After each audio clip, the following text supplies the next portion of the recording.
When this guy wakes up, he's shocked to realize that he's now a tree. Yeah, just a plain, useless tree. He can't move and can barely lift one of his branches. He just can't understand why the universe hates him so much. Usually people get reborn as handsome heroes with a harem of girls, yet he's now stuck as a stupid tree. What's worse, there are insects flying around him, annoying him as hell. He strikes down 2 annoying bees near him with his branch. As a result, a system triggers, notifying him about his double kill. More system windows pop up. One shows his name, UZU, and his body type, which is Mutated Willow Tree. He has a longevity of 0.1 out of 20 years with 0.2 evolution points. The second window tells him about his ability, Mutated Branches, and explains how he can gain evolution points through eliminating other beings and absorbing sunlight every day. Our protagonist notes he will gain 0.1 points for eliminating a bee and 0.1 through daily sunlight. The next window explains he can use 0.1 points to strengthen his branches. However, our boy considers strengthening a bad idea until he starts feeling danger in the surroundings. Hence, UZU uses points to strengthen 3 out of his 50 branches. Unexpectedly, he can now move those 3 branches like arms. Our hero gets super excited,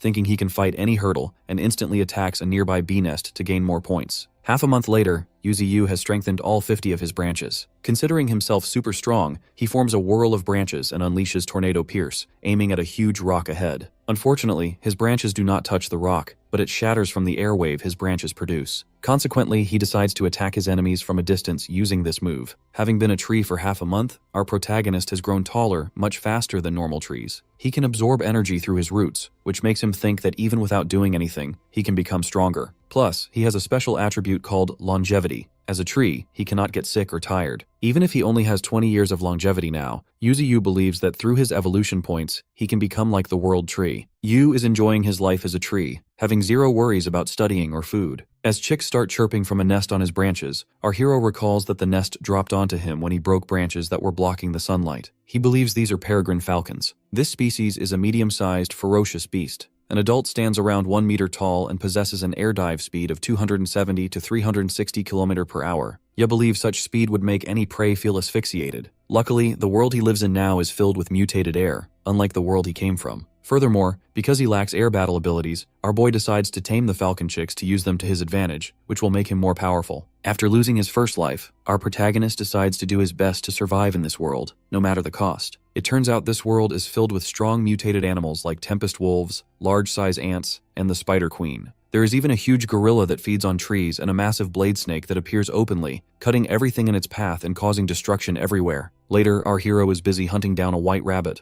After killing it, he feeds it to the chicks, who devour it like it is their first and last meal. With that, the system notifies him that he has gained 1 evolution point. UZU gets excited and tries to decide what to do with the point since all 50 of his branches are already strengthened. Ultimately, he decides to upgrade his roots before his trunk. Strangely, it requires 1 whole evolution point to upgrade a single root, which is 10 times the cost of a tree branch. However, this cost makes our protagonist believe that the roots are much more important. He gets excited, wondering if he can travel freely after the upgrade. As soon as he presses the button for the root upgrade, he feels a sharp pain and screams. Meanwhile, his roots go wild, and the chicks are disturbed by the sudden commotion. After a moment, our boy is breathing heavily, comparing the pain to being hit by an electric drill. Still, the pain is worth it because his roots have become thick, and he can now move a newly formed red root freely. For now, his strengthened tree root status is 1 out of 9. Being curious about whether he can move freely, a sharp pain hits him as soon as he tries to uplift his roots. The pain is even worse than before, and despite his efforts, he cannot move an inch. UZU gives up on the idea of running because he remains stationary. Consequently, he decides to use the roots to protect his trunk instead. As for the thick red root, which possesses the strongest destructive power, our hero hides it underground. With all of his points utilized, he decides to obtain more, but his thoughts are interrupted as a blast erupts nearby. Observing the disturbance, our boy activates his battle mode. Yu finds an injured fox lying on the ground. After closely observing it, our hero sees it is still alive, but the wound is black, signifying that it has been poisoned. He initially thinks he can convert the creature into evolution points, but he cannot feed a poisoned carcass to the falcon chicks. Unexpectedly, a system window pops up revealing that his branch fluids contain medicinal properties capable of detoxifying wounds and stopping bleeding. However, using this fluid will cause that specific branch to lose its strengthening effect. Still, UZU chooses to use the fluid to heal the fox, planning to kill it afterward to gain points for himself and food for the chicks. He drops his branch fluid onto the fox, and eventually, the creature is completely healed as its energy recovers. Consequently, our boy's strengthened branches are reduced from 50 to 49. Our protagonist prepares to attack, but seeing the fox's sparkly eyes, UZU hesitates to eliminate it.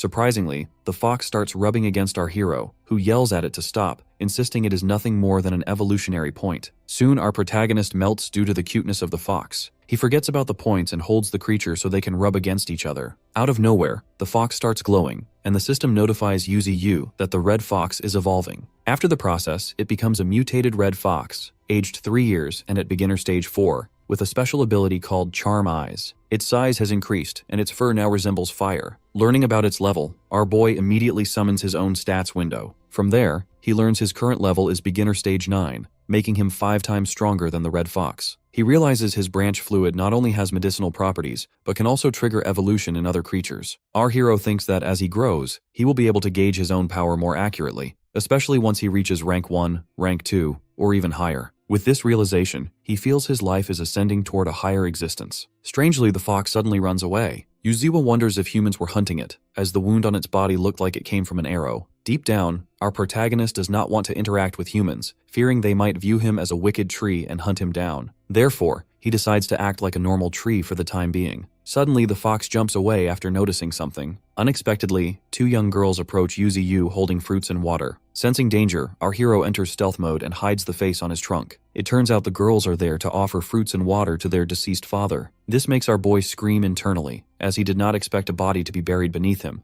though he feels something is wrong with the situation. As the girls finish offering prayers, the one with a ponytail starts eating the fruits, even when her sister tries to stop her. The ponytail girl insists their father would let her eat. Meanwhile, Yuzu just wants them to leave. In the next moment, the girl suggests they go take a shower, and our hero slowly opens his eyes to watch them depart. The girls reach a nearby river to take a bath. Yu is annoyed as he cannot see the sisters taking a bath because a tree in front of him is blocking his view. Determined to see the girls, our protagonist decides to change his position, but to his surprise, he feels a sharp pain throughout his body. He sobs, feeling quite powerless at this moment. Later, the girls finally head back after their bath. Although our boy does not want to see them again, the 2 girls turn back and decide to return in the future to visit their father. 1 week passes, and the canyons remain filled with many kinds of danger. Yuzuyu's peregrine falcons, now at beginner stage 3, are up against a mutated golden eagle. Together, they unleash their bullet divine move, but unfortunately, it does not affect the eagle at all. The golden eagle screams at the falcons, causing them to lose their focus. Right then, the mutated fox bites the eagle. This also fails to affect the beast. In return, the eagle grabs the fox and slams it into the ground, leaving the fox fully defeated. Now the eagle changes its focus to our hero and begins flying toward him. Yuzuyu uses his tornado pierce and finally defeats the mutated golden eagle by himself. By defeating a stage 5 being, our protagonist gains 70 points. Our boy reflects that over the past few days, he has been providing life essence to the peregrine falcons, which allowed them to grow faster. He praises his companions and notes that the red fox has stayed by his side ever since he saved it. On the other hand, the mutated eagle that had been wandering the sky all week is finally dead. Consequently, our hero decides to conceal his aura, as he believes his energy was the reason the eagle was lured there in the first place. He notes that taking care of a stage 7 golden eagle was already difficult, and it would have cost him his life if he had faced a creature of his own level. This makes our protagonist more determined to become powerful, as he believes there must be a creature out there that can easily kill him. Therefore, he realizes he cannot act recklessly. Yu wishes to get stronger along with his companions. Noting that he has 70 evolution points, our boy thinks he can finally increase his power. At the moment, his 8 peregrine falcons have reached beginner stage 3, while his red fox has reached stage 4.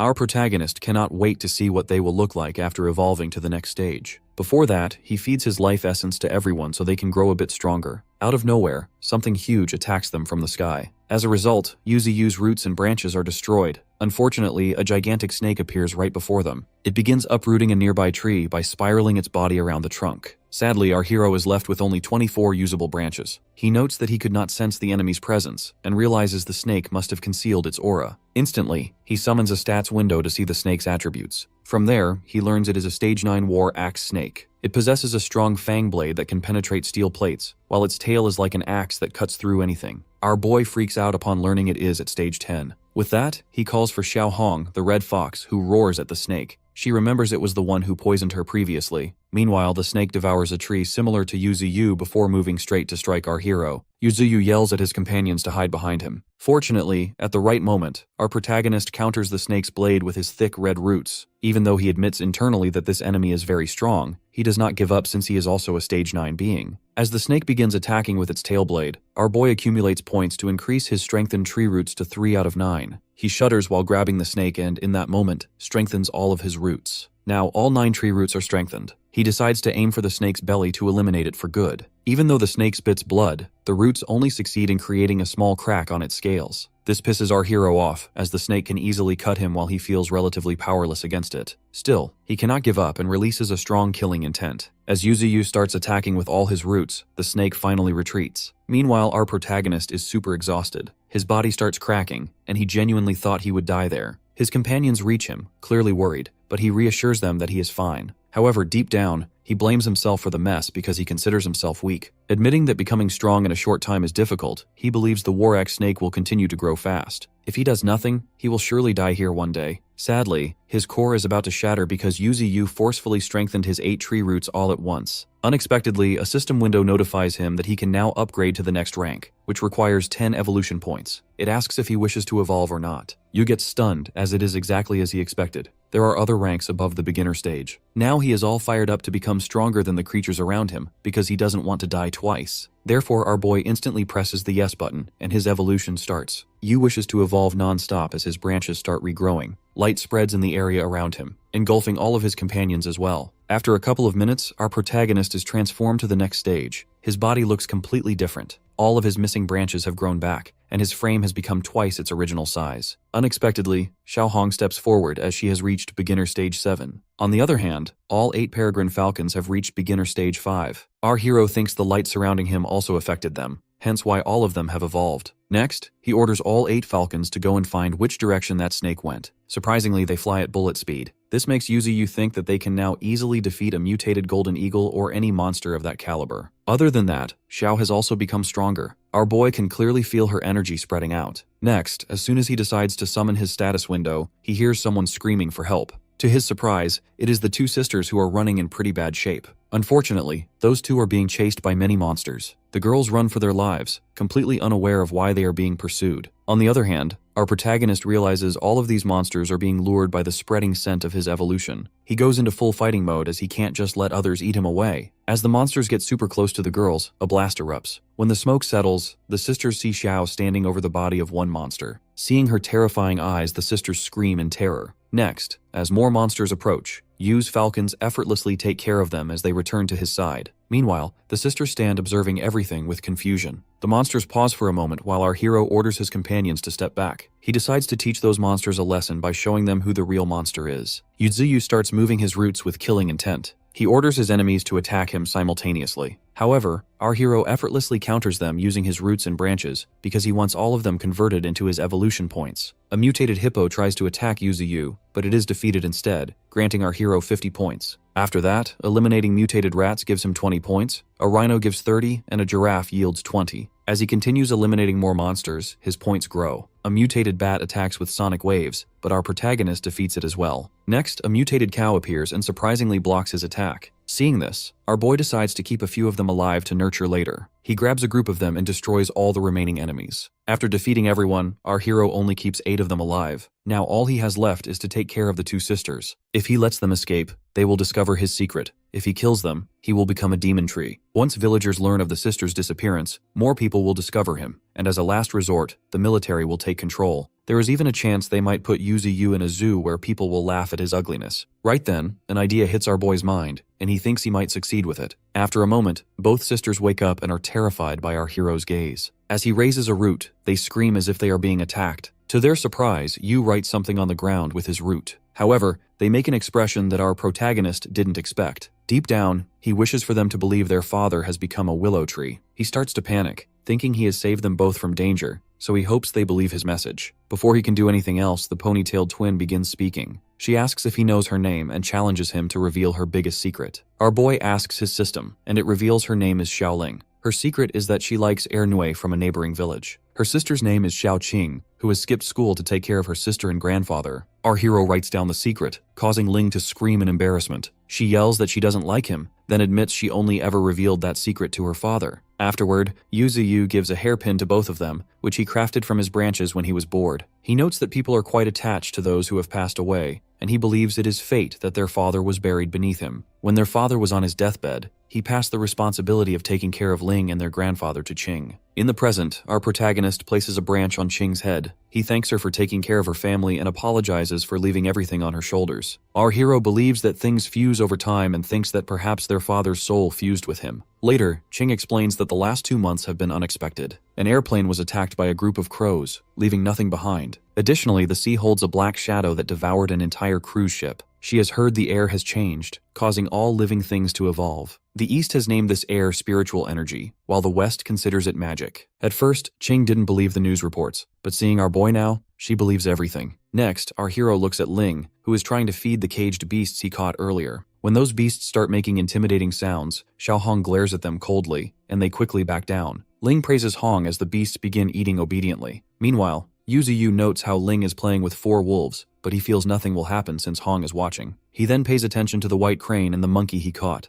They are currently tied with his branches to prevent them from causing trouble. On the other hand, the mutated cow he caught is quite friendly. Knowing it cannot defeat our protagonist, it sleeps on the ground while Qing rests against it. One of the other creatures is being very noisy, making our hero think it belongs in Africa or Southeast Asia, as its presence here makes no sense. Putting everything aside, Yuziyu summons his status window. He learns he has reached rank 1, granting him the dense fog barrier to form a perimeter around himself and the hallucinogenic skill to confuse his enemies. Even though he has reached rank 1, Yuziyu can still upgrade all of his abilities. With 149 evolution points at his disposal, our protagonist can make himself significantly stronger. The 2 newly gained abilities seem great, and our hero considers how they will come in handy if things go smoothly. He uses 20 points to activate them both. After activation, our boy notes that hallucinogenic isn't a rare ability, since many plants possess it. While spreading his thick fog, Yu thinks he never imagined using these 2 abilities in tandem. Having reached rank 1, he decides to aim for even higher ranks going forward. Our hero believes it would be dangerous to lure stronger enemies while searching for the war axe snake. Therefore, he decides to ensure he no longer faces threats from surrounding monsters before eliminating the serpent for good. Within the mist, Ling is unable to find our boy, but he informs her that he is right behind her. He then orders Hong to take the sisters back to their hometown. Before they leave, Yuziyu instructs them to keep his identity a secret, even from their grandfather. Later, on their way back, both sisters discuss how badly their day started and how well it is ending while riding atop the fox. On the other hand, our protagonist initiates his second round of enhancements through the system,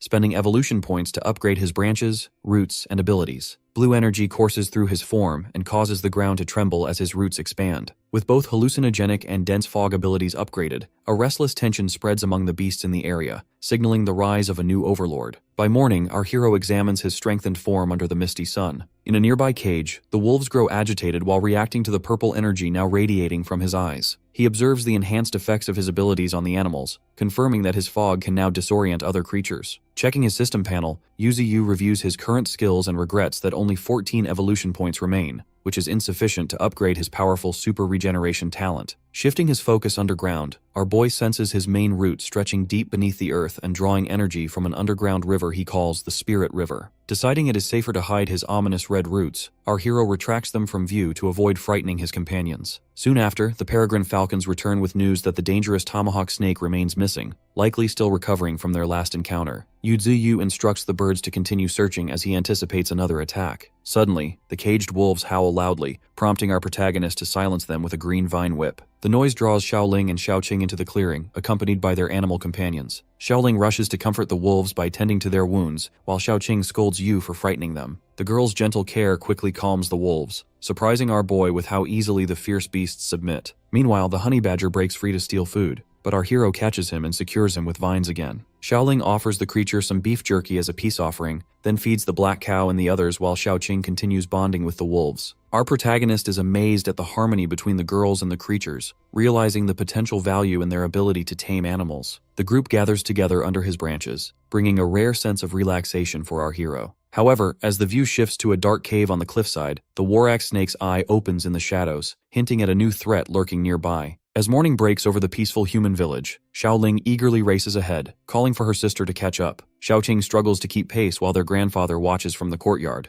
His concern is clear as he warns them not to venture too far into the back hills. Despite this caution, Qing waves off his worries, and the pair disappears into the distant forest. Left behind, the old man reflects on how their spirits have lifted since their father's death. yet his unease grows as he wonders why the girls are so drawn to the mountains. Meanwhile, deep in the canyon, Yuzu awakens and immediately notices the Red Fox's absence. Observing the wooden cage still filled with wolves and other beasts, our boy concludes that the fox must have gone to find the sisters. Our protagonist laments that the creature seems to have grown closer to them than he has, despite all his efforts over the past several weeks. On the forest path, Xiaohong waits for the siblings, greeting them enthusiastically upon their arrival. The sisters are thrilled to see her, and soon they are riding on the fox's back, soaring over cliffs with excitement. During the ride, Ling proudly reveals a dark bag. She has taken fertilizer from her grandfather to use for our hero, believing it will help their father grow stronger and healthier. She remains mischievous about the theft, justifying it by claiming that since her grandfather cannot have sweets, she is certain their father enjoys them instead. Suddenly, the weather shifts as heavy, swirling clouds darken the sky. Xiaoqing notices the change and urges them to hurry back, but without warning, the massive war axe snake descends from above. The sisters panic as the giant purple serpent attacks, its blade-shaped head and tail creating a devastating shockwave that fills the air with danger. Unaware of this new threat, our protagonist focuses on hunting within his own territory. He commands his peregrine falcons to lure a swarm of giant mutated bees.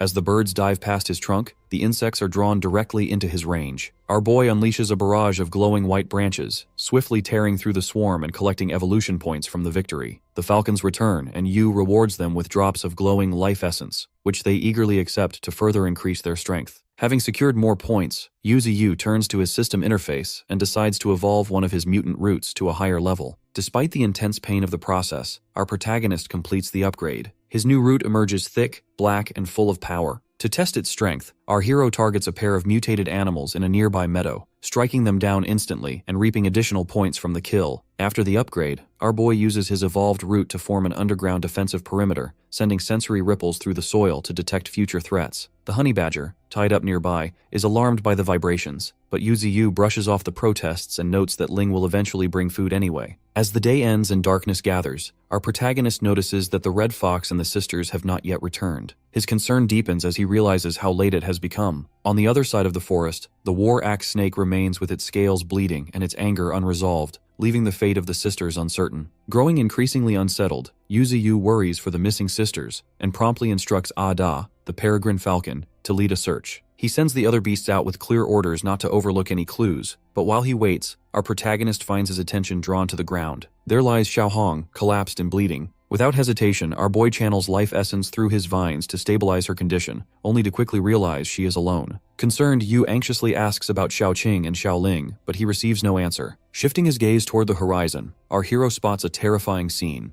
the war axe snake. Silhouetted against the setting sun, the massive creature stands upon the cliff holding Xiaoqing's limp, bloodied body in its tail. Reacting with panic and fury, our boy shouts for the snake to stop. As the beast tosses her body into the air, our protagonist extends a thick black root to catch her before she hits the ground. Realizing it is outmatched, the tomahawk snake immediately flees into the forest, leaving a cloud of dust in its wake. Although the snake gained considerable energy and a new appearance after devouring Yu's branches previously, it still finds itself unable to defeat the willow tree, forcing a hasty retreat. Afterward, our hero gently lays Xiaoqing on the ground. She remains motionless as Yuzu begins to infuse her with more life essence, hoping for any sign of recovery. The system repeatedly notifies him that her vital signals remain unchanged, yet our boy insists on continuing, pouring all his evolution points into the effort. The surrounding beasts, including the monkeys, wolves, and the honey badger, gather in distress, their cries echoing his own desperation. Despite multiple attempts, the system confirms there are no vital signs. Yu eventually exhausts all his energy, and the light from his vines fades, signaling the end of his efforts. Meanwhile, in a nearby human village, Xiaoling lies unconscious in the clinic. The doctor explains to her grandfather, the village chief, that while the poison was removed from her arm and abdomen, it has already spread to her brain and heart. Even if she survives, she will be permanently paralyzed. Stunned by grief, the grandfather is then approached by a returning search party. They report that Xiaoqing is still missing and has likely been devoured. This grim news leaves the old man in shock, unable to respond as those around him urge him to face reality. Back in the canyon, the peregrine falcon observes the village and relays the information to Yuzu. With the full extent of the tragedy clear, one sister dead at his roots and the other paralyzed in the village, our protagonist is overwhelmed by grief and rage. As his energy shifts, our hero's eyes glow red with fury. The falcons and other beasts sense this anger and bare their fangs in response. With a final command, our boy calls his companions to prepare for battle, signaling the beginning of his retaliation. As the era of spiritual power dawns, a sweeping account of escalating global disasters centers near the Penghu archipelago, where 17 planes have crashed and 20 ships have vanished in only half a year. Dark clouds and swarms of mutated crows fill the sky while massive sea monsters emerge from the ocean to cause widespread destruction. Officials confirm that these powerful mutated crows and sea beasts have claimed the region as their territory, effectively turning Penghu into a dead zone where aircraft and ships become easy targets due to the noise they generate. As these mutant beasts grow stronger, their territorial instincts intensify, and the world officially enters the era of spiritual power. In a high-tech human command center, officers report rapidly increasing attacks by mutant beasts as spiritual power readings spike across multiple provinces. The leader orders the mapping of all regions exceeding 5,000 spiritual power, aware that beasts at this level can ignore conventional weapons. As the map fills with danger zones, a sudden alarm signals an even greater threat when spiritual power readings surge past 18,000. Feeling overwhelmed, the leader realizes that humanity is facing a true existential crisis. The story moves to a canyon battlefield where a white crane stands amid the chaos. The tomahawk snake, massive and unruly, dominates the area and crushes all opposition with ease. Nearby, a mutated black cow cowers in fear, while the honey badger recalls a moment of kindness from Xiaoling and launches a desperate attack on the serpent. Despite his determination, the badger is quickly knocked aside. Although mutant wolves join the fight,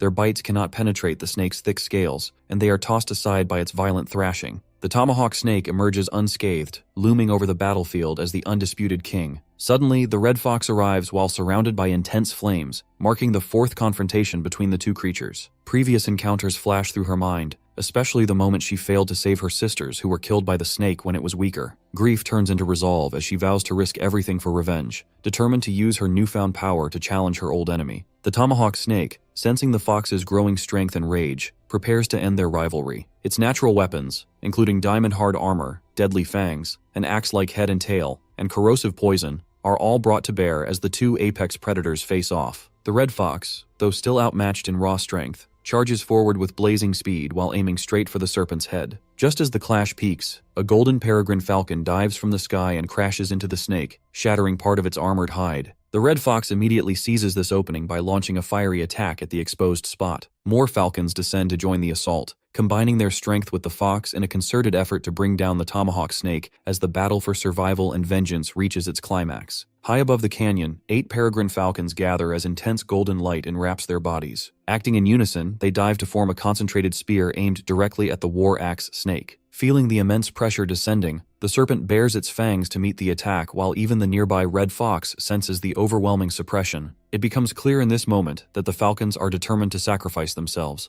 They burn their very life force to unleash their most powerful technique, bullet dive. This move channels their combined energy into a devastating strike. Though the friction and heat generated at such extreme speeds will surely inflict severe damage on both their enemy and themselves. As the attack commences, a memory surfaces of the falcon's past. They recall their mother being killed by predators, leaving them starving and alone to await death before the branches of Yuziyu rescued them. Under the protection of our protagonist, they thrived and eventually came to see this guardian as a maternal figure. Their determination today is fueled by the recent loss of their sister, Xiaoqing, whose death reinforces a resolve to fight with everything they have. Our hero's avian protectors want only to ensure victory, even at the cost of their own lives. The golden spear tears through the sky and crashes into the war axe snake with massive force. This impact creates a powerful shockwave that sends the red fox skidding across the ground and scatters debris across the battlefield. As the concentrated energy drills into the snake's body, the creature writhes in agony. When the dust finally settles, the falcons are thrown from their formation, battered and bleeding. Some lie motionless while others struggle to move. Though heavily wounded, the snake remains alive and roars in anger, towering over the fallen birds, a nearby unconscious white crane, and the wolves sprawled across the devastated landscape.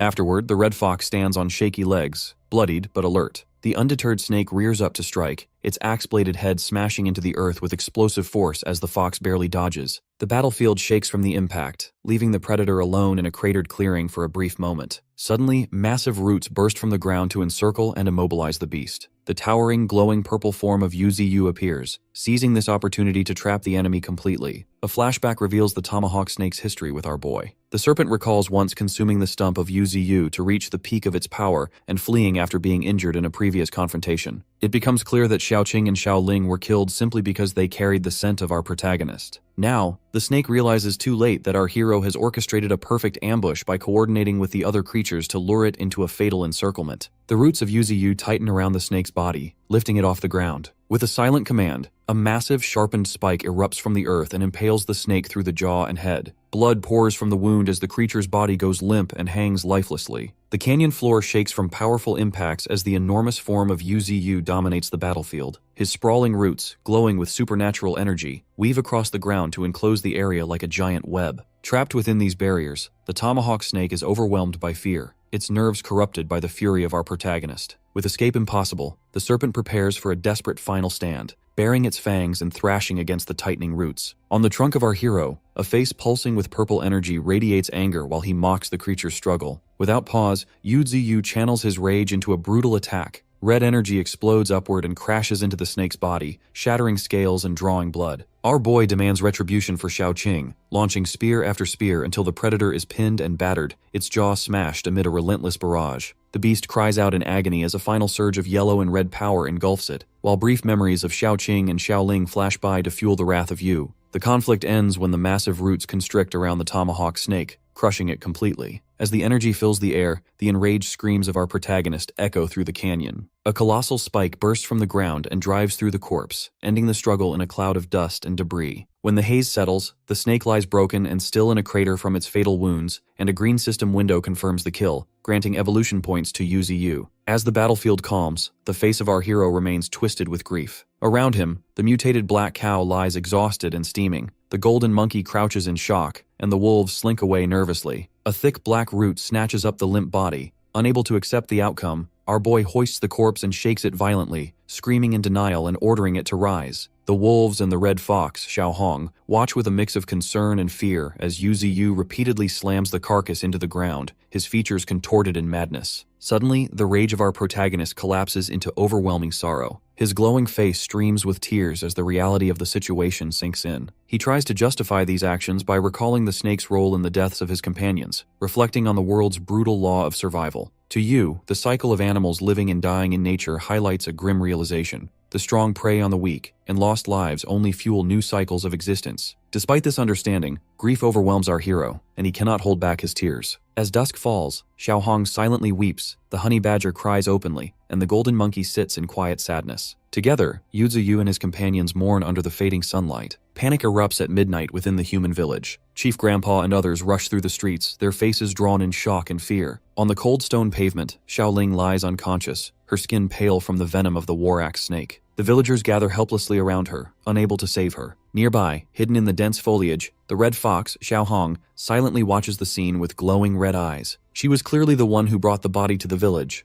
but after a moment of observation, she turns and disappears into the night. The perspective shifts to the canyon of Yuziyu, where the night sky is clear. Our protagonist, towering over his territory, is surrounded by all his tamed beasts, the falcons, red fox, wolves, cow, badger, and monkey. Yu acknowledges their combined effort in avenging Xiaoqing and Xiaoling. As a reward, our boy produces a glowing drop of green liquid at the tip of his branch. The beasts are transfixed by its energy, and the honey badger, Ping 2, already eyes it hungrily. Our hero declares this liquid is what the tomahawk snake desperately sought and promises it will greatly benefit everyone. Yuziyu tells his beasts to treat the drop as a farewell drink, assuring them that anyone is free to leave in the future. As the drop falls, the assembled beasts watch with anticipation. Upon landing, a blinding light engulfs them, and spiritual energy surges through their bodies to trigger a remarkable transformation. The mutant black cow evolves into a mutant bison, gaining new abilities and a more imposing form, while the wolves transform into mutant wind wolves with sleek blue fur and glowing forehead markings.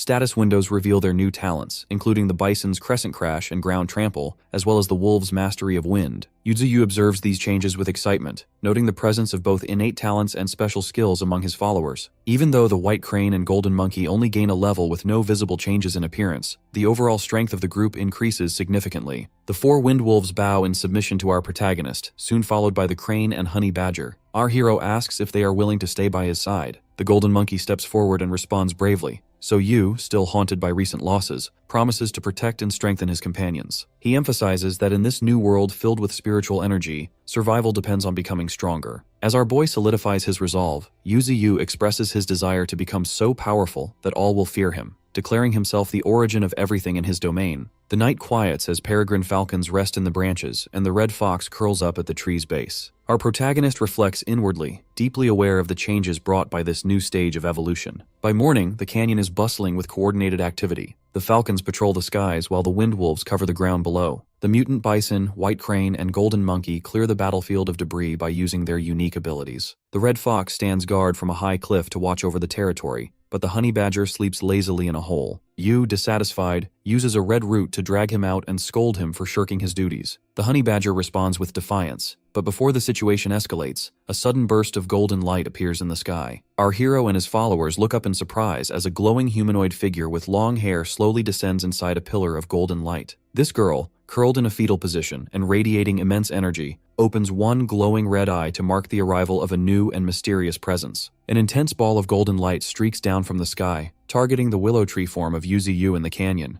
Alarmed, our protagonist tries to intercept the orb with his glowing branches, but the attack passes straight through, unaffected by physical means. The golden light settles at his roots and reveals itself as the soul of a humanoid woman with long hair, radiating golden energy. Yuzu recognizes her as Xiaoqing. He is shocked by her appearance at his base and struggles to process the situation while the soul curls up among his roots. As our hero questions what is happening, a system interface appears to clarify the situation. It explains that his mutated tree roots possess a unique ability to nourish souls. The system details the status of Xiaoqing as a mutated human soul with immunity to physical attacks and rare psychic abilities. These traits allow her to linger after death by connecting her consciousness to a body elsewhere. Yuzu reflects on ancient lore about soul-nourishing trees and recalls that certain sacred trees could preserve souls within their branches. Our boy realizes that while his power is currently less potent than those legends, he still offers similar protection. The soul of Xiaoqing slowly awakens, yet she is disoriented and unable to recall her identity or location. Yuzu reassures her, emphasizing her importance and promising to protect her this time. During this exchange, the honey badger Ping Tu watches shyly from behind a root. The creature reacts to the emotional atmosphere, though it cannot fully perceive the soul or its significance. Abruptly, Xiaoqing suffers a headache and begins hearing voices in her mind. These are accompanied by visions of villagers in distress calling out for someone named Xiaoling. She is confused by the flood of emotion and memories associated with these people. Meanwhile, our protagonist internally considers the possibility that she is regaining her memories. Yuzu speculates that Xiaoling, now in a coma, may be her twin,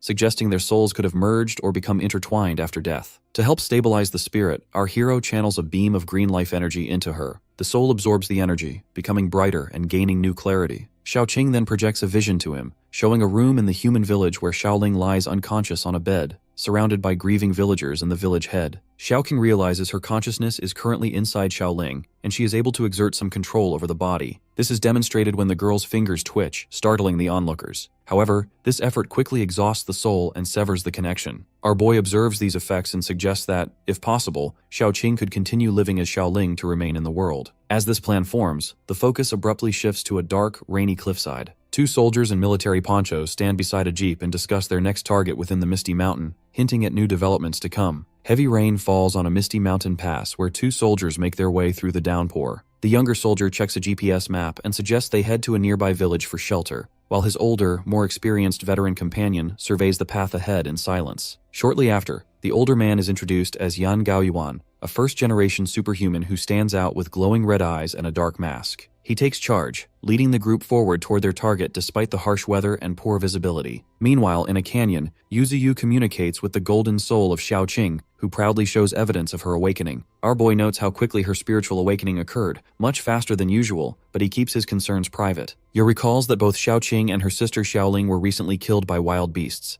and he suspects that the villagers will seek retribution. Despite his current strength, our protagonist is determined to avoid open conflict with humans and prefers not to reveal his true power. To strengthen his territory's defenses, Yuzu releases a dense fog throughout the canyon. He explains that it can reduce visibility to less than 4 meters and could incapacitate an entire city. Our hero instructs his tamed beasts, including the blue-wind wolves and red fox, to adapt to the fog while reminding them that evolution is a constant process. Yu describes his plan to create a territory dominated by thick fog and hallucinations, intending to turn the mountain into a secure stronghold called the Land of Fog. As rain begins to fall inside the canyon, Xiaoqing senses an unusual spiritual force and her eyes glow gold. Simultaneously, Yuzu senses the arrival of a powerful intruder. Outside the canyon, a military convoy struggles with the rough terrain, and the soldiers have difficulty seeing through the fog. The veteran officer orders some soldiers to stay with the vehicles while the rest move toward the village, emphasizing the necessity of bringing specialized weapons against mutant beasts. The men react nervously to the prospect of deploying these weapons because they are aware they are not facing ordinary threats. Yang Gaoyuan suddenly senses the sound of crying from the village ahead. He quickly offers to scout the area and launches himself forward with blinding speed. leaving behind a golden trail of energy that impresses the soldiers. Back in the canyon, our boy grows wary. Our protagonist detects that the newcomers are unlike those he has encountered before and wonders whether they have come for him or for another reason. Yu questions Xiaoqing, who is preoccupied as she struggles to control her form. She soon reveals that a remaining soul fragment is merging with her, and flashbacks of her and her sister's past appear. Yu realizes that Xiaoling's soul is still partially intact and offers Xiaoqing a drop of glowing life essence. Our hero instructs her to accept it and states that he needs her to accomplish something. In the next moments, the perspective moves to a house in the human village. Xiaoling lies unconscious in bed while Yan Gaoyuan stands nearby. The girl's grandpa anxiously asks if his granddaughter can be saved. Yan Gaoyuan stands over Xiaoling and explains that the villager's distress and her faint spiritual power drew him to the clinic. He quietly assesses her condition,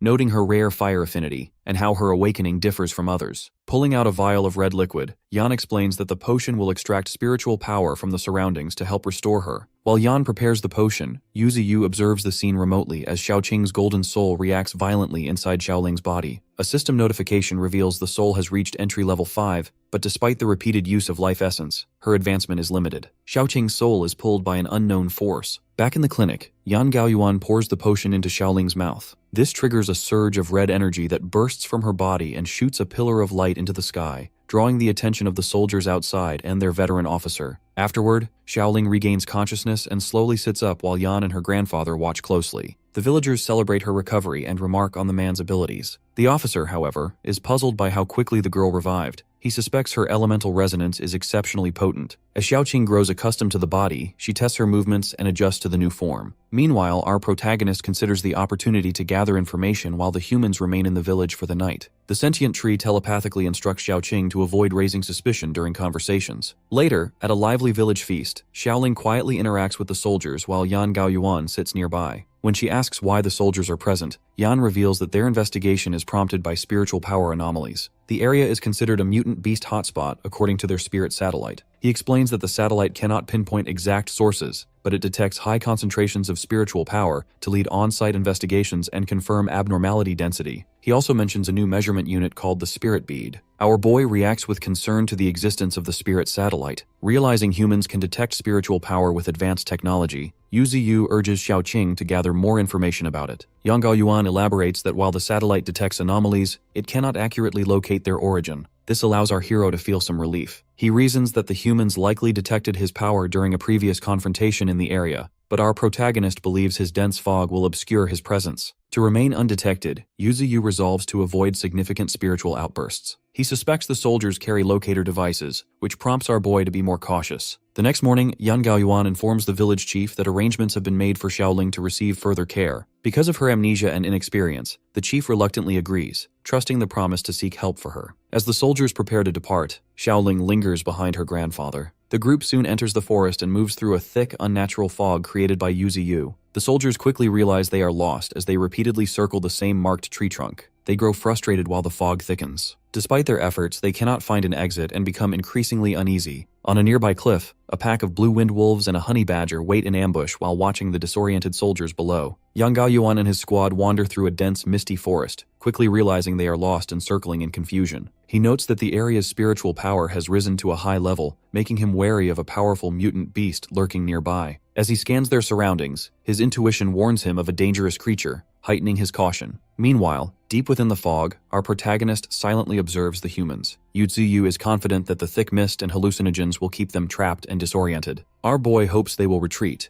but our hero also prepares for the possibility that they might push deeper into the territory. After hours of wandering, Yan Gaoyuan and his squad finally break free from the disorienting mist, only to push deeper into even thicker fog. Tension grows as the soldiers become more aware of the danger surrounding them, some voicing their fear as the atmosphere becomes increasingly oppressive. Suddenly, a piercing wolf howl cuts through the silence, putting the squad on high alert. The veteran officer warns everyone that facing wolves in such dense mist could be disastrous. Without much warning, a mutant wind wolf with glowing red eyes bursts from the fog, moving with blinding speed. The soldiers instinctively open fire, but their bullets bounce off the wolf's resilient blue fur. The rounds do no harm and even ricochet dangerously. Yang Gaoyuan quickly reacts, leaping into the fray to kick the beast and free his trapped subordinate. He manages to pull the man away while momentarily forcing the creature to retreat. The wind wolf quickly recovers, baring its fangs and unleashing gusts of energy. Yang Gaoyuan braces himself against the pressure, cursing the unnatural mist and suspecting a deeper consciousness at play. Before he can regroup, Chaos erupts as Brother Ping 2, the honey badger,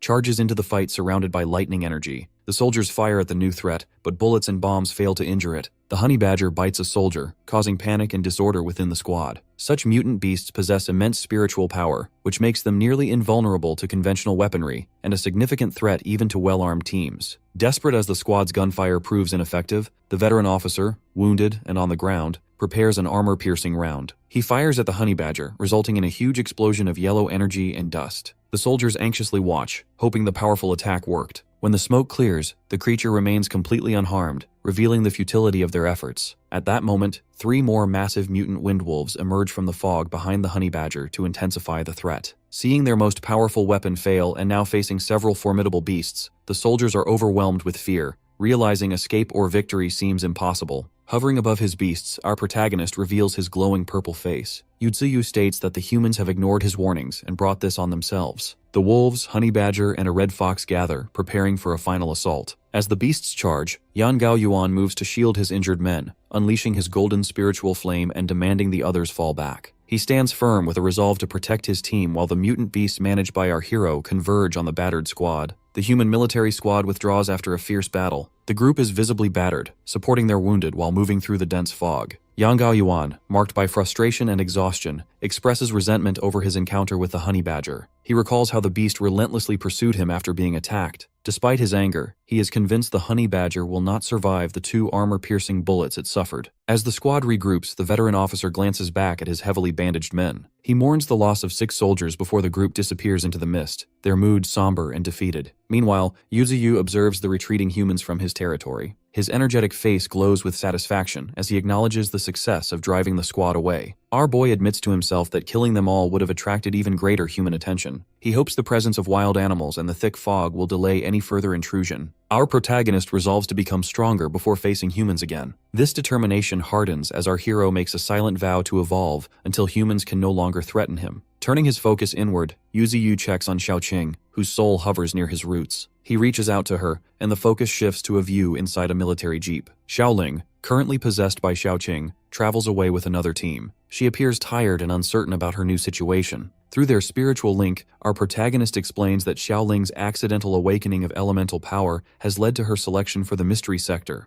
Our boy sees this as a valuable chance to influence human affairs from within. As the jeep moves along the sunny road, the soldiers are captivated by Xiaoling's presence, each lost in their own thoughts about her. Suddenly, she dozes off, amusing the soldiers as they joke about her sleepiness and possible new nicknames. Back at the canyon, Xiaoqing's soul form visibly weakens. She has maintained control over a human body for 15 hours. Yutsuyu assesses her condition and reassures her, promising to provide life essence to extend her control and promote her evolution. As hope returns to her face, a swirl of green energy surrounds her. Our hero notes the dual benefits of the essence, which nourishes her soul and hastens her development. At that moment, his attention is drawn to approaching movement. A pack of mutated windwolves arrives, gently carrying the unconscious honey badger. The creature is covered in blood and barely alive. Our protagonist examines the badger's grave injuries, recognizing that a direct infusion of life essence would overwhelm and kill him in his current state. Seeking another solution, Yuzuyu uses his enhanced vision to spot a suitable natural depression nearby. He manipulates his massive roots to gather rocks, arranging them into a circle, and channels fresh water into the makeshift pool. Once the pool is filled, our boy adds a single glowing drop of life essence. This causes the water to radiate with a vibrant green and blue glow. The diluted essence ensures the healing effect is gentle enough for the wounded to safely absorb.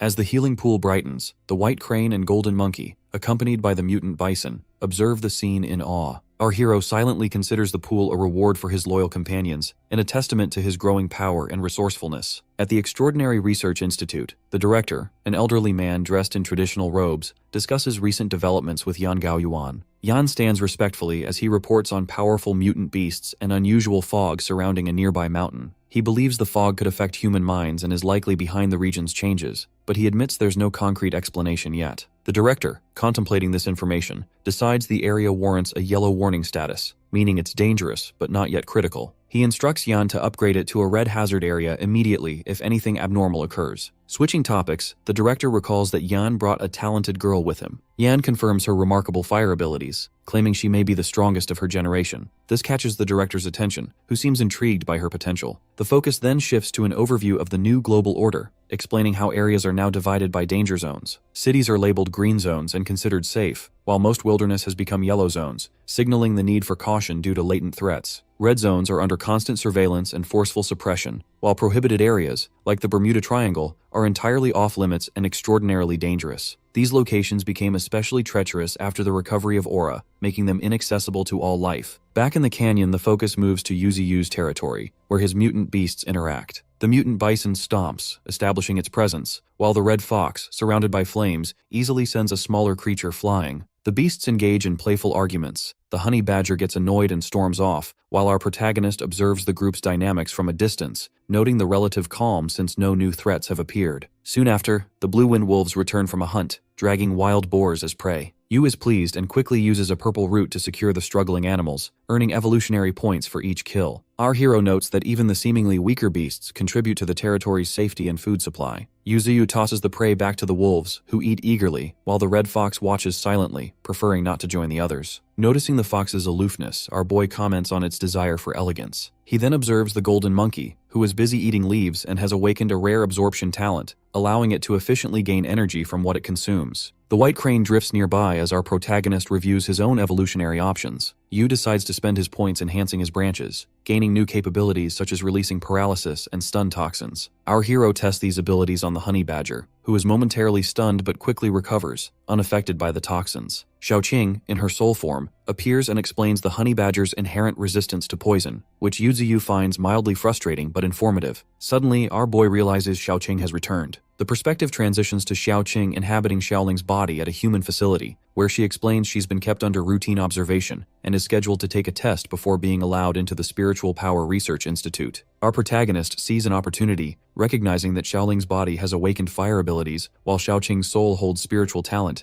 indicating future strategic advantages through their dual roles. Yu hands Xiaoqing droplets of life essence and urges her to seize this break into human ranks, instructing her to eliminate any obstacles if necessary. She accepts, her expression turning serious. Soon after, Xiaoling, controlled by Xiaoqing, walks confidently toward the testing room at the institute, with Yan Gaoyuan watching her enter, signaling the next phase of the mission. Inside, the main hall is crowded with young, newly awakened individuals from across the country. Yang Gaoyuan, standing with Xiaoling, explains that the institute specializes in spiritual power and serves as both a research center and an academy for training supernatural humans. Afterward, the focus shifts to the busy hall filled with students, including Yan Lengling, a purple-haired girl who immediately looks down on others and insults Xiaoling. Suddenly, the director appears on a high balcony and calls for silence. He addresses the crowd, warning them that humanity's survival depends on their evolution. He urges the students to become stronger and take on the responsibility of leading the next generation, emphasizing that the institute exists to prepare them for this role. With his speech concluded, the students cheer, and the examiner steps forward to begin the first round of testing. The examiner, holding a clipboard, introduces a massive blue monolith covered in runes and explains it will measure each student's spiritual power. As students take turns, he calls out their scores. Most are low, causing disappointment and frustration among the group. He grows increasingly discouraged as he notes how much weaker these students are compared to the first generation. When Yan Lengling is called, she confidently approaches the monolith and triggers a surge of blue light, earning a score of 2,000. The examiner reacts with excitement, declaring her high class and noting the rarity of such a result. Male students in the crowd are impressed, and she revels in the attention. After several low scores, the examiner calls the final name. Xiaoling, currently possessed by Xiaoqing, approaches the monolith while Yan Lengling glares at her with open hostility. Meanwhile, Yan Gaoyuan and the director watch with interest from the observation room, quietly debating whether she can compare to Yan Lengling's extraordinary performance. Gaoyuan hints not to underestimate her due to her fire elemental nature, which piques the director's curiosity. Xiaoling calmly places her hand on the monolith. Instantly, a blinding golden column of light erupts, far brighter than anything seen so far, drawing the attention of everyone in the hall. The examiner, wide-eyed, reads as the score races past 5,000 and keeps climbing, eventually reaching 6,045.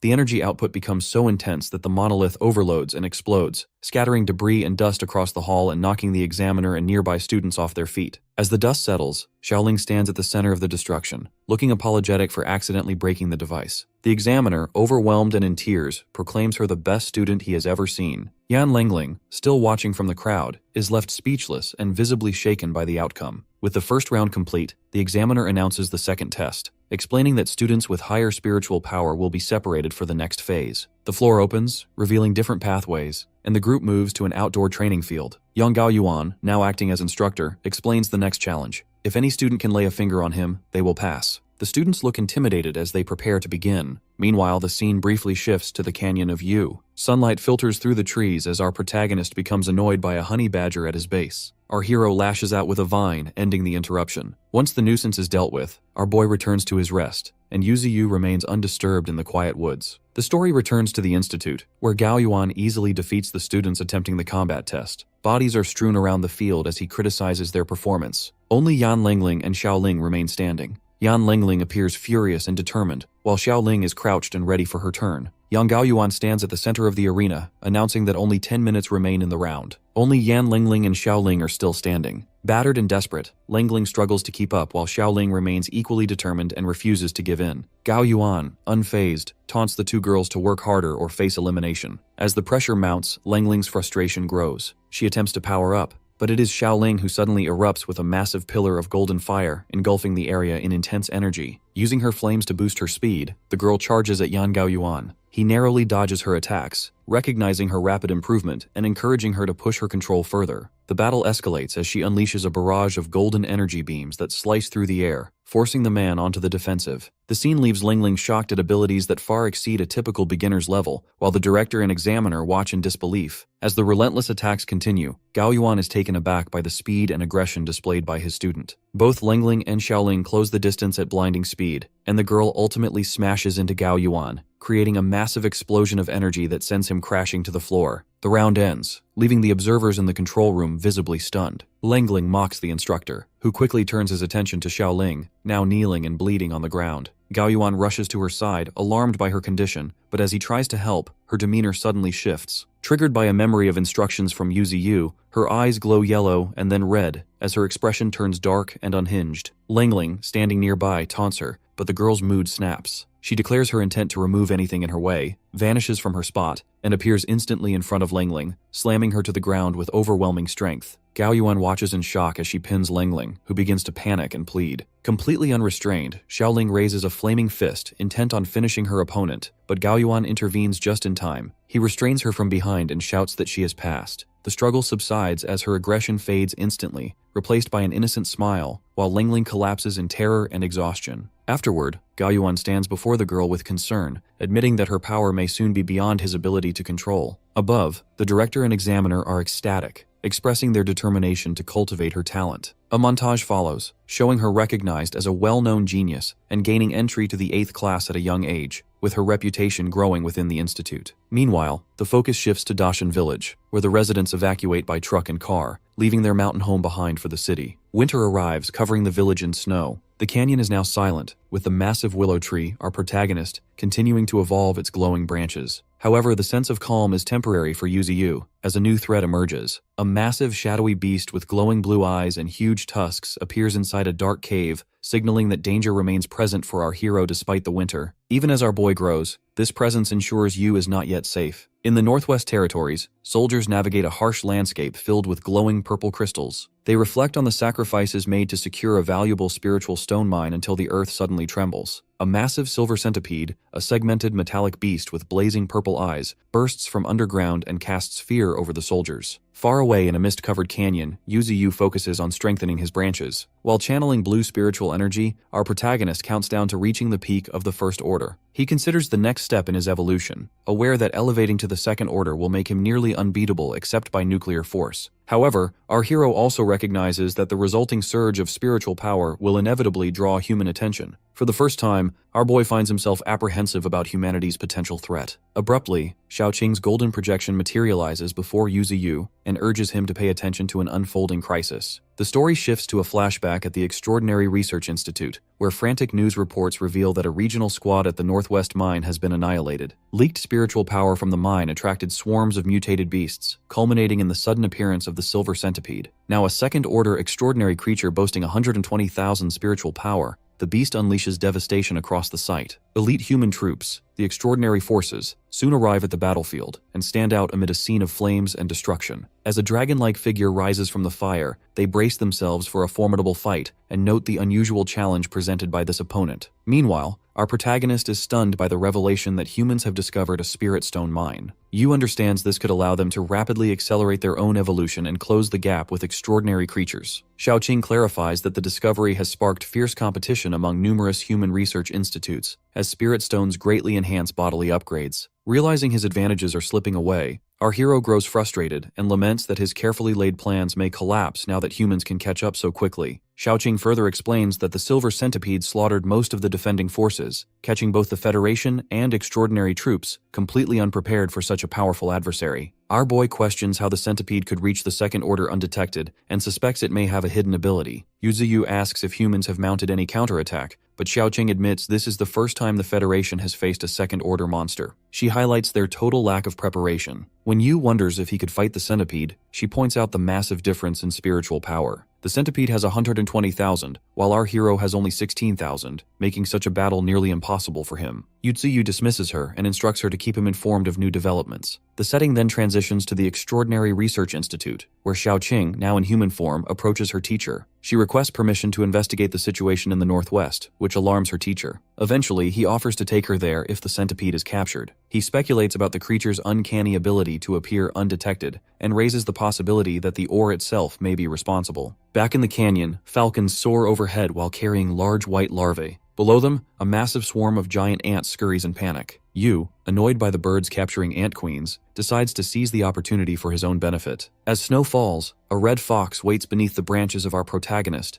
Determined to prepare for future threats, our boy initiates the next stage of his evolution and selects to enhance his remaining roots. As Yu confirms the upgrade, a surge of intense energy courses through him. Pain follows as massive red roots burst from the ground and thrash in the snow. Despite the agony, our hero remains resolute. Yu pushes through the transformation with the intention of becoming strong enough to challenge beings like the Silver Centipede. At the same moment on the other side of the territory, a trail of blood stains the snow. A wounded white wolf lies collapsed, twitching weakly and alone, signaling that new dangers and struggles await. Brother Pingtu, the honey badger, fishes at a frozen lake. After successfully catching a fish, he basks in his small victory and shares the meal with a group of curious otters watching from the side. Once the moment passes, Brother Pingtu bids them farewell and slides away while enjoying the snowy landscape. His peaceful retreat is cut short when a massive, menacing shadow suddenly blocks his path. Looking up, Brother Pingtu is confronted by a gigantic creature, an elephant turtle whose eye glows in anger. Overwhelmed with fear, he scrambles backward only to bump into one of the beast's clawed feet. The situation escalates as the creature closes in and the attack turns violent,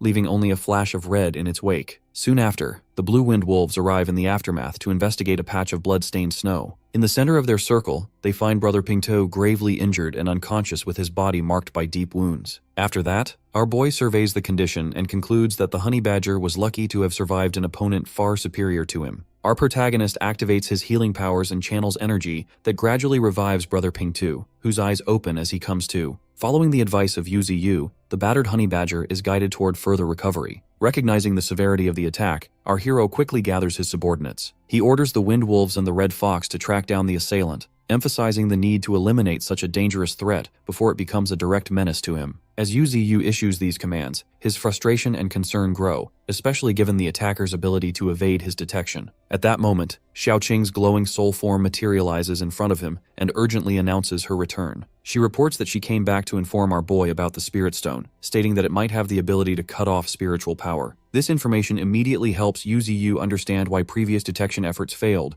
and sheds light on the earlier incident involving the Silver Centipede. As Xiaoqing suggests waiting to acquire the Spirit Stone, our protagonist dismisses the idea of relying solely on her resources. He explains that his upcoming breakthrough to the Transcendental Third Order will require far more than just 1 or 2 spiritual stones. Xiaoqing agrees, noting that once our hero advances, the event will be impossible to conceal. This exchange leads Yu Ziyu to consider other sources of spiritual power. He realizes that the underground river beneath the spirit mine, potentially rich in spiritual energy, could be central to both the enemy's concealment and his own advancement. This insight prompts our protagonist to revise his previous orders. He reasons that the attacker's use of the Spirit Stone to avoid detection makes them an even greater threat, possibly stronger than any faced before. No longer seeking immediate revenge, Yu Ziyu halts his beasts and warns them that acting alone would be too risky. Instead, our boy proposes a careful investigation and divides his forces into 3 teams. The Red Fox and Wind Wolf are tasked with returning to the attack site to search for clues. The aerial team, including the Peregrine Falcon and White Crane, is sent to scout from above while checking for suspicious terrain features such as caves, cracks, or waterfalls. Xiaoqing receives the most hazardous mission.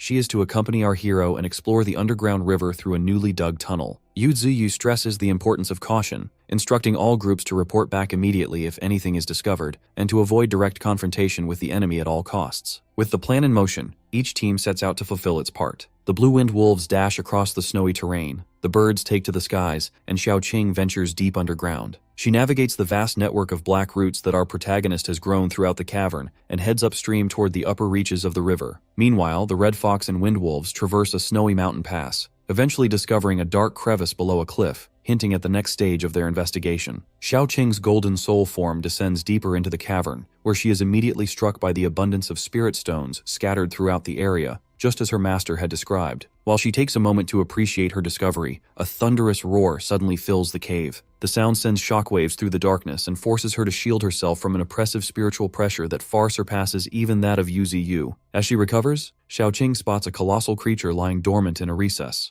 the Earthstone Elephant Turtle. She immediately recognizes it as the beast that once injured Pingtu. The turtle's massive eye slowly opens and casts a terrifying yellow glow. Xiaoqing realizes that its spiritual power is overwhelming and considers how dangerous the creature could become if left unchecked. Nearby, she notices a striking red flower, bloodgrass, growing out of a luminous purple crystal close to the beast. Recognizing it as a companion to both the Spirit Stone and the Elephant Turtle, she understands its immense value, especially for the advancement of our protagonist. Our boy would benefit greatly from such a find. She reasons that the turtle's fierce protectiveness comes from the presence of this rare herb. Meanwhile, the behemoth begins to stir by scraping the stone floor with its claws and slamming its foot down, which causes debris to fly and the entire cavern to tremble. Xiaoqing barely dodges falling rocks as she realizes the beast is aware of her presence, likely due to its high cultivation. Away from the chaos, our hero senses the disturbance. While observing Brother Pingtu resting elsewhere, Yu Ziyu suspects that Xiaoqing has provoked the formidable guardian. Xiaoqing, meanwhile, grows anxious as the turtle plants itself between her and the treasure, blocking all paths. Determined to act, she gathers her spiritual energy until her form shines with intense golden light. She prepares herself for confrontation,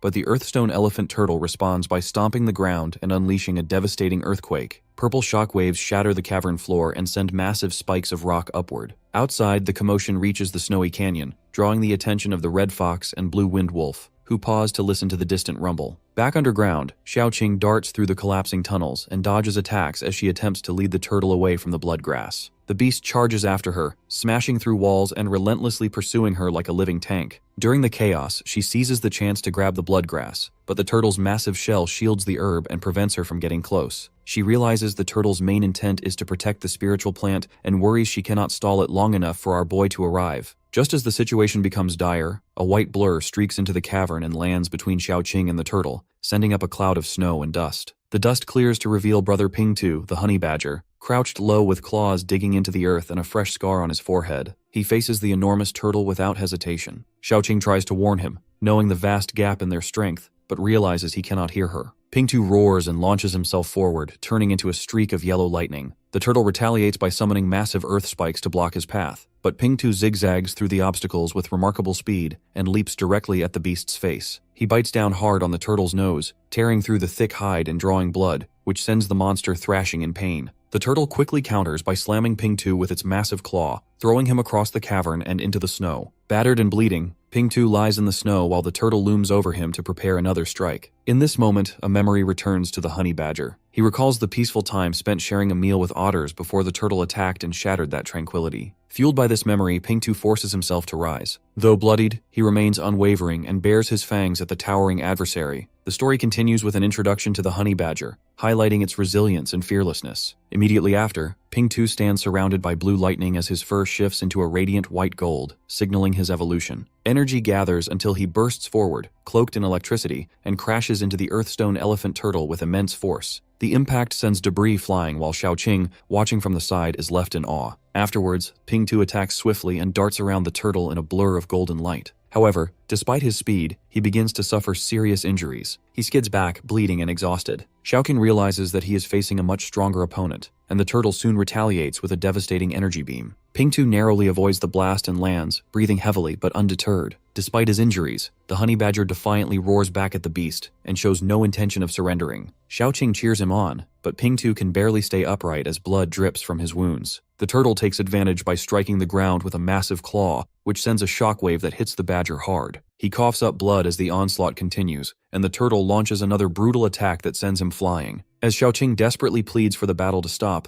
Ping-Tu lies battered but conscious with his spirit unbroken. The story reflects on the philosophy of evolution through hardship, emphasizing the necessity to face stronger foes without fear of defeat or death. Even as he drags his injured body forward and refuses to accept defeat, the honey badger charges one final time at the turtle, prepared to risk everything for his dignity. Suddenly, Xiaoqing senses a new presence. A massive black root crashes down from the cave ceiling, slamming into the turtle and sending Ping-Tu flying to safety. The badger collapses, unconscious and bleeding, while the glowing purple eye of Yuzi appears within the tangled roots. The roots quickly immobilize the injured badger, and Xiaoqing recognizes the arrival of our protagonist, whose energetic face becomes visible in the darkness. Our hero communicates with Xiaoqing and instructs her to help transfer his consciousness. After she connects with the root, the focus shifts above ground before returning to the cavern where the enormous roots of our boy lift and restrain the turtle. We can see the powerful dragon-like energy avatar of Yuzi towering over the subdued turtle, signaling that our protagonist has arrived to finish the fight. Deep inside the underground spirit mine, the massive black roots of Yuzi descend from the ceiling and encircle the earthstone elephant turtle while his purple energy avatar hovers above. Observing the beast, our boy confirms his suspicions about its mutation and elemental powers, noting that it used the mine to mask its presence. A system prompt identifies the turtle's special earthquake ability. As our protagonist readies his attack, he turns to brother Ping-Tu, who remains held in his roots with a body bloodied and battered from the earlier battle. Acknowledging the perseverance and courage of the honey badger against a formidable opponent, our hero gently moves him aside and instructs him to rest and leave the fight to him. As Yuzi prepares for combat, his energy avatar glows fiercely. Ping-Tu looks up in tears while the earthstone turtle roars and stomps, causing the ground to shake. Xiaoqing appears and warns our protagonist not to face the turtle head-on due to its immense defense. Ignoring the caution, our boy channels his power and launches a sharpened root at the turtle, striking it with a force that stuns both Xiaoqing and Ping-Tu. At this moment, the red fox arrives wreathed in flames, seizes the injured badger, and swiftly carries him away to safety. The earthstone turtle, now enraged and in pain, tries to break free, but the roots of our hero relentlessly tighten and lift it off the ground. Yuzi mocks the turtle's inability to use its earth attribute when suspended in the air, rendering it helpless. With the beast completely restrained, our protagonist gathers his energy for a finishing move. His roots morph into a colossal fist-like structure that crashes down on the turtle, shattering its shell and forcing it into a crater with a burst of blood. A system notice appears, confirming the turtle's death and awarding our boy significant evolution points. Ping-Tu, still recovering, watches from a distance as calm returns to the cavern. After the battle, the focus shifts to the spirit mine itself. The cavern reveals its vast expanse of glowing purple crystals, with Xiaoqing and the blue wind wolves celebrating among the ores. The avatar of Yuzi, now visibly pleased, admires the abundance of spirit stones and claims the field for himself. Xiaoqing brings over a rare spiritual herb she retrieved from the turtle's lair, adding to the rewards. Our hero reacts with delight, then dons a miner's hat and pickaxe in preparation for the harvest. With the operation underway, our protagonist uses his roots to dig tunnels and small caves under the tree, allowing the animals to efficiently transport spirit stones back. The red fox and blue wind wolves, being the fastest, haul nets filled with crystals through the new network. Meanwhile, Yuzu expands the tunnel system and makes extra caves so Xiaoqing, the Red Fox, and the others can cultivate using the spirit stones. Inside one of the cozy, crystal-lit caves, Ping-Tu rests while the rest continue gathering resources. Our boy assesses the scale of the mine, noting it surpasses the previous centipede-occupied one, and begins drawing energy from the amassed stones. As the spirit stone harvest nears completion, the entire willow tree form of our hero glows with surging golden and purple light, and the spreading roots signal that a significant evolution is imminent. In the snowy canyon, ordinary birds migrate south to avoid the cold, but the large golden mutant birds choose to stay, confident in their resilience. This decision proves disastrous as massive dark purple roots suddenly erupt from the canyon floor, surging upward with terrifying force and shattering the mutant bird flock in midair. Below, herds of wild animals are attacked as the roots spread panic in all directions. Afterward, attention turns to Yuzu, now a colossal mutated willow tree. Our protagonist has become far more imposing following his recent evolution. He notes changes in his appearance and focuses on his more aggressive features, though our hero observes that his head remains bald. Accepting his new look, our boy brings up his system panel to display his updated stats. The system reveals an increased lifespan,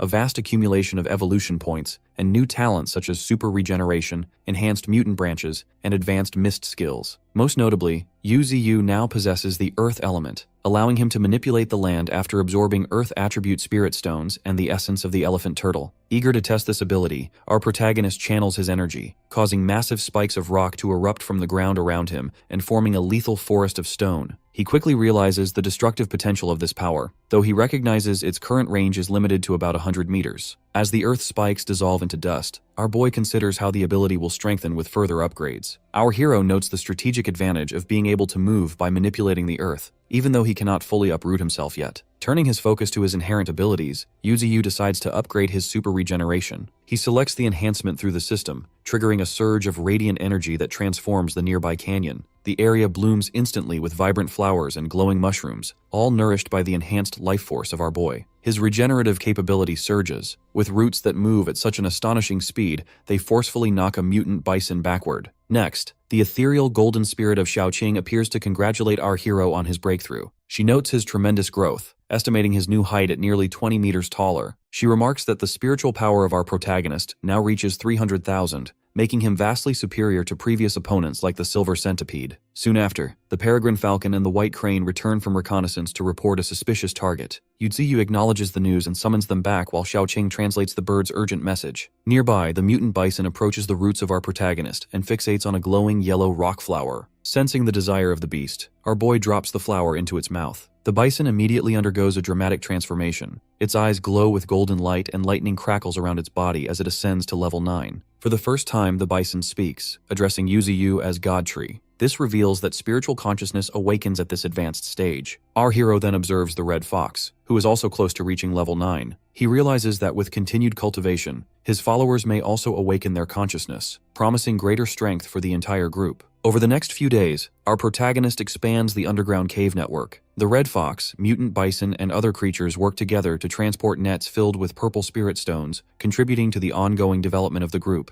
The story then shifts to the Institute of Transcendence, where Xiaoqing returns to the body of Xiaoling. In a training hall, the girl demonstrates perfect harmony between body and spirit by utilizing both fire and earth attributes. Later, she enters a high-tech laboratory where an examiner introduces a new experiment, a creature floating in a glass tank. Created from a blend of human and wolf genes, it represents the emergence of a formidable new life form. As snow quietly falls over the canyon territory, the honey badger sits alone and appears visibly downcast. The face of Yuzu, formed from swirling purple energy, appears above and sharply scolds him for his idleness. Undeterred, Ping-Tu ignores the lecture as he remains caught up in his loneliness. Nearby, other mutants peek from behind the trees, confused by the badger's state. Afterwards, the story shifts back to the Institute laboratory. The horned examiner stands before a large tank containing a half-human, half-wolf hybrid suspended in green liquid. Xiaoling asks if this creature is the result of combining humans and evolved wolves. The examiner explains that thousands of experiments have failed because human regenerative cells cannot resist the invasion of wolf cells. He adds that the next group of volunteer test subjects will arrive soon, insisting that these sacrifices are necessary for the future of humanity. Looking up at the tanks, he remains determined to succeed for the sake of those who volunteered. Xiaoling silently recalls the words of our boy regarding cellular regeneration. She believes that capturing creatures with advanced healing abilities is the key to ushering in a new era for humanity. Meanwhile, at Bayou Gorge, Suhu leads a team through the misty, dead forest. As they move deeper into the gorge, he assures the group that the dangers of the mountain have diminished, especially with Qianqin and her intuition guiding them. The members discuss their objectives, which include collecting spiritual herbs and hunting mutant beasts for a lucrative reward. While the powers of Qingzhao and Lengfeng are introduced, the latter shows little interest in the mission. Suddenly, Qianqin senses a threat and warns the team. Moments later, a gray mutant beast emerges from the mist, but Qingzhao swiftly catches and crushes it with ease. The team regroups as Suhu downplays any further danger. However, the girl's intuition grows stronger, and she urgently tells everyone to run. Before they can escape, a colossal white tiger with glowing blue eyes and razor-sharp claws appears behind Suhu. The squad freezes in terror as the tiger roars. Qingzhao attempts to fight back but is struck down by a powerful swipe, sending him flying as blood sprays the snow. Glasses Boy fires his handgun at the beast, but the bullets bounce off harmlessly. The tiger attacks him next and finishes him instantly. Lengfeng draws his katana and urges the others to escape to inform the military, but the tiger kills him with a brutal blow. Qianqin is knocked back by the impact and lands in the snow, realizing the entire squad is being wiped out. The white tiger sets its sights on Qianqin and opens its jaws to finish her. Suddenly, thick black roots controlled by our protagonist burst from the side. They slam into the tiger and wrap around its body to restrain it. The beast halts in shock, completely subdued by the overwhelming power of Yuziyu. The massive black roots of Yuziyu coil tightly around the white tiger, rendering it completely immobile as Qianqin, lying nearby, watches in shock and disbelief. The roots constrict further, and the tiger, wide-eyed and sweating, panics as it realizes escape is impossible. The scene briefly shifts to the surrounding misty mountains,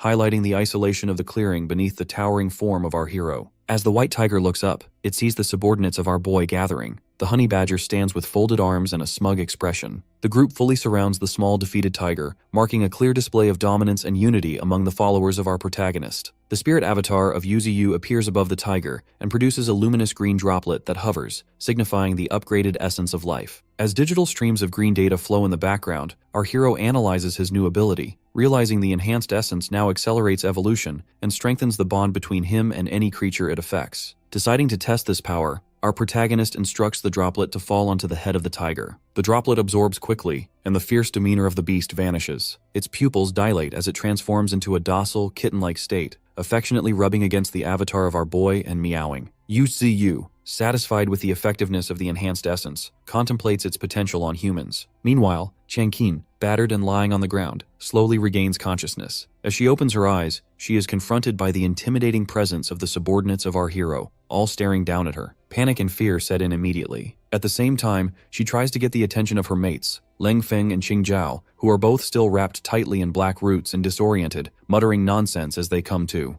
Qianqin finds herself similarly restrained and despairs at the prospect of dying here, recognizing the terrifying tree demon looming above. A glowing blue tentacle from the avatar of our protagonist reaches out, gently lifting her face. Confused and frightened, she panics as a glowing droplet of essence of life falls onto her. The moment it makes contact, her eyes widen and she is thrust into a vision. She witnesses the destruction of the earth, overtaken by massive roots, with all living things, animals, birds, and even dragons, under the control of a towering world tree. The vision ends with the birth of a new land dominated entirely by the power of our boy. Returning to reality, Qianqin stares blankly at the avatar of Yuziyu. Our hero immediately questions her about her abilities, and under the influence of the essence, she instinctively answers with sixth sense and intuition. Realizing the tree is speaking, she reacts with shock, but our protagonist moves forward with his plan, telling her she will stay and care for his pets. The power of the essence fully takes hold as a green leaf-shaped symbol glows in her eye, erasing her resistance and leaving her in a state of vacant obedience. Our boy, pleased with the results, tests the limits of his control. He commands Qianqin to compliment him, which she does without hesitation. Emboldened, our hero tries to push her further with a humiliating order, but she struggles, her face turning red as she resists. Despite the grip of the essence, she manages to break free momentarily, expresses her anger, and refuses. Yuziwa notes the limits of the influence and feels awkward about the situation. Our protagonist then shifts his attention to Lengfeng and Qingzhao, who remain unconscious and bound. Our boy administers the green droplet to both, intending for them to teach his beasts about humans, deciding this task is better handled by them than by Xiaoqing. As a final measure, our hero commands his roots to weave together a house for the captives, noting their value in serving his growing community. Within Yuziyu's territory, houses of roots are made for the newly captured humans where they will serve as their new prison. Qianqin protests, but the roots force her into the house, establishing the human's new place of confinement. Afterwards, the spirit avatar of our protagonist, appearing as a glowing blue orb, floats above, visibly content with the completed tasks. Turning attention inward,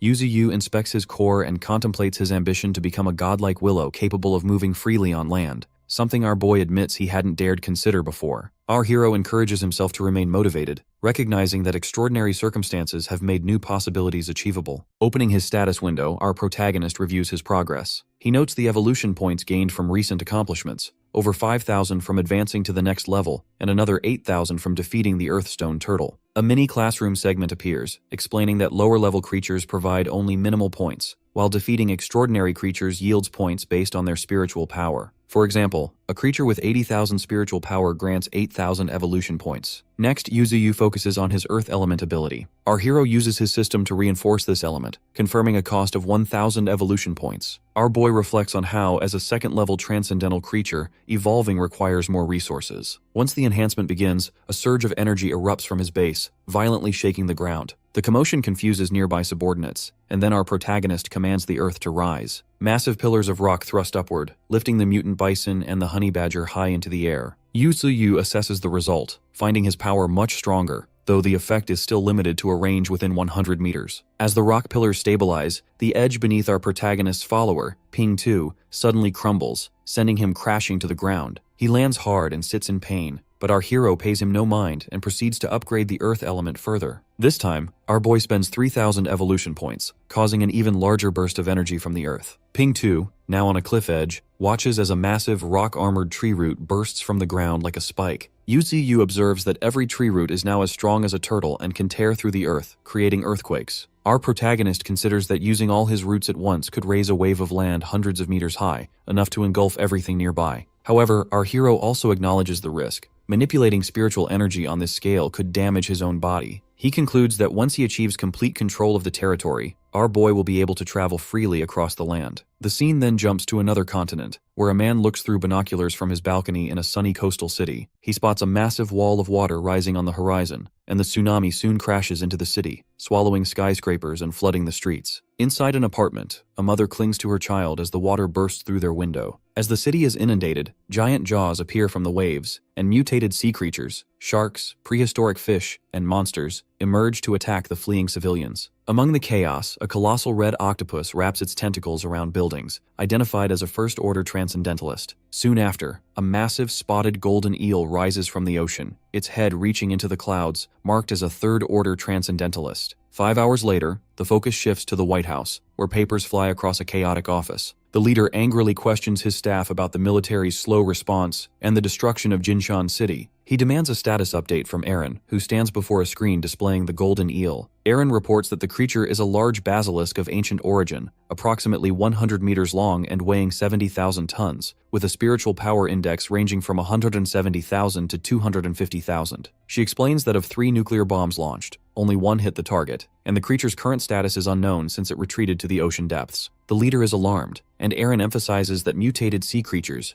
especially those from the deep sea, now pose a direct threat to humanity. Inside Yuzuyu's domain, the human captives establish a strict routine under close supervision. Leng Feng, stepping into a leadership role, signals the start of daily labor by striking a stone gong. Chenkin issues commands and oversees Qingzhao, who exerts himself with heavy work. As the days pass, the humans adapt to their new roles. Leng Feng cooks for the group and relies on help from a mutated goat that brings him utensils. Meanwhile, Chenkin tries to teach the white tiger using a whiteboard, quickly growing frustrated with its inability to learn. The golden monkey irritates Qingzhao by punching him, continuing even as he tries to keep his composure. Meanwhile, the girl's patience wears thin with the white tiger, who remains clueless despite her instructions. Qingzhao attempts to diffuse her frustration by offering food, but the group's exhaustion is clear as they eat together. Each of them shows signs of strain. Leng Feng strikes a dramatic pose and proclaims himself the leader of these unusual beasts, while the others quietly acknowledge their odd situation. Afterwards, the 3 humans sit together and reflect on their predicament. They note that it has been 3 days since their capture, and attribute their survival to fulfilling the demands of the beasts. The towering mutated willow tree, Yuzuyu, looms in the background. The humans express disbelief at the existence of such a sentient creature so far from the city. They realize the implications if the human military learned of intelligent supernatural beings, and Qingzhao concludes that teaching the beasts human knowledge is their best chance to stay alive. Leng Feng and Chenkin agree, resigned to their task. Meanwhile, at the base of the massive tree, Xiaoqing confronts our protagonist and questions the purpose of keeping humans alive. Our hero explains that human knowledge is valuable and could be crucial for the beasts in future conflicts. Xiaoqing warns that something significant is developing among humans. Later, our boy learns that humans have used nuclear weapons against a giant sea beast. Despite the attack, the creature not only survives, but also manages to deflect some of the weapons using sound pressure before escaping to the ocean depths. Our protagonist recognizes the escalating danger posed by evolving beasts and the destructive capabilities of humans. Our hero discusses the risk of radiation-driven evolution among sea creatures, realizing this could threaten humanity further if such monsters become resistant to radiation. Determined to prepare, Yu instructs Xiaoqing to pursue alliances and accelerate the construction of an underground kingdom. Afterwards, our protagonist shifts focus to strengthening his own ranks. Using his black roots, our boy captures several animals, including a boar and a large green crocodile. The animals are gathered into a designated pit as the humans observe from nearby, speculating about the purpose of this event. Our hero releases a drop of essence of life onto the mutant boar, causing it to transform, grow larger, and gain powerful abilities. A system window displays its new rank and skills, marking its successful evolution. Yu acknowledges that while the boar is not as strong as the top-tier beasts, it now stands among the stronger second-tier subordinates. Next, our protagonist bestows the essence of life on the green crocodile, prompting a dramatic transformation. The skin of the beast shifts to purple and red, ice spikes erupt from its back, and its size increases. Xiaoqing recognizes the creature as the Emperor Crocodile, an ancient and ferocious beast. As the transformation completes, tension builds between the newly evolved crocodile and the red fox. Both face each other down while our hero observes, considering how these powerful subordinates will shape the future of his growing kingdom. The training ground is thrown into turmoil as the red fox, its 9 tails blazing with fire, launches itself at the ancient Emperor Crocodile. The crocodile stands its ground, shielded by thick purple armor and a burst of ice spikes and dust. Overhead, the other humans cling to a tree and anxiously watch the intense confrontation below. A digital status window identifies the rank and abilities of the red fox,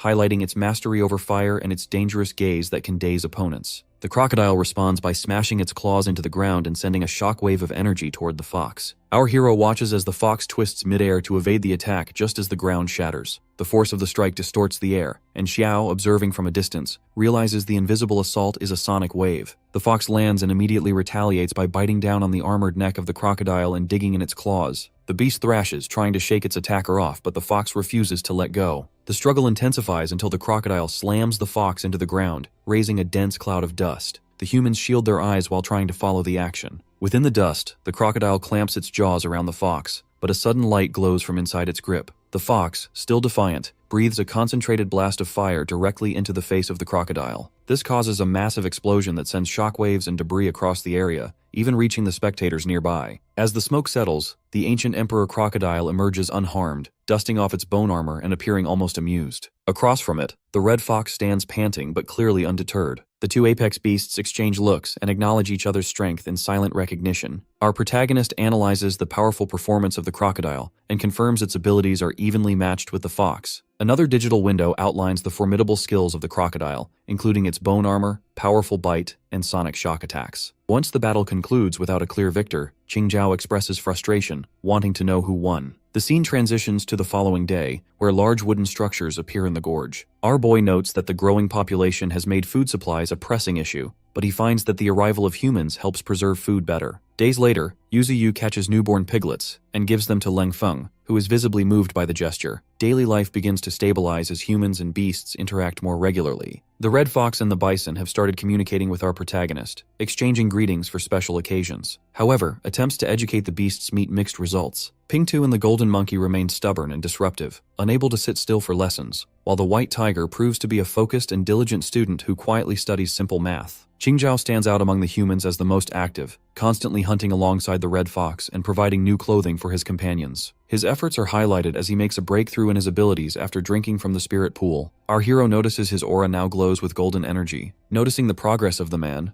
our boy keeps an eye on him as he approaches purposefully. The red fox observes the movements of the human and alerts Yu, while the bison steps in to block the path. Our protagonist intervenes, instructing the bison to let him through. Standing before the massive main body of our hero, Qingzhao drops to his knees. He offers exaggerated praise before nervously voicing his real intent. He wants to join the army of the sacred tree. Qingzhao waits for a response, leaving the next development uncertain. Qingzhao remains desperate, openly asking for training to become stronger after awakening his physical talent. Our hero responds by radiating anger and outright rejecting him. Yuziyu declares his distrust for any human willing to betray his own kind. The man accepts this harsh judgment, bows his head, and walks away defeated. As the human leaves, the golden soul avatar of Xiaoqing materializes beside our protagonist and questions his decision. She suggests that keeping humans around could help them interact with human society in the future. Our boy then pulls up a system interface to review the current strength of Lingfeng, Qianqin, and Qingzhao. While Yuziyu acknowledges their progress, he maintains his suspicion, believing some people are naturally rebellious. He warns Xiaoqing that too much generosity will eventually lead to betrayal. As Qingzhao disappears into the distance, our protagonist decides that continued surveillance is necessary. Attention shifts to the development of the canyon. Our hero notes that the area is now well fortified and rich in resources, deciding it is best to keep a low profile. Xiaoqing updates him about the Silver Centipede, revealing it has been captured by humans for experiments. This news surprises our boy because of how quickly it happened.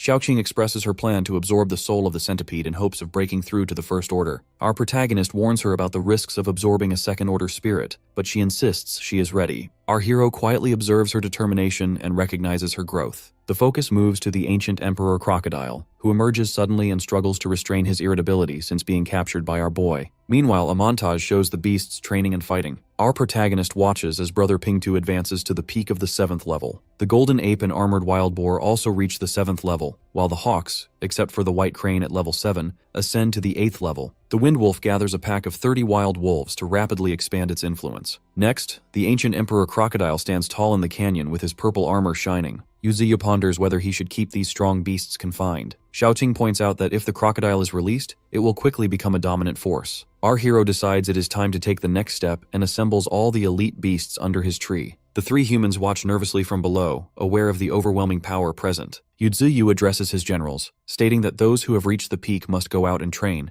but only those who have leveled up are allowed to leave. Our protagonist selects the Red Fox, Bull Demon, and Emperor Crocodile for this task. The White Tiger mistakenly believes it is included, but our boy quickly corrects him. Our hero assigns everyone ranks and new titles. The Red Fox is named Ninetails and made the leader, while the Bison becomes Bull Demon, second in rank. The White Tiger is assigned third, and the Emperor Crocodile is placed fourth due to his late arrival. Yuziyu formally names them his 9 monsters and instructs them not to enter human cities. Some, like Bull Demon, hesitate to leave, but our protagonist insists they follow his command. With the new orders given, the selected beasts depart. Ninetails leads them while wreathed in fire, and the Emperor Crocodile solemnly bows and turns away. The scene shifts back to the human laboratory where Xiaoqing, occupying the body of Xiaoling, examines the Silver Centipede. It is now a mechanical creature suspended in wires and tubes. She remarks on its resilience and proposes that its soul would be better off empowering her. As she begins the absorption, the mechanical eye of the centipede glows purple, and the girl's eyes fill with energy. High above the canyon, the Red Fox surveys the world while the Emperor Crocodile emerges from the water below, shaking off droplets in preparation for his own journey. These two empowered beasts, granted strength by their master, set out separately to forge their own paths. Meanwhile, within the human settlement of the canyon,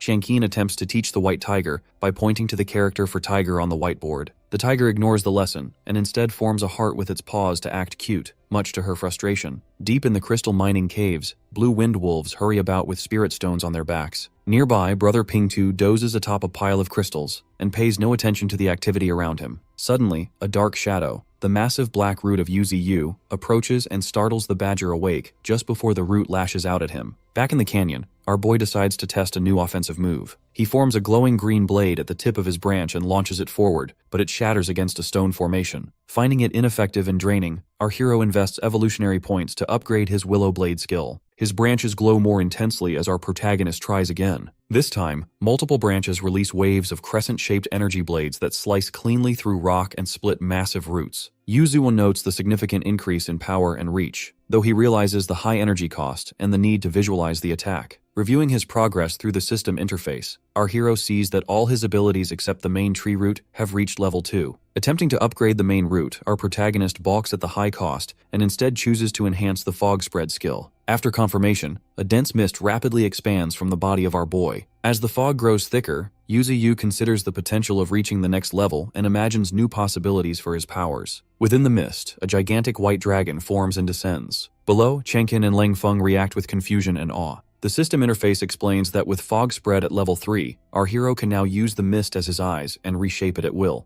Our boy realizes he hasn't seen Xiaoqing recently, and at that moment, a beam of purple light shines from his underground root chamber. Inside, Xiaoqing is enclosed in a cocoon as she undergoes a breakthrough after absorbing power from the purple centipede. At the same time, inside the Human Research Institute, Xiaoling is surrounded by golden flames as she advances. This draws a concerned crowd of students and researchers until the Horned Examiner arrives and orders a high-quality fire spirit stone to support the process. Back in the canyon, our protagonist assists the transformation of Xiaoqing by sending her the essence of life. A researcher at the institute throws a fire stone to aid the evolution, and the energies combine as Xiao awakens with newfound strength. As the light fades, Xiaoqing emerges in a radiant new form with long blonde hair and a mechanical purple centipede floating behind her. Our hero observes her success, and at the institute, the Horned Examiner confirms the advancement of Xiaoling. Xiaoqing stretches, accidentally causing massive bone spikes to erupt near our boy, who quickly urges her to stop before she causes further damage. Eager to demonstrate his own upgraded powers, our protagonist gathers mist around his branches and shapes it into a colossal white dragon and a massive bison. Both mist constructs appear solid and intimidating. Yuzuyu points out that while their offensive strength is limited, they can absorb physical attacks and create strong illusions. Xiaoqing observes the forms and notes that the pressure stems from moisture in the air, but she remains unimpressed. With a snap of her fingers, she dissipates the mist beasts and explains that their spiritual connection could allow enemies to track them back to the true body of our hero. She recommends embedding a spirit stone into the constructs to obscure his link and enhance their realism. Taking her advice, our boy inserts a spirit stone into the mist dragon. This causes the construct to grow more powerful and realistic, its presence marked by glowing purple eyes and energy. The dragon emits a powerful blast, and Xiaoqing, now impressed, praises the improved strength and concealment. Afterwards, she teases our protagonist, hinting she has more to reveal. The story shifts to a coastal city thrown into absolute chaos as explosions and enormous ice shards devastate buildings and streets. In the harbor, massive sea monsters surface, threatening to consume everything around them. Fighter jets attack from above, firing missiles at the invading beasts, but the destruction continues unchecked. Amid this devastation, soldiers entrenched along the streets fire desperately at the monsters. Their position is suddenly threatened when a colossal pink claw smashes through a nearby wall, revealing the approach of the giant coral crab. As bullets light up the sky, the soldiers' hope disappears, and one realizes that outside help won't be coming, acknowledging their grim fate as the monstrous crab towers over them. The city is shown engulfed in flames, dominated by the enormous crab. Suddenly, the story shifts to a quiet butcher shop, where a butcher works calmly near the peaceful territory of our protagonist. Inside the canyon, Xiaoqing appears in soul form, requesting Yuzuyu to send a falcon the next day to a specific location to retrieve something she wants to give him. Our boy, curious, agrees. A brief flashback reveals Xiaoling, under the control of Xiaoqing, waiting outside in a tracksuit as a peregrine falcon lands nearby. The falcon's loud screeching causes the girl to worry about drawing unwanted attention, but after a moment of interaction, she hands a metal canister to the bird, instructing it to deliver the item safely to our hero. Returning to the present, our protagonist opens the delivered canister using his blue spirit tentacle and discovers a small golden ant inside a glass tube. Reading the displayed system information, Yuzuyu sees that the ant is near death but has exceptional potential. It is a mutant with a lifespan of only 2 days and abilities far beyond those of normal ants, though many remain unawakened. Xiaoqing's soul form appears, excited, and explains that this ant is the result of sacrificing hundreds of millions of ants in experiments, and that it was only given to her because it had so little time left. Our hero recognizes the uniqueness of the creature, noting its special traits and the rarity of its existence. Our protagonist decides to help the ant, first diluting potent life essence with spiritual water to avoid harming it. He bathes the ant in this energy, reviving it and causing its single green eye to glow brightly as its vital signs stabilize. Satisfied, our boy then exposes the ant to undiluted life essence, triggering a rapid transformation. The ant's body cracks and expands, growing into a large armored insect with golden scales and sharp sickle-like legs. Testing its new form, the golden ant demonstrates tremendous speed, vanishing in a blur and racing around the spirit avatar of our protagonist, leaving trails of blue light. Xiaoqing comments on its increased agility and size and observes its impressive strength. The ant then kneels before our hero, expressing gratitude and pledging loyalty for being saved. Yuzuyu notes with surprise that the golden ant has already learned telepathy at a lower level than the white tiger, one of his earlier subordinates. The nearby white tiger, embarrassed and frustrated by this, tries to assert itself but is mocked by the ant, leading to a brief confrontation before the white tiger storms off in tears. Shenkin, in the background, reassures the white tiger, suggesting that sometimes greater intelligence leads to delayed abilities. Our hero formally appoints the golden ant as his 5th beast, instructing it to train in the underground cave and naming it Flash for its golden appearance. As this happens, Xiaoqing quietly recalls the traumatic past of Flash, who witnessed the deaths of countless companions in human laboratories and endured relentless experimentation. She worries that the pain and anger of Flash toward humans will only grow with its power. Our boy, however, consoles himself that the loyalty of the ant is assured as long as he remains its protector. Suddenly, the scene shifts to the Emperor Crocodile, who is overtaken by pain as its armored body cracks and blood pours out, signaling the start of an unstable evolution.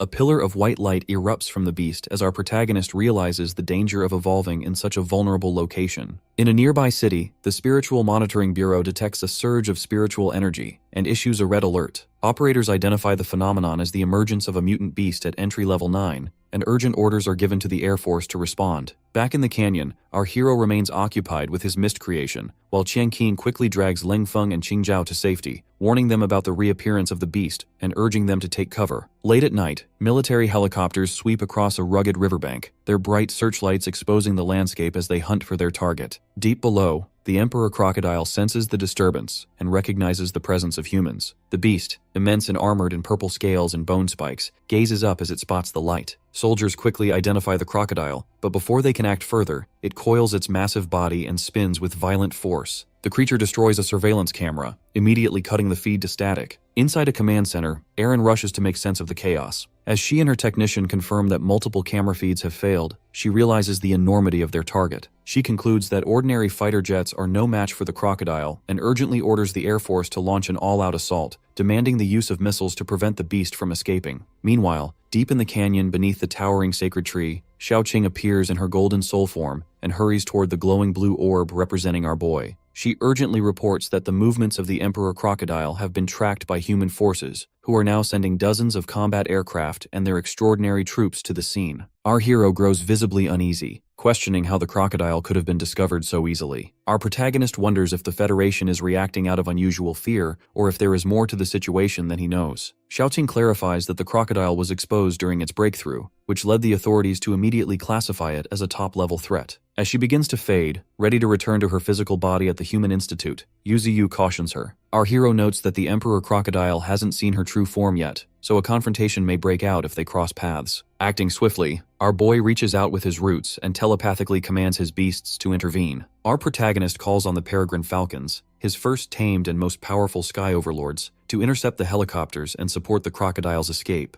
The Falcons soar through the clouds as the military continues its assault below, with helicopters firing on the crocodile. On the river, the Emperor Crocodile retaliates with a thunderous roar while baring its tusks. At a nearby military base, soldiers gather for a briefing and review a holographic map to plan their interception. Among them, Xiaoqing stands quietly in human form, remaining uncertain about the situation. Back at the command center, a subordinate questions whether it is necessary to go to such lengths against the giant crocodile. He suggests they could instead drive it into the restricted zone and let the extraordinary troops handle it later. Erin quickly rejects this idea, explaining that the Institute of Biology has just confirmed the crocodile possesses retro-ancient genes. This makes it far more dangerous than average mutants. She points to footage of other ancient creatures, like the giant moray eel that caused chaos in the Freedom Commonwealth a month ago, and the ancient crab from Sakura country that destroyed an entire coastal city. Erin stresses that if they allow the crocodile to escape now, it will only become stronger and cause even greater destruction in the future. Therefore, it must be stopped here and now. Returning to the battlefield, the Emperor Crocodile uses its massive tail to launch boulders with precise force, deliberately knocking them into the path of incoming missiles. This creates thick smoke and debris, severely limiting the pilot's visibility and disrupting their targeting systems. As the helicopters struggle to navigate the chaos, one pilot notes that, unlike previous giant beasts, this crocodile manages to avoid every direct hit. Observing these calculated evasive maneuvers and the sharp reactions of the creature, the pilots begin to realize that the Emperor Crocodile shows signs of advanced intelligence. The beast far surpasses anything they have faced before. As the crocodile attempts to flee toward the forest, Erin orders the helicopters to continue their attack by using bombs to pin it at the edge of a cliff. Trapped, the crocodile activates its atavistic power and encases itself in a layer of frost and ice as a defensive measure. The pilots observe the beast become still and rigid, noting its exhaustion. Seizing the moment, the military launches a final massive barrage of missiles and ammunition, engulfing the frozen Emperor Crocodile in explosions. Observers across the command center and battlefield watch tensely as the outcome of the operation hangs in the balance, waiting to see if their efforts have finally subdued the legendary beast. A barrage of golden energy beams rains down with explosive force, blanketing the battlefield in fire. The Emperor Crocodile, battered and bleeding from a deep neck wound, reels under the onslaught as the attack intensifies. Meanwhile, at a high-tech human command center, operators scramble to keep up as multiple units report depleted ammunition. Commander Aaron, visibly tense, pushes her team to launch the last bomb, determined to finish the operation. The final bombardment explodes around the Emperor Crocodile, who is now bleeding heavily. The area is swallowed by fire and dust. Inside the command center, new threats emerge as operators detect several unidentified creatures approaching at high speed. The screens flash with rapid red and blue dots, but the images are too blurred to identify,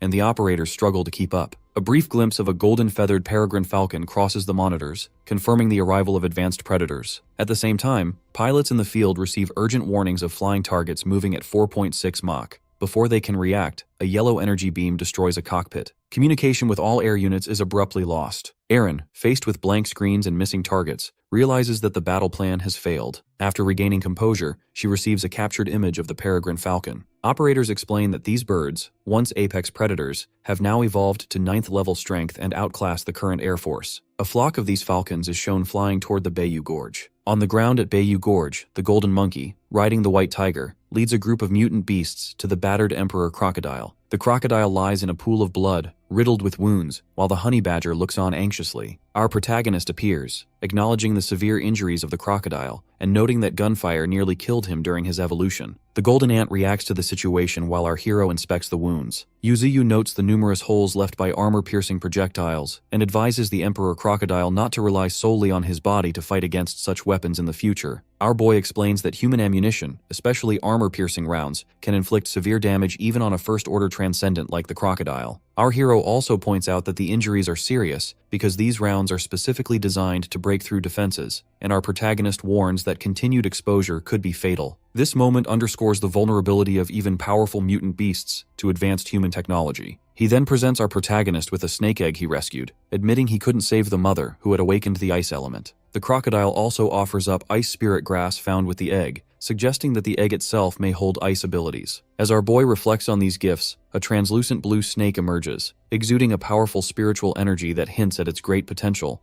possibly surpassing the existing tomahawk snake. Back in the command center, staff notice a strange vortex of fog appearing on their monitors. Aaron and the operators speculate that elemental forces might be evolving into life forms. When they spot movement from a tree in the images, Aaron instructs her team to reinvestigate the mountain, suspecting it could be a mutant beast habitat. She orders the area declared a red forbidden zone and demands constant surveillance, insisting that the giant crocodile must not be allowed to leave the mountain under any circumstances. In the red declared area, a military camp stands in a canyon, surrounded by a dense, unnatural white fog that obscures the camouflaged buildings. Soldiers in full tactical gear remain on high alert, reinforcing the seriousness of the situation as signs display warnings about strict guards. Overhead, on a massive tree branch, Flash, the golden ant, watches the camp from the shadows, silently judging the humans below. Elsewhere in the mountains, the Emperor Crocodile, visibly wounded and bleeding, listens to the instructions of his master, Yuzuyu. Our hero tells him to move to the center of the Misty Mountains, claim the land, and create a lake. Yuzuyu assures the crocodile that life essence will be granted to help form a spiritual lake when the time comes. The Emperor Crocodile agrees, then lies down to recover as the blue monkey and honey badger, Ping 2, stay close by. The crocodile reassures the smaller beasts that they can play together once he heals, prompting laughter and relief from the group. Meanwhile, at the sacred tree's core, our protagonist discusses the growing human threat with Xiaoqing. Xiao worries about the humans' awareness of the giant crocodile, but Yuzuyu remains calm, explaining that the humans have only just made this discovery and should be left alone for now. Our boy decides to use the fog beast to further conceal their presence, confident that the mountain's fog will prevent humans from causing harm. Shortly after, Xiaoqing reports that a small team of soldiers is preparing to enter the mountain. Our hero confirms he has already noticed their movements and has considered how to respond. As the soldiers move forward, one enters the thick fog and quickly becomes separated from his unit, causing his teammates to call out an alarm. Panic spreads among the remaining troops, who scramble to contact the camp. Suddenly, the massive leg of a fog beast crashes down, killing a soldier and triggering an immediate alarm. A dragon-shaped fog monster emerges, its eyes and teeth glowing through the mist, leaving the soldiers in shock. Gunfire erupts, but the beast reforms instantly where it is hit, rendering bullets useless. A soldier steps forward with a flamethrower, hoping to try a new tactic, just as Qingzhao, a human servant under the command of Yuzuyu, receives telepathic orders to join the battle and prove his loyalty. The soldiers are stunned to see a human fighting alongside the monsters, but before they can react, Flash walks out from the shadows, openly expressing contempt for the humans. The troops panic and open fire on both Qingzhao and Flash, but their attacks have little effect. An overhead view shows the fog dragon and the golden ant overwhelming the outpost, destroying the defenses effortlessly. Back at the sacred tree, our protagonist and Xiaoqing observe the chaos. Xiaoqing remarks that the mountain's threat will now be exposed to the wider world, and our hero accepts that hiding is no longer possible. Yuzuyu determines to delay human advances by demonstrating the full horror of the mountain, knowing that inaction will only encourage further intrusions. Xiaoqing brings up the traumatized soldier captured earlier, and our boy decides to release him, wanting the terror of the fog beast to spread among the humans. Xiaoqing warns that this will only invite stronger retaliation from more powerful human forces,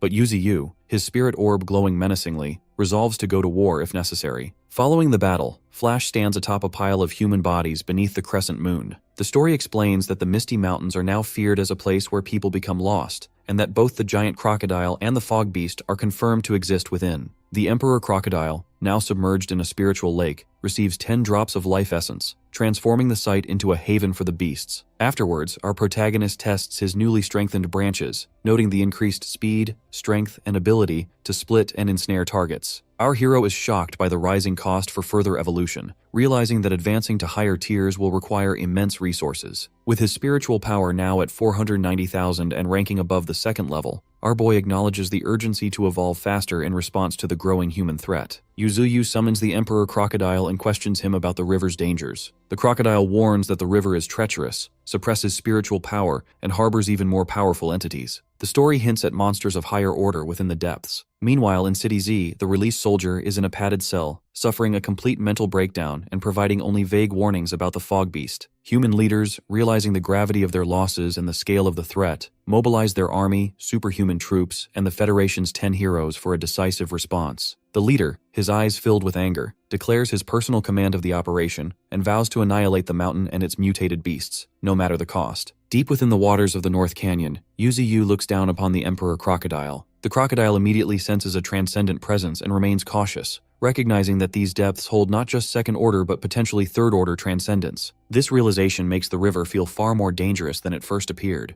Shifting his attention, the Emperor Crocodile looks up to the towering willow, suspecting that the god tree, Yuzuyu, has grand ambitions. In response, the consciousness of our protagonist pulses with intent. He plans to draw the powerful river into his own territory, viewing this as a critical step for his growth. Yuzuyu believes that controlling the river's flow directly into the sea will provide a significant strategic advantage for future conflicts against humans. As the determination of our boy intensifies, golden light floods the horizon, signaling the beginning of a new chapter for his followers. With the ambition clear, the Emperor Crocodile suggests conquering the nearby mountain range first and recommends sending the honey badger, armored boar, and 2 others for the mission. Our hero, aware that his own immense power might attract human attention, agrees with the plan. Yuzuyu decides it is best to let his subordinates train and grow stronger while he remains in the background to provide protection. He places the Emperor Crocodile in command, instructing him to capture any opponents with promising abilities and promising to deal personally with the most valuable prey. Before they leave, our protagonist gifts the crocodile some concentrated life essence to ensure nothing goes wrong. As the Emperor Crocodile rises from the river, his imposing figure gathers the honey badger, armored boar, and orange monkey, signaling the start of their expedition. Meanwhile, Yuzuyu shifts his focus underground, where he checks on the progress of the subterranean city under the supervision of Qingzhao. The servant reports significant advancements, noting that 3 floors are nearly connected thanks to the wind wolves and previously sent mutated mice, which greatly accelerated construction. New features include a central water source, multi-level walkways, and spirit stones that both illuminate and nurture the underground flora. Qingzhao suggests further expanding rooms and training slots, and asks to bring in a friend for help.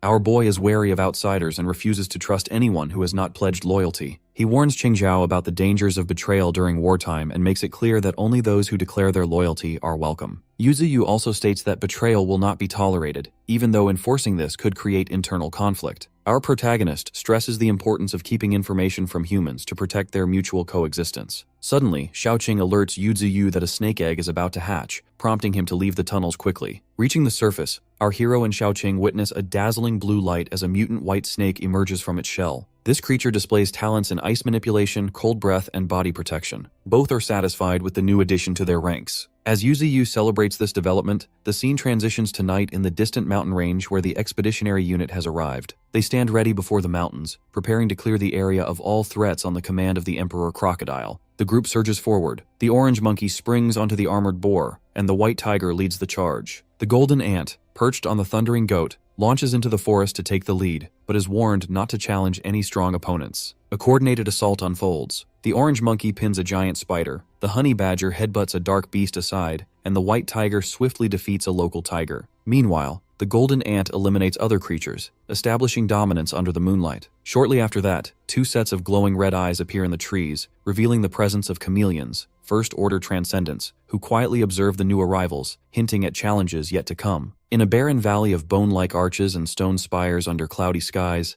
a sequence of green system notifications records kills and corresponding evolution points over the remains of various defeated beasts. These displays show the rapid accumulation of power through efficient hunting. The internal thoughts of our protagonist reflect a primal urge to continue killing while the system tracks a growing total of evolution points. After a short reflection on recent hunting success, Yuzi addresses a group of mutant blue wolves, instructing them to eat for recovery. In the background, our hero encourages even his white snake to replenish its strength. The focus then shifts to a distant, jagged cliff. Atop this cliff, a massive, dark-furred gorilla with red eyes and prominent tusks roars, shaking the surroundings with its presence. Xiaoqing observes the spectacle, assessing the overwhelming strength of the gorilla as it smashes the ground and hurls a boulder. Responding to this show of power, Xiaoqing reveals her own might by summoning a giant segmented purple scorpion tail while preparing for confrontation. Back in the territory of our boy, the clearing of the battlefield finishes as Yuzi surveys the orderly ground. Without warning, the massive gorilla plummets from the sky, crashing into the grass and falling unconscious. Xiaoqing descends after it, landing lightly and presenting the gorilla as requested. She voices her concerns to our protagonist, emphasizing that primates differ from other beasts due to their intelligence and social nature. She explains that these traits make them harder to control and potentially unpredictable if not managed carefully. While Yuzi listens, he reflects on the risks, but also points out that, with proper guidance, the capacity of a primate for learning and adaptation might allow it to surpass other creatures in evolution. Our hero notes that if the gorilla absorbs human knowledge, it could quickly become an entirely new kind of species, which would be an advantage in a world already thrown into chaos. Our boy studies the destruction caused by the arrival of the gorilla, noting its size compared to other beasts. As the gorilla regains consciousness and roars up at the imposing eye of our protagonist,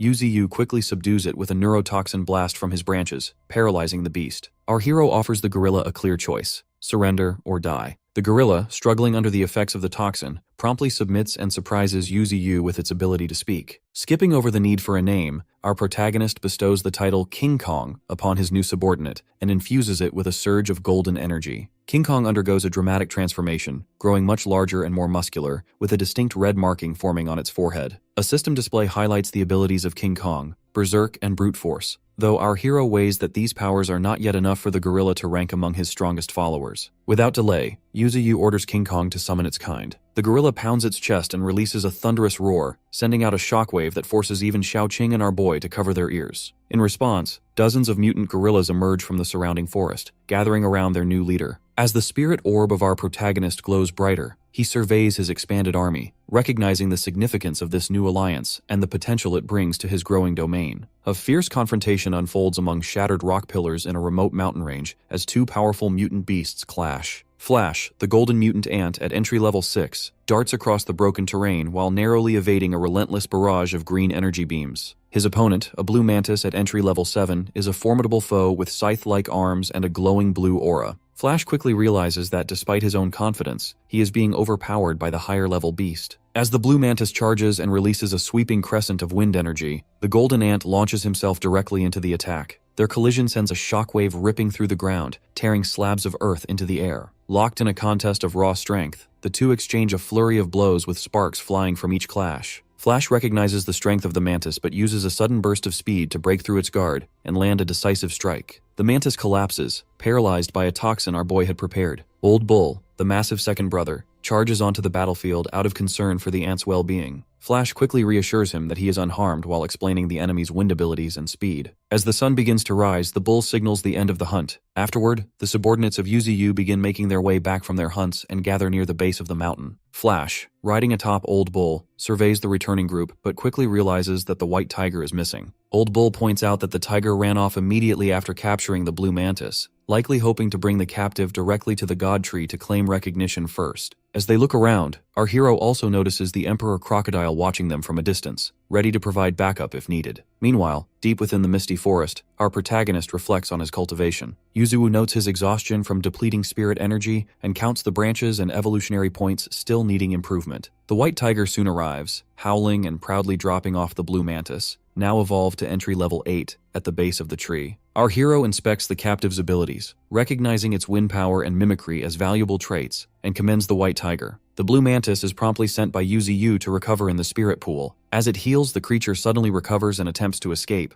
but our boy swiftly subdues it with a thick root, forcing it back into the pool. Soon after, Old Bull approaches Yuzuo with a serious expression and voices his growing concern about Nine Tails, who has been missing for half a month. He admits his worry and requests permission to search for him. Our protagonist responds by acknowledging the strength of Nine Tails and reassures the bull that, although the disappearance has been long, he is unlikely to be in danger. However, Yuzuo warns that searching the desert would be extremely difficult and questions whether Old Bull is truly prepared to face the threats there. He advises that the bull should wait until he breaks through to the transcendence level before setting out. Understanding the need to become stronger, Old Bull decides to head to the Spirit Stone mine to train, hoping to use the energy-rich environment to achieve his breakthrough. Our hero silently observes this determination and notes to himself that, after accumulating spiritual power for so long, Old Bull is now on the verge of reaching a new level of strength. 3 days quickly pass as the White Tiger and Flash undergo rigorous training under the supervision of Yuzuo. His branches are fully strengthened, aided by their efforts. After these improvements, our boy decides to further push his evolution by infusing all his spiritual power into the branches to aim for further growth. As he channels his energy, the branches rapidly multiply and stretch toward the sky, unleashing a spectacular display of pink light. The resulting supernatural aurora lights up the sky above the mountains, drawing the attention of both human explorers and beasts, who gaze up in awe and confusion. Xiaoqing, held captive among the humans, gazes upward in a trance and recognizes the spectacle as the aurora borealis. The scene broadens to reveal that the branches of Yuzuo have multiplied and now glow with white light, stretching across the entire sky while pulsing with pink and blue energy. This brilliance leaves Xiaoqing overwhelmed by the beauty, while Leng Feng stands beside her, troubled by the overwhelming force above them. He worries aloud that if the branches were to fall, everything would be destroyed instantly. As the humans watch in awe and fear, Flash, the golden ant, approaches with a sense of pride. He declares that witnessing the power of our boy is an honor for the humans. Our protagonist's subordinate immediately reminds them of their precarious situation, stating that their survival hinges on their usefulness to Yuzuo. Tension flares when Qingzhao questions the ant about his apparent hatred for humans, to which Flash responds with open contempt, making it clear that his feelings go far beyond simple dislike. Meanwhile, our hero internally reflects on the heavy spiritual toll exacted by his current display of power. He realizes that the rapid drainage of spiritual energy is unsustainable, causing him to withdraw the aurora and decide that this ability must be reserved only for life or death situations. As the supernatural light fades from the sky, attention shifts underground to the mining facility, where Qingzhao oversees a group of mutant gorillas laboring with logs and stones. Yuzuo, projecting his consciousness through a black willow branch, commends Qingzhao for managing the gorillas effectively and instructs him to train them as a disciplined military unit. Qingzhao notes that the gorillas can be controlled as long as they respect his strength. Without warning, the cavern shakes violently, causing rocks to tumble from the ceiling. While Qingzhao suspects an earthquake, our protagonist quickly senses that the disturbance resembles the breakthrough of Xiaoqing and suspects the bull demon is evolving. Noticing that the spiritual power is blocked by spirit stones in the tunnel,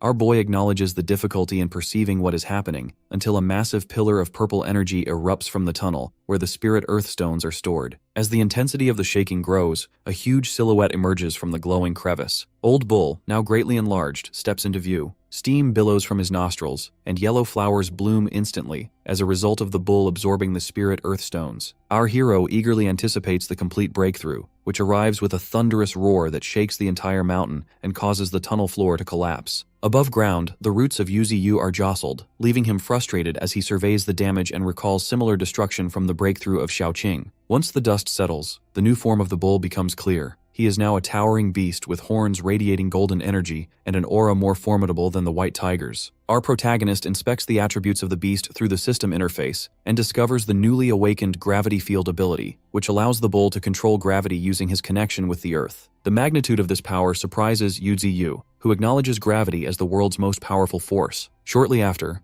Honey Badger and Flash approach the transformed bull in admiration, while the bull himself admits to confusion about his new strength. Our boy offers him the chance to test his abilities through combat. Flash and Blue Mantis step up to challenge the bull, moving so quickly that they become streaks of blue and yellow light across the battlefield. Yuzuyu and the assembled beasts watch as the bull suddenly releases a wave of gravity that instantly demonstrates the effectiveness of its new power. Beams of energy cut through the forest as the bull demon easily evades attacks from both Flash and Blue Mantis, quickly overpowering them. He stands among the destruction in arrogance as he surveys the fallen. Observing everything, Yuzuyu realizes internally that ordinary speed and sneak attacks have no effect on the bull demon and warns against any rash attempts. As the bull checks on his injured ally, Flash reports that his internal organs are crushed and his limbs are broken, though he tries to downplay the severity. At this moment, a pink mist known as the Rain of Vitality, summoned by our protagonist, envelops the wounded. This rain accelerates healing and deeply revives living beings. Our boy observes that while Flash seems stable, his internal injuries are severe.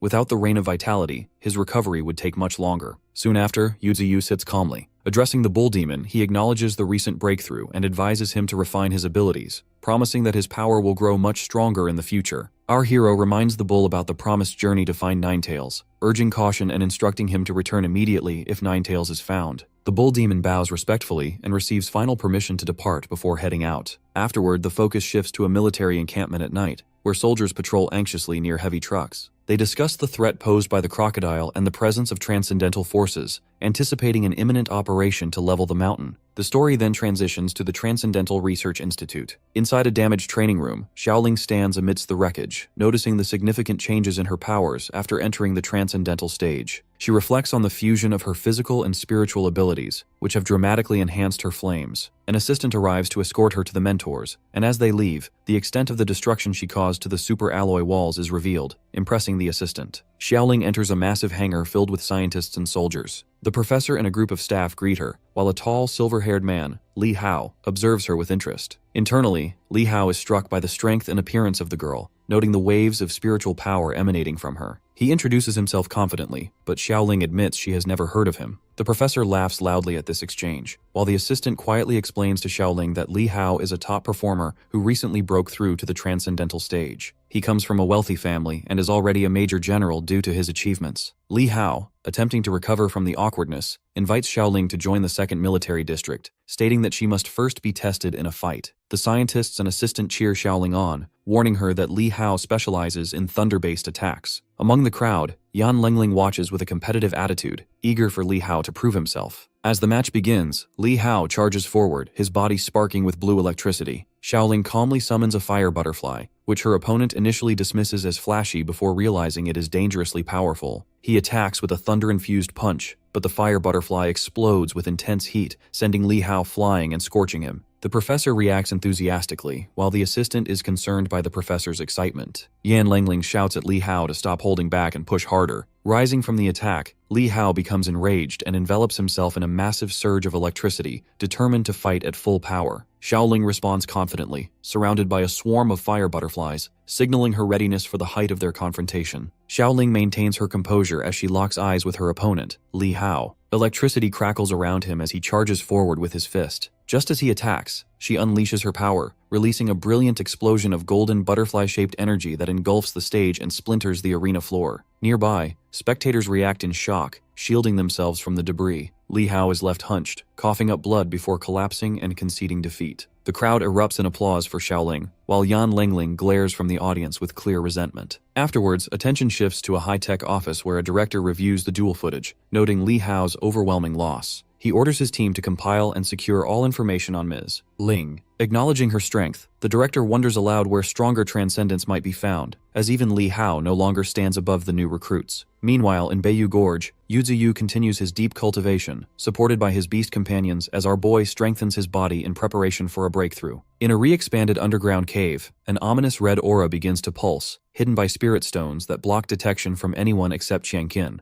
Gifted with intuition, she feels intermittent waves of unease and investigates the cave, immediately sensing the increased strength of the sinister energy. Suddenly, thick red vines erupt and ensnare her, dragging her into the darkness as she desperately calls for help. Within his peaceful domain, our protagonist is suddenly roused from cultivation by a faint, urgent cry that he instantly recognizes as Qianqin's voice. Alarmed, our hero quickly checks his surroundings, using his roots and senses to search all the usual places she might be. but finds no sign of her presence. Realizing that she has vanished without a trace, Yuzu blames the thick fog for hindering his perception and wonders if she might have left the mountains. To locate her, our boy activates his mist-sensing ability, sending waves of his spiritual energy through the gorge. This technique allows our protagonist to pinpoint her location deep within a cave hidden from ordinary senses. Extending his consciousness to the cavern's depths, Yuzu discovers Xiaoqing ensnared and immobilized by a mutant plant monster. Recognizing the plant as a mutated blood-colored specimen from the Spirit Stone mine, our hero enters the cave with a massive black serpent-like branch. Sensing the creature's intense hostility, our boy immediately attacks with overwhelming force, crushing the mutant plant and putting an end to its threat. After defeating the creature, a green interface appears before Yuzu, informing him that he has acquired a new ability called Seeds of Vitality. This power enables him to channel his spiritual energy to rapidly grow multiple trees at once. Our hero reflects on how this differs from his previous battles, noting that absorbing mutated plants, rather than beasts, seems to grant him unique new abilities. Considering this, our boy realizes that hunting more rare or mutated plants could further accelerate his growth and strength. As his attention shifts, he notices Xiaoqing's limp figure still entangled in the withering red vines. Recognizing that she did not survive the ordeal, our protagonist quietly reflects on her loss. As Xiaoqing lies gravely injured on the ground, her body remains tightly bound by blood-red vines. Over her, Yuzu notes that these crimson growths have been trying to use her body as a vessel to escape. Witnessing her battered state, our boy resolves with measured respect to bury her where she fell. Suddenly, a violent burst of energy erupts from the girl, jolting her awake. As light floods the space, a new figure emerges.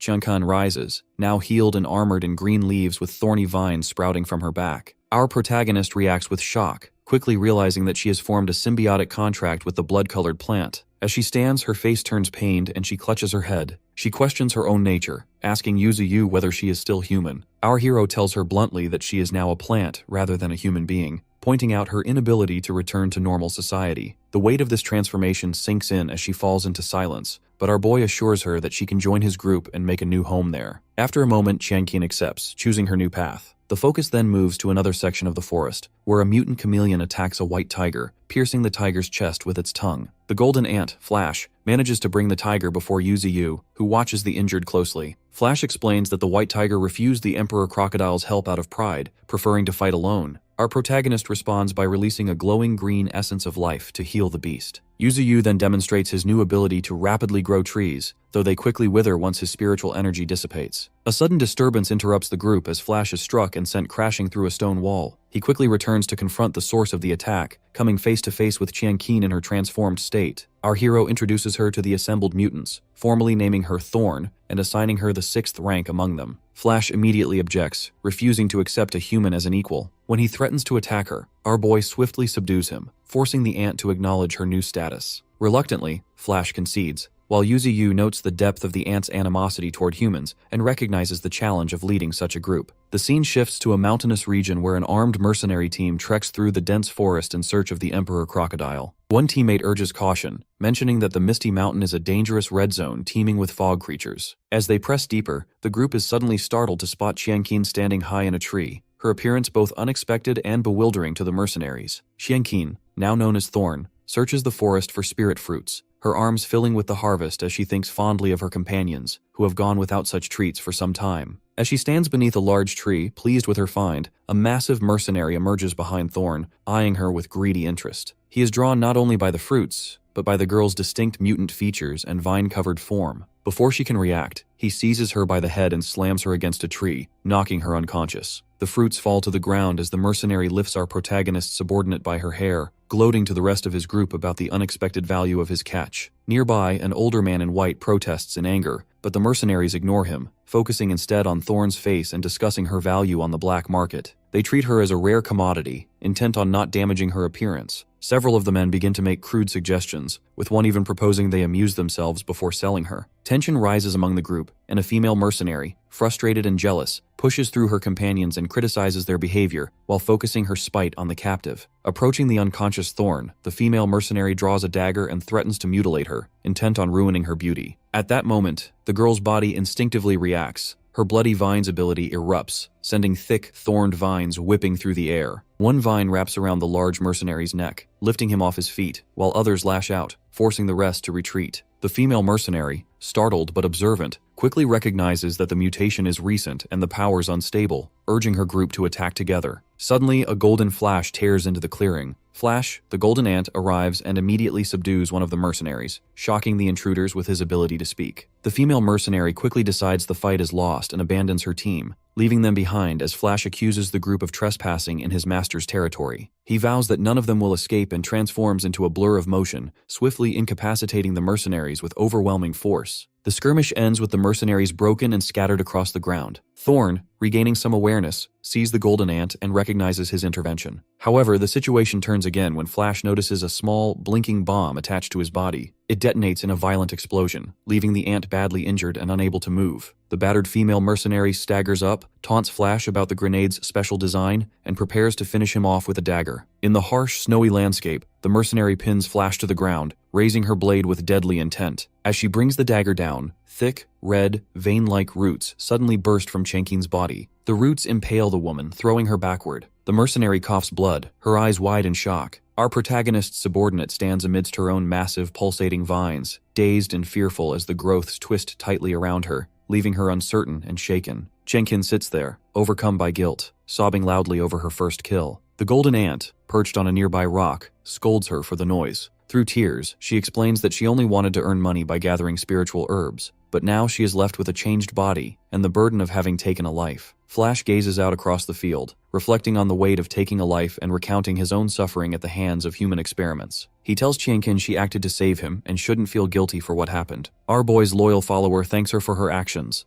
Though she starts crying again, she admits his words touch her deeply. When he asks if she misses her family, she reveals she is an orphan with no one to return to. Quietly, the ant tells her she isn't alone anymore. Xiaoqing, comforted by these words, manages a smile through her tears. Meanwhile, deep within a glowing cavern laced with tangled roots, Yuziyu silently observes their exchange. He realizes Xiaoqing has found her own resolve without him interfering. Our hero remains silent, simply watching. Soon, the story moves to a foggy forest where Leng Feng, accompanied by a large pink rabbit beast, questions if Xiaoqing is truly certain about her choices. With vines sprouting from her back, she insists he should prepare for what is to come. Leng Feng, frustrated, reminds her that he still has family waiting for him, making it clear he is not ready to accept her path. Next, beasts attack as the story explains that the spiritual recovery has ushered in a dark age. Inland cities are under daily siege, but the coastal regions face even greater destruction as sea beasts surge ashore, causing countless deaths. In a high-tech boardroom, the head of the China Federation assembles top officials to address the growing crisis. The director of the Inland Spiritual Power Bureau activates a hologram, showing the rapid and dangerous increase of spiritual power in the sea's depths. She explains that high concentrations of spiritual power are toxic, forcing deep-sea monsters into shallower waters. This, in turn, drives less powerful sea beasts toward coastal cities, making the global sea beast attacks unavoidable. General Zhao Jianjun questions how long this chaos will last, but the director warns that this is only the beginning. She presents another alarming graph, revealing that spiritual energy is now rising inland as well. The coming spiritual tide will trigger a second wave of mutations among land beasts, leaving inland cities vulnerable to wild animal attacks and unable to use heavy weapons for defense. The head of the Federation, after a brief pause, signals that he has something else to show. Far below the earth, the main route of Yuziyu has reached depths of 10,000 meters. Our protagonist senses an impending catastrophe as Xiaoqing, in spirit form, joins him. They travel toward a massive, glowing core of energy beneath the ground, while our boy feels the power surging. Xiaoqing marvels at the density of spiritual power in the cavern, and our hero declares that a new cycle of evolution is starting. Back in the boardroom,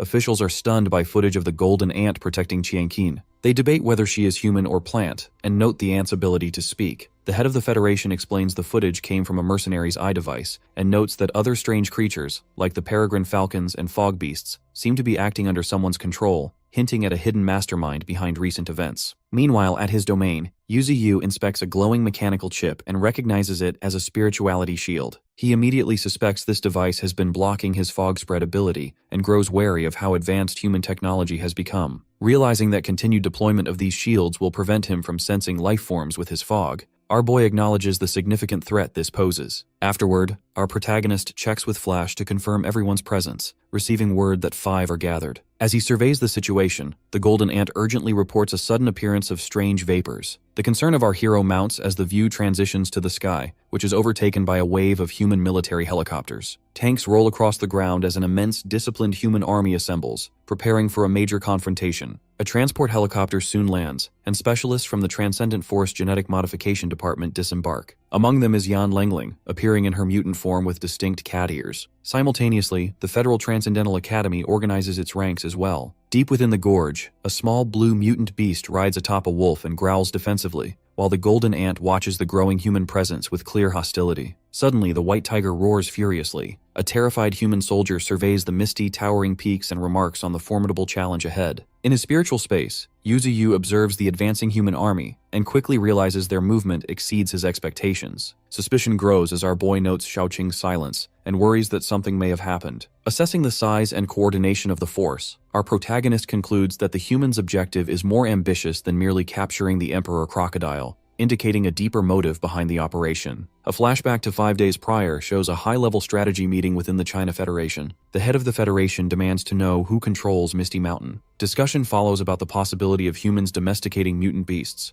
referencing the ability of Flash to speak human language. A scientist points out that such speech could not have been learned naturally, and a bearded analyst theorizes the existence of a powerful organization capable of genetic modification. The group highlights Bayou Gorge as the most dangerous of 8 red zones and emphasizes the urgency of eliminating key targets before the imminent second wave of the spiritual tide. The gray-haired commander presents the Bayou Gorge battle plan, timing the attack for 5 days later to strike before the beasts regain their spiritual power. Meanwhile, in a laboratory, robotic arms finish synthesizing a glowing yellow mutant elixir. The old horned scientist, pleased with the result, states that the elixir will enhance the fire control of the girl and prepares to deliver it to her. Suddenly, a shadowy manifestation of Yan Lengling appears behind him, causing visible anxiety as she questions his intentions and loyalty toward the safety of Ling. Back in the strategy room, debate erupts over the morality and scale of the upcoming battle. An official protests the use of certain technologies and the excessive deployment of troops, but the commander insists that failure will lead to uncontrollable consequences if the beasts evolve further after the spiritual tide. The bearded man notes that the battle plans remain classified for all but high-ranking officers. The commander then requests the inclusion of General Li, a formidable figure, to counter any human-level threats among the enemy. Following the meeting, the Federation constructs protective walls around neighboring cities, hoping to at least deter weaker beasts from breaking through. Attention then shifts to Z City People's Hospital, where Xiaoqing walks purposefully through the halls, her expression dark as a nurse hurries to catch up. Our protagonist's ally enters a hospital room where the old horned scientist lies gravely injured and on life support, surrounded by somber doctors. As she takes in the sight, the eyes of our hero's servant blaze intensely. The doctor ended up in the hospital because Lengling took in the elixir made from the inner crystal of the fire leopard. She went berserk as a pseudo-elementalist, and in that state, she attacked the doctor with her claws. Now in the present,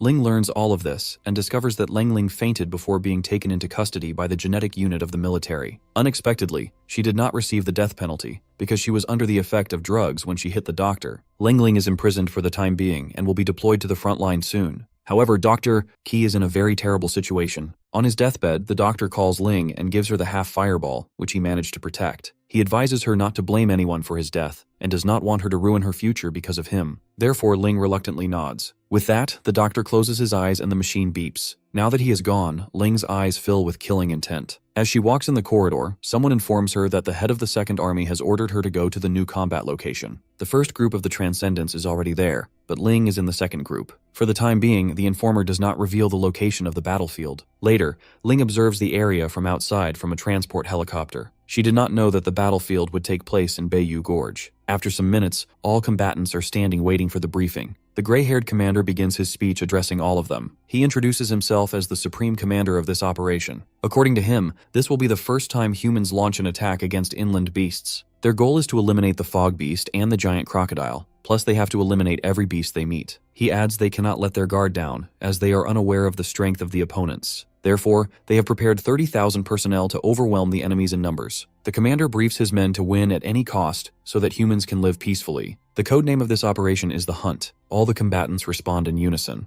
On the other hand, Ling grows worried about Yuzi. Right then, someone informs her to see General Li. Therefore, she goes to the operations department to meet General Li. Li mentions her hometown being at the foot of Bayou Canyon. He has learned that Ling and her sister were attacked in the Misty Mountain by beasts. Even though Ling survived, her sister was not that lucky. Therefore, he wants Ling to lead them to the center of the mountain, as he is certain she must want revenge. However, he learns that Ling does not remember much of the past. The general goes suspicious when she wants to know if this was the only reason for her summons. Later, our protagonist reacts in surprise when Ling reveals she is going to be Li's disciple. Yuzuya notes that her physical talent is outstanding. therefore anyone would like to take her as their disciple. Our hero believes the idea of her joining the general is good. After that, our boy gets to know that the army is attacking the mountain tomorrow. After a brief pause, Yuzu states there is always a solution for a problem. No living being wants to die, but unfortunately things do not work out as they wish. Our protagonist would like to stay neutral, however something like that is impossible. As the human army is almost ready to launch an attack, our hero on the other hand starts giving a briefing to his beast army. Yuzu announces they will be facing war soon. If they lose, then all of them will die. Even after winning, they will lose some companions. But those who survive will be able to live without any worry of humans in the future. Therefore, our boy wants them to prepare to die and fight with all they have. Yuzu considers tomorrow's battle a crucial one, which will determine their future. All beasts roar confidently, ready for the battle. On the other hand, Lang Feng thinks of running away with his little treasures in the midst of the chaos.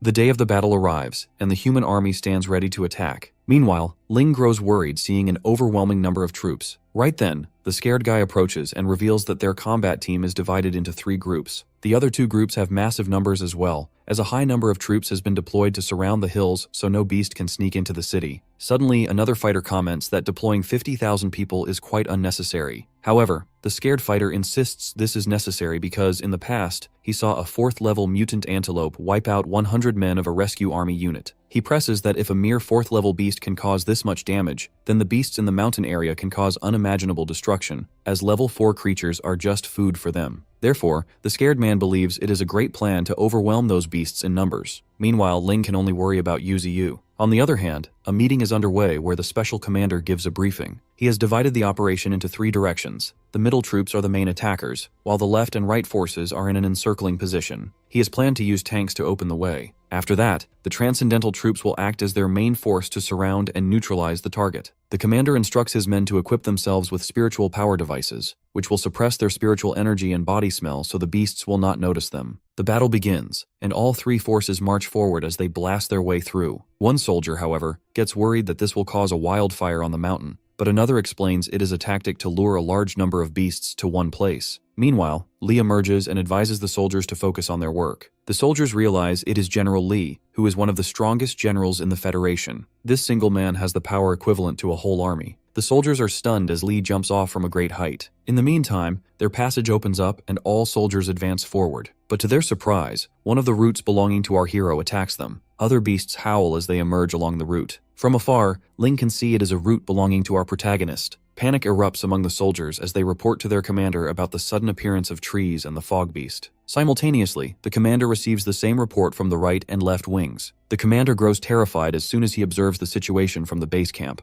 On the other hand, Yuzu has decided not to let them into his territory. Right then, the commander demands to know the number of fog beasts and trees before ordering his assistant to send Air Force support to the left and right wings. Meanwhile, highly advanced human machinery fires at the beasts. However, their machinery is soon blocked by the roots of our boy. Next, a number of mutant gorillas appear and start attacking the machinery with huge rocks. With that, the beast army overwhelms the human army in strength. Yuzu is satisfied by the results. However, our hero receives a report that an enemy is nearby, but our protagonist does not care much about it. Somewhere else, army personnel are moving with laser-equipped weapons, and they soon encounter mutated beasts. In the briefing room, the commander reflects that they have a total of 50,000 troops, including 100 tanks, 75 helicopters, 1,000 transcendental soldiers, and 2,000 soldiers in the genetic force. He reminds Li that their priority is not to eliminate the giant crocodile, but to uncover the organization behind the scenes. Although they have stationed the army away from the foggy area, the beasts are now fighting on the front lines. The commander is certain about one thing: their opponent's leader is quite powerful and possesses the strength of a first-order transcendent or above. With 23 hours and 41 minutes remaining in combat, he wants Li to make sure to uncover all the mysteries of the mountain in time. Meanwhile, on the left wing, soldiers have a tough time fighting against Thorn. Bai, the white tiger, enters the scene and eliminates the human soldiers. Thorn sits atop the tiger, ordering it to focus on the enemies ahead. Unexpectedly, a bomb falls upon them and blasts. Lengling and her fighting partner Lion appear. Both are from the Transcendental Genetics Department. Lengling confidently predicts eliminating Bai and Thorn with just one punch, but then she realizes that Thorn was mentioned in the mission as well. Lion states that the shells fired just now were specially made to counter mutant beasts, yet he is surprised to see Bai is not affected at all. On the other hand, Lengling plans to catch Thorn to seize some information. With that, Lion decides to take care of the mutant tiger, while he instructs her to deal with Thorn. Somewhere else, Golden Monkey beats up a soldier. Armored Warthog eliminates 3 soldiers simultaneously, while Honey Badger is also busy dealing with the troops. In just a short time, the trio stands tall after defeating a number of soldiers. After a small celebration, Golden Monkey spots a Transcender approaching. Unfortunately, the monkey gets hit by a poisonous lash. That purple-haired Transcender boasts that the creature will die within minutes. Right then, Warthog moves quickly to attack the enemies, but those Transcendents dodge while one female Transcender hits the beast with her hammer. The enemy group contains Thunder Ray, Hammer Girl, and Venomous Scorpion. As the group starts approaching the beast, Badger jumps up to launch an attack. Thunder Ray mocks the creature for its bravery, but little do the enemies know, the Badger unleashes a thunderbolt. All 3 Transcendents get struck by lightning.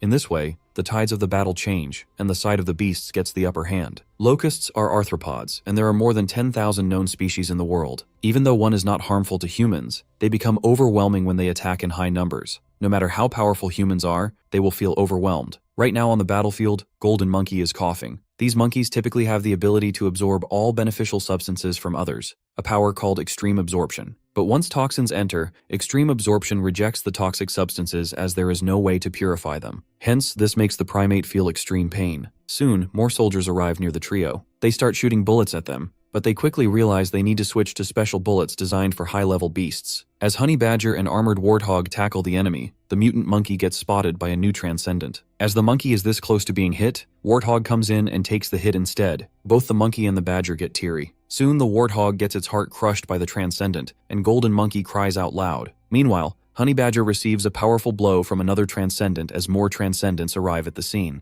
The monkey, being in pain, still tries fighting back, but right then, the Badger grabs the primate and retreats. On their way back, the Badger feels sharp pain because it got hit by a Transcendent a couple of minutes ago. Somewhere else, Flash and the Green Mantis break through a number of soldiers as they move ahead. The Mantis reminds Flash to slow down, or else he will be exhausted quickly. However, Flash is filled with rage as he just wants to eliminate every single human. At the same time, on the left wing side, Bai and Thorn are fully exhausted. Lion and Langling are exhausted as well. Even though Thorn's group has eliminated hundreds of their enemies, more enemy reinforcements arrive. Lion is certain that the Beast group will not last longer, as they now have only one tiger left. He has seen Bai protecting Thorn, therefore he decides to use her as bait. Meanwhile, Thorn clearly sees Bai cannot last long, as the shells have caused the tiger significant damage. She is well aware that if not for the tiger, she would have been caught. Unfortunately, Transcendental reinforcement arrives as well, and their high-level Transcendent Gullah is among them. He mocks Lion for still struggling to fight the tiger. Meanwhile, Thorn is on her edge, wondering how long this battle will last. She is also getting bad vibes from Gullah, as she feels an overwhelming amount of spiritual power coming from him. He orders the troops to continuously attack, as sooner or later the beast side will lose. This time, he orders every single Transcendent to attack at the same time. Thorn's group still keeps resisting, but unfortunately, Langling throws flash bombs right at Thorn. Then, getting the opportunity, the woman attacks with her claws. The air forces are still active on the front lines. Even though they drop bombs one after another, the roots of Yuziyu remain unaffected. Guerrillas keep charging at the soldiers while the Falcons attack the enemy air forces. Meanwhile, our protagonist knows a missile of this caliber cannot penetrate him. Unexpectedly, right in that moment, Lee finally arrives near our boy. On the other hand, Thorn receives a heavy blow. Langling clearly notes Thorn smells exactly like Ling, which makes her sick. Before she can finish off Thorn, Bai hits her and throws her away. Lying on the ground, Langling cries out in pain. Meanwhile, Bai surprisingly starts speaking. He instructs Thorn to find our hero. He reminds her that there are many transcendental forces here, and if she does not leave, then everyone will die. However, Thorn protests. Bai then howls loudly, which prompts her to retreat. As she runs away, a couple of Transcendents start chasing her, but her comrades protect her as the enemies try attacking. As a result, the crane and the wolf receive heavy blows. As her comrades are fighting to their death, Thorn grits her teeth and pushes herself to move forward without looking back. Next, a Transcendent lands a heavy blow at the crane. The thing is, the crane never wanted to go and fight. It has no emotional attachment to those two girls. It does not understand why living beings who are dead need to be mourned like this. But in the end, the crane went and lost terribly. Cranes live in flocks consisting of several families. They were once an endangered species, but with the revival of spiritual energy, they have escaped extinction. After experiencing a terrible incident with the war axe snake, the creature started living under the protection of the willow tree. During that time, it was happy having a home. Gradually, it understood the determination of revenge after interacting with different creatures. The more it understood, the more painful it became, and it started feeling ashamed of its own powerlessness. Therefore, the creature made up its mind to go all out when the same type of crisis hit again. Unexpectedly, the crane starts talking, yelling that it will not let them pass. Meanwhile, Bai is also fighting those humans. Now, both Bai and the crane stand side by side opposite the human forces. Gullah orders his forces to eliminate the beasts. Bai recalls what Yuzu said to him in the past. Our hero stated he is pursuing greater power. Therefore, he believed that he will never lose in terms of fighting skill. But our boy reminds him that the power of flesh is not everlasting, as physical strengths dissipate over time. So, our protagonist instructed him to work on sharpening his mind. Yutsuyu wanted Bai to train himself to have the courage to never retreat when facing a powerful opponent, and to have the moral strength to bear every burden. These are the things which will be useful for Bai in the future because Bai is the king of beasts. Later, as Flash finds Bai, he sees the tiger standing on top of dead human bodies. The question is, when exactly do a king's instincts start showing in tigers? Is it from their mother? Or does it come when they achieve their first successful solo hunt? Or is it when they nearly dodge death for the first time and show steadfast bravery? It is none of those. Instead, Bai is still refusing to let go of his pride. Suddenly, the blue ant starts crying as it notices Bai's skin on the right side is completely peeled off. Flash's eyes also fill with tears as his hate for humans increases even more. He cries out in pain, questioning how many important things these humans will take from him. On the other side of the mountains, Honey Badger finally finds a place to take care of Golden Monkey. Unfortunately, they soon hear humans coming their way. Therefore, with a heavy heart, the badger leaves the monkey there and runs off to take care of the humans. On the other hand, the approaching Transcendental group decides to eliminate the badger no matter what, as it is one of their biggest threats. Right from behind, the badger attacks one of the Transcendents. Right then, one Transcendent hits him, while another lands a heavy hammer on him, and the badger ends up hitting the ground. But as that big hammer girl lifts her weapon, she learns the badger has gone into the earth. As the Transcendents decide to find him, the badger comes out from the ground to hit one of them. Sadly, he feels a sharp pain. Soon, the Transcendent that he hit lands a heavy blow on him. The blow is so powerful that the ground under them bursts open. As a result, the badger is in a very terrible state. That same Transcendent hits the badger continuously until he throws the creature away forcefully. Now, the badger's body is trembling in pain and is covered with blood. Meanwhile, the Transcendents decide to finish him off so they can eliminate other beasts as well. On the other hand, the badger wishes to ask Ling for more meat because it was really delicious. Unfortunately, all four Transcendents hit him simultaneously. Taking his last breath, the badger takes a couple of bombs from his mouth. A huge explosion emerges as a result. That is how the badger, along with those four Transcendents, meets his end. Meanwhile, the Emperor Crocodile is on the move. After losing its life, the badger arrives in the afterlife where he finds Ling. Seeing her makes his eyes teary. He hugs her tightly and cries his heart out. After that, both of them go together, holding each other's hands. In reality, Golden Monkey finds the dead body of the badger. Nearby, a Transcendent calls for help. He curses the badger, wanting to skin the creature alive and vowing not to let the matter go even after the beast has died. The monkey immediately hits him hard. Hearing those disgusting words, the primate is in complete pain and rage. The Transcendent guy begs for mercy and swears he will not come back to this forest again. This only makes the monkey angrier and more pained.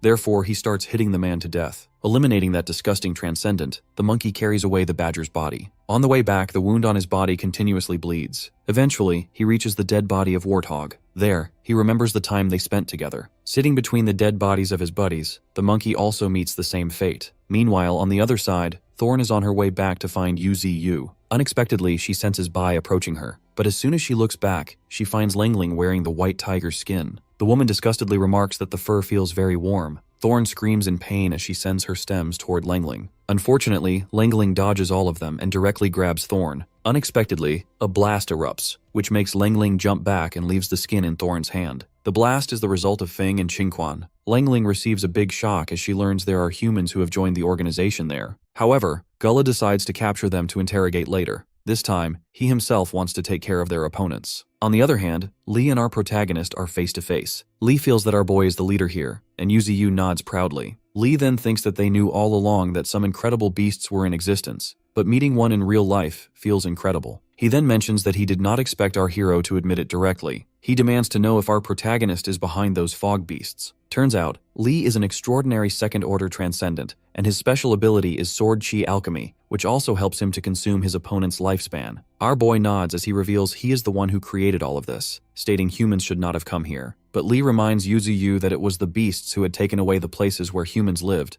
Therefore, they need to eliminate our hero to attain peace. Yuzu simply calls him arrogant. Seeing this as beyond negotiation, our protagonist suggests fighting. As soon as Lee tries attacking with his sword, our boy breaks the blade into pieces with a root. After that, Yuzu wraps his roots around Lee tightly. Before the war in a meeting, the special commander shows everyone the spot where the giant crocodile was last spotted. However, the area is now covered with fog. Then, he shows everyone a picture of the misty mountain before the spiritual energy revival. Everyone in the meeting clearly sees the gorge, and they suspect that it is the enemy hiding place. The special commander implies that this organization may not be controlled by humans after all. Next, he shows a picture taken by an observation drone, which was shot down by a fog beast immediately after. However, the picture includes the presence of some unidentified beasts. After restoring the image through technology, they see a mutated tree clearly in the picture. Everyone suspects the tree is evolving the beasts. The commander further reveals that in just half a year of spiritual energy revival, that tree beast has controlled various creatures and made the giant crocodile obedient. The commander suspects the strength of Yuzu will not be lower than a first-level transcendent. Furthermore, the tree has manipulated various beasts and evolved humans, and it has even learned the human language. However, they cannot be sure of this until General Li goes to the enemy's location. One thing is for sure, this time they are not confronting a human, but newly awakened intelligent monsters. Now in the present, our boy throws Li away with a hard hit. As a result, Li is sitting with his knees down, missing his shades. After hitting him, our protagonist points a sharp root directly at his neck. Our hero then reminds him of his boastful statement about winning this place. However, now that he is kneeling, Yuzu clearly states that his intention is not fighting with humans. He offers Li a chance to retreat, promising they will never invade human territory in return. But Li does not trust his words. He gets up, revealing that the soldiers are equipped with spiritual power isolation devices, which isolate spiritual energy within a 5-meter radius. Hence, the spiritual power of the comrades of our boy has been cut off. They cannot perceive the fog emitting from Yuzu. Furthermore, all the beasts who were targeting human soldiers have been killed. From honey badger to white tiger, all of them are dead in this mountain. Li claims only a large elephant remains, and the humans are a group of ants which will bite him to death. However, our protagonist is well aware that this war cannot be won without sacrifices, but that does not mean they are afraid of death. Meanwhile, on the front lines, the Falcons are slowing down as they destroy enemy air forces one after another. Plus, Qingquan is on the verge of death in Gulla's hand.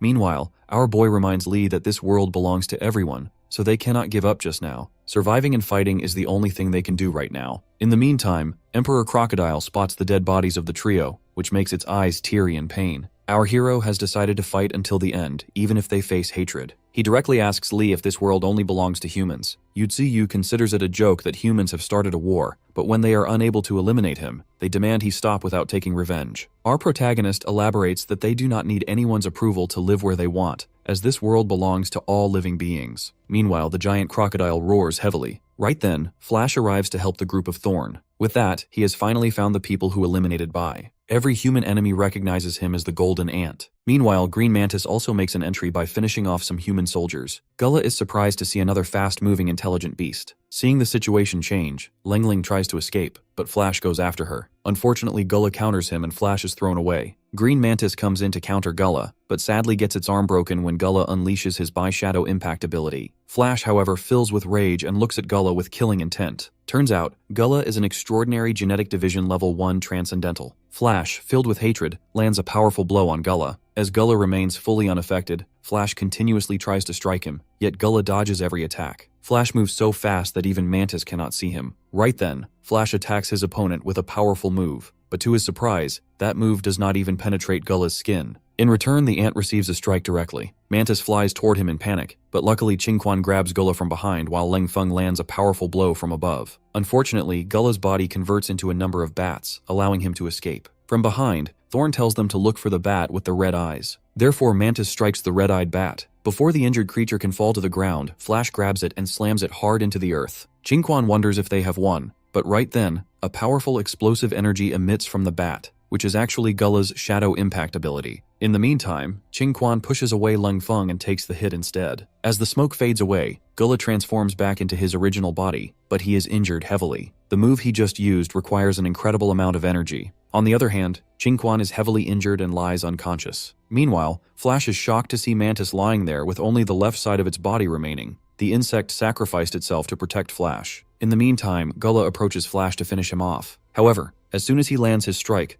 Thorn takes the attack instead. With tears in her eyes, she sadly sacrifices herself to protect her fifth brother. After that, Gullah reveals the war would stop once he reports this to their officials. However, he states he will not report back because he is enjoying the killing so much. He decides to eliminate every single one of them, adding that Qing Quan and Thorn were only appetizers. Suddenly, Ling Feng lands a strike on Gullah and yells at Flash to run away with Mantis. Unexpectedly, rats come out of the ground to deal with Gullah. In the meantime, Mantis insists that Flash run away and let the humans kill each other. Flash recalls his past, when all of his fellow ants were massacred. He accepted his fate that he will also die one day because living as an ant means their fate is cheaper than paper. Now in the present, Flash is still determined to fight even knowing he cannot win. However, Mantis grabs him to remind him he stands no chance. Flash gets all teary as he decides to protect this place so they do not die in vain, as he believes there is no difference between dying and running away. Seeing Flash not backing off, Mantis insists he eat it and allow it to be his power. However, Flash grows confused. The insect explains that its mother ate its father before giving birth. That is how the father became the mother's strength. Flash protests as he does not want Mantis to suffer such a death. However, Mantis insists the decision is its own, choosing to increase the ant's strength and speed with its power. While crying, Flash still feels reluctant to do that because he does not want to lose yet one more friend. Meanwhile, Gullah strikes down a number of rats. With great internal pain, Feng aims to strike down Gullah. In the meantime, Mantis, while coughing blood, insists Flash move aside from his stubbornness. It gives a reminder that, coming all the way here, they have not found a single living comrade.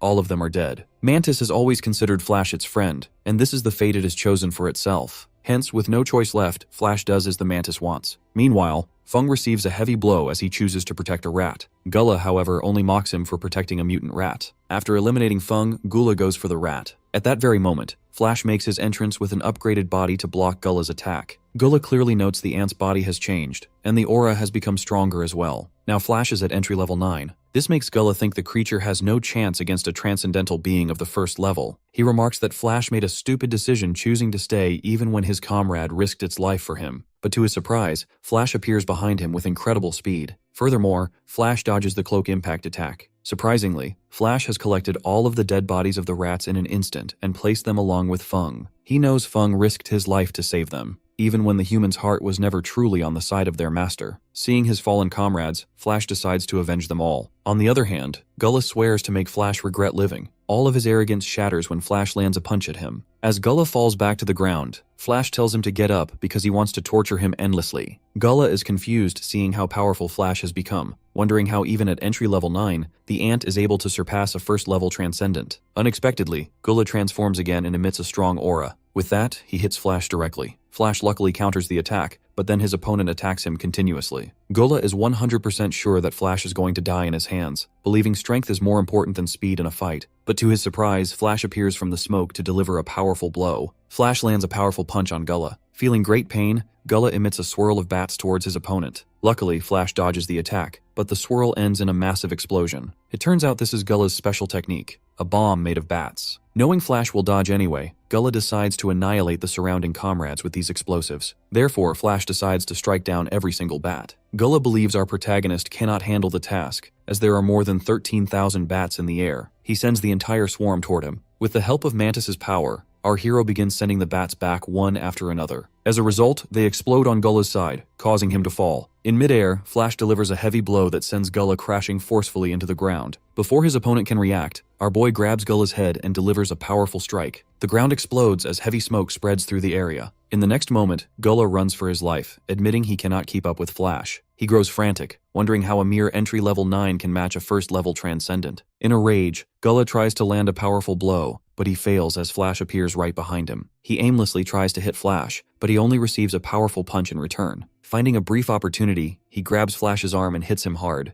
Receiving the blow, Flash recalls Yuzu reminding him that not everyone is bad. Our hero predicted that Flash would change his opinion of human beings in the future and become a true companion to them. Now in the present, Flash blocks Gullah's powerful attack. He recalls how humans have eliminated his comrades, offended their master, and invaded their territory. To our protagonist, all of this is unforgivable. Full of hatred, Flash punches Gullah right in the face and slams him into the dirt. The ground breaks apart as heavy smoke fills the area. Now Flash looks down at the fallen body of his opponent with nothing but pure hatred. Unfortunately, Flash's body explodes slightly. He figures out that his body is currently unable to control this much strength, as this power does not actually belong to him. As he continues walking, his form starts shattering, Reaching his fallen comrades, he announces that he has successfully avenged them. Even though it is late, he admits it was great knowing them, and they seem to feel better. Meanwhile, Flash's body begins disintegrating as he apologizes to his master for finally taking a rest. Somewhere else, Ling runs for her life. Unexpectedly, she finds Ling, who is actually Qing, standing in her way. Ling watches her with pure hatred, while Ling did not expect her to appear so suddenly. Deciding to kill her eventually, Ling reveals to Ling that the situation is not good. She notes that the beasts and transcendentals are still fighting, so she instructs Ling to join the forces to give them a helping hand. As soon as Ling tries to cross her, she receives a heavy blow from Ling. In anger, Ling questions if she wants to die, but Ling reveals Ling will be the one to perish. Ling asks if she really means that, and Ling nods with clear killing intent. Noting she is serious, Ling tries to calm her down by stating they should work together to eliminate the beasts instead of fighting each other. However, Ling is not on the same page. This prompts Ling to explain that she was under the influence of a drug when she attacked the doctor. Ignoring the explanation, Ling lands a punch on her face. As a result, Ling slams into the ground with a broken nose. With rage, Ling reveals that even though she promised Yuzu not to kill her, she will not stop the beating. This prompts Ling to activate her power as she jumps straight at Ling to land an attack. However, Ling lands a punch, unleashing Flame Fist. Ling is injured badly and hits the ground hard. Next, Ling uses Fire Butterfly to burn her in the flames. Slamming into the ground again, the heavily injured Ling begs for her life. Ignoring the pleas, Ling summons her sword and pierces through both of Ling's hands, pinning them to the ground. Deciding not to let her go easily, our hero's disciple lets two wolves deal with her. Ling goes pale in fear, then starts cursing Ling as she realizes her fate. However, it is too late as the wolves soon begin devouring her. After defeating Ling, who is actually Qing, is extremely exhausted. Still, she moves forward to find Yuzu. Meanwhile, on the front lines, the beasts and the human army continue to clash. Every animal and each of the roots belonging to our boy fights through blasts and flames.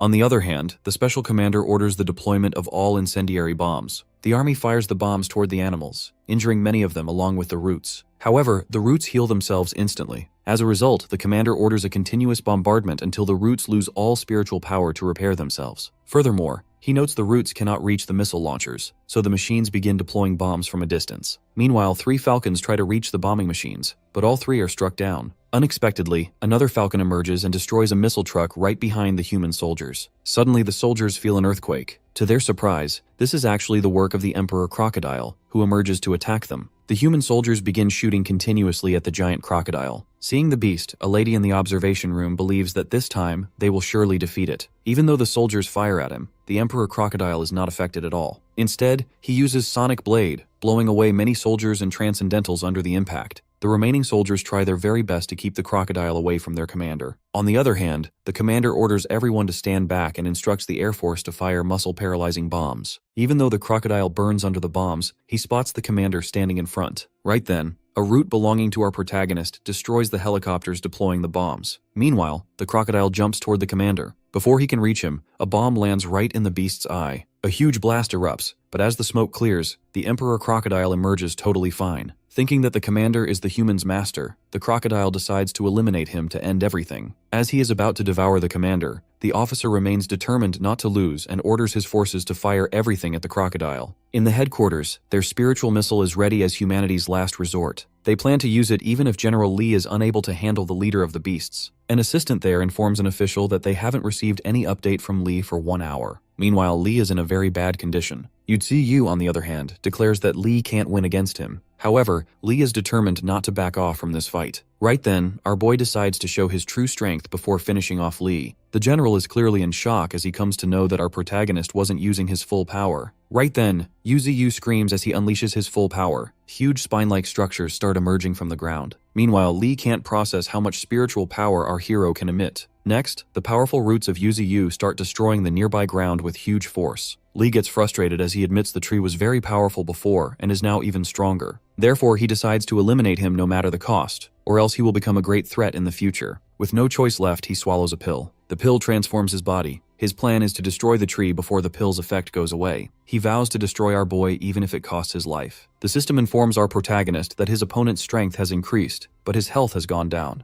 Now Li has reached mid-3rd level spiritual. On the other hand, Yuzu is all fired up for the battle. Furthermore, he is at 2nd level spiritual. Suddenly, he uses his landslide skill, which sends a number of huge spines toward Li. However, Li dodges and moves back. He notes that our hero wants to create distance between them so he can fight a long-range battle. He decides to close the distance. Therefore, while closing the distance, Lee slashes through all the hurdles with his cane and reaches near our boy. However, our protagonist counters Lee with his branches. Right then, he hits Lee with his earth punch. As a result, Lee is thrown away. However, he controls himself and slashes through the roots and the spines using his 10,000 swords. As soon as he sends those swords towards Yuziyu, our hero counters by lifting his spines with a root. After slamming the spines on the ground, our protagonist sends his willow leaf flying knives towards Lee. Meanwhile, Qing is on her way to reach her master. On the other hand, at the president's office, the president receives a report that a giant crocodile has attacked the front line. Furthermore, there is no news about what happened to the commander. Now the director of the supernatural unit has temporarily taken over the commander's position. The president starts to sweat as he asks if the spiritual missile is ready yet. His assistant reveals it is fully ready, and they are planning to use it after General Lee escapes. However, they have lost contact with him since he stepped into the mountain.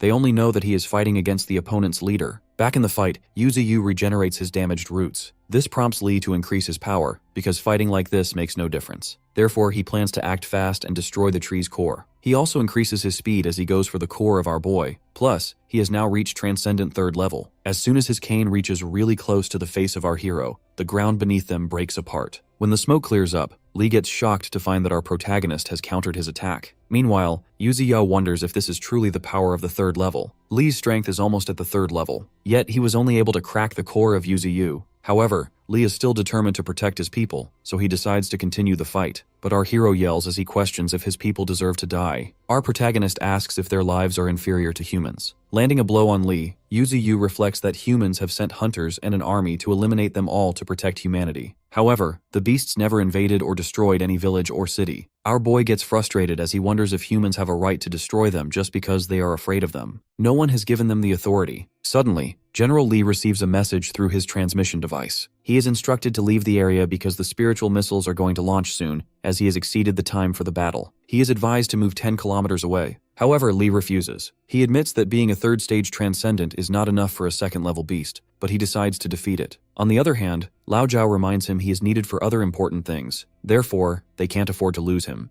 Lao orders him to come back. With no other option, Lee decides not to continue the fight. He reveals to our protagonist the truth about the spiritual missile which is coming there. It will destroy the whole place, and this is a destruction which can't be stopped no matter what. Lee reveals his mission was to find the mastermind behind the scenes and eliminate them to take control of the mountains. However, the time limit to defeat him was 60 minutes. The thing is, if a beast cannot be defeated by a top-level transcendent within 1 hour, his side will be defeated due to exhaustion. Also, they didn't want to use that spiritual missile as well. The spiritual power of that missile is close to 1 million. Even though its radiation is not as strong as nuclear weapons, the affected area eventually will become an extinction zone. It was originally made to expand the area for human activities, but now they themselves will suffer losses in this process. The missile is their last resort. Meanwhile, the spiritual missile is launched, and Lee starts moving away. He yells that immobility is the biggest failure of Yuziyu. The missile is on its way toward the mountain. Meanwhile, our hero yells for his roots to come back. Therefore, all the roots from the front line start moving back. The missile unfortunately reaches really close to our protagonist. Determined not to die, Yuziyu gathers all of his roots to make a shield for himself. Sadly, the missile pierces through his roots and damages his core as well. Roots get destroyed completely, and the ground beneath him also tears apart. Passing through his core, the missile goes straight underneath him. As the missile explodes, the ground breaks apart. Meanwhile, our boy recalls the faces of his comrades and plans not to let them die. Our hero cries as he wishes for everyone to survive together. But unfortunately, as the missile explodes, the entire mountain, including Yuziyu, gets destroyed. The mountain area is severely damaged, and the destruction is clearly visible from the front line. Meanwhile, the president receives a report that the missile hit the target, and the mission is successful. In the mountain area, Lee coughs up blood, feeling highly exhausted.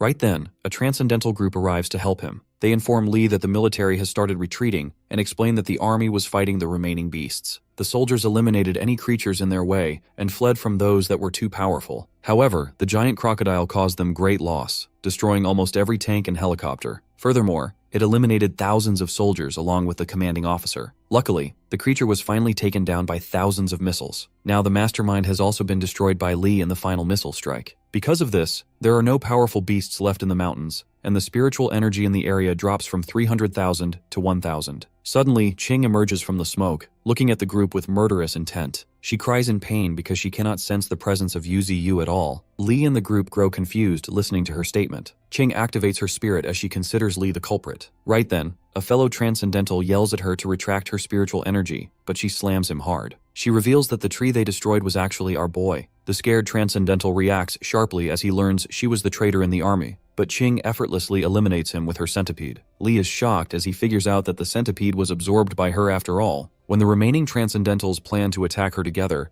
Li stops them because he decides to deal with her alone. At that moment, Qing gives him a heavy blow. Unfortunately, it has no effect on Li. He feels betrayed as he never hoped for her to be the person he was looking for. He feels heartbroken because she was such a promising person. Ignoring him, she activates the Spiritual Empress ability. However, Li reminds her that she cannot defeat a third-level Transcendental while being only a first level. Both of their attacks clash, covering the area in heavy smoke. After the exchange, Li stands tall, while Qing is heavily injured. General Li demands she stop the fight because she will die if she continues. However, she looks at him with a deadly stare. When Qing begins activating another ability, Li lands a strike to stop her. He decides he will raise her like his own daughter, but only if she stops and joins his side. Naturally, she furiously shuts him up. Anger fills Li as he aims his sword toward her. Out of nowhere, two beast wolves appear and bite him. Going into a dark space, Yuziyu notes everyone has died, including White Tiger, Baldhead, Monkey, Boar, and Dazzle. This loss makes our protagonist feel alone again. However, he hears Qing's voice calling him her dad. Listening to her voice burns something inside our hero. Meanwhile, on the battleground, Li is being bitten by the wolves. Sadly, he strikes them with his blade, and as a result, the wolves die. Qing screams in pain as she recalls the faces of her comrades and master. On the other hand, Li can feel how much his body is getting weaker. Next, Qing yells at her enemies to make them realize how they just erase something when they cannot find a solution to a problem. In great pain, she wonders why they always solve everything with war. Her tears cover her face as she wonders if the beast's only fault is that they are living. However, Li does not back off. He states that those creatures only know how to speak human language and do not act like humans do. He believes there is no guarantee whether or not they will attack cities. Even if there is a tiny bit of danger, they cannot let it happen. Li considers his side as not doing anything wrong. Therefore, he gathers his energy to make Qing accompany the dead beasts. But before he can land his attack, Yuziyu emerges out of nowhere. Everyone is shocked. His body is in a completely different shape,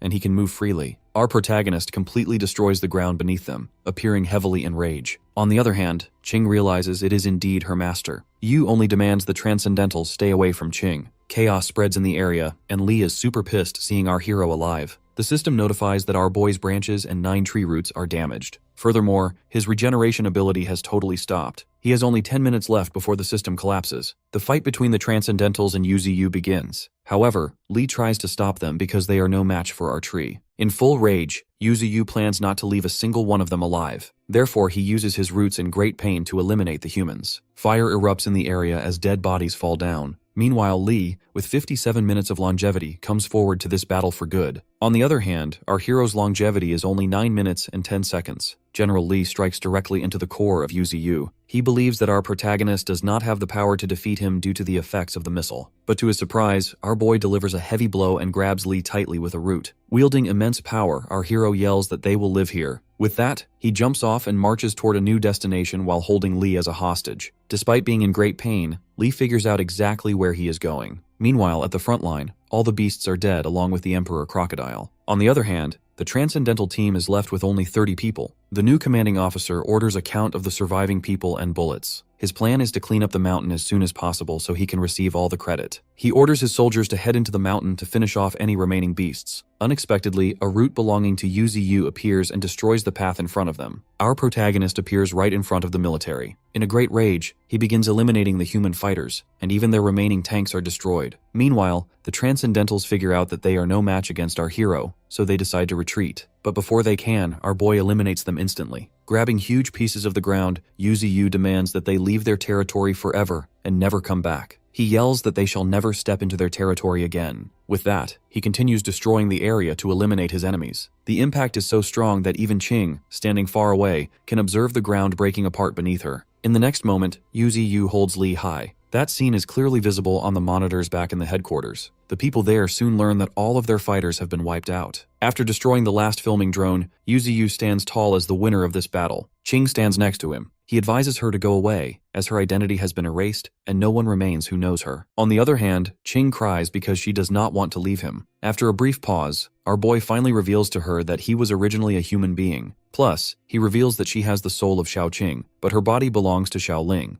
The two of them were sisters. Ling died in a disaster, but but Qing survived by using her sister's body. Our hero states that his heart aches when he thinks of when they were alive, and he regrets not saving the two of them. But now he wants her to return to the humans. Furthermore, they are the ones who won the war. As Yu Ziyu starts to disappear, he advises Qing to carry on her life with confidence. With a weak voice, he shows regret for not being able to keep the promise he made to everyone. With that, sadly, our protagonist completely disappears in midair. On the other hand, the president is in complete shock as he receives the report that 50,000 fighters were wiped out, except for Xiaoqing. Plus, all the beasts have been eliminated as well. Somewhere deep in the ocean, a baleen whale of the Transcendental First Order and a killer whale king of the Transcendental Fifth Order move freely through the water. In a dark space, the system faintly gives a reminder that it is severely damaged. However, it starts backing up. Surprisingly, the system activates, and our boy seems to be present there as well. When he opens his eyes, he is startled to see himself alive, though he cannot see anything because it is pitch black. Right then, the system informs him he is indeed dead, and it enters the settlement interface. Our hero realizes he is dead, but he does not know why his conscience still exists. He wonders if he is going to reincarnate again. The system informs him it is not over yet. He has died as Yu Ziyu, but not as the willow tree. When our protagonist grows confused, the system, while rebooting, reveals that the world is going to end soon. He must be dead when the darkness falls to become a god. But our boy questions who will bring the darkness,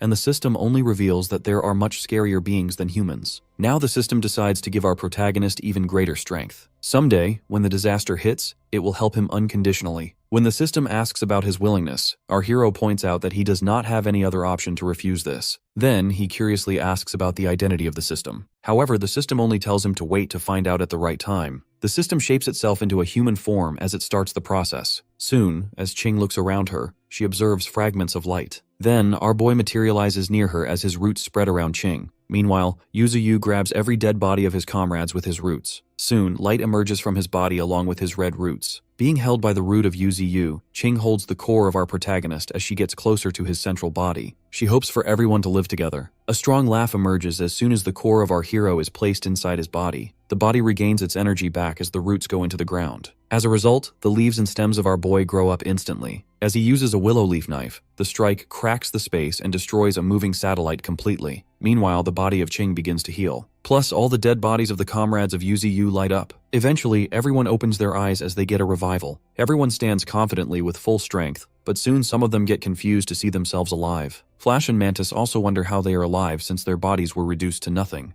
Thorn and Lingfeng hug others emotionally. Soon they grow confused to see Qing standing ahead. Our hero finally opens his eyes as he announces they have won the battle. Everyone roars confidently in return. Next, our boy admits his mistake for remaining neutral to avoid war. As a result, things went too far. But he decides to repay it to humans. Therefore, he announces they need to reassert their position. They should make it in a way that humans will never dare to step inside their territory again. The Emperor Crocodile asks what they should do. Our protagonist then states that the moment humans know he is alive, they will invade again. Therefore, he decides to gather more allies. Bieu Gorge is not enough, so they need to search the mountain ranges within 5 days. He orders the beasts to gather every kind of exotic creature regardless of whether they have good abilities or not. Plus, he wants those who refuse to submit to be killed. The beasts roar in return as he orders them to go find more allies. Baldhead reacts strangely but then hugs Qing along with the wolf. Yu Ziyu recalls that they have already seen Xiaoqing and Xiaoling dead, therefore they are happy to see her alive again. He then instructs Qing to go back to the human side. As he needs her help, she acknowledges the request happily. The plan of our protagonist is to start spiritual recovery after 5 days. Meanwhile, Feng Ling and his partner blush as they find Qing beautiful. In the meantime, somewhere in a desert, the nine-tailed fox curses as she reflects on how much that desert king cobra wasted her time. However, the horned bull stops her from cursing. But Hong protests, as she believes they would have gone to their master already if it wasn't for that snake. Qingquan cries as he sees their homes being destroyed.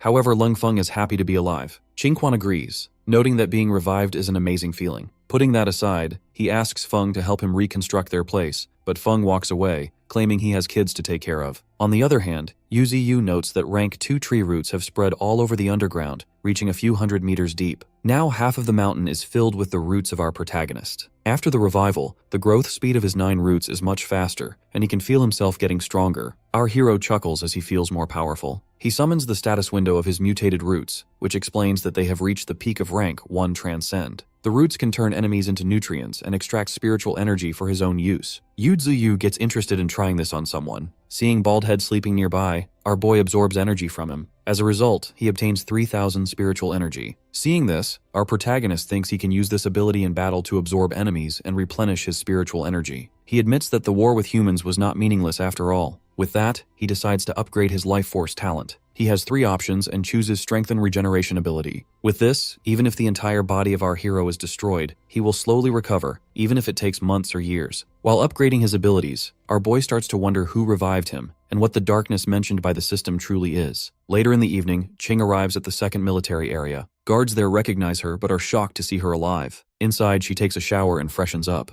She recalls her master telling her to help him investigate General Li. He wants to know what their awakeners actually are. Therefore, she goes straight to the office of General Li after her shower. She does not find any useful information at first, but she soon finds a hidden door by using her mind perspective ability. She goes inside and surprisingly finds something she did not expect. Back in Beiyu Gorge, the spiritual field of Yuziyu has spread to all places within a radius of several miles. This field only impacts those on the same level, but it can reduce the power of weaker opponents. The range will be even greater after it is upgraded. Suddenly, a holographic image of Qing appears as she contacts our protagonist. It looks like she has found the information he wanted. She has learned that General Li was awakened from a previous era and had the memory of a sword cultivator. Plus, he discovered an alchemy furnace and other items that do not belong to this era. She found this information in a book. When our hero asks what is recorded there, she explains that in the past era, Taoism manifested in this world. There were hundreds of ethnic groups who possessed supernatural power, but everything turned into chaos at the end of the era. Those with strong powers tried to change their lives, but they were suppressed so their souls would scatter, preventing them from being reborn. Furthermore,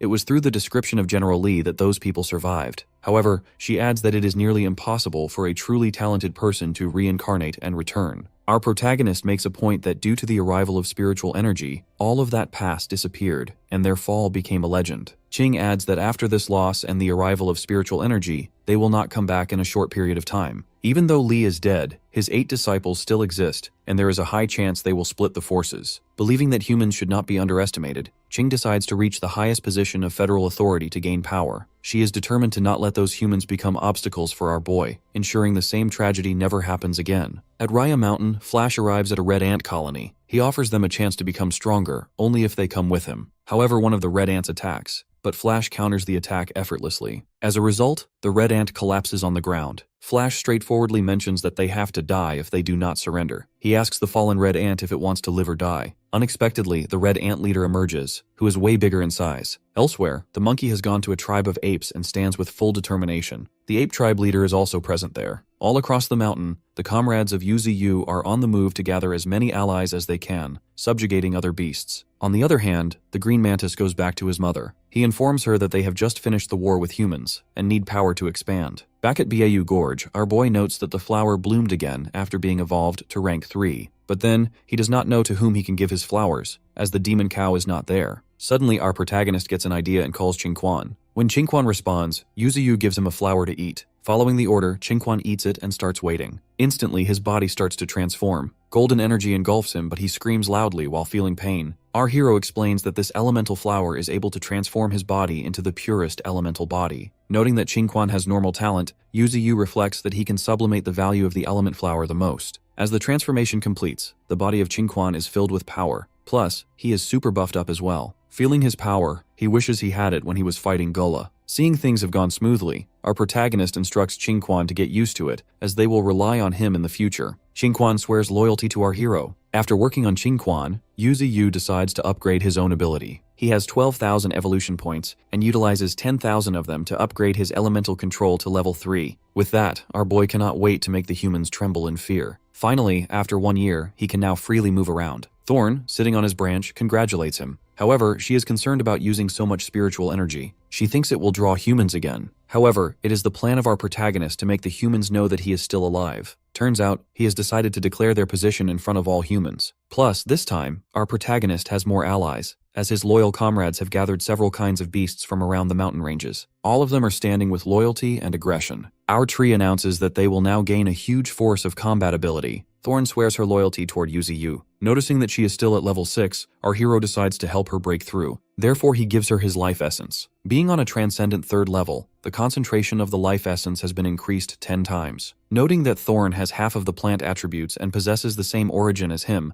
our protagonist believes that she will absorb the life essence more effectively. After absorption, Thorn reaches grade 9, and her Seed of Vitality ability goes to level 3. Turns out, the skill obtained from the Crimson Flora has been infused with her. This ability will upgrade as her power improves. She can even create a forest in an instant, meaning she can easily destroy a city with this power. Our boy instantly orders Thorn to gather more allies. Somewhere in the mountain ranges, the Emperor Crocodile is busy fighting a transcendent being. On the other hand, the mutated crane fights elsewhere against another mutated bird. Meanwhile, inside a huge cave, Qingquan feels the presence of a second-level transcendent. He curses because he has found not just a transcendent, but a second-level beast. He doubts that he will be able to subdue this. Therefore, he decides to inform our protagonist about this beast, so he can handle it himself. However, as soon as he is about to leave by using his elementization ability, the second-level transcendent beast notices him. Hence, it blasts him out of the ground. It then wonders about his identity. In the meantime, somewhere else, Thorn uses her vines to subjugate huge beasts and orders the wolves to take them to our hero. Back in Beiyu Gorge, all captured beasts have undergone the purification process in the spirit pool. As a result, all of them have become powerful and can also discern friend from foe within the mountain range. However, a mutant hedgehog in the Transcendent First Order has caught the attention of our protagonist the most. It has the Lifeblood Spike technique, a one-hit kill ability that can pose a threat to lives. Noting how strong it is, Yuziyu asks the hedgehog why he did not use the ability when he was being caught. The hedgehog states he can only use it once and they had too many teammates. When our boy asks if he wants to join, the hedgehog instantly nods and requests not to be killed.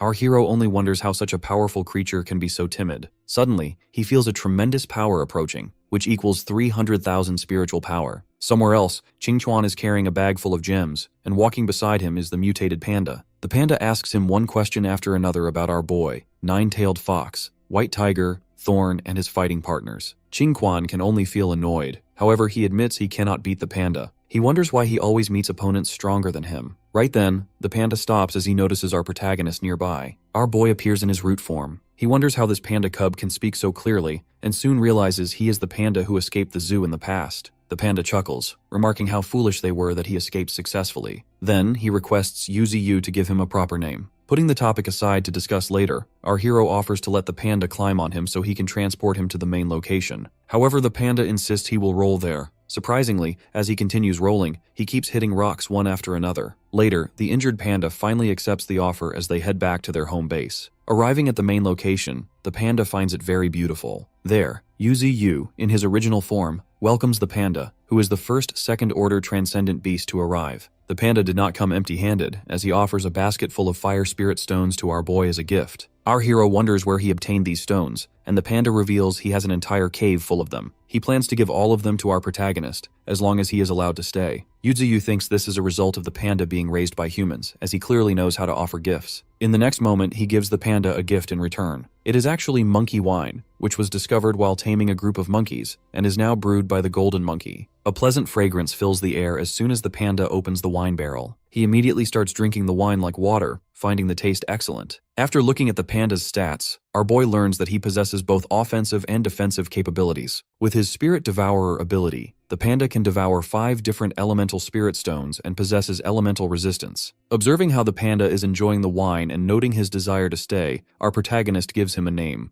Alcohol Immortal. He also includes him as the 9th ranked among the 9 ferocious beasts. When Alcohol Immortal asks if the 9th rank is the most powerful, our protagonist nods and asks if he understands the expectations placed upon a 9th rank beast. The panda nods just as the golden monkey snatches the wine away. Now, in the Supreme Council of the Federation, a meeting is held to discuss a tide of spiritual energy arriving in 2 days. Many people will die as a result, and their continent will undergo major changes. They need to prepare for the Dark Ages, because this time, the tide will affect cities as well as mountains. Their priority is to keep the cities unaffected and return them to their original state. The president immediately orders the news of the spiritual energy wave to be spread, along with the spiritual evolution methods they have compiled. Jay realizes the president is talking about the ancient martial faction, but believes they are not ready to make a move yet. Other members add that those old immortals are enjoying the evolution brought by the spiritual energy, so they will not have time to disturb them. However, the president is highly concerned about what kind of future this world will hold. Back in Beiyu Gorge, our protagonist senses the emergence of spiritual energy. He has sealed the hole made by the spiritual missile, which has accelerated the speed of the spiritual energy wave. He predicts it might surge tonight. He announces to his beasts that the second wave of the spiritual energy tide will arrive soon. He can redirect it toward the canyon, but his main concern is whether they can withstand the absorption of the energy. If they cannot, they will be blown away. Therefore, he instructs those who lack confidence to stand back. However, all the beasts roar in confidence. With that, the spiritual energy absorption begins. The body of Yuzu lights up brightly, and the other animals start feeling their power continuously increase. Unfortunately, one wolf's body blows up. Therefore, our hero again reminds them to step back if they cannot withstand it. Unexpectedly, Baldhead and the White Tiger start breaking through. The White Tiger grows wings, while the volume of hair on Baldhead increases. Now both of them have reached the Transcendent First Order. In the next 48 hours, both of their powers will increase. Relying on the spiritual energy wave, a herd of beasts comes running toward the location of our boy. Our protagonist remembers when he was just a small tree and was only able to gather 149 evolution points. While moving his roots, our hero wonders how many points he will gather this time. 1,000, 10,000, or perhaps 1,000,000. At the headquarters, they detect 800,000 spiritual energy coming from Bayou Gorge. Everyone there panics as they wonder the reason behind it. They wonder if the demon tree was not destroyed after all. They try seeing the situation through the Bayou Gorge satellite, but one female worker reports they have lost contact with it. The supervisor gets frustrated and wonders how they can fight back. Turns out the spiritual missile not only failed to kill the demon tree, but has made it more powerful. Back in Bayou Gorge, our protagonist has gathered 720,000 evolutionary points. He never expected this spirit energy wave to create such a large number of Transcendent First Order beasts. It would be difficult for him to counter them if he had not reached the Transcendent Third Order, especially the two beasts he has captured. One is an ancient behemoth woolly mammoth, and the other is an ancient behemoth dinosaur. It is unbelievable that even an ancient dominator dinosaur has awakened.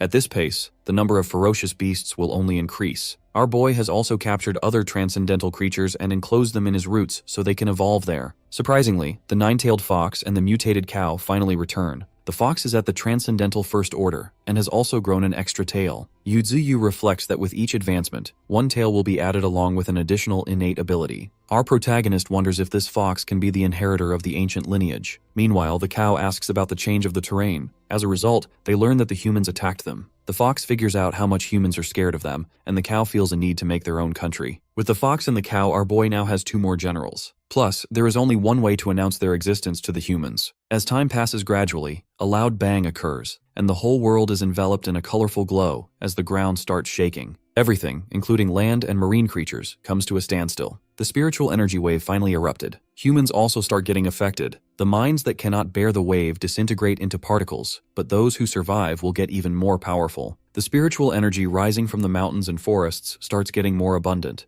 Bayou Gorge experiences this first. Additionally, due to the presence of our boy, the concentration of the spiritual energy in that area has become more exaggerated. All creatures there absorb the energy with full focus. On the other hand, the beasts in the world which cannot bear the spiritual energy absorption start running away toward areas with less spiritual energy. Meanwhile, at the entrance of Bark City, soldiers are stationed to counter a wave of mutated animals and stop them from entering the city. They fire heavily toward the animals. However, a giant mutated elephant breaks through their defense wall. In Ghazi City, roads are filled with human dead bodies as wolves howl while standing on them. Likewise, Bangor City is invaded by a swarm of mutated bees. In Yasuo City, different types of mutated animals lurk. They soon receive destructive bombs from the sky. In the headquarters, a female worker reports that 80% of the beasts have been eradicated in Yasuo City. Additionally, 5 more cities are under attack. In a panic, they wonder if they should use nuclear weapons. Meanwhile, a vlogger enters Bayou Gorge and witnesses the huge shadow of our boy. The body of Yuzu is now transformed into a blue, glowing form. He observes the distant lights coming from human cities, which are probably 200 to 300 kilometers away. Meanwhile, people at the headquarters observe the evolved form of our protagonist. In the past, they deployed a large number of fighters and weapons, but those efforts only made the beasts in Bayou Gorge stronger. Now, however, their leader is no longer concealing his power. In a meeting, the female supervisor reports that the spiritual energy of our boy has reached around 1.8 million. She remarks that even though the tree has killed many of their fighters, including General Li, the ancient martial side is not reacting at all. He further adds that Yuzu is confidently showing off his power and no longer fears humans. Initially, they did not use nuclear weapons to avoid turning the area into a desolate wasteland, but they can no longer sit back and let this opportunity to invade the beasts pass. Consequently, Zhao decides to launch a nuclear weapon to completely destroy the 4 mountains. Back in Bayou Gorge, our hero decides to upgrade his own abilities, as everyone else has already become stronger. He opens the system and finds different abilities to upgrade, including mist control to conceal himself, illusion to confuse the senses, and crystallization to build strong defenses for battle. Additionally, there is the power of Earth's upheaval. Our protagonist upgrades his illusion ability to level 3 by using 30,000 evolution points. Through this ability, our boy can make his enemies perceive his mist beasts as even more terrifying. As he begins to think about what to upgrade next, he soon detects a bunch of missiles coming his way. He realizes they are nuclear missiles and orders his comrades to hide deep underground. After that, he uses willow flying knives to counter the incoming missiles. The knives hit the targets and all of them blast in mid-air. The beasts underground can feel the impact. Unexpectedly, our hero does not feel safe, as he soon sees an intercontinental missile approaching. Turns out, that is the specific missile sent to destroy him. Sadly, the missile hits its target, and humans watch the footage in the headquarters. As they observe the huge blast of their nuclear weapon, they believe they have successfully erased their target. However, before they can inform their prime minister, they see that our protagonist has saved himself by forming a shield around his body. Everyone in the headquarters is in complete disbelief, and sweat starts running down Zhao's face. Meanwhile, our hero reacts sharply as he shakes the surface of the earth with incredible force. The turmoil even reaches human cities. Back in Bayou Gorge, our boy stands on a completely destroyed surface. It turns out he used his crystallization ability to resist the impact of the nuclear missile. Not only did it withstand the blast, but it also held up against the intense heat, though he can still feel a burning sensation. Suddenly, the holographic figure of Qing appears. She is worried about her master, but she realizes our hero has decided to pay the humans back. The human soldiers are firing at the beasts aggressively from the city wall. Their priority is to not let those creatures step inside the fortifications. However, a herd of mutant bee swarms knocks down all the soldiers beneath the wall, which helps other beasts make their way in. A transcendental emerges and starts eliminating those beasts who have stepped inside. This man is Mr. Li, and he orders the others to focus on the outside while he takes care of the interior. Turns out, the earthquake they witnessed a short while ago has made cracks in their walls, and their defenses have weakened. Soldiers continue firing toward the beasts, but there are way too many for them to handle. Their objective is to eliminate all beasts to save their city. Meanwhile, Mr. Li struggles to keep up the fight as there are too many level 8 creatures around. Just then, another earthquake comes. Surprisingly, all the mutated animals start to leave. The human army grows confused but is happy to have survived. To their surprise, however, heavy mists start coming their way. After a brief moment, the army of UZU emerges from the fog, and our boy also appears behind them. Mr. Li starts to panic as this is totally different from the previous wave. He knows they cannot defeat these beasts. Therefore, he orders all the soldiers to retreat and save their lives however they can. Everyone realizes that the demon tree is here. Soon, the roots of our protagonist start spreading toward the city. The whole city gets surrounded by his roots. After that, he orders his army to capture all humans in the city. People start screaming in fear as the beasts spring into action. Some people are captured in spiderwebs, while others are surrounded by the flames of the nine-tailed fox. The whole city fills with the voices of humans begging for their lives. Meanwhile, a man living on the 90th floor believes he will be fine. To his surprise, one of the roots of our protagonist reaches him through the window. Turns out every single human has been captured from the buildings as well. On the other hand, Mr. Li, despite being injured, still continuously fires at the core of our hero. However, those bullets are nothing to our boy. He grabs Mr. Li, who still keeps yelling that humans will not let him get away with this. He swears they will surely defeat him, but our hero shuts his mouth by saying they have already tried that. Mr. Li goes pale as he mutters his agreement with that statement. With a firm voice, UZU gives Mr. Li a reminder that humans do not have any right to decide the life and destiny of this planet. The city is filled with fresh fruits and bakery items, which leaves the apes and Qingquan amazed. Meanwhile, Thorn finds a clothing store to collect beautiful clothes for herself. Up in the air, the holographic figure of Qing appears to ask about the next move of UZU. Our protagonist plans to wait for the Federation to negotiate. Qing elaborates that the Misty Mountains are situated to the northwest of the Federation, making the area easy to defend but difficult to attack. She notes that if the Federation launches a strong assault, they will face significant difficulties. When our hero raises a piece of concrete, she begins explaining her strategy. She suggests making boundaries with Qinfeng City as the dividing line, then claiming the northern regions up to the Great River Basin and the desert as their territory. She suggests managing these rear areas properly so our boy can reign over a thriving domain. Therefore, even when the thick fog rises again, humans will not dare to attack UZU, who is not even afraid of nuclear weapons. Qing believes that as long as her master does not continue the attack, the Federation will not disturb him anymore. With amusement, our hero gives a thumbs up, but he still decides to act evil. However, the next step depends on Mr. Li, who is heading toward the Federation. Actually, our protagonist instructed him to tell the Federation to hand over the person who planned the nuclear strike on Bayou Gorge. Otherwise, the lives of the people in Maple City will disappear. But Qingquan doubts if the Federation will ever hand over that person to her master. What our boy wants is not just that individual. He wants a settlement. If they exchange people for the sake of the city, it will be the first time they have lowered their heads to the beasts. He believes this will be enough to bring down the prestige of the Federation. If they abandon their own people, they will be committing a great crime and end up living miserably while every person curses them. Regardless of what the Federation chooses, they will lose face. Meanwhile, on the other side of the ocean in Sakura's country, two giant beasts meet, one from the ground and the other from the deep sea. Furthermore, the fierce wolf of the grasslands, the Forbidden Zone white giant rhinoceros, and the king of the underground giant rat plan to join forces to attack our hero in the future. Back in Maple City, our protagonist now has a total of 1.6 million evolution points. He believes the city will be good for harvesting more. He summons the mutated mammoth and the mutated tyrant dragon,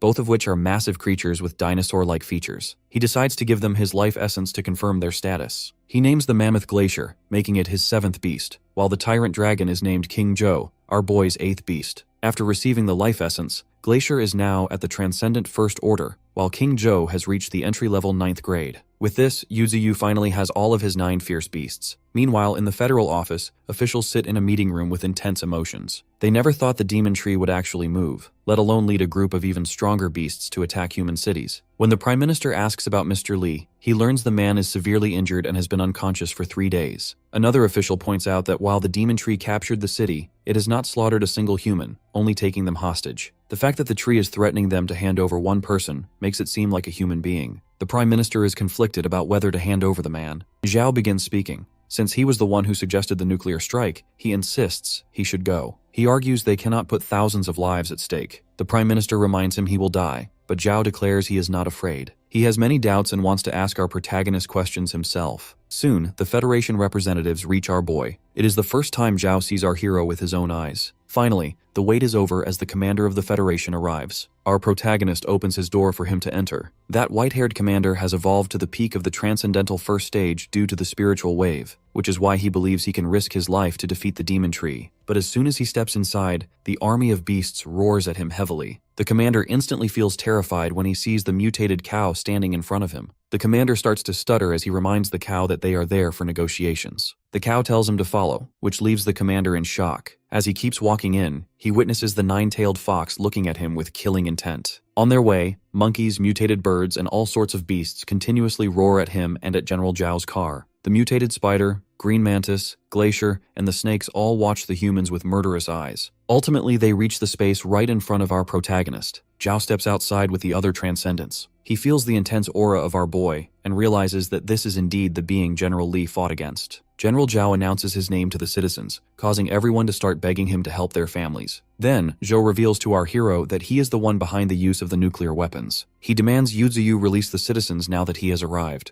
However, our hero asks if Zhao is ordering him. This triggers the beast army to roar again, filling the area with intimidating voices. The Transcendents wonder if the beasts are going to use violence. Meanwhile, the commander notes how many terrifying creatures are present. Even the weakest among them are at rank 6. He especially notices how King Zhou is watching them continuously. If it were not for the Tree Master, the beast would have devoured them by now. The commander curses as he realizes that if they provoke our boy, they will be as good as dead. Composing himself, General Zhao begs our protagonist to spare the citizens because they are innocent. But Yuzuyu simply asks how things have escalated to this point. He does not care who the mastermind is, nor does he care if they continue the war. However, he warns that if they show themselves in front of him again, he will make sure everyone knows who he really is. Our protagonist promises to make them see nothing but rivers of blood. The live footage of our hero is being watched back at the headquarters as well. Next, our protagonist decides to let the civilians go, though the humans must send someone to collect them all. He declares that from now on, Maple City will be part of the Mist Nation, and any human who steps inside will die. With that, the live footage comes to an end. The officials clearly feel those words were directed at them. They note that not only ancient mammoths but even dinosaurs are under the control of our boy. They admit they can no longer win a war against them. On the other hand, the Prime Minister orders General Zhao to temporarily refrain from taking action. He reminds Zhao that there is a wolf tide in the plateau and sea creatures surrounding the coast, all while the Mist Nation sits inland. Their nation is surrounded on all sides. He thinks that, at the very least, they can still negotiate with the tree since they cannot afford to lose. Finally, Yuzuyu is happy to see everything being settled. Our protagonist believes no humans will annoy them in the future. He then hands the city over to the monkey group so they can guard it properly. After that, Qingquan reveals he has gathered all the supplies, though many more remain unmoved. However, Yuzuyu instructs him to leave the rest for another day, as he wants to return to Bayou Gorge today. With the supplies in hand, the beast army starts marching back to the mountains. Yu finally returns to the mountains. However, the area has become barren due to the effects of the nuclear bomb. Luckily, this isn't a problem for our protagonist. Our hero starts spreading his roots and using his life force on the entire area, returning the mountain to its original state. Right then, Thorn, accompanied by the white tiger and the crane, comes to greet our boy. Surprisingly, she has something to tell our tree. She reveals that both the white tiger and the white crane have learned how to speak, which leaves our hero stunned with happiness. When Thorn tells them to speak, both of them repeat sentences they used during the war at Bayou Gorge. It sounds very strange to our hero. When Thorn insists they say more, the crane states it won't let them go. However, the more our protagonist listens, the weirder it sounds. He soon figures out these sentences are the only ones they know. As both the tiger and the crane continue to repeat war slogans, Yu only develops a headache. Thinking of a way to test them, our hero calls the white crane. He mocks it for being as foolish as the tiger and states that the crane rarely has any presence. He claims that if the crane ever ran away, our boy wouldn't even notice. Heartbroken,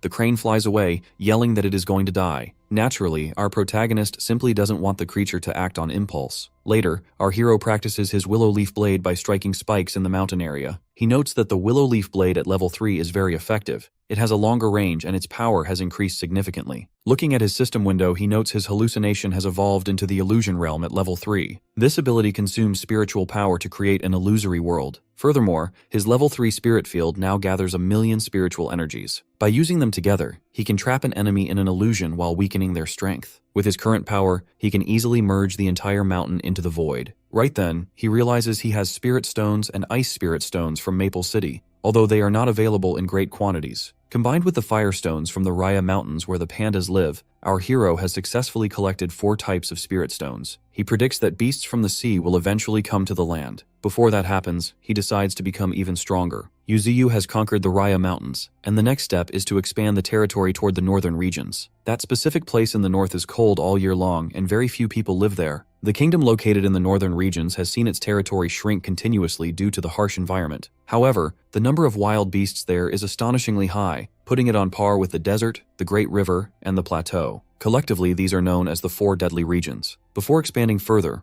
our protagonist needs to fully secure the Raya Mountains, which is why our hero initially launched the campaign there. Later, our boy chooses Glacier, King Joe, and the Emperor Crocodile to lead the way toward their target. On the other hand, Flash is determined to get stronger, as he also wishes to leave the mountain one day. Turns out, the Qingfeng Mantis is at the 9th level, and Flash has reached the Transcendent First Order. Our protagonist observes them from afar and is stunned to see Flash as a First Order. He admits he hasn't paid much attention to them because he has been so busy lately. Looking at the system window, he notes that this little fellow has gained the power absorption ability and is advancing on the right path. With that, our boy starts to move toward the panda's mine. Later, the 3 special beasts of Yu eliminate creatures at the Raya Mountains. A large group of snow apes attacked them when they arrived, but they can clearly sense an immense amount of spiritual energy coming from the depths of the northern territory. Yu finally arrives at Raya Mountain, the place where the panda originated. Inside, our protagonist discovers a mine of fire spirit stones. He recalls Qingquan mentioning that this is only a small mine, but for our hero, it is more than enough. As he starts absorbing the stones, his evolution points increase rapidly. Meanwhile, the 9-tailed fox notes that the absorption of the spirit stones is triggering a reaction for cultivation, so she decides to cultivate there as well. Sitting right beside our boy, she focuses entirely on her progress. Yu notes that the fire attributes around him have become purer with her presence, and considers this a complementary benefit. As his evolution points gather continuously, our protagonist decides to strengthen his branches. It turns out that upgrading a single branch to level 4 takes 10,000 evolution points. After the upgrade, Yu considers the cost quite expensive. His number of branches has surpassed 100 since reaching the 3rd transcendent level,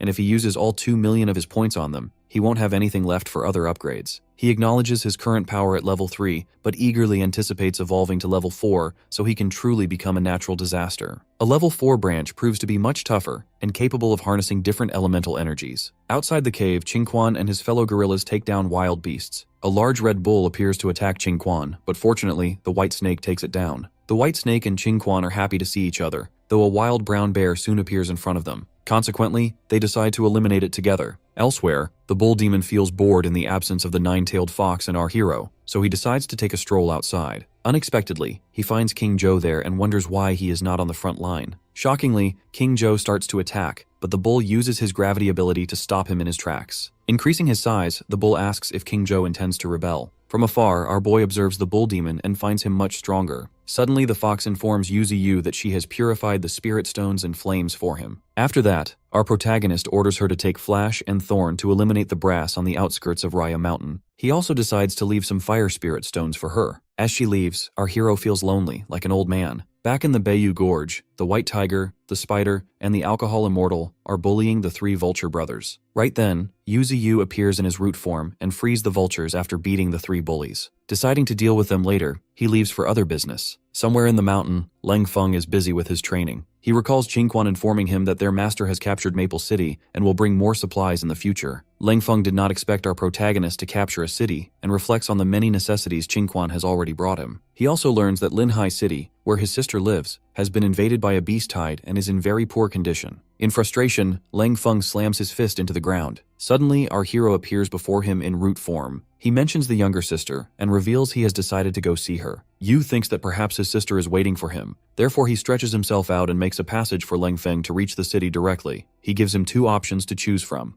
One is to come back after finding her, and the other is to explore the outside world on his behalf. With that, Leng Feng instantly moves away using the passage Yu has made. After that, our protagonist comes inside Leng Feng's place, where he is taking care of baby beasts. Although all of them are born deformed because of the effects of nuclear radiation, their deformed bodies also mean their lifespan has become short. These beasts will eventually die if they do not break through to the transcendent level. Even after being nourished by the life essence of our boy, the effect will not be that significant. Thousands of mutant beast offspring are born every day, and only 1 to 2% of them survive. Luckily, most of them have decent abilities. Our hero thinks that those who have passed the test of death from birth can surely become incredibly powerful in the future. Leng Feng finally reaches Linhai City, where it is raining heavily, and the city is completely destroyed. Despite that, Leng keeps on digging to find his sister until his hands even start to bleed. Qingquan appears right behind him and, after a brief pause, asks until when they have to keep digging. However, Leng does not respond. After that, Qingquan carries a large piece of damaged road along with Leng Feng. He asks how deep they need to go exactly. Leng yells in pain that he and his sister live nearby and their house has a basement. He thinks that maybe she is in the basement. They continue digging for a while, but unfortunately they do not find anything. Leng Feng is completely heartbroken. He finally understands that this disaster did not happen due to the beast wave, as he has not met a single beast along the way. He implies that this is because of the nuclear weapon. However, Qingquan reminds him that Yu Ziyu does not want him to hate his own kind. Even though their positions are different, our protagonist does not want him to make a wrong choice. Crying in pain under the rain, Leng Feng decides to join the army of our boy because he wants to avenge his sister. Meanwhile, in another city, a pink-haired girl in a transcendental uniform stands on a rooftop. Her friend approaches and asks about her thoughts. The pink-haired girl reveals she is thinking about her brother. To that, her friend reveals that according to Xiaoling, her brother is training in a certain place and will come back once he is finished. When her friend asks about Sister Ling consolidating her position in the 2nd Military Region, the pink-haired girl nods confidently. Soon, Leng Feng returns back to Bayou Gorge along with Qingquan. Seeing Leng Feng, all of his kid beasts start reacting and gather around him for hugs. Right then, Yuzi appears to ask about his plans for the future. Leng in response says he cannot bear to leave these little beasts behind. Plus, he finds the human world full of conflicts, so he prefers his current life. He finally addresses our hero as Divine Tree and kneels down to announce he will follow him from now on. Qingquan gets super happy while our protagonist states that Leng has an extraordinary talent and is inferior to no one. He has his own pride and perseverance in his heart. Yuzu announces with pride that they are officially partners. Yu has added fire and earth elements to his repertoire. If he cultivates the ice and lightning elements in the future, then he will have 2 more types of elemental attacks. Once our boy fully strengthens all of his branches and absorbs the remaining 2 spirit stones, his spiritual power will increase from 2 million to 5 million. At that point, humans won't be able to become his opponents. Meanwhile, in the outskirts of the northern region, there is a musk ox that resembles a cow in appearance, but has horns like a sheep. With the revival of spiritual energy, it has become the ruler of the snowy plains. Right now, the group of musk ox is fighting against the bull demon. With one strike from the bull demon, the musk ox's horns shatter completely. Next, Golden Monkey and his friend Boar come forward to eliminate the remaining musk ox. Glacier and King Joe are also there to bring down the enemies. The bull demon uses its gravity ability to bring down a large number of musk ox. Fighting for a long time makes King Joe and the wolves exhausted. Out of nowhere, a snow leopard comes out and bites one of the wolves. When the boar in his transformed form charges to attack the leopard instantly runs away by attacking the incoming boar. Seeing the boar being injured, the snow leopard laughs mockingly, but to its surprise, Baldhead attacks it savagely and takes it down. Soon the muskox king makes its entrance. On the other hand, in the Raya mountain range, an elemental flower of fire has condensed. Yuzuo wonders if his strength has increased. Right then, his beast army arrives with the bodies of defeated enemies. King Zhou is carrying the body of the snow leopard. Turns out this leopard is a transcendent first order. Our protagonist notes it has incredible speed, which makes him wonder how it was caught. When he is curious to know who knocked it down, Glacier reveals it was Baldhead. After taking a pause, our hero notes that this snow leopard's abilities are really good. Therefore, he decides to take it in to train. Other than that, there is a musk ox of the first order, but its ability is not that good. So Yu decides to collect the rest as evolution points. Eventually, a month passes since the battle in the north. Any group that encountered the group under the bull demon fled in embarrassment. However, the group indeed suffered losses. Only 10 gray wolves remain from a total of 30, and only 7 wild boars remain. However, 2 wild boars and 3 gray wolves have advanced to the Transcendent First Order. Additionally, they have encountered a strong enemy, the Arctic Frost Bear, at the Transcendent Second rank. The army of our boy would have been completely annihilated if it weren't for the bull demon's gravity ability. Plus, Glacier and King Zhou played a very important role in distracting the enemy so they could escape. Later, Glacier and the bull demon discuss what to do with the Arctic Frost Bear. Right then, the white snake arrives to inform them she has found the lair of that bear. It lives in an ice attribute spirit stone mine. Now Glacier understands why it is that powerful, as it can even freeze the ground in an instant. However, the bull demon admits they can no longer handle it. He believes the old mine should make an entrance. Within 10 days of the Red Fox joining the battle in the Raya Mountains, those mountains are added to the territory of the Bayou Gorge. After that, some of the exotic beasts go back to the North Valley Gorge, while the remaining ones stay at the Raya Mountains. However, the nine-tailed fox returns to Yuzu. Looking at her, our hero learns she has broken through. Soon the fox starts emitting high energy, as it turns out she is evolving. After evolving, she reaches Transcendent First Order and gains the Skyward Ascendant ability. On the other hand, our boy is content with just staying at the Transcendent Third rank. He never expected the nine-tailed fox to be able to fly and wonders if it is because of the Celestial Fox bloodline. Unexpectedly, the fox reveals she has awakened a new ability called Precise Manipulation, which involves the formidable utilization of spiritual energy. Using this ability reduces the consumption of spiritual power by 30% and enhances the precision of spiritual energy manipulation. This makes our protagonist wonder if the secret to Skyward Ascendance is the delicate manipulation of spiritual power. It turns out that achieving Skyward Ascendance isn't an easy thing to do. Our hero believes that the consumption of spiritual power is enormous. While sweating, the fox mentions that her spiritual energy is unable to sustain Skyward Ascendance. Therefore, she still needs to practice. With that, Yuzu offers her the Fire Spirit Flower to consume, which would increase her spiritual power to 400,000. However, the fox refuses to accept it. She suggests giving it to someone else if our boy only wants to increase her spiritual energy, but the Divine Tree doesn't have anyone else in mind for the gift. In other news, Xiaoqing has delivered important information that within a month after the spiritual energy tide, the beast tide destroyed countries surrounding the Federation. Baku and Ghazi nations have resorted to nationwide conscription to counter the beast tide. However, some countries have fallen under the control of the beasts, and the remaining ones are barely hanging on. In these times, the 10 Nations Alliance has been formed. They are about to gather in the Federation to discuss jointly attacking the Federation's alliance stronghold. Back in the Bayou Gorge, the group under the command of the Bull Demon finally returns. Though they look completely exhausted, our protagonist notes the number of beasts has decreased. Only 3 wolves remain, though the remaining 2 wild boars have advanced to the Transcendent First rank. Still, our boy believes that engaging in fierce battles is the best way to make them strong. Next, the Bull Demon informs you that they have returned because they discovered an ice attribute mine. Living inside is a Transcendent Second Order exotic beast. Our hero is stunned as he never expected a beast that strong to be present in the outskirts of the north. He predicts that there will be even stronger creatures in the deeper regions. Right then, Yu calls a falcon and orders it to summon the panda cub and the vulture. He then unleashes the Rain of Life. As a result, all of the injuries on his beasts are fully healed. Meanwhile, he observes that several beasts have undergone breakthroughs after fighting constantly. The remaining gray wolves at the 9th rank are showing signs of breaking through. However, seeing the bull demon, Yuzu orders it not to go to the next level yet. When the bull grows confused, our protagonist explains that he himself is about to break through, so the bull needs to stay here. Instead, the panda cub and the 9-tailed fox will set out tonight to seize the Spirit Stone mine. The bull demon is concerned because they cannot underestimate the Arctic frost bear, but our boy reassures him since the 9-tailed fox has already broken through. Stepping out with fresh energy, the 9-tailed fox reassures her fellow beast. The white snake, the vulture brothers, the panda cub,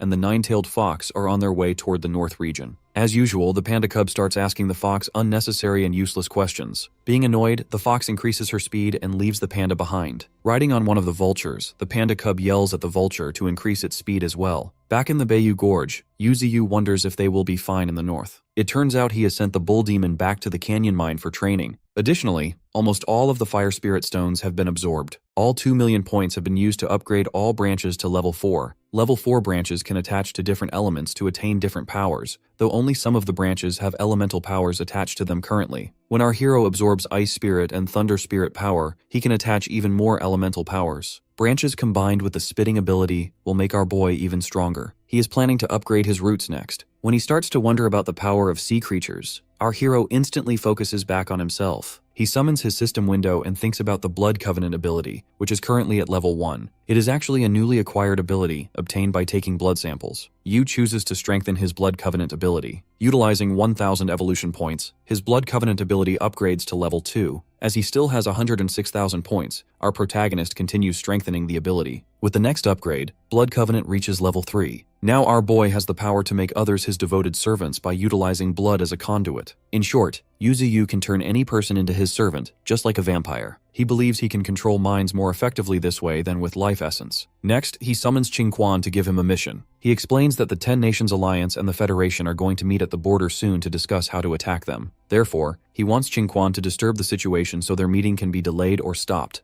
Otherwise, the beast will be at a great disadvantage. As Qingquan is about to leave, the Divine Tree orders him to take a group of beasts with him as well. Plus, if he encounters any strong individuals, he can bring them back. After that, Qingquan goes straight to Leng Feng to ask for his help, as he needs to take reinforcements to the border. However, Leng Feng is confused and asks about his troops. To that, Qingquan reveals they were sent to the outskirts of the northern region to guard the place. When asked about the Ant Legion, Qingquan reveals they are responsible for underground construction and ore transportation. Leng Feng holds his head in frustration, then offers his mutant rats to provide help. 3 rats are at level 9, while the Rat Emperor is at Transcendent First Order. Seeing their ranks, Qingquan gets curious to know how Leng Feng achieved this. Leng reveals that the Rat Emperor had already awakened the Dark Element and believes it can be a great help. Unexpectedly, he adds that he has fed them his own blood and flesh. However, for Qingquan, their quantity isn't enough. But Leng Feng states these are not just 4, but a whole army of them. On the other hand, the team led by the Nine-Tailed Fox is up against the Arctic Ice Bear. The panda cub feels excited as he senses a strong aura coming from the enemy. He instantly jumps off the vulture and lands on the icy ground with excessive force. With that, the hunt begins. The Arctic bear roars at the panda cub. The white snake notes that the injuries of the Arctic bear have already been healed. Even though they weren't able to defeat it before, they did cause severe damage to it. However, the snake didn't expect it to heal fully in just 5 days. Plus, the aura of the Arctic bear has become stronger. Unexpectedly, the panda cub demands everyone to stay out of their fight. He has decided to handle the bear all by himself. When the wild bear comes at him, our protagonist's ally dodges and lands a powerful punch. The bear is heavily slammed on the ground. Seeing this, the snake and the vultures get super shocked, while the fox closely watches. Meanwhile, the panda cub recalls how it has trained so hard to become super strong. It never got lazy, even after obtaining the Fire Spirit Stone. Being all fired up, the panda challenges the bear to show its full strength. Being heavily injured, the bear gets up. However, it suddenly starts to snow. With the snow, the spiritual power of the Arctic bear increases. In response, the panda cub starts to unleash the power of the fire element. The Arctic bear makes its move and sends ice spears towards the panda, but the ice spears melt due to the fire element the panda possesses. In return, the panda lands a blow on its opponent. He then jumps and lands on the bear's body, rolls, and strikes heavily on its head. The panda continuously starts attacking its opponent from multiple directions. As a result, the bear roars in pain. Unfortunately, a snowstorm begins and affects the position of the panda. Taking advantage, the bear attacks the panda and freezes him completely within its ice spear. When the white snake is about to jump into the fight, the nine-tailed fox stops it. Soon, the panda's voice comes through the ice spear, asking if this is the bear's trump card. Suddenly, he destroys the ice spear and comes outside without any injury. He rolls and lands a heavy blow on the Arctic bear. The area is covered in snow and smoke as the panda lands back. As the smoke clears, the lying, injured body of the Arctic bear comes into view. The white snake calls the panda amazing, and the vultures start making sounds in celebration. As the panda cub looks back, his head is heavily bleeding from the last attack he landed. As the panda makes a victory sign announcing their victory, the white snake yells at him to be careful. Shockingly, the Arctic bear is still alive and is coming to eliminate the panda cub. The vultures start creating noise, but fortunately, the nine-tailed fox steps in and counters the bear. The bear roars aggressively. However, the fox, calm as ever, uses her ignite ability and burns down the Arctic bear. Seeing the huge flames, the panda gets stunned. Soon the burnt body of the Arctic beast falls down, and the nine-tailed fox stands upon it. Seeing how powerful she is, the panda challenges her to a life-and-death showdown in the future. The scene shifts to Yan City. Falcon, a Transcendent Level 2, reaches the location. It turns out he has a message note from Yu Ziyu to deliver to Qing. From the note, Qing learns that her master has sent Qing Quan to disturb the meeting. She feels grateful as she knows that in the envoy group, there is a very troublesome guy. After burning the note, she reflects that she has controlled over half of General Li's army now. However, 40% of the military power is still in the hands of Li Yuanhu in the envoy group. Soon, her thoughts are disturbed by someone who appears in her office out of nowhere. That person informs her that Li Hao is here to see her again. The person who just appeared is actually from the genetic superhuman troop, Bloodsucking Clan. However, Qing tells him to tell Li Hao that she is out for practice. The genetic superhuman acknowledges her order. Unexpectedly, Qing asks this guy when he will refine his innate blood essence. This vampire guy reveals he just needs one more drop to complete the process, and then Li Hao will become her subordinate. Back in Beiyu Gorge, another fire elemental flower is cultivated. This time it has 9 petals, unlike the previous one which had only 4. Right then, the system notifies our protagonist that another skill upgrade has appeared. It is Minor Mystic Art, specifically the Feathers of Fiery Shards. Using it will rain down countless flames from the sky. Our boy notes this is actually an offensive skill, and then he goes for the upgrade. Observing from afar, Thorn notes how much their master has become stronger. Using the new ability, the sky glows with countless fiery orbs. Our hero notes that once these shards fall, all the nearby areas will be destroyed, but he decides not to test it. He lowers his branches, and the fiery orbs begin to disappear. Yu Ziyu believes that after activating it, the entire area between Mist Mountain and his current location will become a sea of flames. It turns out that Avatar power is completely different from the Willow Flying Blade. If both the Flying Blade and Fog Control are special abilities, then Avatar power is actually the power of law. With that, the Nine-Tailed Fox and the others return with the defeated body of the Arctic Bear. The Vulture drops the body of the Arctic Ice Bear down. The Nine-Tailed Fox explains that the bear was quite rebellious and would rather be burned by her than surrender. Plus, on their way back, it also injured the Vulture while trying to attack. Our boy notes its wisdom is not lower than that of normal creatures, and its combat ability is truly scary. He believes it won't be easy for the bear to understand how our hero has become this powerful, but she predicts he will be strong enough to tame it. Therefore, Yu Ziyu starts to absorb its body instead, and his roots start to glow. Yu can clearly feel that not just the Arctic bear's spiritual energy, but its elemental energy is also being absorbed. He then orders his beasts to start preparing for the spirit mine. When asked about the ice element mine, the Nine-Tailed Fox reveals it to be a medium-sized spirit stone mine. Additionally, the white snake and the panda cub have settled there and started cultivating. Meanwhile, at the ice spirit mine, the snake feels blessed seeing the sheer amount of ice spirit stones. However, the panda cub is busy eating the stones and suggests the snake start cultivating before he eats everything up. Back at Beiyu Gorge, our hero feels regretful for having too few ice attribute companions, which gives him the urge to capture more ice attribute beasts. Therefore, he asks the Arctic bear if it wants to follow him. When the bear protests, our boy, left with no choice, eliminates it instantly. As a result, he obtains 240,000 evolution points and gains the Arctic Ice Bear's ability. Our protagonist then remembers that his branches now have the ability to rob others of their powers. Now he has acquired a special ability, Ice Storm Level 1. Through this, he can change the weather and turn it into a severe winter. Our hero never expected to gain such a skill. It turns out this is another weather ability besides the fog ability. If he gains more weather powers, it will not only be good for the survival of his beasts, but also great for future fights. With that, he gets an itch to head to the north. Meanwhile, in the northern region of Shar City, the Federal Envoy Group is on its way to the meeting. Inside a car sits a pretty scary Transcendent. From the 10-country Envoy Group, there is a Holy Maiden of the Brahmanic Holy Religion, a Transcendent Rank 1. With her is Po Shu of the same religion, also a Transcendent Rank 1. The Holy Maiden asks Po Shu if the Federation is really as scary as the rumors say. Unexpectedly, Po Shu reveals that in this Transcendent era, they are indeed behind the Federation. Soon the Envoy Group arrives, and a scary red-haired Transcendent steps out of the car. He is actually General Li's second disciple, Li Yuanhu, who is a Transcendent Rank 1. Seeing him makes Po Shu and the Holy Maiden nervous. In an underground location, Qing Quan senses their arrival and instructs the army of rats to get ready for action. On the surface, Po Shu recognizes Li Yuanhu and can clearly feel the strong spiritual energy coming from him. On the other hand, Yuanhu also recognizes Po Shu and the Holy Maiden. He observes the people behind them, who are all at beginner rank 9, and admits that the envoy group from the 10 nations isn't as weak as he thought. He remarks that they have brought many experts, and Po Shu says the same to him. She adds that those who don't know why he has come might think he is there for war. Answering her, Yuanhu states that the people with him are there to help with tasks or prevent accidents. Meanwhile, Qing Quan is all set for an attack. Po Shu takes it as a joke, wondering why this place would be dangerous, and requests him to follow her. Both envoy groups start to walk, but as soon as someone steps on a crack in the surface, Qingquan receives the signal and instantly breaks the supportive pillars underneath. As a result, a massive section of the surface is destroyed and begins falling along with all the people from both envoy groups. Yuanhu is in extreme anger, believing this was done by the 10 countries, but Po Shu insists it was not them. They keep falling, and Yuanhu doesn't understand why there is such a huge pit. Just then, a large group of rats attacks them. The Holy Maiden realizes they are mutant rats, but it is too late for them to do anything.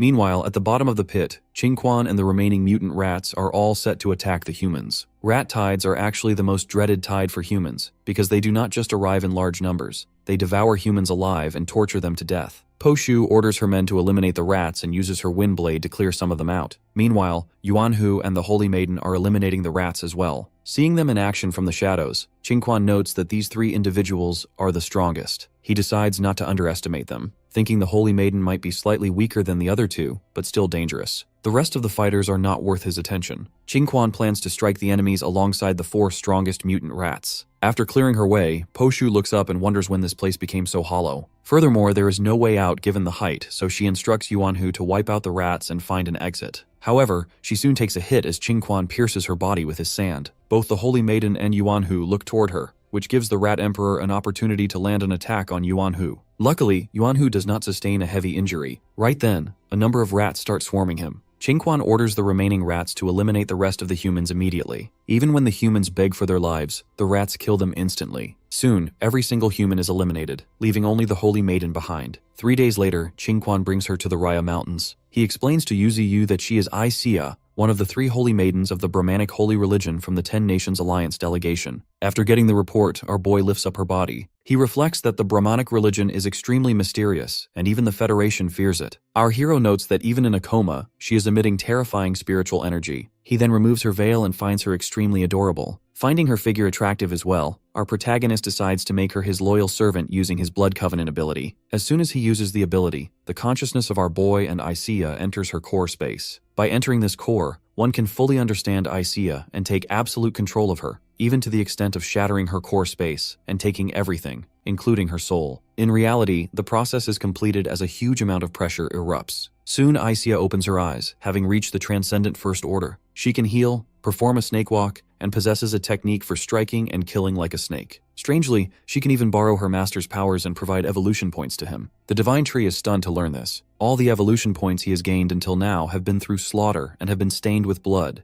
but now he has a servant who can provide points for him. When he calls her name, she responds immediately. Our hero orders her to hunt down a beast and bring it to him, and she acknowledges his command. As ordered, Isia hunts down a beast. Instantly, the system notifies Yuziyu that his servant has eliminated a level 6 mutant gray bear, and our protagonist indeed receives 12 evolution points. Although our boy notes he is only getting 1/5 of the evolution points, he thinks it is better than nothing. Still, he decides not to let her take action further, as he considers her more useful if sent back to the Brahmin Holy Temple. Our hero believes the Federation won't have enough resources to deal with him while the 10 Nations Alliance is going on. However, it might be challenging for her to handle the entire Holy Temple with her current Transcendent First Order power. If she is killed by a powerful psychic, it will harm the main body of Yuziyu. Therefore, he decides to give her the Fire Elemental Flower and instructs her to absorb it in one shot, warning that if she fails, she will die. After acknowledging, she begins to absorb the flower. Soon her body glows with light, signaling that she has successfully absorbed it. With this, her powers are upgraded, though she remains at Transcendent First Order.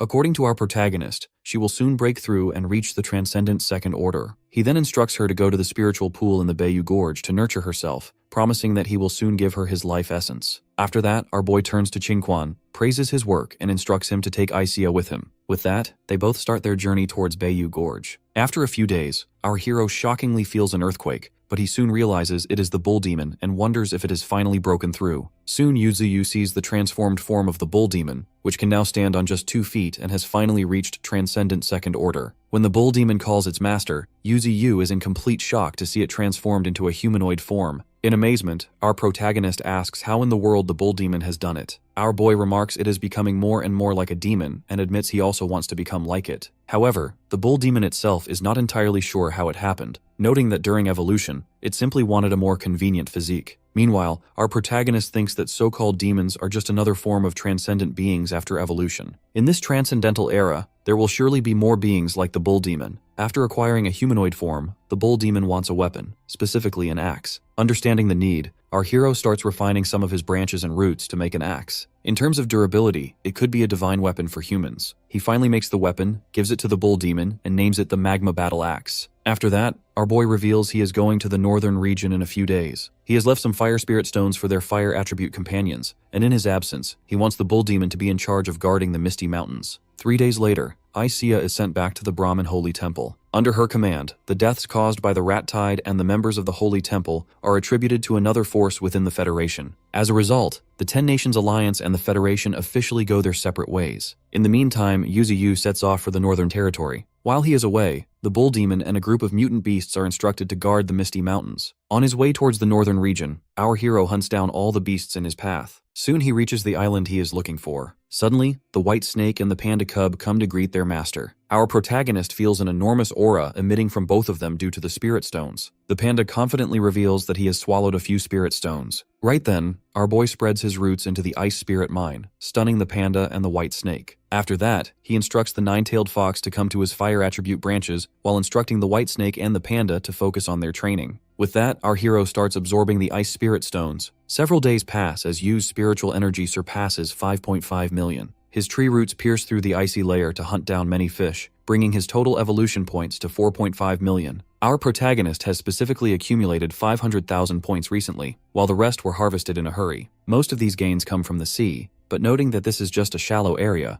Yu believes the deep sea will be even more resourceful. Though the deep sea might hold threats to his existence, our hero soon strengthens the sub-tree roots at a cost of 300,000 evolution points. Meanwhile, in the Misty Mountain, Bull Demon searches for Wolf, Great Serpent, and Big Ears. He soon sees blood on the ground, and his eyes widen as he follows the trail. Hearing a noise, Flash and the Green Mantis decide to check it out from the other side. Emperor Crocodile also emerges to investigate the situation and smells blood as he moves forward. Bull Demon reveals that Wolf and Great Serpent are missing. While the Emperor Crocodile believes they simply got lost while playing and decides to search for them, Bull Demon does not buy it. He considers the situation quite complicated as he carries the unconscious, injured Big Ears. Soon after, all the beasts gather around the unconscious Big Ears. Leng Feng is in deep pain, and Bull Demon admits his mistake for believing the Misty Mountain was safe enough for them to play around in. Taking Big Ears in his arms, the Golden Monkey remarks that the young one has already used the life essence left by our boy. Even though his life is not in danger, he remains unconscious. Meanwhile, Qingquan recalls that their master decided to nurture the three of them in the future because of their talents. Leng Feng mentions he entrusted the three to Bull Demon's care. With a furious face, he decides to risk his life to eliminate Bull Demon if the others are not found.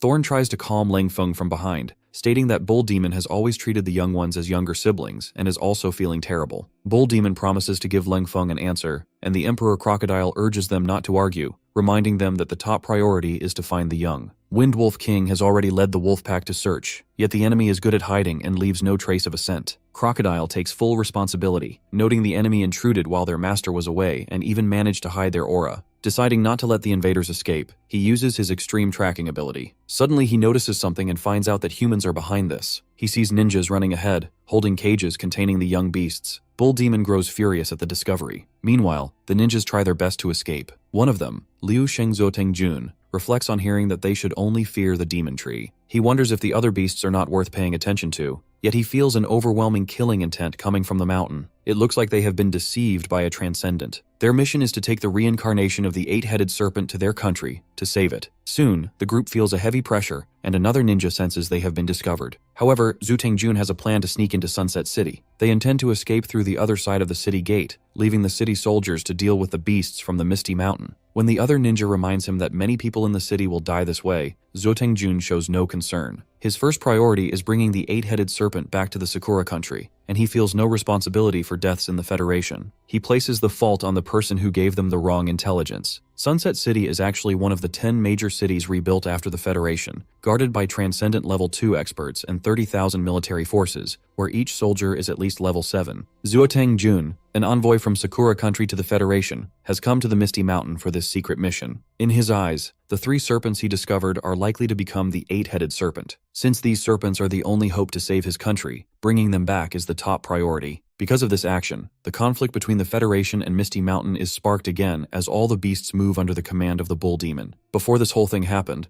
Zuoteng Jun learned from a transcendent human fighter that Bayou Gorge only has one beast with intelligence, and that is the Demon Tree. This fighter offered Zuoteng Jun a deal. He would give him the genetic modification data in return for capturing a beast from the Misty Mountain for research. With a sinister smile, the Transcendent insisted that Xiaoqing Jun would be fine as long as he did not trigger Yuziyu. Now in the present, a large wave of beasts is approaching the Sunset City walls. The soldiers activate the defense weapons, start moving the armored vehicles, and enter Phase 1 emergency. Heavy army machinery is on the move from all 4 districts. As the machines are set, soldiers on the walls take their positions. Red lasers are seen on the wall, and in front stands Ni Yuan, the level 2 Transcendent who gave Xiaoqing Jun the wrong intelligence. Ni Yuan observes how those people from the Sakura country are useless, noting they have caused such a big commotion even after boasting about their hidden abilities. However, he considers this a win because he believes it will be worth it to research the reason behind the strength of the beasts from Bayou Gorge. Soon, all the major beasts from the mountain appear from the shadows. Seeing them freezes Ni Yuan completely. The one leading all the beasts is none other than Bull Demon. Seeing his humanoid form makes the soldiers more confused than ever. Bull Demon demands only one thing, which is to give them back their young ones, or else they will witness a massacre. Ni Yuan closely observes him and learns that the beasts are evolving toward becoming human, which makes him think the captives are even more important. Unexpectedly, he reveals they have nothing to do with this. Bull Demon goes crazy and lands a powerful attack on Ni Yuan. However, Ni Yuan somehow manages to survive the attack, though he is injured. Meanwhile, one human soldier notes that even the city lord, who is also at Transcendent Level 2, was forced to retreat. Ni Yuan notes that his arm is nearly broken from just one strike. Finally, he realizes they cannot fight these beasts, and therefore he requests Bull Demon for negotiations. Bull Demon refuses because he only wants them to return the Great Serpent and the Wolf, and then they will go back. Listening to the two names, Ni Yuan realizes that the people from the Sakura country have captured them. However, Bull Demon threatens him that they will invade the city and find the two themselves. Ni Yuan then reminds him that they have a ceasefire agreement. But to the surprise of the bull, a bullet passes through and hits one of their wolves. It turns out this bullet was shot by the people from the Sakura country from a high building in Sunset City. They actually fired a transcendental level spiritual bullet, which is specifically made to deal with transcendent level 1 beasts. These people from the Sakura country are here to add fuel to the fire so they can leave the beast tied to the Federation alone. The wolf who was shot is now lying unconscious. Meanwhile, Ni Yuan panically asks his soldiers about the fire, but the soldiers state it was not them. With that trigger, Bull Demon starts the war. On the other hand,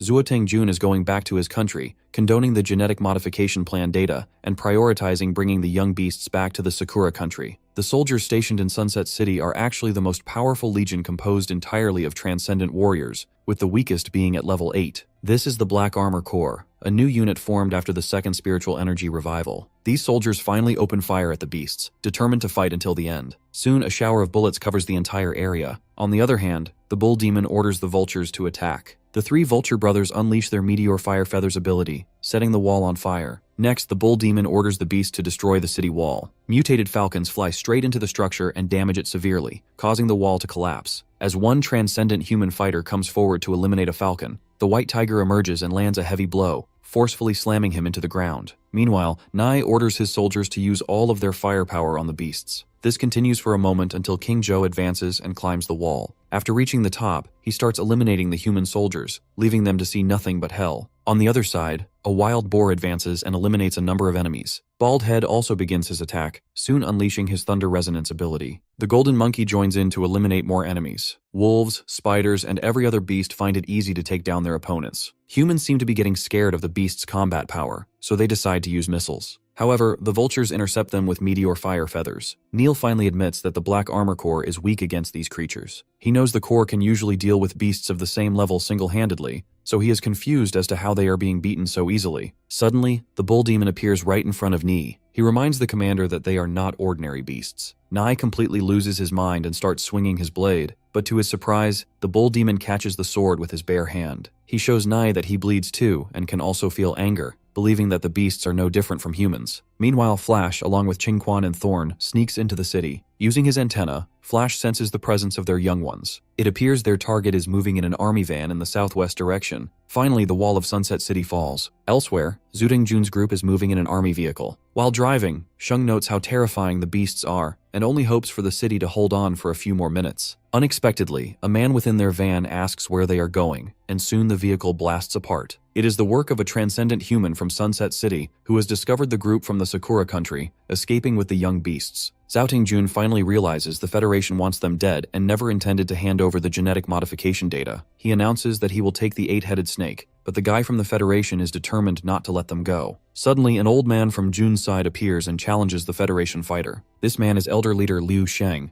His appearance shocks the Federation soldier, who never expected him to infiltrate the city. He realizes the Elder planned to steal the genetic data from the start. The Elder remarks that the Federation is not trustworthy at all. As more Federation fighters appear, a battle begins between them and the Sakura country. However, before anyone can land an attack, smoke erupts from a blast. Qingquan emerges from the haze, emitting a strong energy aura. At the same time, Thorn makes her entrance, having already eliminated a bunch of enemies with her vines. From behind, Flash appears and takes down the Federation captain instantly. Observing the situation, the Elder orders his men to take the young ones back to their country. However, the old man soon gets hit by Thorn, who warns him not to get in their way. At the same time, Qingquan takes care of the enemies from the Federation. Meanwhile, as Jun tries to escape with the young beasts, Flash approaches him. In the meantime, the Emperor Crocodile destroys the city wall completely and lets out a heavy roar. To stop the beast from breaking into the city, the Black Armor Corps starts firing cannons and deploying bombs. As the Emperor Crocodile is about to be hit by the barrage, King Zhou unleashes his flames, causing the missiles to blast in midair and burning the soldiers to death. On the other side, Ni and the Bull Demon continue their fight. Ni admits that this humanoid beast is too powerful, but he still refuses to lose. He unleashes his Desert Gale Strike, but the Bull Demon counters the attack with his gravity ability. Ni goes pale, never thinking a strike made with all of his spiritual energy could be stopped so easily. Raising his axe, the Bull Demon admits it is too late for the commander to go back. With a single strike, the Bull Demon eliminates Ni. Bull Demon stands tall as the Sunset City Lord, Nie Yuan, is defeated. A soldier with eyes filled with tears wonders why they have been beaten even though they are much stronger than before. At the same time, Bull Demon questions why Flash has not been able to find the young ones yet. Meanwhile, in a nearby forest, an injured Jun runs while holding the young beasts. He feels frustrated because the beasts are unbelievably strong, and he realizes he would have been dead if he hadn't used a secret technique to conceal his aura. Despite his injuries, he is determined to take the young creatures back home no matter what. Soon, Flash reaches a position right behind him but unexpectedly stops midway, which leaves Jun confused. It turns out that Qing is waiting for him up ahead. Realizing she is the Alliance's spirit maiden, Jun believes she is there to provide aid to Sunset City. He reaches out to her, mentioning that he is a messenger from Sakura country and that beasts are chasing him. To his surprise, Qing grabs him instead and rescues the young beasts. Flash greets her as Big Sis, and hearing this, Jun suffers a massive shock. Afterward, Qing instructs Flash to tell Bull Demon to retreat, because reinforcements from the Federation will arrive soon. As for Jun, she decides to eliminate him for opposing the Misty Mountain. With that, he burns to death in her flames. Soon, a falcon informs Bull Demon that their young ones have been rescued, so he orders a retreat. Qingquan and Thorn also decide to pull back. Later,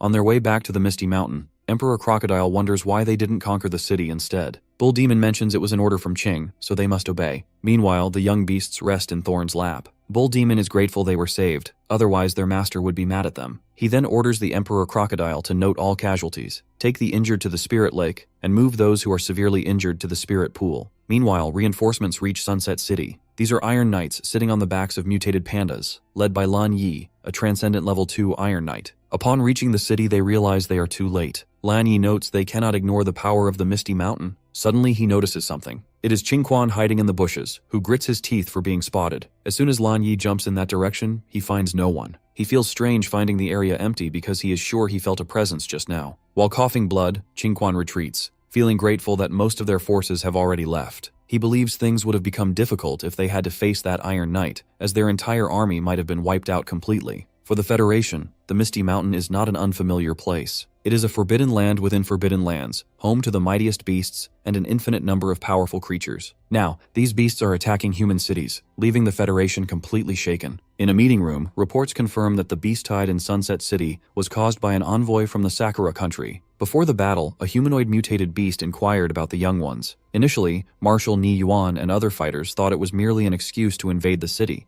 but the cage containing the young beasts was later found next to the envoy's corpse. Marshal Nie Yuan immediately demands to send the Iron Knights or the Dragon Court guards to teach them a lesson. After a brief pause, the Prime Minister orders the cancellation of resource supplies to Sakura country. He also orders a delegation to be sent to offer consolation. If they do not receive a satisfactory response, they will arrange for the Dragon Court guards to pay a visit. Meanwhile, on the outskirts of the northern region, a falcon gives a report to Yu Ziyu regarding the recent incident. Our protagonist decides to leave these matters to Little Ling. To keep a low profile, our boy orders the falcon not to act rashly in his absence. Keeping the Iron Knights in mind, he wants everyone to be cautious and orders them to wait for him to handle things when he returns. With that, the falcon leaves the northern region. Yu notes how many new things have happened in his absence. From the Ice Spirit Stone mine, a panda cub emerges and wants to know whom its master was talking to. However, our tree asks if the cub can keep things under control if they end up in conflict with its kin. Unexpectedly, the panda cannot say for sure because its kin follows whoever treats them well. When the cub fled, it invited its brother to join as well, but the brother refused because he did not want to venture outside, preferring a leisurely life while waiting to die. With that, the panda goes back to the cave to rest. The Iron Eater tribe obeys whoever is strong. By rank, this tribe is among the top races of mutated beasts, possessing the power of bears, the speed of cats, an astonishing biting force, and indestructible claws. Additionally, they have a racial talent to devour vitality and enhance elemental attributes to strengthen their physique. Our hero thinks they will surely clash with the Iron Knights in the future. Right then, a plan to train some powerful squads hits his mind. The panda cub sleeping inside the cave is carried away by one of Yuzu's roots. Holding the cub in front of him, our protagonist wants some help, but the creature is in a deep sleep.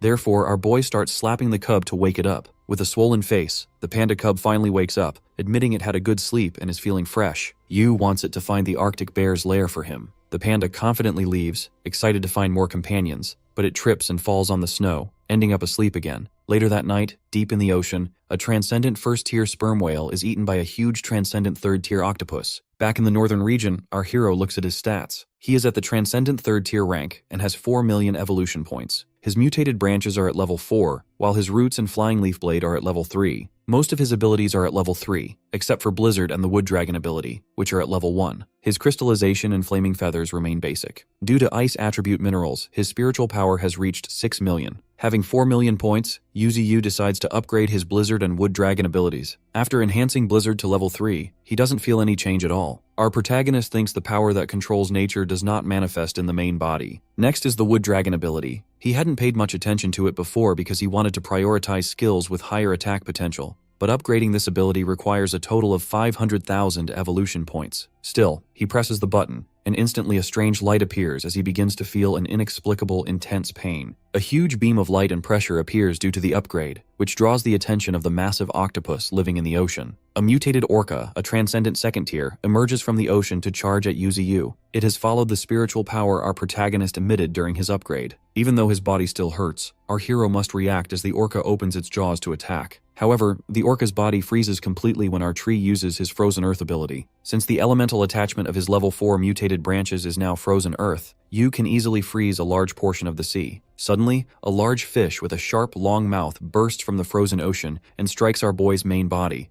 Our hero grabs it with his roots and eliminates it. Surprisingly, he gains 170,000 evolution points, which is the most he has ever received from a single source. Right then, he feels the presence of another beast in the water. A huge tentacle bursts out from the ocean belonging to the same massive octopus that devoured the sperm whale. The octopus roars terrifyingly, marking the first time Yuzu has clashed with an ocean overlord. He is curious to see whether land or ocean creatures are truly stronger. Meanwhile, at the headquarters of the Luo Kingdom, humans receive a warning that spiritual power has exceeded all known limits. They soon learn of 2 massive energy signatures near the coast. Sweat covers their faces as they watch live footage of the fight between Yu and the giant octopus. They wonder why the demon tree from the Federation has appeared there, but suddenly their screens go blank, forcing them to try and restore the feed. On the battlefield, the octopus uses its fatal suction and grabs our protagonist's body. Through this ability, the beast begins sucking out the spiritual energy of our boy. Our hero quickly counters with his dragon root, but unfortunately, it does not do much against the opponent. The octopus grabs our protagonist with its tentacles again, attempting to drag him into the sea. To avoid being pulled under, Yu uses his flying leaf blade to cut through the tentacles and free himself. However, the octopus opens its massive mouth and begins trying to chew our hero whole. Luckily, Yu blasts the octopus back to free himself once more. Next, he unleashes his inferno-magnetic feathers. After wishing farewell, Yuzu's inferno-magnetic feathers hit the octopus continuously. This prompts the creature to retreat toward the ocean, but our protagonist does not want it to escape. He uses crystallization and grabs his opponent with his roots, but the octopus refuses to give up. It unleashes a corroding ink toward our hero, leaving him with no choice but to let go and protect himself using a root shield. While the octopus slips back into the water, Yu notes that 40 of his branches have been damaged. The system immediately starts branch regeneration, and since his roots are also damaged and weakened, the system begins healing them as well. The octopus's corrosive ability was truly terrifying, so our boy is grateful he acted quickly to save himself. Unexpectedly, the octopus emerges once more, but our hero observes how much the ground has been corroded by the ink and prepares himself. As the beast comes forward to attack, luckily, Yu reacts instantly and freezes the octopus completely. With the octopus finally taken down, our hero orders the falcon to call everyone over for an octopus feast. Later, everyone gathers around the body as it is being grilled. When Qingquan takes the first bite, he finds the meat incredibly tough and can't believe it remains this strong even after death. Meanwhile, a large piece gets stuck in King Zhou's mouth as he tries to swallow the whole thing at once, while the white tiger happily claims the innards. From above, the nine-tailed fox remarks on how much fun their comrades are having. After that, Yuzi observes that the Emperor Crocodile is close to a breakthrough, though the crocodile admits its progress feels very slow. Next, our protagonist lifts the white tiger and reminds it that it is still only at the early stage of the First Order Transcendent level. Our boy tells the tiger not to be so playful, but the tiger reacts as if it is being praised. From below, Thorn notes they will soon support the entire world. Meanwhile, Qingquan realizes he is missing someone, not Leng Feng, but Hedgehog. Since everyone else is present, Qingquan announces that they should all enjoy themselves. On the other hand, the crane feels left out, noticing that no one seems bothered by its absence. Suddenly, our hero pulls out the 3 hearts of the octopus. All the animals start to drool as our tree notices how tempted they are by these prizes. The octopus has 9 brains and 3 hearts, and the 3rd heart, in particular, is a treasure that acts as an elixir of advancement for any beast. After dividing the 3 hearts into multiple pieces, Yuzi Yu offers a piece to everyone, sharing the rare, heaven-sent treasure. After eating the heart pieces, Qingquan and the Emperor Crocodile start to evolve. The Emperor Crocodile turns blue, gains the ability to stand on 2 feet, and reaches the Transcendent Second Order. Qingquan also turns blue and reaches the Transcendent Second Order. It turns out that Qingquan is gradually surpassing the realm of humans. Our protagonist wonders if it is because of the earth element that Qingquan's aura has become increasingly vague.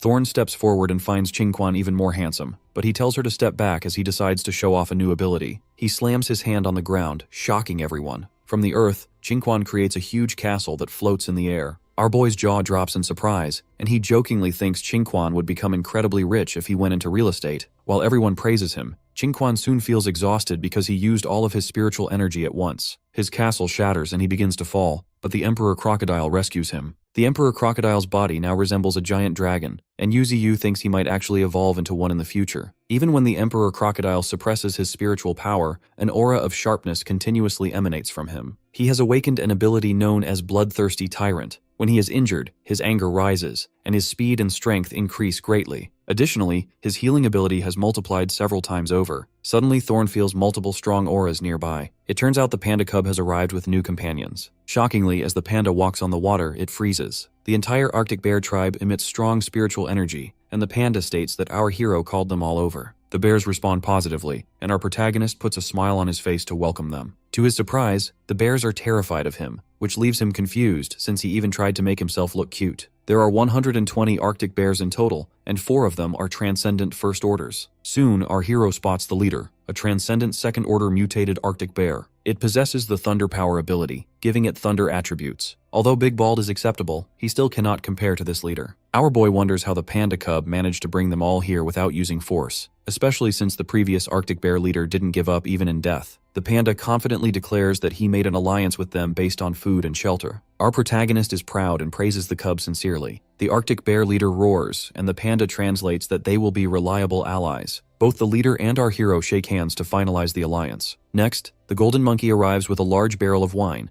and Yuzi Yu announces that they should celebrate the arrival of their new companions. He then gives a piece of the octopus heart to Qingquan to take to Leng Feng. Reflecting on his gains, our protagonist notes that killing a transcendent Third Order beast was very profitable. He has gained 1.2 million evolution points and an additional 400,000 spiritual energy. He has also acquired a new skill called transference, which involves splitting his consciousness into a new plant. If done for too long, his consciousness will be forever trapped in that plant. Our hero thinks that if his consciousness is fixed on the other side, he might become multiple versions of himself. He instantly rejects the idea, considering it unsuitable for him right now. Somewhere far away, a 7-colored flower appears. The 7-colored flower emits energy as the water beneath it begins moving in a circular motion. It suddenly unleashes its power straight into the sky. In White Emperor City, City Lord Wang Hao, one of the 10 great geniuses, feels the aura of an extraordinary treasure. He immediately orders his staff to notify the Federation about this new discovery and commands them to gather manpower to make the first move. Later in Zhanhai City, a transcendent remarks on how lucky Wang Hao is since this kind of treasure only appears near his city. He adds that Wang Hao likely has no idea what stroke of luck he has stumbled upon. Suddenly he receives a punch from the city lord of Zhanhai, Zhao Zhao, who is also one of the 10 great geniuses. Zhao Zhao makes it clear he does not need any commentary and orders his subordinates to prepare manpower immediately,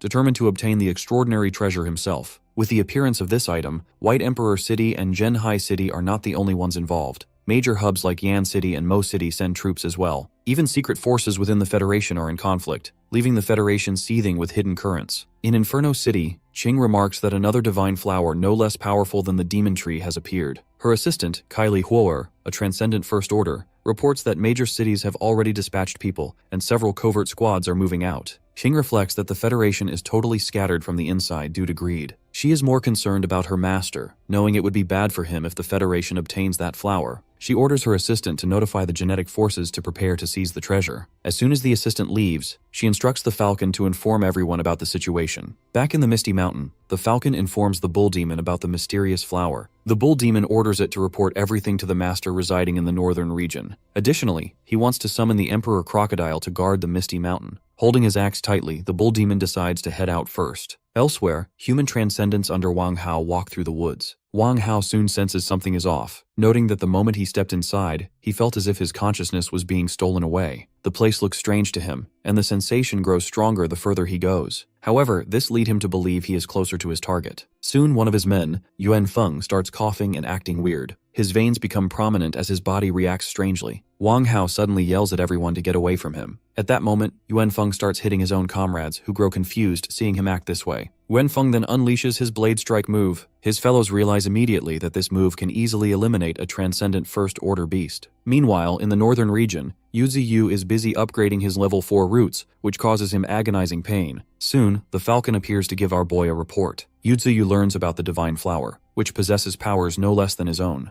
Our protagonist predicts that the appearance of this divine flower will shake the entire existence of the Federation. Our hero thinks that the people fighting over this flower are taking a massive risk and realizes the Bull Demon, who is already set off, won't be enough to take the flower before it falls into human hands. Therefore, Yu Ziyu summons the nine-tailed fox and tells him to snatch that flower. Zhao Zhao enters the forest with his fighters and finds Wang Hao sitting dejectedly on a log. From him, Zhao learns that those below Transcendent Second Order cannot proceed. This mysterious flower controls minds, and if a person's level is too low, they will die instantly. Zhao sneers, pointing out that Wang Hao must have eliminated his own comrades who were controlled by the flower. Wang Hao stands up and asks if he should go inside alone, or if Zhao intends to follow. Consequently, Zhao orders his men to stay behind and guard the area while he advances alone. Both Zhao and Wang Hao advance together. On their way, Zhao notices a group of cloaked figures waiting in the grass to take the flower. Zhu considers them nothing but a bunch of ants and believes they won't even know who killed them. However, Wang Hao points out that Zhao always underestimates others. Determined to obtain the flower, both men advance at full speed. From behind, the cloaked figures recognize the two and decide to follow them. They realize that as long as the duo clears the way, it won't be dangerous. In other parts of the forest, many different groups have arrived to take the divine flower. Soon, Wang Hao takes down a beast while Zhao takes care of the rest. It turns out these beasts are all being controlled by the flower. The deeper they go, the more extraordinary beasts they encounter, including many transcendent First Order creatures. Wang Hao suggests moving quickly, as this indicates they are getting closer to their target. Suddenly, they both feel a massive aura. A huge mutated horse appears right in front of them,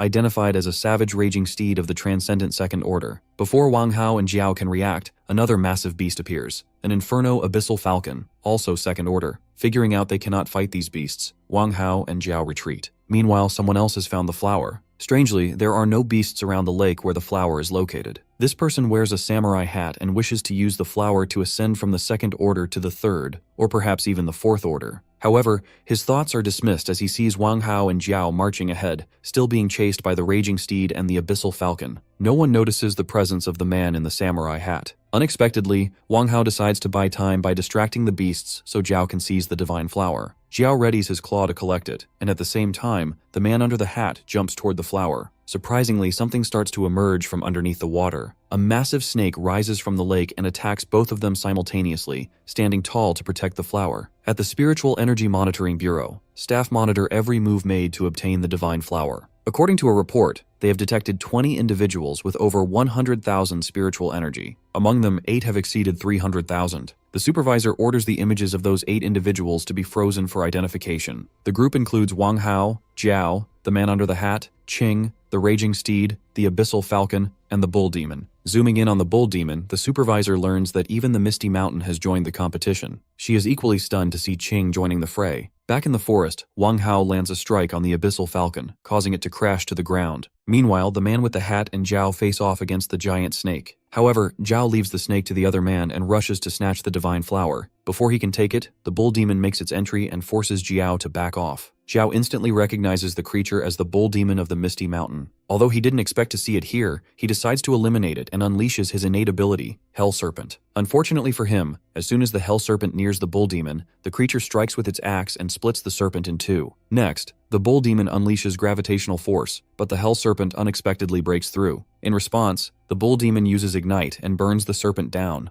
Right then, Qing appears as she is passing by. She advises the bull demon not to engage enemies in a long-range battle. Seeing her makes the bull demon teary-eyed. It creates a huge wave to shake off Zhao while Qing moves toward the divine flower. She instructs the bull to eliminate Zhao. In the meantime, Zhao spots Qing, but he soon receives a heavy blow from the bull demon. He is confused as to why the beast ignored Qing, but the bull demon only mentions that anyone who hurts what it cherishes will not make it out alive. Zhao is in a tight spot, and knows that if this continues for more than half an hour, it will be difficult for him. Suddenly, the bull demon uses heavy blade domain, causing Zhao to feel a sharp pain throughout his body. Before he can react, the bull demon unleashes a heavy axe blade. Zhao is thrown away and coughs up blood, yet he doesn't give up. Unleashing his ultimate ability, he remains determined to eliminate the bull demon. Meanwhile, Qing stands near the flower and observes it closely. The flower realizes she is not human and that their auras are the same. Additionally, the flower notes that Qing has already awakened her subconsciousness, just like their master. Unexpectedly, Qing's soul emerges from Ling's body. She offers Ling's body to the flower, suggesting it can use the vessel because of its ability to control living bodies. She cannot guarantee its safety because of the many powerful individuals present,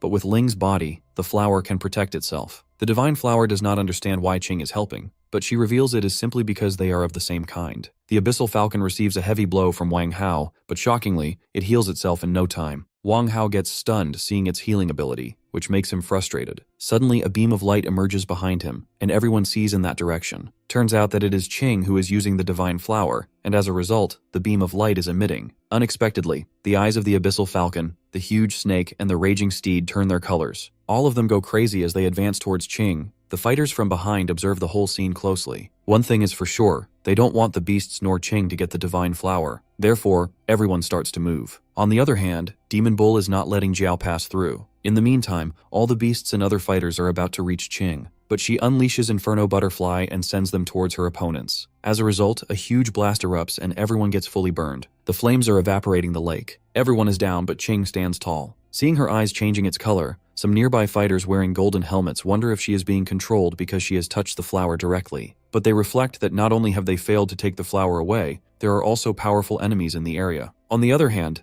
Ling's body now has a spiritual energy of 400,000. Qing's soul reminds the now Ling to get used to the body. The divine flower in Ling's body notes she can get even stronger. Qing gets confused. Right then, our protagonist jumps off and unleashes a huge amount of spiritual energy. From afar, Wang Hao is shocked to see how much spiritual energy Ling is emitting. He finds it unexpectedly powerful. Zhao also gets a shock as he never expected her to be this strong. Standing on a fallen beast, our boy is now emitting 700,000 spiritual energy. The man in the hat gets frustrated because he would have eliminated the beasts. But now if he eliminates our hero, then the Federation won't let him go. Meanwhile, Qing is happy to see how the flower made Ling's body this powerful. But according to the flower, this body will turn back to normal because it has temporarily made it powerful. It further adds that there are way too many powerful individuals here who are looking for an opportunity. Plus, there are also a high number of powerful beasts who are coming this way from afar, and it will be difficult to leave here with just this body. Even if it escapes, the flower doesn't know where to go. Then Qing suggests the divine flower spirit to go to the Tianshan mountain, as humans don't dare to enter there because it's difficult for them to survive there. After a short pause, she also suggests going to the Misty Mountain. When the flower spirit asks about the Misty Mountain, Qing explains that this is the only place she can survive. She adds that she can follow the back of the demon bull ahead, who will guide her. However, the flower spirit has a favor to ask from Qing, as she is from the Misty Mountain. On the other hand, the fight between Jiao and Demon Bull is still going on. Unexpectedly, Ling's body intervenes as she kicks Jiao hard. Then, our protagonist instructs Demon Bull to take the divine flower back to the Misty Mountain, as our boy will buy time for them. Breathing heavily, Demon Bull acknowledges. After that, our hero forms whirlpools in the lake. Then, she emits a bit more spiritual energy. As a result, the whirlpools collapse with each other and spread water in the area, which makes it hard for everyone to see. The divine flower gets out of Ling's body and approaches Demon Bull so they can escape to the Misty Mountain together. As they move, the group wearing helmets feels the spiritual energy of the divine flower in motion, so they start to move as well. On the other side, the guy under the hat also refuses to give up. However, Qing hits him from behind. Her eyes are still green. Meanwhile, the chubby guy under the hat falls near Jiao. Jiao reflects that he has been following him from the start. The chubby guy shrugs it off, then asks if Jiao has the confidence to defeat her. Jiao is unsure because he sees that Qing is under control. On the other hand, Qing notes that the divine flower has moved with the demon bull. She recalls that the flower spirit asked her to pretend to be in control and then create chaos to help it escape.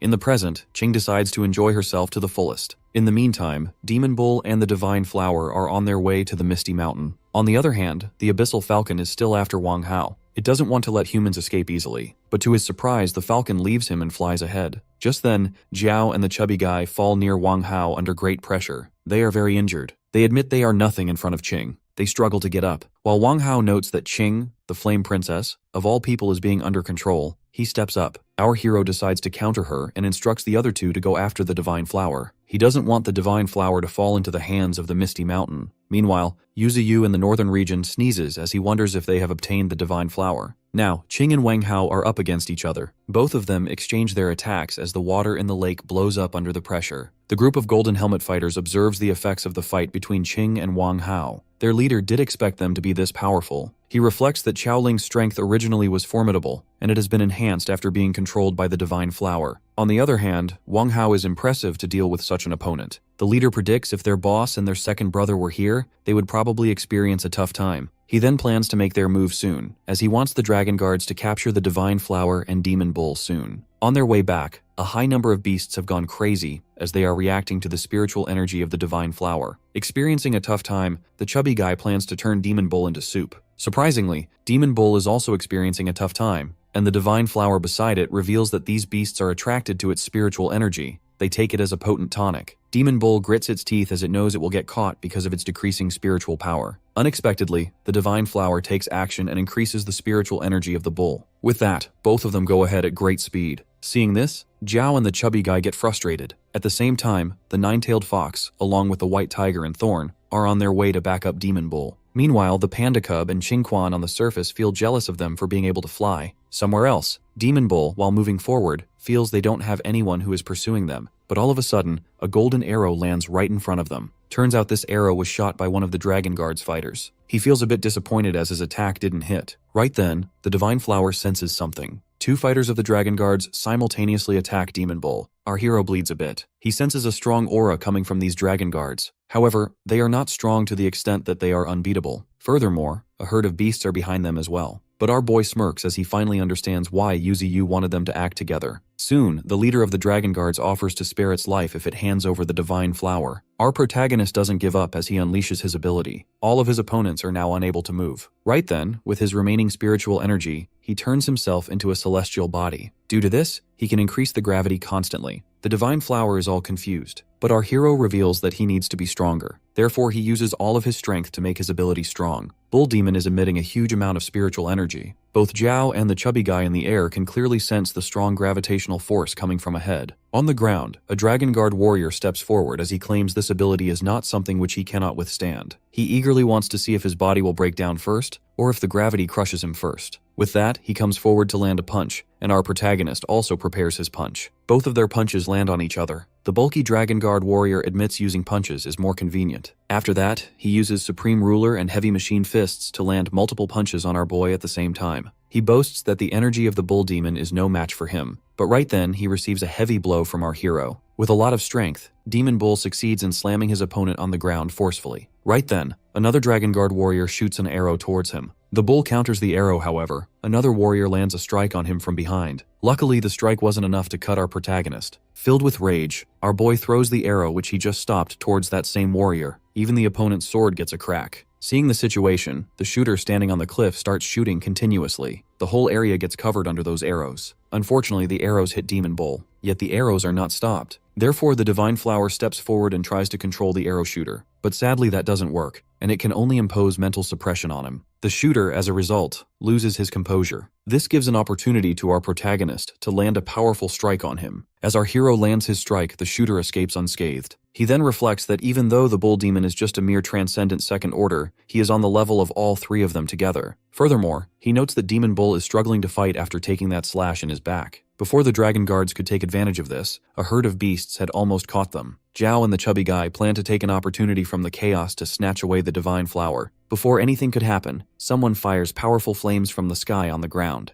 It is the nine-tailed fox who has arrived to back up Demon Bull. Due to the flames of the nine-tailed fox, all the enemies are surrounded by fire, including the beasts. The Divine Flower senses powerful enemies coming their way, but Demon Bull tells her to rest assured as those are friends rather than foes. The chubby guy instantly recognizes the nine-tailed fox of the Misty Mountain. He grits his teeth because they already gave their all to make our hero fall in that situation, and now more powerful allies are gathering. Reaching really close to the Divine Flower, the lake snake comes forward to attack. However, as soon as it reaches the ground, it gets engulfed in a ball of hard earth. This is actually the work of Qingquan, who appears in his new transformed body. The bulky warrior from the Dragon Guard still doesn't give up, as he is determined to not let anyone get away with the Divine Flower. As soon as he starts launching punches, the nine-tailed fox reacts sharply by unleashing her flames. Even when the bulky warrior tries countering the fire, he still gets completely defeated. The fox stands tall on the ground while the fighters of the Dragon Guards yell for their fallen comrade. From the side, Wang Hao grits his teeth as he notes that even though the fox and that bulky warrior were on the same level, the gap between them is still too big. With just one strike, she has defeated the warrior. Right then, the chubby guy notices that there are more beasts as well. Thorn and the white tiger also appear on the battlefield. Observing the comrades of our boy, the Divine Flower calls them strange. It also notices how strong the spiritual energy coming from them is. Meanwhile, in the battle area, the chubby guy finds Thorn attractive. Noticing this, the white tiger charges towards the chubby guy. However, that guy has no idea why the tiger is attacking him. Unexpectedly, the tiger only says the words which it knows, which are totally unrelated to the situation. The chubby guy grows confused, but soon he gets blown away by the white tiger. On the other hand, Jiao charges toward Thorn with his hell serpents, and Thorn counters with her vines. Meanwhile, the nine-tailed fox is up against the blade warrior from the Dragon Guards. When the arrow shooter fires towards the fox, Qingquan makes a huge earth shield and blocks the attack. The shooter feels annoyed, but soon our protagonist approaches him and becomes his opponent. On the other hand, the panda cub is lying midway, wondering if they have finished their fighting. It reminds itself that relying only on themselves won't work. As everyone is busy fighting their own fights, the Divine Flower points out that there is no one left to protect them. Unexpectedly, the huge horse appears as well and charges towards them. Hence, she urges the demon bull to think of a way, but the bull insists on ignoring the horse. As soon as the horse is about to attack, the panda cub appears and lands a punch on it.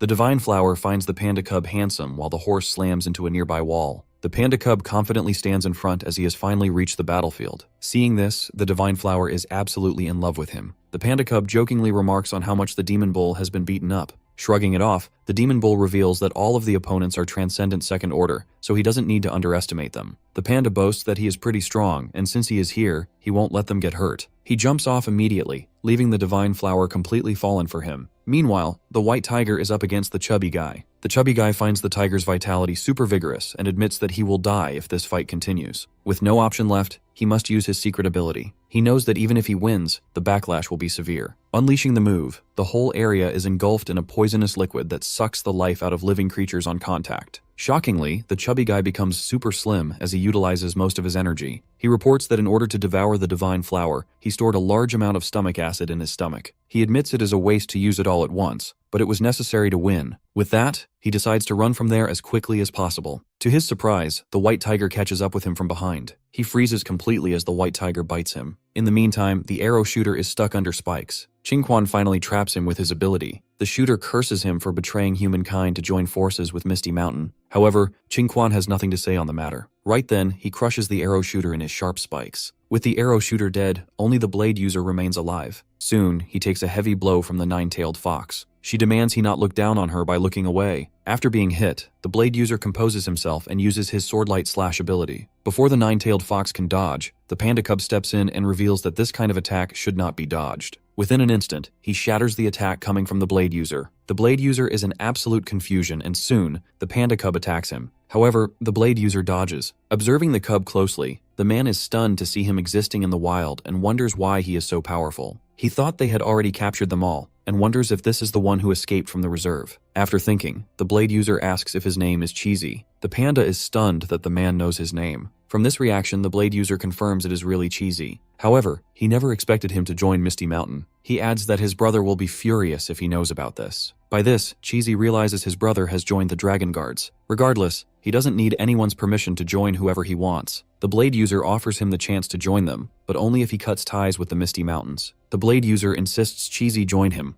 warning that he will otherwise face his big brother in the future. He is certain the panda wants to avoid that. but to his surprise, Cheesy refuses him straightforwardly. He refuses to betray Yuziyu. While it is true that Cheesy does not want to fight his brother, he plans to protect him with his own life if anything goes wrong. Seeing this, the blade user grips his weapon, deciding to end everything with his strongest move. He is indifferent to his own death and only seeks to defeat his opponents ruthlessly. As he emits a powerful aura, the nine-tailed fox warns Cheesy to be careful. While unleashing this final attack, the blade user reveals that even if they dodge, the shockwaves will still affect them. He is confident that they are helpless whether they evade or take the hit head-on. The aura is so overwhelming that Cheesy doubts if the enemy is merely a transcendent second order. Finally, the blade user unleashes his move, the solitary swan heaven slicing technique. Before the strike can land, the King Arctic Bear arrives with a terrifying expression. Spotting the nine-tailed fox and the panda cub, the bear pauses. After a brief moment of silence, the Arctic Bear reveals he has just arrived and asks about the enemies. Meanwhile, on the other side of the battlefield, Thorn is up against Jiao.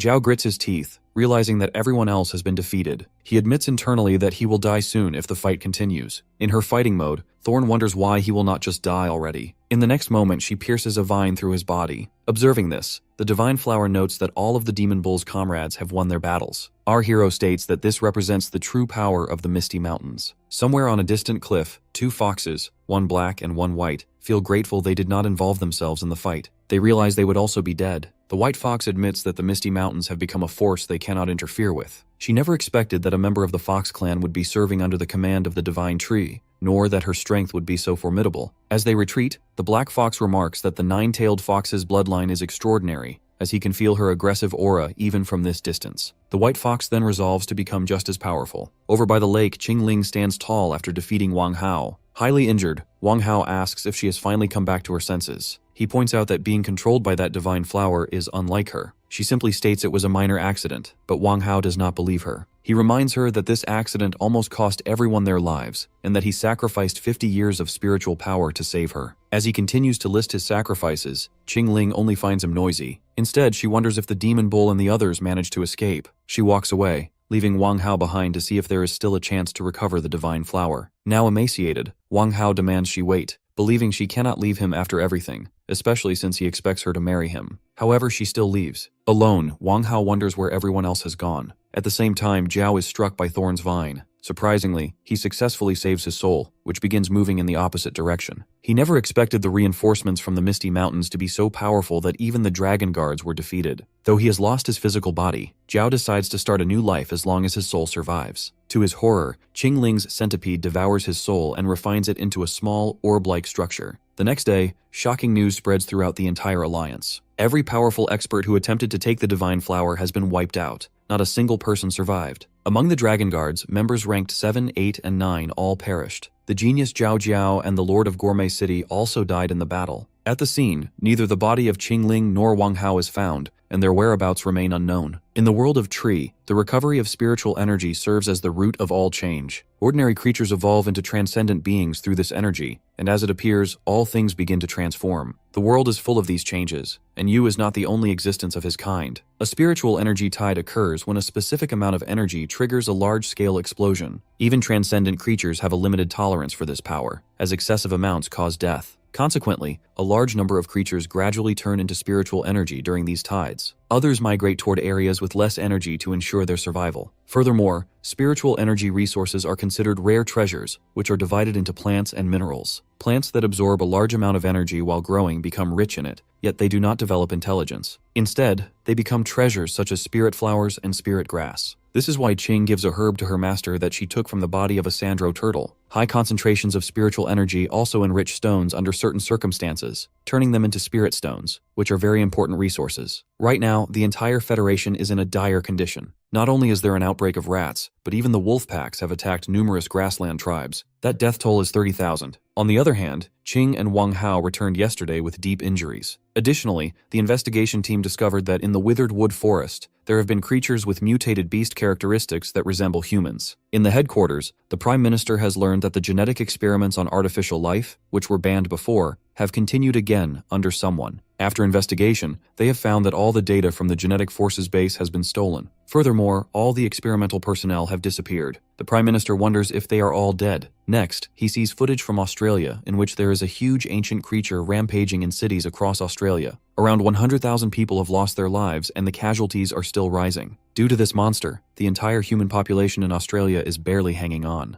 A reporter reports that the Coastal Defense Forces have sent them a message that an ancient creature is heading towards the Federation. In a month, it will reach the inland. All the original commanders are in a meeting to handle this matter. The Prime Minister asks about the level of that creature. The reporter adds that 2 months ago, the data they received indicated that it was on the Transcendent Third Order. But shockingly, latest data reveals that it has reached the Transcendent Fourth Order. The Prime Minister goes pale in shock. The reporter adds that this is the most powerful creature they have discovered by far. It is one of the mightiest beasts and it could become even more powerful in a month. The Prime Minister starts sweating as he knows this creature is even more powerful than the creatures in the Misty Mountains. Therefore, he summons all available and retired officers, regardless of their rank, for a meeting. Also, he orders to schedule a national conference for the day after tomorrow. When the reporter asks about the matter regarding the Misty Mountain capturing of the Divine Flower, the Prime Minister dismisses it, as he decides to wait for a month for this, if the Federation manages to survive until then. Back in the northern region, the young beasts who are a bit abnormal play with Baldhead. One of the two-headed wolves sneezes and unleashes flames towards Baldhead. When Baldhead runs while being burned in flames, the other wolfhead, who has the ice attribute, blows and completely freezes him. Observing them, Yuziyu notes that not everyone can play with these young ones. Our protagonist reflects that after the incident of kidnapping, he called them here for safety reasons. The two-headed wolf can enhance his power by absorbing ice and fire spirit stones. This wolf is actually a mutant Saiyan wolf, two-headed wolf, first order. It possesses the breath of both ice and fire. On the other hand, the giant snake is actually a mutant green snake, three-headed snake, first order. Even if it loses one head, it can regenerate it completely. As the mutant green snake is proficient in aquatic combat, our boy thinks to keep it in the sea. Therefore, he immediately calls out Orca. Orca appears instantly from the sea. When this Orca was tamed last time, it joined with our hero, along with its whole clan. This is the first time our hero has teamed with sea creatures. Yuziyu then leaves the cultivation of the snake to the Orca and instructs the Orca to take good care of it. Actually, this Orca looks fierce from the outside, but its voice is so sweet. Our boy, in his dragon root, leans towards the snake to instruct it to follow the Orca and reach the second order. After that, he will pick it up. As the Orca leaves with the snake, our protagonist looks forward to meeting it again.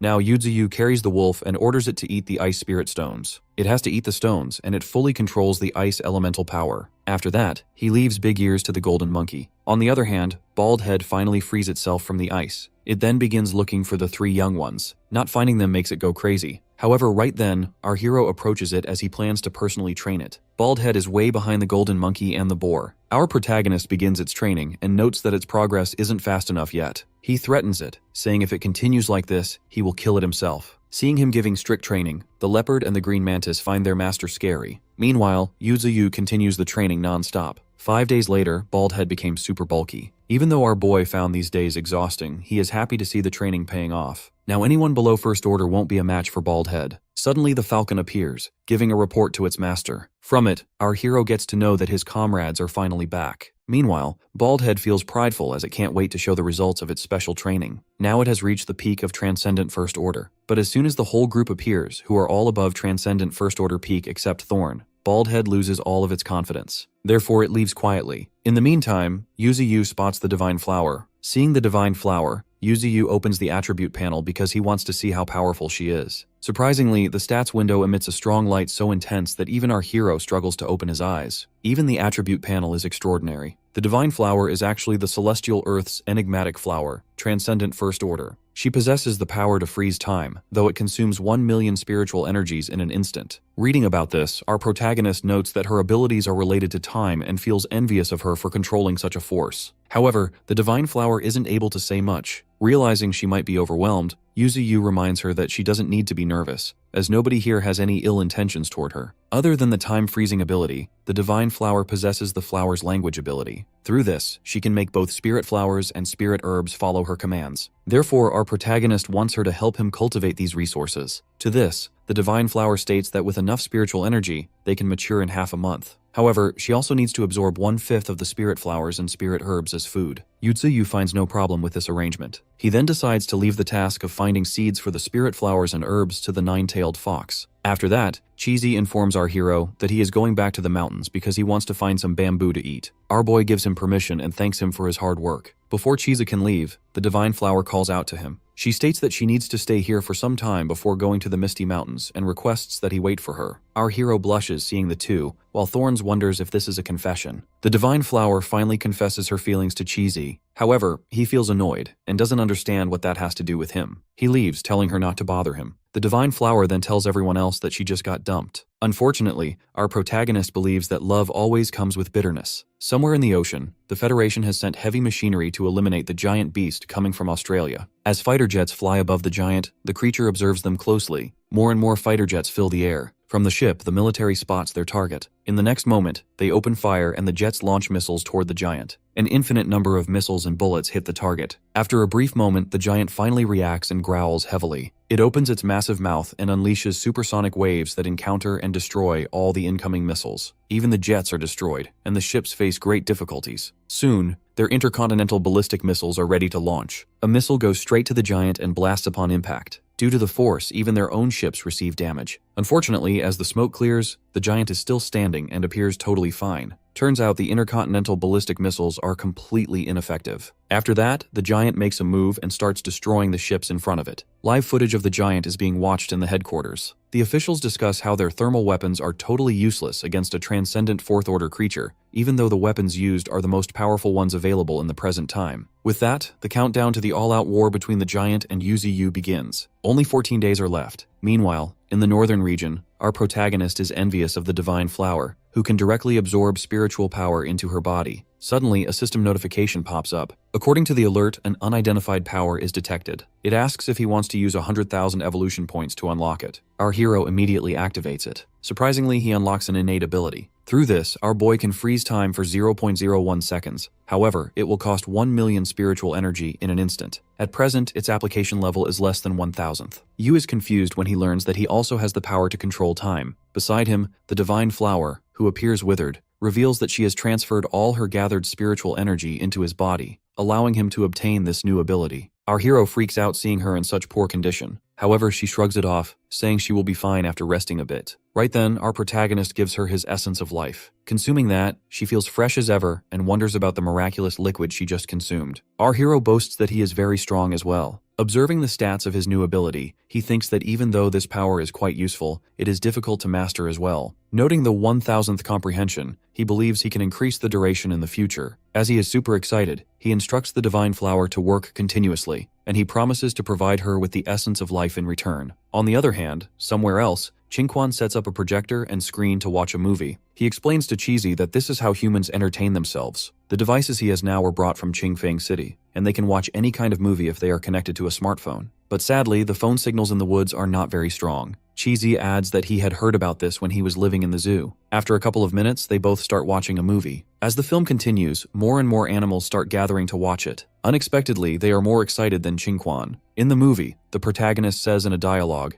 "If you live without dreams, what's the difference between you and a salted fish?" Cheesy finds the dialogue interesting. Suddenly, a small window pops up on the screen. It is news regarding the giant entering Gyre City. Cheesy points at the news. According to the report, a transcendent fourth-order creature has appeared in Huaxia's waters, and it will enter Gyre City in 28 days. The nation has issued a level 1 emergency alert, and all citizens are advised to evacuate to Chaosan City. Cheesy suddenly tells Qingquan to pause the news. When Qingquan asks if he has seen something, Cheesy shrugs it off. However, his eyes are fixed on a pink-haired lady running to save her life from the giant. After seeing her, Cheesy decides to head back to find something to eat. Qingquan and Baldhead are left confused by his sudden departure. Meanwhile, Thorn, along with the Green Mantis and Flash, enjoys bathing in the spiritual pool. On the other hand, the White Tiger eagerly wants to join them, but our tree stops it as the tiger is not allowed to go in. Flash appears, informing his master that he has become stronger again. Seeing his stats window, Yuziyu learns that Flash has acquired Strength Multiplication. This ability consumes a large amount of spiritual energy, and strength doubles every 10 seconds. Yu informs Flash that he can now amplify his strength several times. Flash fills with excitement as he wants to try his new ability right this moment. Using this new power, he forms a very big crater on the ground. He notes that it can only be strengthened 2 times because his body cannot handle more than that. Later, our hero is super excited for the duel between Cheesy and the Nine-Tailed Fox. He even urges his comrades to bet on one side. Cheesy is super serious about their fight, as he has waited for a long time. He reveals that he always wanted to know how it feels for a confident and powerful fighter like the Nine-Tailed Fox to be stepped on by him. Turns out the fox also thinks the same way. The Nine-Tailed Fox activates Blazing Surge, while the panda activates Fiery Form.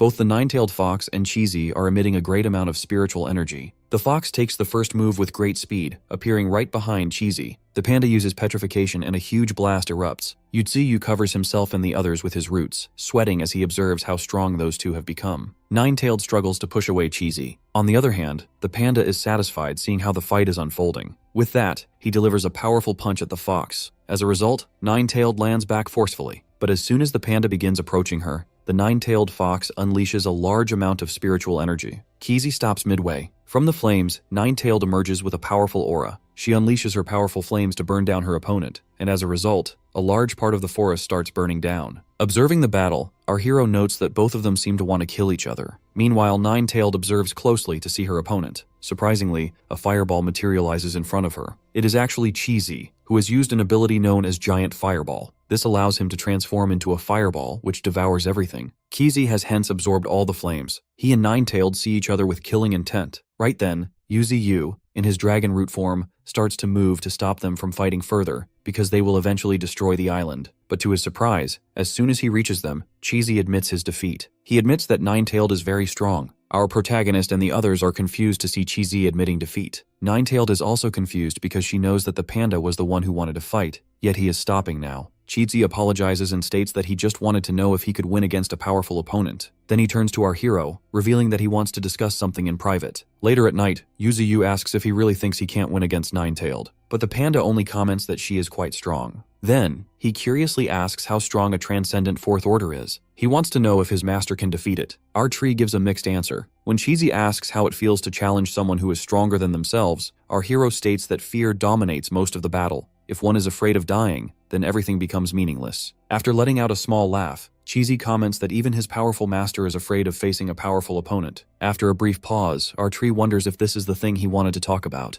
The panda shrugs it off casually. After that, our protagonist asks him why he always carries this flute. Cheesy reveals that during a spiritual energy tide, his friend dropped it in the zoo while trying to escape from the beasts. He always wanted to return this flute to her someday. After listening to this, Yuzi reveals that he doesn't like humans, as they are self-centered and ignorant. They always repeat the same mistakes over and over again, and you just can't trust them no matter what. However, he notes there are a few exceptions who are worth giving their life for, though that is really rare. After that, Cheesy remarks that he was raised by humans and sometimes feels that our hero is so much like a human himself. To him, the way his master talks or gives orders is all human-like. He remarks that not every human is bad, as the people he knows are good. Unexpectedly, he makes a bold statement, asking if he ever stands on the human side. Will our protagonist eliminate him? After thinking for a moment, Yuzi shakes his head. The reason is that they are friends, and he knows Cheesy won't harm them. Cheesy smiles faintly and then decides to play the flute. When he starts playing, our hero's eyes widen. The atmosphere becomes incredibly peaceful as fireflies start dancing in the air, and the other comrades find the music beautiful. Cheesy plays the flute for a while. Later, he walks away from his master. He wishes farewell to everyone in a low voice, but to his surprise, the nine-tailed fox appears suddenly in front of him. She gives him 2 small bottles of life essence, and reveals that their master gave them to him since he knew he was about to leave. The fox also wishes to have another duel in the future, since she doesn't count the last one as a real fight.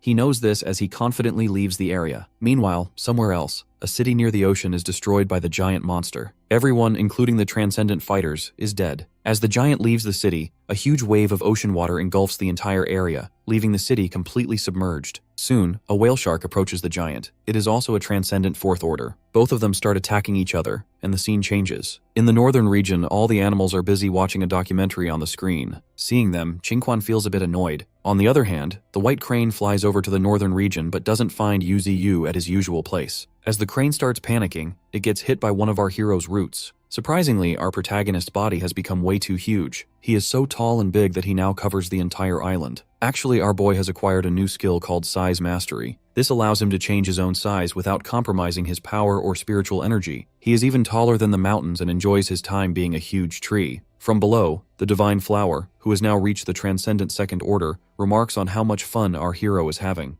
On the other hand, somewhere else, the giant has successfully devoured the transcendent fourth order whale shark. After devouring it, the body of the giant transforms, and it has now reached the peak of the transcendent fourth order. Cheesy recalls his past when he was just a baby living inside a zoo. At that moment, a lion escaped from its cage and went straight for him. When the lion was about to eat him, a girl with pink hair stepped between them to protect Cheesy. At the same time, the lion was hit by a tranquilizer gun and went unconscious. Even though the pink-haired girl was scared to death, she managed to protect Cheesy. Now, in the present, he has finally reached GR City. He prays for Xiaoai, the pink-haired girl, to survive. On the other hand, the giant is continuously moving forward. Eventually, a month passes. In the northern region, the white tiger comes to his master, and Yuziyu realizes the beast has finally broken through. The white tiger has reached the transcendent second order. Our hero finds it impressive and is super proud of him. However, the white tiger is still only able to use a couple of sentences. Flash comes in and boasts that he also evolved last month. The divine flower, who now has formed limbs, comes forward today. She has reached the second order as well. Next, the white snake appears to congratulate the white tiger for reaching the second order. On the other hand, the Arctic white bear, who is also a transcendent second order, finds the white tiger silly for feeling proud. Turns out everyone has reached the second order now. One after another, they reveal they have broken through, which means reaching the second order is not that great of a deal. The white tiger feels very bad listening to their remarks, which makes him leave instantly. Our protagonist, however, tells everyone not to crush the tiger's spirit,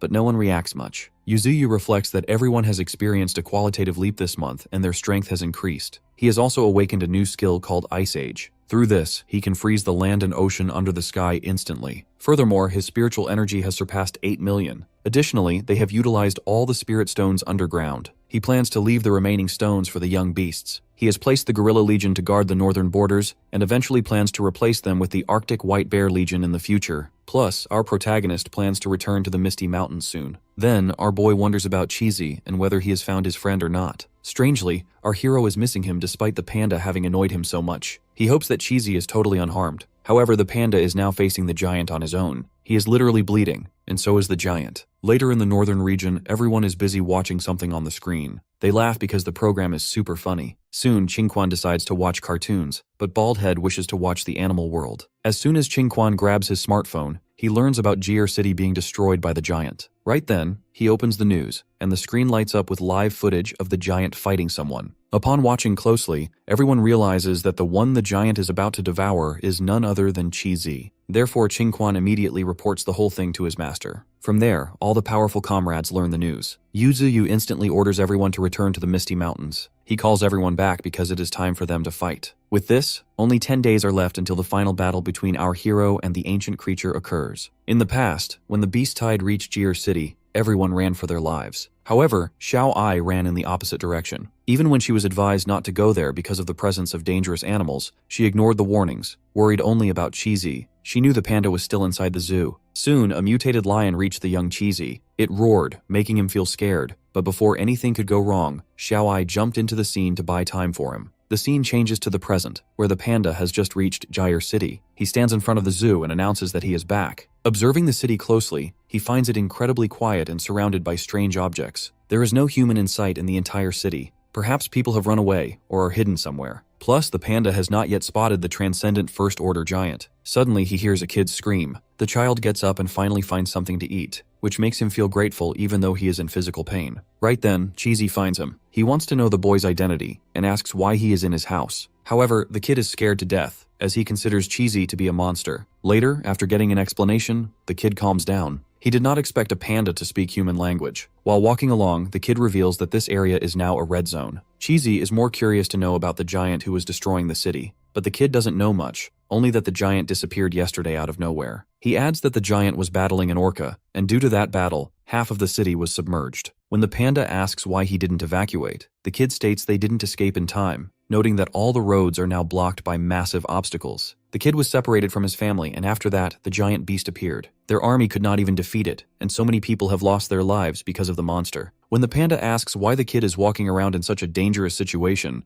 the boy explains that everyone has been trapped for a month. Supplies are running out, so he came out in order to survive because he wants to reunite with his family. From a cliff, the kid points toward a damaged building under which there is a government bunker. For the time being, people are living there. The kid then reveals that the government protected the people from the zoo first, because those people understand the habits of monsters better than others. He thinks the person Cheesy is looking for must be there. The kid grabs the panda's arm, insisting they go there. He believes the soldiers won't shoot because they have also protected some other pandas. However, Cheesy raises his arm as he doesn't want to go. Instead, he advises the kid to go by himself. The kid is confused and doesn't understand why the panda isn't coming along. Cheesy states he doesn't have the courage to face his friend at the moment, and furthermore, there are things he must do. When everything is over, he will find them for sure. The kid sighs, and as he leaves, he yells at the panda not to die because they are waiting for him. Suddenly, out of nowhere, something attacks. Fortunately, the panda dodges the attack, but unfortunately, the kid is heavily injured. Cheesy is in complete despair. Unexpectedly, the ancient creature appears in the city, emerging from the ground. Meanwhile, the panda tries to save the kid by giving him the essence of life. Fortunately, the kid starts to get up as his injuries are all healed. In the meantime, the giant monster appears right beside them. Cheesy instructs the kid to get out of here, then he prepares himself for the fight against the giant. The giant starts to move. The panda, however, never expected it to be hiding underground. He insists that the kid run away, but the boy is worried about him. In response, Cheesy reveals that he must defeat this beast. After a moment of silence, the kid finally leaves. Cheesy starts emitting his spiritual energy as he prepares for the battle. The giant roars heavily, producing an immense amount of air pressure. The panda grits his teeth, noting that the mere pressure of the creature's spiritual energy makes it hard to breathe. He admits that it is even stronger than the divine tree. Its spiritual power is like an abyss, a never-ending force. Finding a transcendent fourth-order beast this powerful, our protagonist wonders if he really can defeat it. Suddenly, the giant attacks with its tentacle. Cheesy successfully dodges by jumping into the air. While airborne, he unleashes his petrification skill. However, before anything can happen, the giant lands a strike directly into the panda's body. Receiving such a heavy blow, he starts to bleed. In the next moment, he lands back on the ground, only to receive repeated attacks from the giant. Meanwhile, from a distance, a reporter and her cameraman try to record live footage of the battle without being spotted. As the camera starts rolling, the reporter begins her report. She states that the giant creature, which had been silent for a few days, has reappeared in the city and is now engaged in combat with another beast. She does not know the reason for the battle but predicts it must be a territorial dispute. When the camera finally captures our hero, the reporter realizes he is an iron-eating beast from the panda species. Simultaneously, the people in the government bunker watch the live footage. One man wonders if the government has sent another rescue team, though he is confused why there is only one panda fighting. A short-haired blonde girl sitting beside an injured panda wonders which team that panda is from. The people believe Cheesy cannot win this battle, especially since he is at a disadvantage in terms of size. Another person yells in frustration, asking why the government didn't send more powerful individuals, as he clearly senses the panda is completely overwhelmed. At the same time, somewhere else, an old man calls Xiao to see the live footage. When she sees the screen, she instantly recognizes Cheesy. Tearfully, she notices the flute on his body and realizes our protagonist is back to protect them all. Back in the battle, Cheesy transforms into a ball and charges straight toward his opponent with great speed. Unfortunately, his attack does not affect the giant at all. In return, the colossal giant emits massive supersonic waves. The waves hit the panda so hard that he falls to the ground under great pressure. He coughs violently and his body is highly injured. Due to the attack, he cannot see clearly, his ears are ringing, and it is hard to breathe. He is in disbelief. Even though he fought to a draw with the nine-tailed fox, he still lacks the strength to face a transcendent fourth order. He admits internally that he cannot even deliver a counterattack and does not know what to do. The people in the bunker can clearly see that he is going to die. With great pain, Cheesy notes that once again he is unable to do anything. He loves this city so much. It is not only the place where the person he loves lives, but it is also where he grew up. He wants to stay here forever. He remembers how Xiao once protected him, yet he left her behind and ran away. Because of fear, he abandoned the person who loved him most, and the person he loved most. He believes she must have felt desperate at that time, and for this reason, he feels he no longer has the right to appear before her. Admitting he cannot do much, he decides he must at least kick the giant out of the city. Right then, he counters an attack from the giant with one hand as he drinks the essence of life. A completely strange creature emerges from the lands of Australia, causing destruction across the entire continent. After that, it travels through the ocean and reaches the Federation. This giant beast is the highest-ranked creature in the history of the world. The Federation mobilizes its entire military force to counter it, deploying 5 times more forces than when confronting UZU. The whole world watches this crisis, calling for the Federation, the second most powerful military power in the world, to resolve it. However, the giant eliminates their 250,000 troops completely. Along with civilians, the death toll is almost 570,000. By the 6th day, the toll rises to 650,000. By the 15th day, it is 710,000. And by the 23rd day, it reaches 830,000. Up until now, the death toll has reached 1.96 million. Back in the headquarters, while seeing the live footage of the battle between the giant and Cheesy, the supervisor wonders why the Dragon Knight's panda is there since the whole unit was completely wiped out. Unexpectedly, the Prime Minister appears right behind her. Seeing the live footage, he wonders if that panda can win against that giant monster. Cheesy is emitting a huge aura right now as he recalls the last conversation between him and UZU. He asked how he could become stronger instantly, and our boy stated that the spiritual energy they absorb from this world is stored in their hearts. Typically, when they use or practice their body's abilities, they can only use 30% of their spiritual energy. Our protagonist explained that if one uses 100%, it will shatter the spiritual energy stored in the heart. As a result, the energy flows into every cell in the body, allowing one to temporarily gain power beyond their level. But our hero instantly advised him not to use it ever, because it is too dangerous. In the present, the panda decides not to use his 100% spiritual energy, even if he dies. Right then, he starts emitting such a strong aura that the ground beneath him starts to shatter. With that, he challenges the giant to come at him. The giant attacks using its multiple tentacles, but to the monster's surprise, its limbs completely freeze. In the next movement, Cheesy jumps and lands a powerful strike at the giant's body. Surprisingly, the beast starts spitting blood. Next, the panda jumps straight up towards the sky. Meanwhile, at the headquarters, they note that his spiritual power is rising rapidly. It has already exceeded 90,000, and the number keeps rising. The Prime Minister reflects that it's not just the Federation, but the whole world watching this battle right now, as the survival of humanity depends on it. The giant sends one tentacle to attack its opponent, but the panda readies a punch to counter the strike. Shockingly, as soon as the punch lands, the tentacle breaks off completely. However, Cheesy struggles a bit as he finds the physique of the Transcendent Order creature really tough. In the next moment, the giant sends a number of tentacles towards him. Cheesy braces himself and roars, unexpectedly tearing apart all the tentacles in an instant. As he is in the air, the giant monster eats him alive. People from the government bunker consider him dead, but the Prime Minister feels something is not right. At that exact moment, the giant feels something strange inside its body. Instantly, its torso blasts open from the inside, and the panda emerges. Being injured, he doesn't give up and activates his skill, Crimson Lotus Solar Flare Sphere. From afar, he looks like the sun. He tells the giant monster to feel lucky because it gets to witness this move before it dies,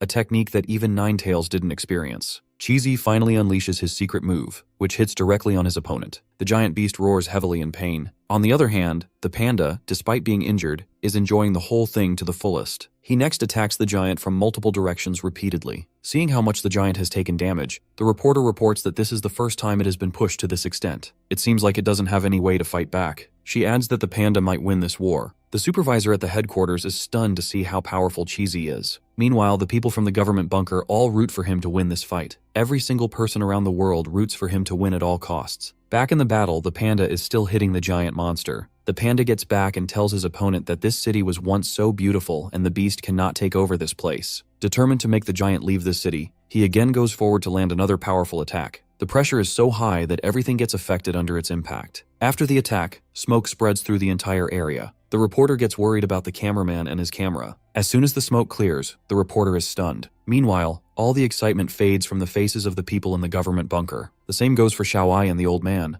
Unfortunately, the giant is holding Cheesy, who is in very bad shape. The people watching the live footage conclude he has been defeated. Now they don't know who could possibly defeat this giant monster. Meanwhile, the Prime Minister at the headquarters slams his fist as he curses. Back on the battlefield, the ancient creature slams Cheesy into the ground forcefully. The panda coughs as he is in a very poor condition. He wonders if he really cannot do anything. Furthermore, he doesn't even know how many bones he has broken. Additionally, the life essence gifted by Yuzi has been all used up. The panda wonders if this is how humans feel facing the divine tree. He feels absolute despair. On the other hand, the kid from earlier reaches the area near the reporter and the cameraman. The kid weeps as he begs the reporter to save the panda from dying. He says that Cheesy just wants to see his friend one more time. What the kid says gets recorded as well. As a result, Xiaoqing learns the whole thing. Being tearful, she just yells at the panda from there to run away. In the battlefield, Cheesy's head fills with past voices which tell him to run away or else he will die. He then gets up as he considers himself not to be the same old Cheesy. He wonders if Xiaoqing is watching his battle. This time the fire inside him has not yet extinguished. Hence, he decides not to run away this time. He finally yells as he tells Xiaoqing that this time he won't run away. During this spiritual energy tide, humanity launched a large-scale attack against different types of beings. However, at the present, right after 2 years of the spiritual energy tide, they are witnessing that a beast is fighting desperately to save them from a terrifying ancient creature. In the past, right after the incident of the lion escaping from its cage, Cheesy grew worried about Xiaoqing being injured. However, she calmly revealed that it was just a small scratch she got from the lion. She added that it would heal soon. She then stated that when people protect something, they open their arms unconsciously, even if it means risking their lives. It is a sacrifice they are willing to make. She asked if Cheesy had something he wished to protect. Now, in the present, she is super sad as she cries uncontrollably, seeing Cheesy at the verge of death. At 5:30 p.m., the panda, Cheesy, was defeated. However, his life and death status is unknown. His sweet moments with Xiaoqing come to mind as Cheesy stands lifelessly in front of the giant monster. Soon after, something materializes beneath him. That thing emerges out of the ground and takes him up to the level of the giant monster. The cameraman from a distance records the whole thing,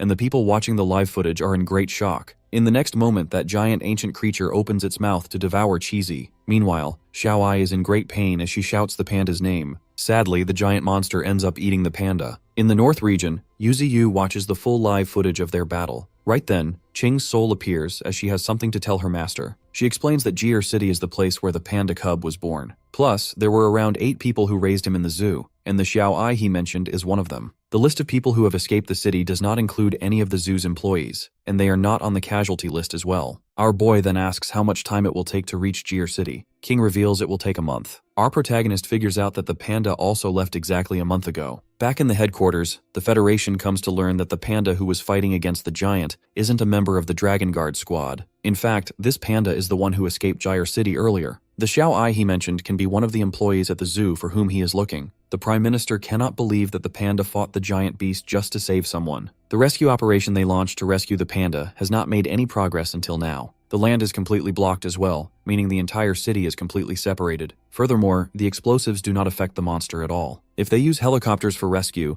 that giant beast will destroy them in midair. Meanwhile, on the other hand, our hero plans to directly attack the monster from the front, as Yuziyu decides to break down the wall. In the meantime, the Prime Minister asks about the Dragon Corps. His assistant reports that they are ready and they have assembled their top transcendents. All of them will get there within a month. However, both our boy and the Prime Minister do not want to waste a whole month. As every day they delay will mean more danger for the people, they need to speed up things. The plan of our protagonist is to protect the people inside the city, including Cheesy. The plan is simple: eliminate the giant monster and then rescue the panda. With that, both Yuziyu and the Prime Minister schedule the operation for 10 days from the present. Every beast of the Mystery Mountains is excited for the upcoming battle. Meanwhile, in Jir City, Xiaoqing grabs her sniper to go out and avenge Cheesy. The old man stops her from doing so, as he reminds her that it is an enemy that even Cheesy was not able to defeat. If she goes out there, she will die in vain. However, she protests, saying that she should not be afraid of death as the panda was not afraid to die. She insists on going even if she does not defeat the enemy, but she is determined that she will shoot at it before dying. She chooses to die rather than do nothing at all. Unexpectedly, the ground starts to shake heavily. The people nearby feel they are having an earthquake. However, the ground is shaking because the giant ancient creature is on the move while roaring heavily. It roars continuously as something like a green liquid substance comes out from its mouth. It spits the green liquid out instantly, and the poisonous liquid substance falls on a nearby building. Soon, the giant ancient creature begins changing its shape.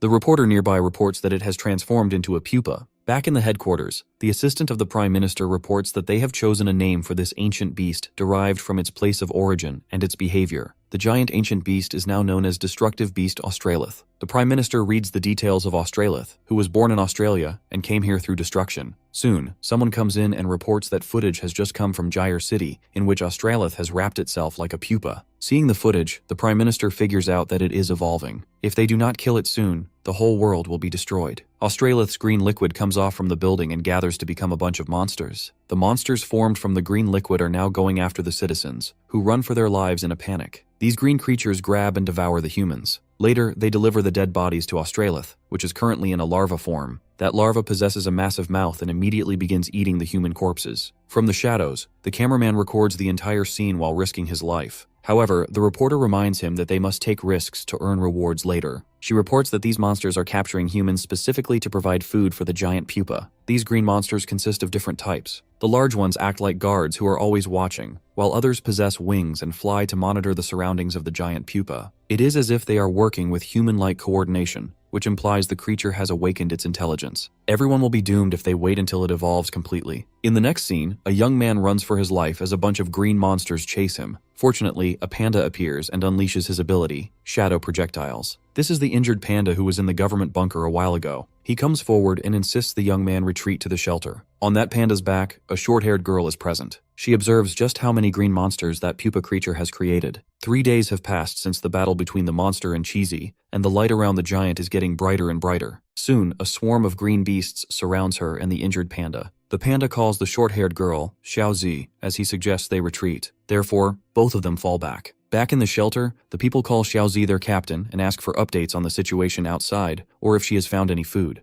Unexpectedly, she throws a big sack on the ground. Unfortunately, it is very difficult to find food now. Right then, Xiaoai calls for her, and later, the two of them sit together. According to Xiaozi, the city outside is completely filled with those green monsters. If they do not find a way out soon, they will either be eaten or starved to death. Furthermore, the signals are completely jammed, causing them to lose all contact with the outside world. Even the arrival of a rescue team led by Yu Ziyu is unknown. However, Xiao Ai wants to survive, as she cannot let the sacrifice of our boy be in vain. Suddenly, an alarm rings out. While many do not know why it is happening, one man insists everyone look outside. A high number of green monsters are heading toward their shelter. They break through the windows and swarm inside to begin hunting the people. Xiaozi immediately orders the elderly and children to go into the underground caves while ordering everyone else to pick up something to fight back. As one young man is about to be killed, the old man saves him by shooting the monster. However, that does not affect the creature at all, as bullets have no effect against them. While many people evacuate to the underground caves, Xiaozi continues fighting alongside her injured panda, San Bao, who struggles because he has not healed from his previous injuries. Meanwhile, at the entrance of the caves, the kid who met Cheesy insists that Xiaoai hurry inside. However, she does not go in as she has decided to fight. As soon as she closes the door, a monster finds her from behind. She dodges and begins to run, turning back midway to shoot it with her sniper. Determined to survive, she keeps shooting. As soon as the monster comes close to a door, the door shuts, and the creature gets stuck in between. Somewhere in a tropical area, two hippos in the water are disturbed by the roots of Yuziyu. It turns out that our hero, along with his comrades, is on the way to Jir City. They have run for 7 days, and according to this speed, they will reach their destination in just 2 more days. However, the peregrine falcons must have already arrived in that city. Yuziyu orders his beast to speed up. On the other hand, in Jir City, the falcons have already arrived near the larva monster. Upon observing it closely, the falcons are stunned. Simultaneously, a group of transcendents known as the Dragon Team has also arrived at their destination. The captain of the United Team observes the pupa monster, and right then, one of his comrades reports that it even has many beasts to protect it and provide it with food. Learning that it needs protection, the United Team captain remarks that this giant monster doesn't have any ability to protect itself at the moment. Therefore, he believes this is the only chance for it to be eliminated. He feels that if they don't do it now, humanity will be destroyed. At the headquarters, a man reports to the Prime Minister that the Super Being Team has reached Jir City. Very heavily armed troops have stopped outside the city, as they cannot enter at the moment. Additionally, according to the report they have received, Qing is going towards Jir City with many troops. The man reports that Wang Hao, Xiaoya from Song City, and Yin City's Han Du are also going towards the city leading their teams. All of them will arrive there tomorrow. The Prime Minister notes that this time it is a nationwide battle. Right then, his assistant informs him that she has received a message from the Spirit Energy Bureau. Unfortunately, according to the message, a creature with 4 million spirit energy is coming towards Jir City, and that creature is none other than the Misty Mountains Demon Tree. The Prime Minister receives a huge shock and is under great stress. Meanwhile, in Jir City, a member of the United Team has been captured by one of the green monsters, but in fact, he is just pretending to be caught. His name is Bai Jue, a Transcendent Rank 2. He is slowly reaching the pupa monster. The United Team observes that its outer layer is so hard they cannot destroy it, but since it needs to eat, they plan to attack it from the inside. Specifically, Bai Jue carries many energy bombs. When the monster is about to devour him, he will use his ability to escape. At that moment, Hong Ying, who specializes in stealth, will detonate the monster. Initially, the plan was to let Bai Jue detonate the explosives himself, but it was deemed too risky because he might have been caught in the explosion. The revised plan is that when he completes the mission, they will counter the beasts from the left side to let him escape, and then Hong Ying will detonate the pupa. As soon as the pupa monster opens its mouth to devour Bai Jue, he reacts while his team members observe that the giant is about to eat him. Bai Jue gets up and throws the explosives into its mouth. The giant monster closes its mouth while Ju dodges and starts running in the opposite direction. As soon as he escapes, his captain leads the entire team to help him evacuate. Reaching the vicinity of the monsters, they open fire and shoot spirit energy bullets towards them. Meanwhile, Jue is entirely concentrated on getting out of there. When he escapes, Hong Ying presses the button to detonate the bombs, but unfortunately, the explosives inside the giant monster do not react at all. In the meantime, a green monster spots her from behind. As Ju turns towards her while running, wondering what she is doing, a green monster comes at him from the front. Fortunately, he dodges the attack by jumping instantly. With his clan whip ability, he eliminates that green monster. However, our protagonist would note that he is not out of danger yet, because he is soon encountered by a red monster. That monster has awakened its intelligence to some extent. The Transcendents continue to fight monsters. The bombs still have not activated, and the number of monsters is increasing rapidly. They are stunned when they see a Transcendent First-Order beast among them. Soon, a green monster eats Hong Ying. However, one hand hangs outside in which she carries the detonator. Unfortunately, everyone is busy fighting the Transcendent First Order beast. In the meantime, their leader tries to grab the detonator. As soon as he is almost getting his hand on it, the red monster appears and throws Bai Ju onto the leader with great pressure. The leader skates back while holding Ju. It turns out the red beast is a transcendent second-order shadow beast. Ju is in very poor condition. Meanwhile, the leader feels hopeless seeing the new arrival. Right then, he gets surrounded by a group of shadow beasts. He tries to threaten them while taking out the detonator. He plans to die there together as he presses the detonator. Fortunately, this time the explosives react, and the pupa monster explodes from the inside. Along with it, a number of shadow monsters also burn down. Luckily, the leader succeeds in surviving. However, all of his comrades have died. Out of nowhere, the transcendent second-order beast appears beside the leader. Unexpectedly, it leans down toward the place of the pupa monster. Through some strange energy, something starts to form within the smoke. Unfortunately, the form which has emerged is none other than Australith, a transcendent fourth-order peak form. The leader is in total disbelief as he wonders how it has happened. Australith devours him while he wonders what they can do to defeat this monster. On the other hand, outside the city walls, the Federation forces try to destroy the city walls, but they struggle. Right then, someone reports to the commander that they have detected a gap in the southern wall. The commander wonders why it has suddenly appeared,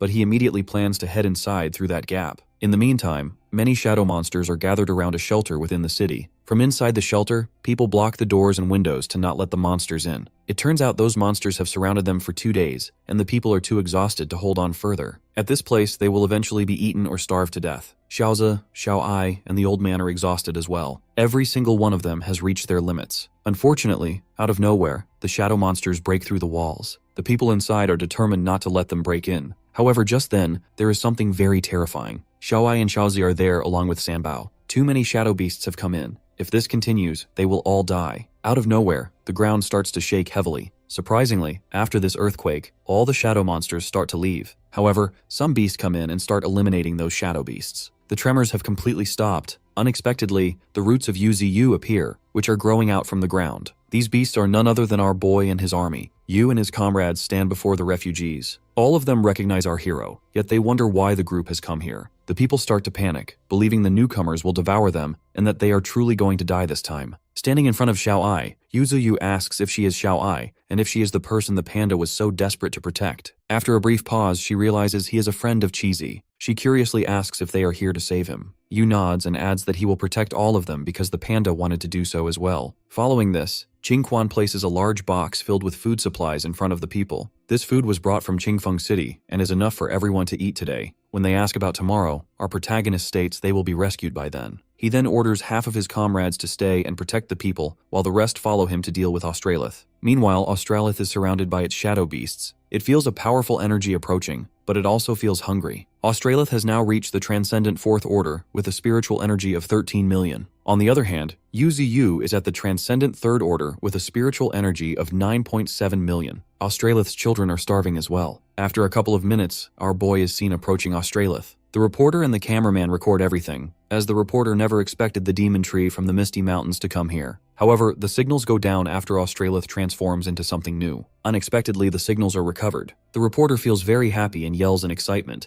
but her partner reminds her to stay low. Meanwhile, our hero unleashes his spiritual field. In the meantime, people at the broadcasting station receive footage coming from Jir City. It is the footage of the demon tree. The director there orders the team to get ready for a live broadcast. Although one worker fears they will get in trouble for broadcasting something like this, the director insists on moving forward. He claims that since it involves the demon tree, he will take responsibility for everything later. He believes if it loses, they will not be able to survive anyway, and everyone has the right to know about the moment of humanity's survival or extinction. People around the world start watching the broadcast and learn that the demon tree has reached Jir City. Some wonder if he is fighting over territory and wish for both monsters to die together. The footage is broadcast on big screens in modern cities. A religious group considers this the destruction of humanity, while the Prime Minister watches the footage in the headquarters. He is in complete shock to see both monsters together when they were previously afraid of nuclear weapons. In Jir City, Yuzu and Australith finally stand face to face. Ninetails senses something wrong. She can feel a wave of spiritual energy emitting from Australith, but cannot sense its life essence. Our protagonist senses it as well and remarks that it is constantly emitting a very unsettling aura. Surprisingly, Australith reveals that it has been waiting for him. It explains that the moment it swallowed the panda, it sensed an unprecedented power within him. That aura was the same as the aura emitting from our hero.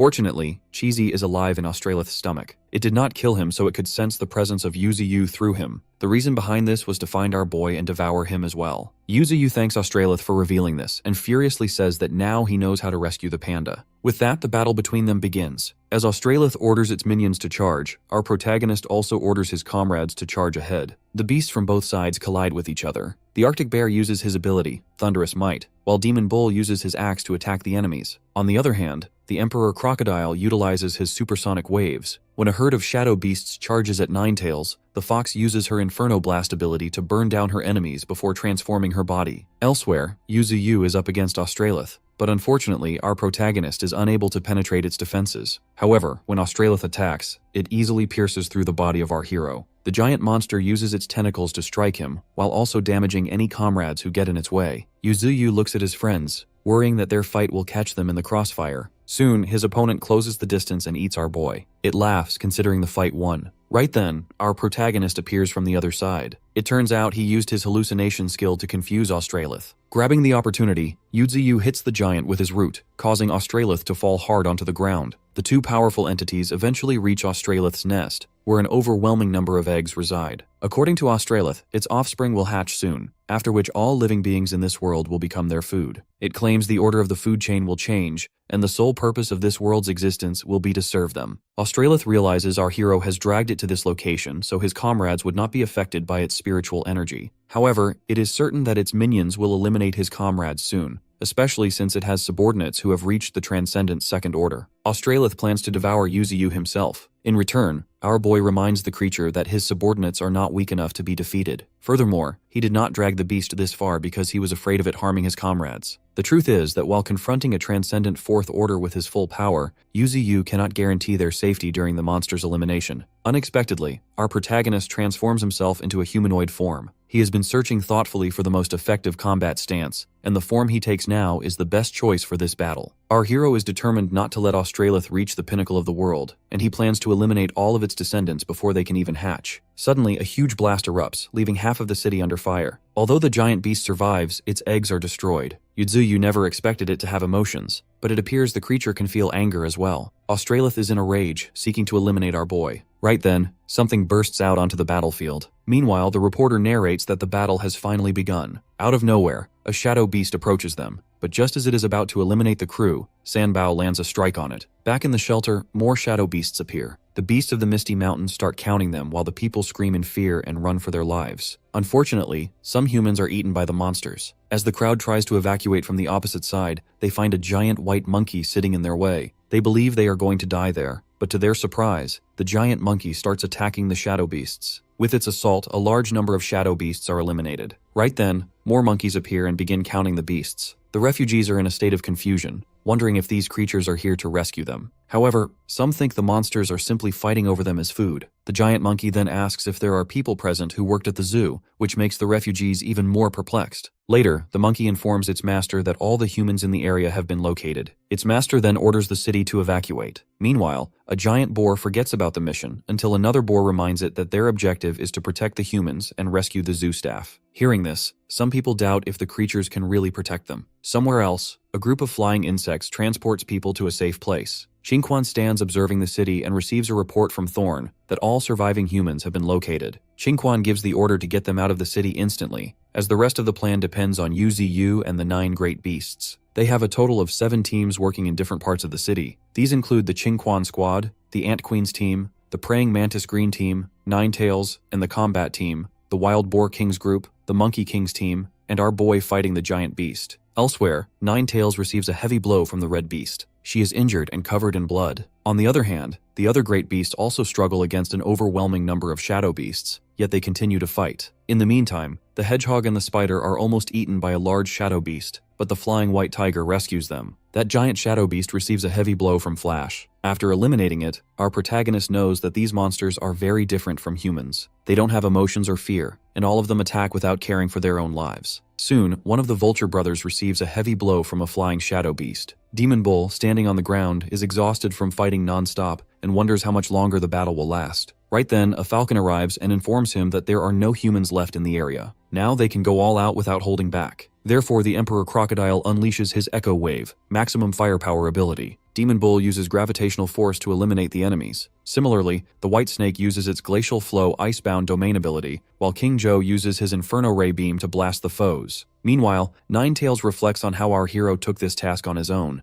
thinking that the others wouldn't be able to help him. She is determined to teach Yuzi a lesson once everything is over. Ninetales transforms her body, deciding to teach this red beast the same lesson she has planned for our protagonist. With that, she uses her Flame Body ability and forms a huge orb of flames around her. Ninetales forms a massive fire orb. In the meantime, a helicopter from the broadcasting department reaches the skies above the city. The cameraman inside remarks that no one will attack them, as everyone else is busy fighting. While holding his camera, the cameraman notices something that leaves him in a state of shock. Meanwhile, on the battlefield, Glacier uses rapid collision against the enemies while the Arctic Bears unleash their 100-clap roar. Flash uses his strength amplification skill to deliver a triple strike against a herd of shadow beasts. Vultures and falcons do their best to eliminate as many monsters as they can. Elsewhere, the hedgehog, the spider, and the white tiger form a team to counter the growing number of enemies. A reporter notes that these are the most powerful beasts from the Misty Mountains. The broadcasting crew is shocked to see the shadow beasts attacking each other, but in reality, those creatures are under the control of the Divine Flower. She is in great pain because they have injured her partner. In the meantime, the broadcasting department announces that the reporters from Gear City are back online, having been rescued by the surviving members of the Iron Knights. In the live footage, a reporter explains that while it seems unbelievable, all citizens are currently being protected and escorted out of the city by the monsters. These creatures are actively blocking the shadow beasts from killing humans. The people are being shielded by the very monsters they once feared. In the headquarters, the Prime Minister is stunned by this update. He and his officials take a brief pause to discuss the situation. They note that the Demon Tree is only at the Transcendent Third Order, while Australith is at the Fourth Order. There is a huge gap between their strengths. They realize that while protecting lives is important, it will be meaningless if they do not defeat Australith. They begin to formulate a contingency plan in case the Demon Tree, the most powerful monster on their side, fails. Unexpectedly, the Prime Minister asks about the spiritual missiles. An official reports that they are ready and are far more powerful than the ones used against the Demon Tree in the past. They created this weapon by gathering the spiritual energy of all the nation's transcendent beings, though they currently possess only one missile. The Prime Minister's actual plan is to fire the spiritual missile directly at Australith the moment Yuzi is defeated. The irony is that the being they once desperately wanted to destroy has become their potential savior. They can only place their hopes on him. On the battlefield, Yuzi unleashes his willow leaf blades. However, the destruction monster protects itself with its wing shield. It then activates its fire scale power, and a moment later, our hero is struck by a bolt of lightning. Australith remarks that the weakness of our protagonist is too obvious, as the beast never expected the tree to have fire-based skills. In the next moment, our boy counterattacks, remarking that if his weakness is so obvious, he should have felt the blow. After receiving a heavy hit, the destructive beast spots a fire-based skill in the air. Our protagonist also possesses fire abilities,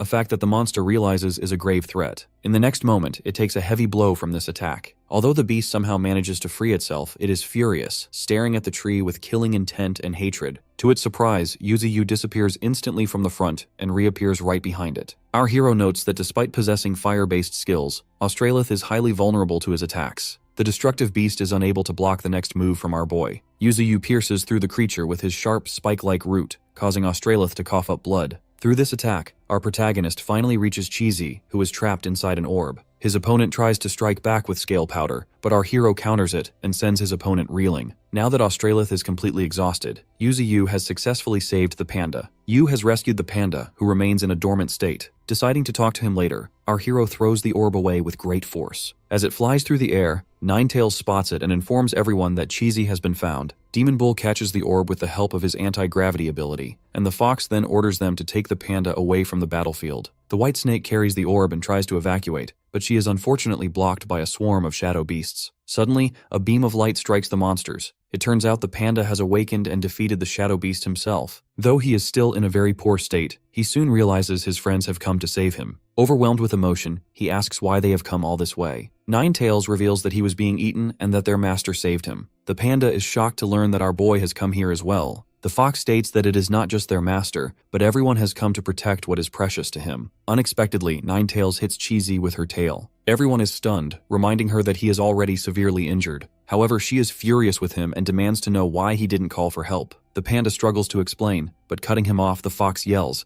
asking why he thought of fighting alone. She asks if he doesn't trust them, or if he thinks they are unreliable. Cheesy desperately states that he simply didn't want everyone to die, but the fox points out that they won't die. The other beasts agree with her, shouting that he can rely on them anytime. Hearing this, Cheesy starts to cry. The white snake throws him into the air so he can land safely on her back, and Ninetails instructs the panda to go and meet the person who has been waiting for him all this time. Meanwhile, on the other side of the city, Qingquan creates a massive wall to separate the shadow beasts from the humans. The other Misty Mountain beasts do their best to resist the monsters from the other side. Thorn instructs the people to evacuate the area immediately. They struggle to protect the citizens while dealing with the endless waves of shadow beasts. Unfortunately, a spider-like shadow beast clings to the wall and jumps into the protected area. Thorn becomes anxious, fearing there will be many casualties. Shockingly, the spider-like beasts are eliminated by a hail of bullets. It turns out the Federation has sent helicopters and land forces to protect the Misty Mountain beasts and assist the citizens in evacuating. Xingquan is completely shocked to see the human military helping them. The shadow beasts have completely broken through the wall. However, they are being resisted by the human army. As one of the shadow beasts prepares to lunge at the human soldiers, a gorilla intervenes and eliminates it.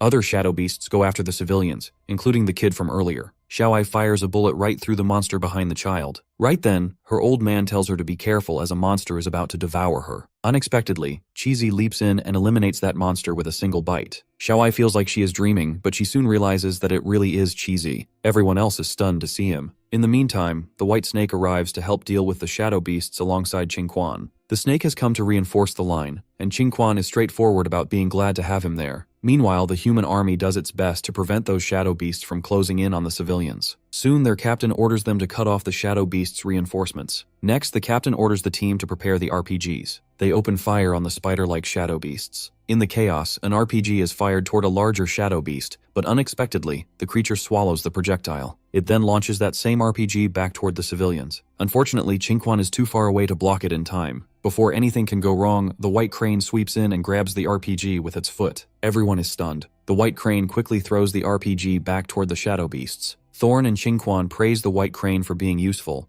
remarking that its lack of a strong presence can be unexpectedly helpful at times, as it is perfect at hiding itself. On the other hand, the golden monkey wonders who the white crane even is. As soon as the civilians are evacuated, the human captain orders his men to maximize their firepower. Soon, they observe shadow beasts leaping down from the rooftops. As a result, the shadow beasts gain the upper hand on the human soldiers. Suddenly, Wang Hao makes his entrance, using his Bai-Emperor's sword against a shadow beast. The soldiers recognize him instantly. Not only has Wang Hao appeared, but more transcendent humans have also arrived on the battlefield. A bulky man with machinery on his back never thought they would be teaming up with the beasts. Being all fired up, he launches a spiritual cannon toward the enemy. In the meantime, another transcendent with green hair strikes down enemies with his twin blades. Wang Hao pushes forward to eliminate a cluster of shadow beasts, while the bulky warrior enjoys the action, shouting for the shadow beasts to go to hell. The bulky warrior shoots the shadow beasts along with the misty mountain beasts as well. He enjoys it very much. Right then, Qingquan uses Earth's grand terrain to corner the bulky warrior. He threatens the bulky fighter that he will eliminate him if another shell lands on his comrades. However, the bulky fighter insists that he didn't mean to shoot them. Right at that moment,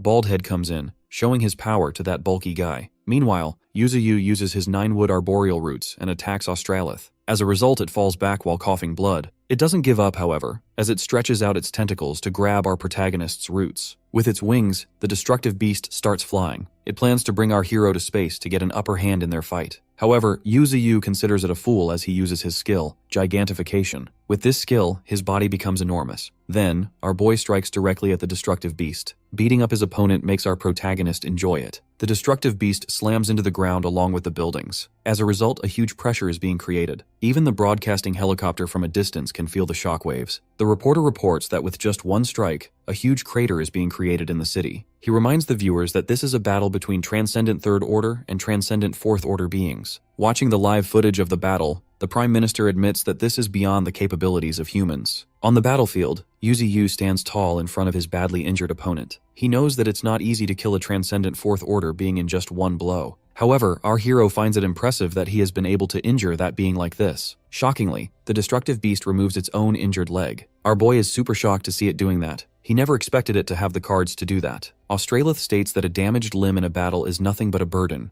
Additionally, it claims it will evolve into a new form once it devours him. It has planned to keep evolving in order to keep living. Eventually, it will manifest in this world in a perfect form. It believes that continuous evolution is the meaning of existence. With that being said, Australith begins increasing its power. Its spiritual energy goes from 7,600,000 to 8,900,000. It thought that it could handle Yuzuyu with the power of Transcendent Fourth Order. However, the strength of our protagonist has exceeded its imagination. Therefore, it has decided to end everything immediately along with this entire city. On the other hand, our hero is in a tight situation because he has only 3.3 million spiritual energy. Australith unleashes a powerful beam towards our boy. Yuzuyu makes a shield using his crystallization ability. The beam pierces through, and as it hits mountains at the back of the city, it makes a huge blast. The broadcast helicopter barely saves itself from being destroyed. At the headquarters, they note that the attack caused a 7.0 magnitude earthquake in Jir City. If it weren't for the divine tree, the whole city would have been totally destroyed by the destructive beast. Meanwhile, in Jir City, Qingquan wonders who caused this earthquake. On the other hand,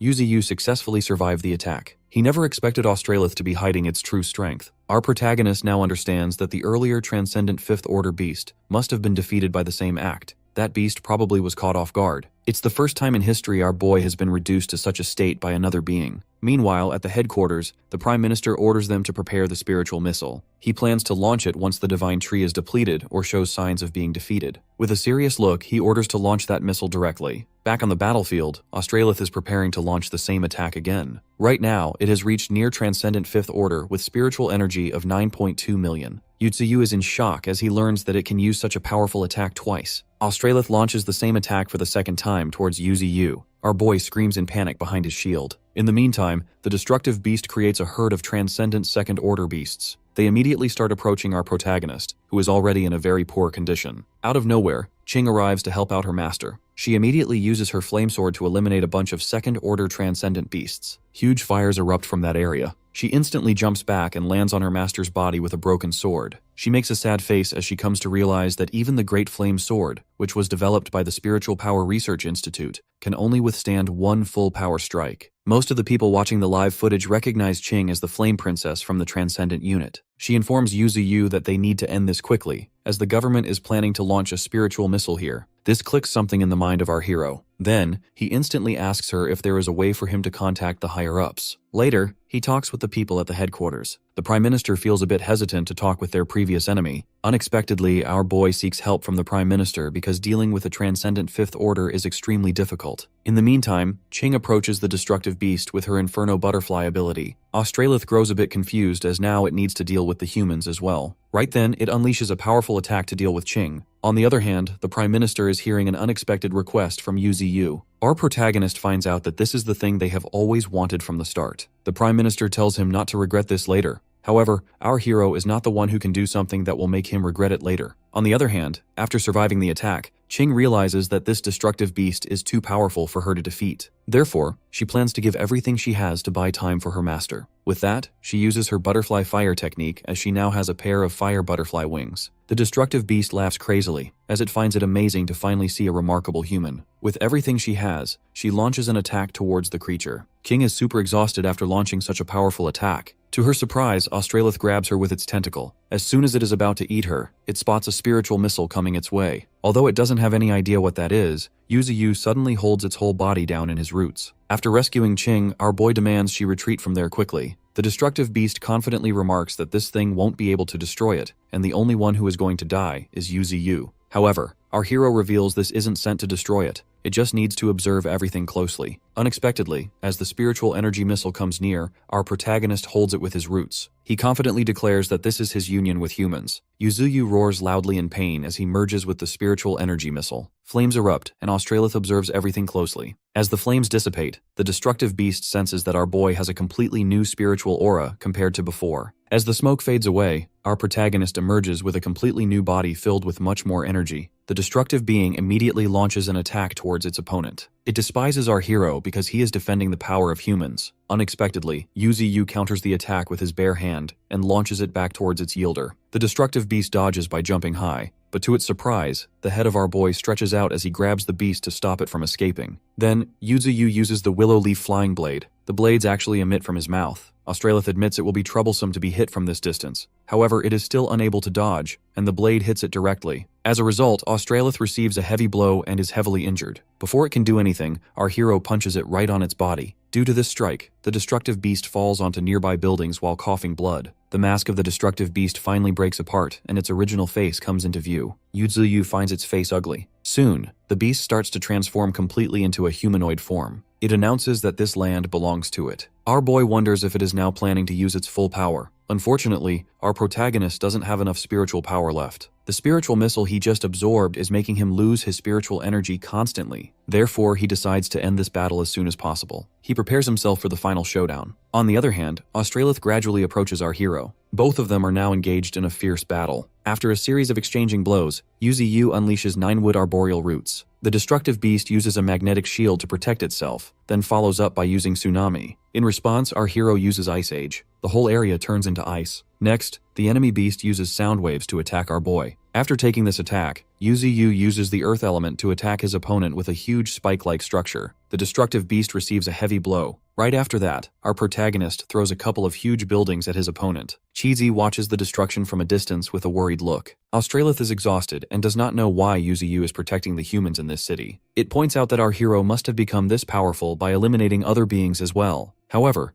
our boy makes it clear that everything he has done up until now was never meant for the humans. He is doing this because this is what his comrade wants. Since the beast has harmed that comrade, our protagonist must take revenge. Australith mocks Yuzi for doing all of this just because of that comrade, calling the reason a stupid thing. It laughs crazily and calls our hero arrogant for coming all this way for such a reason. It plans to make him regret challenging it with such an ignorant attitude. With that, it creates a huge orb full of destruction. Seeing that huge destructive orb structure, Ninetails orders everyone to retreat. Meanwhile, Qing is worried about her master. On the other hand, the cameraman from the helicopter wonders if they can fly a bit closer. However, the pilot insists they will melt down if they get any closer. People from all around the world are watching the live footage of the battle, which has finally come to its final stage. All of them wonder if humanity will survive or not. That orb is emitting a lot of pressure in its surroundings. Australith is about to throw that big orb towards our boy, as it declares that this will be the final attack. It wants our protagonist to disappear and die. With that being said, the destructive beast finally releases that orb towards our hero. Yuzi, being in a tight spot, plans to block this attack no matter what. He grabs that orb to block it, but unfortunately, his regeneration is unable to keep up with the destruction. The reporter from the helicopter notes that the divine tree has blocked the attack. Meanwhile, at the headquarters, people don't want our boy to lose because he is filled with their spiritual energy. People around the world cheer for our hero to defeat the enemy. Everyone has put their hopes in him. On the battlefield, Yuzi is still hanging on as he is blocking the attack. Australith gets frustrated as it wonders why it can't defeat him. Under the pressure, the ground beneath our protagonist starts to shatter. With great determination, our boy says that he won't lose, he won't die, and that they will defeat it and continue their lives. After that, our hero plans to leave this place with everyone for good. He shouts while laughing crazily that he won't let his enemy win. After a brief moment, that orb of destruction blasts off, filling the area with heavy smoke. Australith laughs crazily as it believes it has finally destroyed our protagonist. But to its surprise, our boy emerges from the smoke, as it is now his turn to attack. He uses Temporal Pause and then uses 9-wood arboreal roots instantly. The roots pierce through Australith's body immediately. As a result, the beast loses its limbs. Shouting that everything is over now, Yuzi instantly lands a powerful strike with his special root.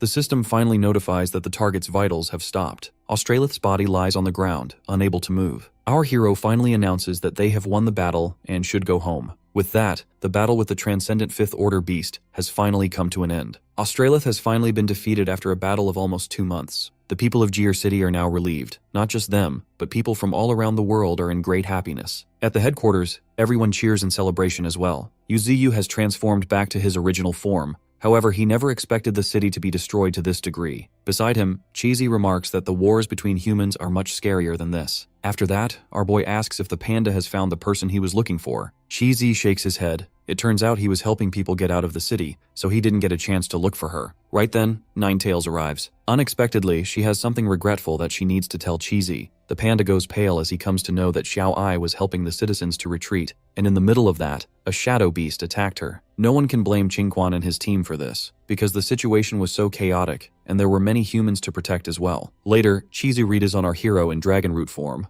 The panda doesn't know what to say upon seeing her tomb. Yuzi suggests he should gather some courage and bid his farewell. Xiao was strong, so she wouldn't want a sad ending. Cheesy understands and remarks that behaving otherwise would be how a coward acts. In the next scene, the panda is standing in front of her tomb, which is surrounded by lots of flowers. Cheesy admits that he owes everyone so much for their kindness. He then tells Xiao that he has become so much stronger and hence won't be in danger anymore. He never expected them to meet like this, and this is probably the last time they are meeting as the time has come to part ways. Cheesy decides not to cry again and to live bravely instead. because he knows that time never stops for anyone. Crying is useless. They can only grow by moving forward. All of these things he has learned after receiving her protection. As he continues to speak, someone calls his name from behind. Our protagonist's companion receives a great shock as he turns to see that it is Xiaoqing, who is alive. He recalls what he discussed with his master and admits he wants to say many things to her, but he still struggles with how to put them into words. In the present, his eyes fill with tears as he runs towards Xiaoqing. Although our hero advised him not to cry and to summon his courage, Cheesy just can't help but cry as much as he can. His body trembles as he murmurs that he thought he would never see Xiaoqing again. Both of them hug each other tightly. The panda, however, plans to settle this with Yuzi and punch Nine Tails hard for the trick. Meanwhile, the old man watches both of them from behind. Standing on a cliff, our protagonist considers this a small part of his revenge. Next time, he decides not to let the panda get away so easily. Then, he instructs Nine Tails to inform everyone to hand over all the citizens to the human army. After that, they will head back home. Our hero decides to let the panda do what he wants to do in the future. Somewhere else in the city, Qing receives a report that all the beasts in the city have been eliminated. Therefore, she orders a withdrawal. Meanwhile, in the headquarters, the Prime Minister receives a report that even though the destructive beast has been defeated, there are still beasts from the Misty Mountains present. The officials are worried, wondering what will happen if they refuse to leave. They also add that a large number of citizens have been captured. They are probably being used as hostages to threaten them. Soon, the assistant comes in and reports that the Divine Tree has left the city. They have left the citizens to the army. In the meantime, people wonder if the beasts of the Misty Mountains aren't as bad as they thought. They wonder if their country is still going to fight against them in the future. Since those beasts saved so many lives, many people think they owe them a huge favor. But the Prime Minister believes it is all a plot. Jir City is totally destroyed. Unexpectedly, a clone of Australith emerges from the ground with a plan to get its revenge. However, to its surprise, a huge panda grabs it. This panda is the one whose little brother, Cheesy, was harmed. Therefore, he eliminates that small clone of Australith instantly. Another big panda informs him that Cheesy is currently with the human girl. Our boy's companion's big brother leaves him be, as he believes that they will eventually meet in the future. Meanwhile, in front of the tomb, Xiaoqing and Cheesy gossip about Flash and Thorn's love life. According to the panda, the praying mantis is getting in their way. Surprisingly, the old man feels that the white tiger and Thorn are partners. However, Cheesy grows confused as he admits that things are not that simple in the Misty Mountains. Xiaoqing then asks him if he is planning to go back to the Misty Mountains, requesting that he stay behind. But Cheesy reveals he owes everyone a lot. If it were not for the Divine Tree, they would have never met again. He clarifies that he is not going back merely to repay a debt. He is going back because that is his home. Xiaoqing smiles softly. After that, the panda gives back her flute, which he has been keeping safe all this time. Unexpectedly, Xiaoqing refuses. She explains that she is no longer used to carrying it around after such a long time. Therefore, she wishes for him to keep it. She happily tells him to return it the next time they meet. After that, Cheesy goes back to his master by riding on a vulture. After some time, Yuzi finally returns to the Misty Mountains. Our protagonist finds it super comfortable. Lang Feng greets him respectfully and reports that nothing has happened while they were gone. Our boy opens his status window and finds it strange that his evolution points didn't increase after defeating Australith. He panics, wondering if the beast is still alive. Right then, he feels something.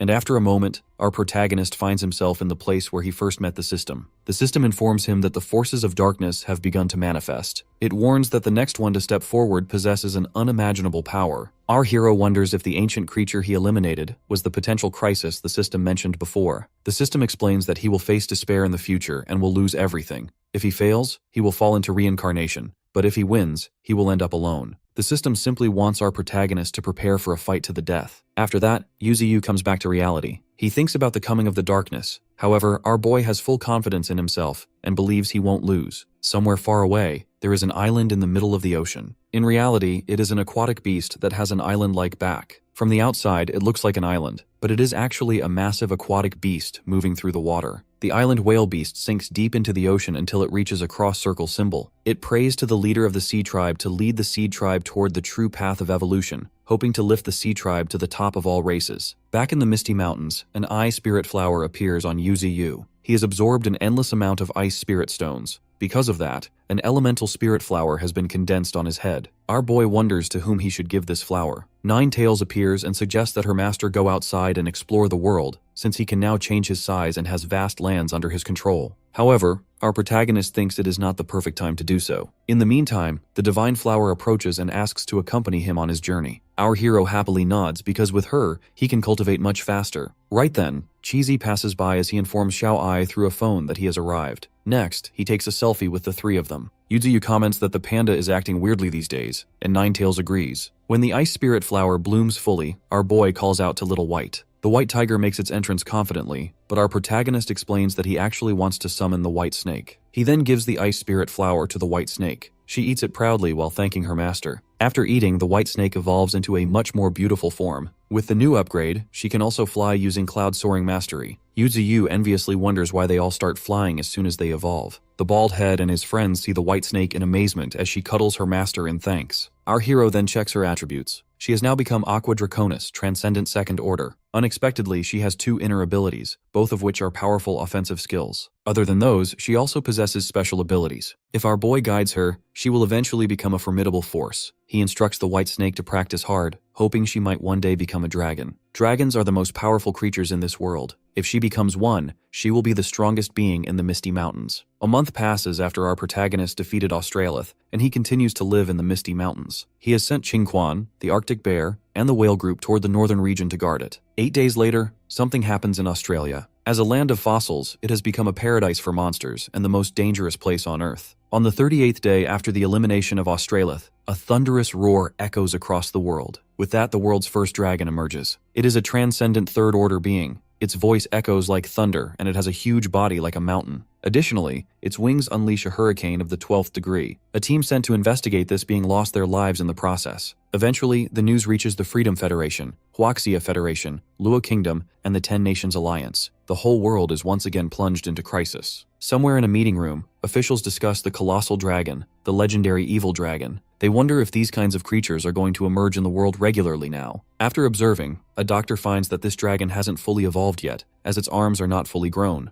It is only a subdragon level species. An official asks about the difference between a subdragon and a colossal dragon, and the doctor states that their strengths are vastly different. Colossal dragons are fully evolved creatures, while subdragons have just achieved a breakthrough. In simple words, if they want to eliminate it, they need to do it now before it evolves completely. If it evolves, they will witness a more brutal battle than the one the Huaxia Federation had with Australith. The doctor reveals that if they successfully secure the body of this dragon, it will help with their research on evolution. Slaying this dragon has become a necessity. Back in the Misty Mountains, our hero receives a letter from Qing. He learns that a subdragon has appeared in Australia and that Qing has already been summoned to address the issue. Our protagonist believes that after the event with Australith, all countries should work together. If any of them act solely, they will have to bear the consequences. However, he shrugs it off, but decides to instruct the whale to keep an eye on this. Then, our boy thinks about the possibility of the subdragon joining his army. Meanwhile, the Federation has prepared its special forces, including Qing, to tackle the dragon. Yu has assembled the army of the Misty Mountains. He orders each group to stand ready for the upcoming battle. Then he summons Ling Feng. Our hero confirms with him that the earlier news was accurate. Feng knows this and adds that this information has been verified through the sacrifice of thousands of rats. There is a medium-sized fire attribute spirit stone mine in the abandoned town of the Western Wasteland. Our protagonist notes how much the tribe has sacrificed this time, as they have also sustained serious injuries. Therefore, he assures Ling Feng that his contributions will not go unnoticed. Wondering what kind of place the Western Wasteland is, Yu decides to go and take a look for himself. He recalls what the system said to him about the darkness engulfing the world soon,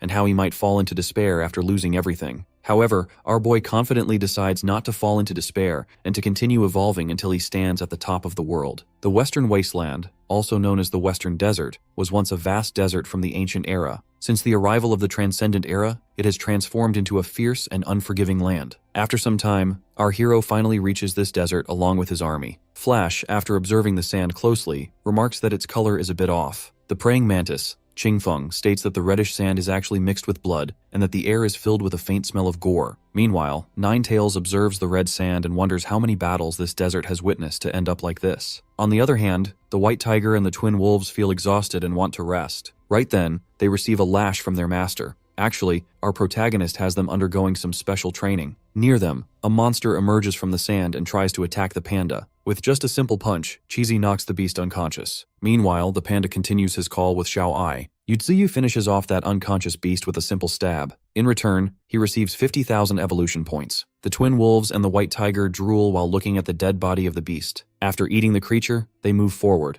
On their way, they eliminate every beast that comes across their path. Eventually, the evolution points of our boy reach 420-449. Unexpectedly, the panda and the white tiger approach our hero excitedly. Cheesy shows everyone a small mutated black scorpion, which is at the 6th entry level. Its net ability is to utilize toxins to solidify the enemy's body and extract their life force. The divine flower finds the scorpion super cute. While our protagonist is busy finding the spirit mine in the western wasteland, the human forces are up against the dragon on the other side of the continent. When the dragon unleashes its power, the earth splits in half. The human fighters struggle to defeat this monster. The Iron Knight group is also there to fight, and Qing uses her butterfly flames in the battle. She knows how powerful this subdragon species is. Therefore, she decides to use her full power. Right then, a blonde-haired female knight instructs everyone to step aside. She is actually from the Sunstead Empire. With her sword, she unleashes the Knight Defense ability, which can block all physical impacts. When the dragon attacks them, her shield prevents the attack from passing through. In the meantime, a group of different beasts stands nearby, observing the scene.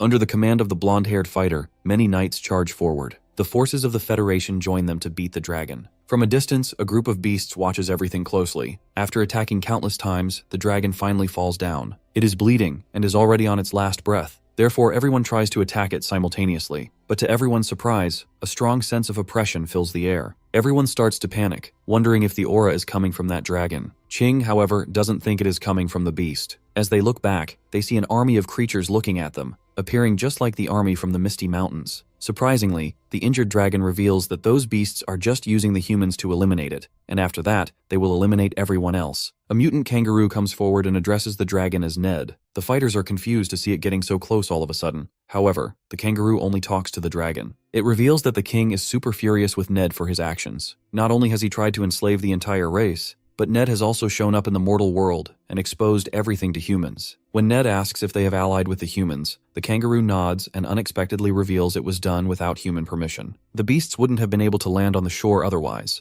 The fighters start to panic as they realize this was the beast's plan all along, and that the army found the dragon immediately after landing. Meanwhile, the kangaroo states that their king won't allow them to suffer this much, nor does he want to let the dragon's body be taken by the humans. Therefore, they demand the humans die. With a serious look on its face, the kangaroo states that none of this is allowed, whether the reason is Ned's betrayal or the existence of the Misty Mountains. However, Ned ignores all of this talk as he considers himself the king. With that, the dragon's aura increases again. The kangaroo isn't surprised, as it expected Ned to have something up his sleeve. Right then, Ned gathers power to eliminate the kangaroo. But before he can launch the attack, a subordinate of the kangaroo bites him hard. At that moment, another subordinate of the kangaroo attacks the dragon with an energy ball. Ned growls in pain, yet he doesn't give up and goes straight to attack the kangaroo. The kangaroo remains confident that it will eliminate the dragon and then eat his body. Something explodes, and the whole area is caught in the impact. Therefore, the fighters do their best to retreat before the whole army is wiped out. Meanwhile, the team from the Sakura Kingdom takes the dragon's eggs. Their priority is to protect the Sakura Kingdom's team and evacuate. Two beasts approach them to snatch those eggs away, but Qing lands a strike on them so they won't get in the way. Meanwhile, Ned, still in the fight, wishes for his child to go as far as possible. Back in the western wasteland, Yuzuyu has found the Fire Spirit Stone mine.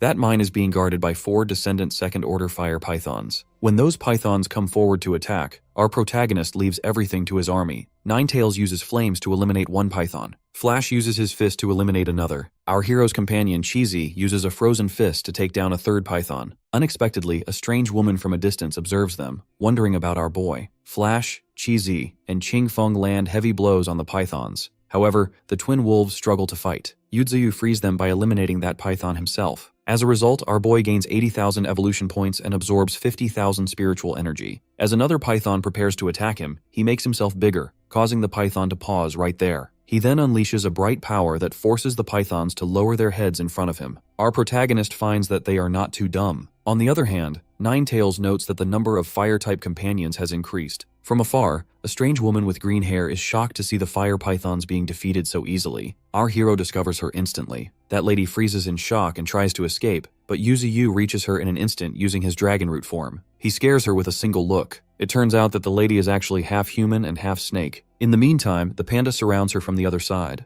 Our protagonist notes that she appears to be a ladyboy, but she yells at him, clarifying that she is a snake lady. She uses her divine skill, petrification, which allows her to turn anything that catches her gaze into stone. Unexpectedly, our boy gets petrified. Soon, Ninetails arrives and uses flames on her, but the snake lady dodges the fire. After that, she tries to petrify the fox. As Cheesy tries to retreat with the twin wolves, a small part of his cloak gets petrified. On the other hand, the snake lady struggles to catch the fox. Soon, an explosion erupts, and she summons her huge spirit snake. Meanwhile, Ninetails also transforms into a powerful state, and both of them stand against each other. The fox uses Inferno Blast while the snake lady uses a petrifying gaze through her snake. Surprisingly, that lady can even petrify the flames. In response, the fox uses Flame Pillar. The snake lady gets frustrated seeing the endless spiritual energy of the fox. On the other hand, because it is too hot, the panda and the twin wolves retreat from the area. Meanwhile, our protagonist knows that Ninetail's strength has increased quite a bit. The whole area is engulfed by flame pillars. With no other option left, the snake lady decides to retreat by taking advantage of the smoke. Suddenly, the roots of our protagonist capture her instantly. To the surprise of Yuziyu, the lady has fainted from pure fear. Yuziyu has successfully taken control of the fire spirit stone mine.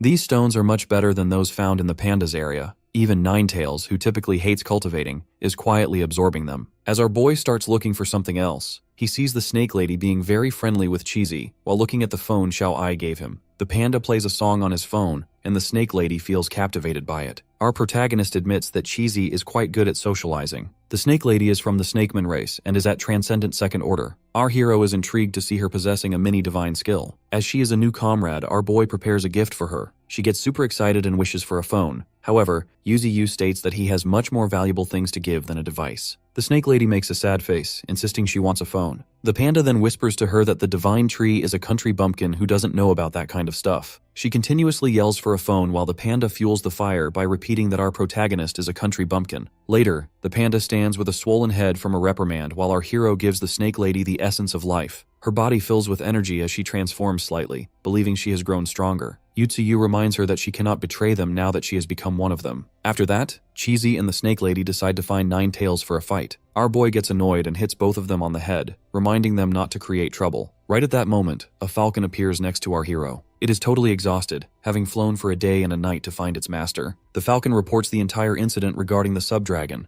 Our protagonist learns about the dragon's eggs and considers it bad news. Even though the current generation of humans will not dare to fight him, he has doubts about the next generation. He immediately orders Cheesy and the snake lady to go to the east of the mainland. Their mission is to steal the dragon's egg from the Sakura kingdom. Regarding the dragon's egg with the Federation, Yuziyu cannot send Ninetails because she is in the middle of a breakthrough. He orders Flash and the others to stay back and protect her, deciding to personally negotiate with the Federation himself. It turns out the humans have obtained 4 dragon eggs in total. One was taken by the Night King from the Midnight Sun Empire, one by the Federation, one by the Sakura Kingdom, and the last by the Huaxia Federation. Between the east and the west, both sides secured 2 eggs each. Back in the Misty Mountains, Bull Demon and Emperor Crocodile receive this news as well. It is not good news for them that humans have obtained Transcendent Third Order dragon eggs. The existing alliance between humans and pandas is already a headache. If humans succeed in working with dragons in the future, it will become a massive problem. Somewhere else, a huge ship belonging to the Huaxia Federation forces returns from the battle. Many Transcendent fighters are present to welcome them. One fighter never expected them to actually obtain an egg, and predicts they won't be threatened by the beasts of the Misty Mountains once the dragon grows up. Right then, he receives a report that the ship has gone silent. Before the captain can react, a huge blast erupts on the vessel. They see Qing fighting a beast with an egg in her hand. Soon, 2 monsters emerge from the ocean, both being Transcendent Second Order beasts. The Iron Knight leader on the ship notes that these creatures have come all the way here without making a move earlier. They plan to snatch the egg just as the ship reaches the shore. These are beasts from Australia. When the leader of the Iron Knights wants to know why they didn't do anything earlier, the kangaroo reveals that they have planned to say something to the king of this land. That is why there was a need to follow them all the way until the end. Then the kangaroo apologizes for its rude behavior, but the leader doesn't have any plan to let them get to the shore. In the meantime, more and more sea beasts start coming out of the ocean, and the Transcendent fighters try to suppress them. Each of them launches an attack on those beasts. As the starfish beast is about to eliminate a bunch of fighters, one fighter launches his arrow-like attacks towards the beast and makes it fall into the ocean. Right then, something falls from the sky. It is Qing, but she is a bit injured. Turns out she is fighting against a rat-like beast. That rat beast finds the humans super weak. He wonders how they have managed to rule over the world for all of this time. When Qing asks if he is jealous, the rat gets furious as it wants to end everything. From the ship, a Transcendent fighter informs the fighters at the shore that these beasts are no joke. They have already followed them all the way from Australia. Additionally, they are here for a war. The captain at the shore wonders why they have come here to join the Misty Mountain as well. When the sea monsters prepare to launch attacks, the captain makes a defensive shield to protect himself and the others. He is barely able to block the attack, as his hands have completely gone black. Blocking this kind of attack once was his limit, hence, he won't be able to block it again. In the meantime, the kangaroo succeeds in snatching away the egg. Standing on the fallen fighters, it admits that all humans are not weak, but it is time for the ruler on this land to change. After that, more and more giant monsters start to emerge from the sea. All the Transcendent fighters are in shock seeing them. Unfortunately, all of them start gathering energy to eliminate all the remaining fighters in one go. Before anything can happen, all of those giant beasts get eliminated instantly. The kangaroo gets a shock,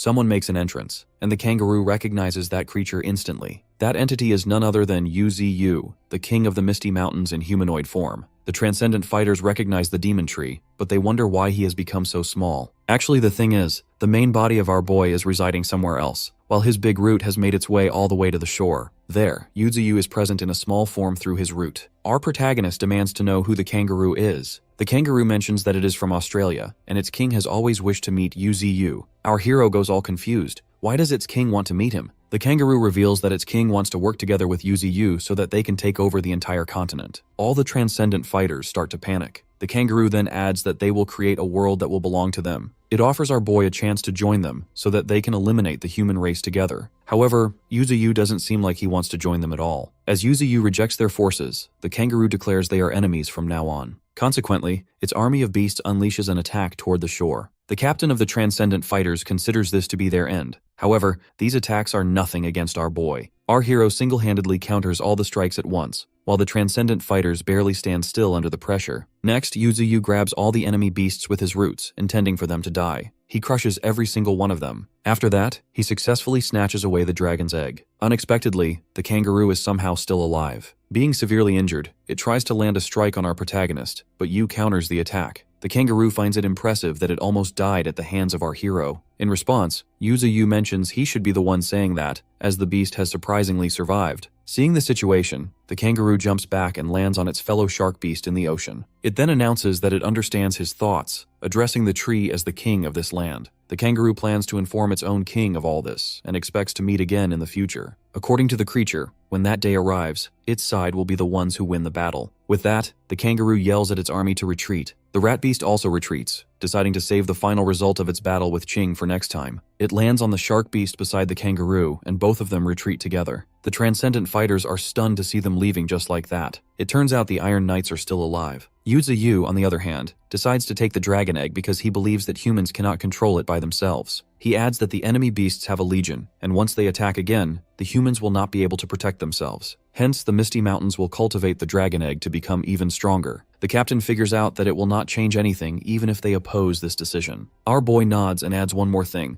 Those beasts have filled the air with poison, and human technology cannot detoxify it. He turns to leave, offering them the chance to visit the Misty Mountains if they want to live, though he notes the treatment will not be free. Meanwhile, on another battlefield, the Snake Lady eliminates a giant monster. It turns out these creatures have also appeared from the sea out of nowhere. Everyone else on the battlefield is dead, as they have all been killed. Another giant monster, while coughing blood, demands to know the identities of the lady and the panda. It reminds them that its king will not let them go. The panda asks about this king, then reveals that the king has already died. The panda is happy to find the egg, even though it was damaged in the battle, believing his master will do something about it. Somewhere in Australia, the kangaroo informs its leader that the negotiations were useless. However, the king strikes the thought off, as he believes that sooner or later, the continent will be destroyed. He has prepared a decent plan for that. Behind him stands an army of beasts that look just like Australith. Back in the western wasteland, Ninetales is finally breaking through. From a distance, Flash and the Divine Flower observe the beam of light emitting from her. Attracted to her spiritual energy, a herd of monsters starts coming toward her, but Flash and the Divine Flower stay on guard, fully prepared for a fight. In a distant place, a strange being in a cloak stands holding a staff, observing the scene. Flash, along with the rest of his comrades, starts charging toward the upcoming beast wave. The Divine Flower uses mind control to manipulate some of the beasts. While Flash eliminates a giant monster with his blade, the creature regenerates its body. He turns away and wonders if it possesses an earth element. When it is about to eliminate Flash, he strikes it again, yet the giant monster begins regenerating itself once more. Everyone else eliminates monsters one after another until a clan of armadillos makes its entrance. A giant monster roars loudly, after which the leader of the armadillo clan rolls toward the Divine Flower. Luckily, she immediately controls its body through her mind-controlling skill and sends it back into the beast wave. Soon, a large number of beasts gather together again on the right side.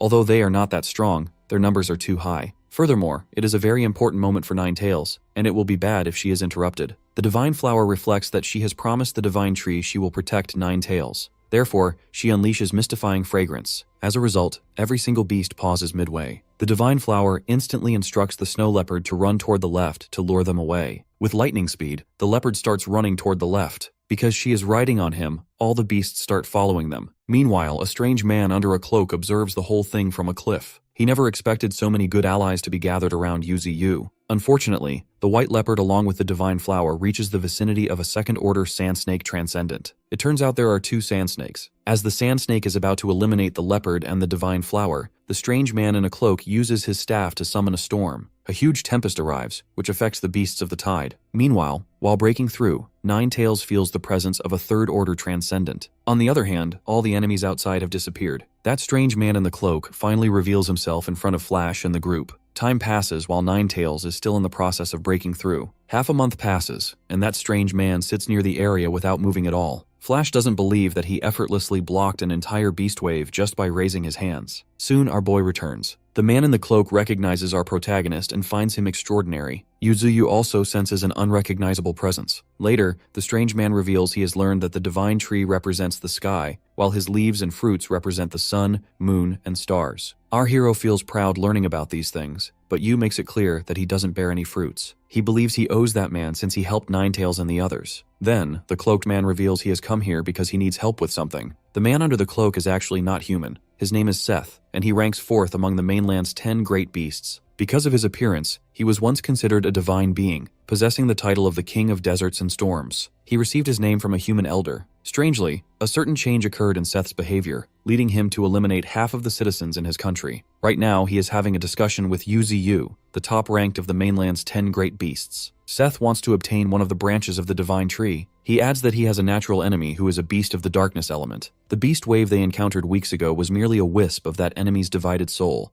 yet his power is on par with Seth's own. Every piece of that enemy's divided soul is lodged within wild beasts or material objects in the desert. Seth unexpectedly reveals that this enemy is actually an immortal. Hearing this, our boy recalls that the system also mentioned a darkness that will eventually emerge. Seth insists he needs to obtain a more suitable weapon so he can kill that enemy before he becomes any stronger. When our protagonist asks if this is the only matter at hand, Seth nods after a brief pause. Consequently, our hero creates a staff-like structure from his own branch and gives it to Seth. Though Seth feels it is a bit much, he reveals there is one more thing. Something has happened in the ocean that they are totally unaware of. He advises Yuzi to be careful and then departs. Our boy notes that there are many enemies to watch for, including humans, Australia's beast army, changes in the ocean, and the darkness element. This reinforces the need for Yu to break through to the 4th order. Meanwhile, Ninetales succeeds in breaking through. She has become much more powerful and has developed a 4th tail as well. Our protagonist instantly opens the attribute panel and finds that she, now a 2nd order transcendent, has obtained the Flame of Origin. Ninetales explains that it is not just the flames. Her body feels indestructible. When these flames start to burn, they are inextinguishable. This is the power processed by the 4th tail, the inextinguishable flame. Seeing how powerful she has become, Flash gets fired up to break through to the 3rd order as well. Noting that Ninetales has finished her breakthrough and they have obtained the dragon egg,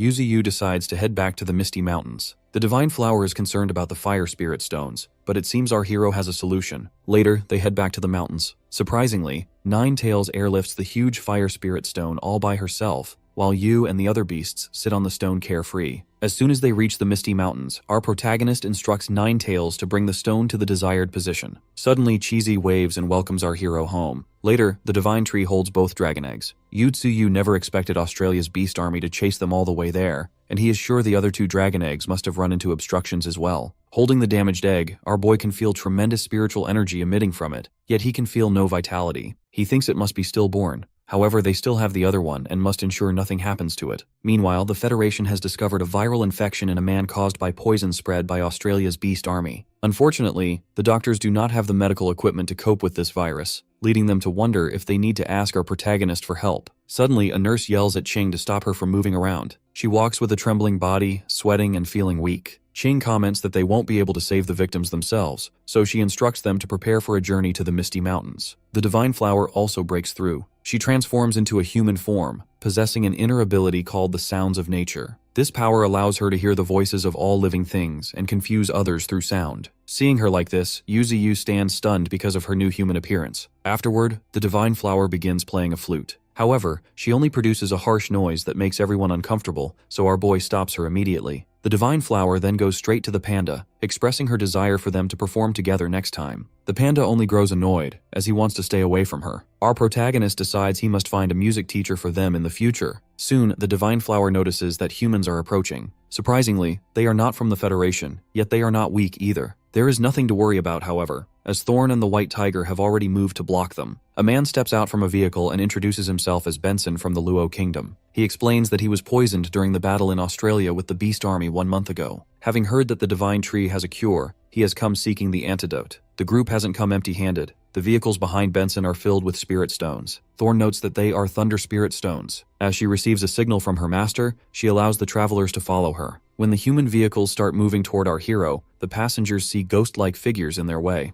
Benson reminds the driver that this forest causes hallucinations, but he soon realizes Thorn is leading them into darkness. He wonders if it is a trap. They soon find that Thorn and the White Tiger have abandoned them. They have no option other than to keep going, because even if they retreat, the poison will claim their lives. As they push further into the darkness, they eventually find a way out. Outside, Thorn and the White Tiger wait for them near a set of stairs. The humans exit their vehicles, and the Divine Flower instructs them to come up. Benson goes upstairs carrying the Thunder Spirit Stones. According to the Divine Flower, they will receive what they want once they offer their gifts into the Spirit Stone Maelstrom. Benson throws the stones in, and the roots of Yuzu grab them. This makes Benson wonder if he is standing at a sacrificial altar. An immense amount of spiritual energy emits from the stones, but it is actually the essence of life. With that, the trade succeeds. Our boy gives Benson his life essence, which not only cures the poison, but also makes his body stronger. Benson feels that he is about to break through to a new level. He grows greedy for more drops of life essence to accelerate his progress, so he offers another trade to our protagonist. Yuzu expected this from a greedy human.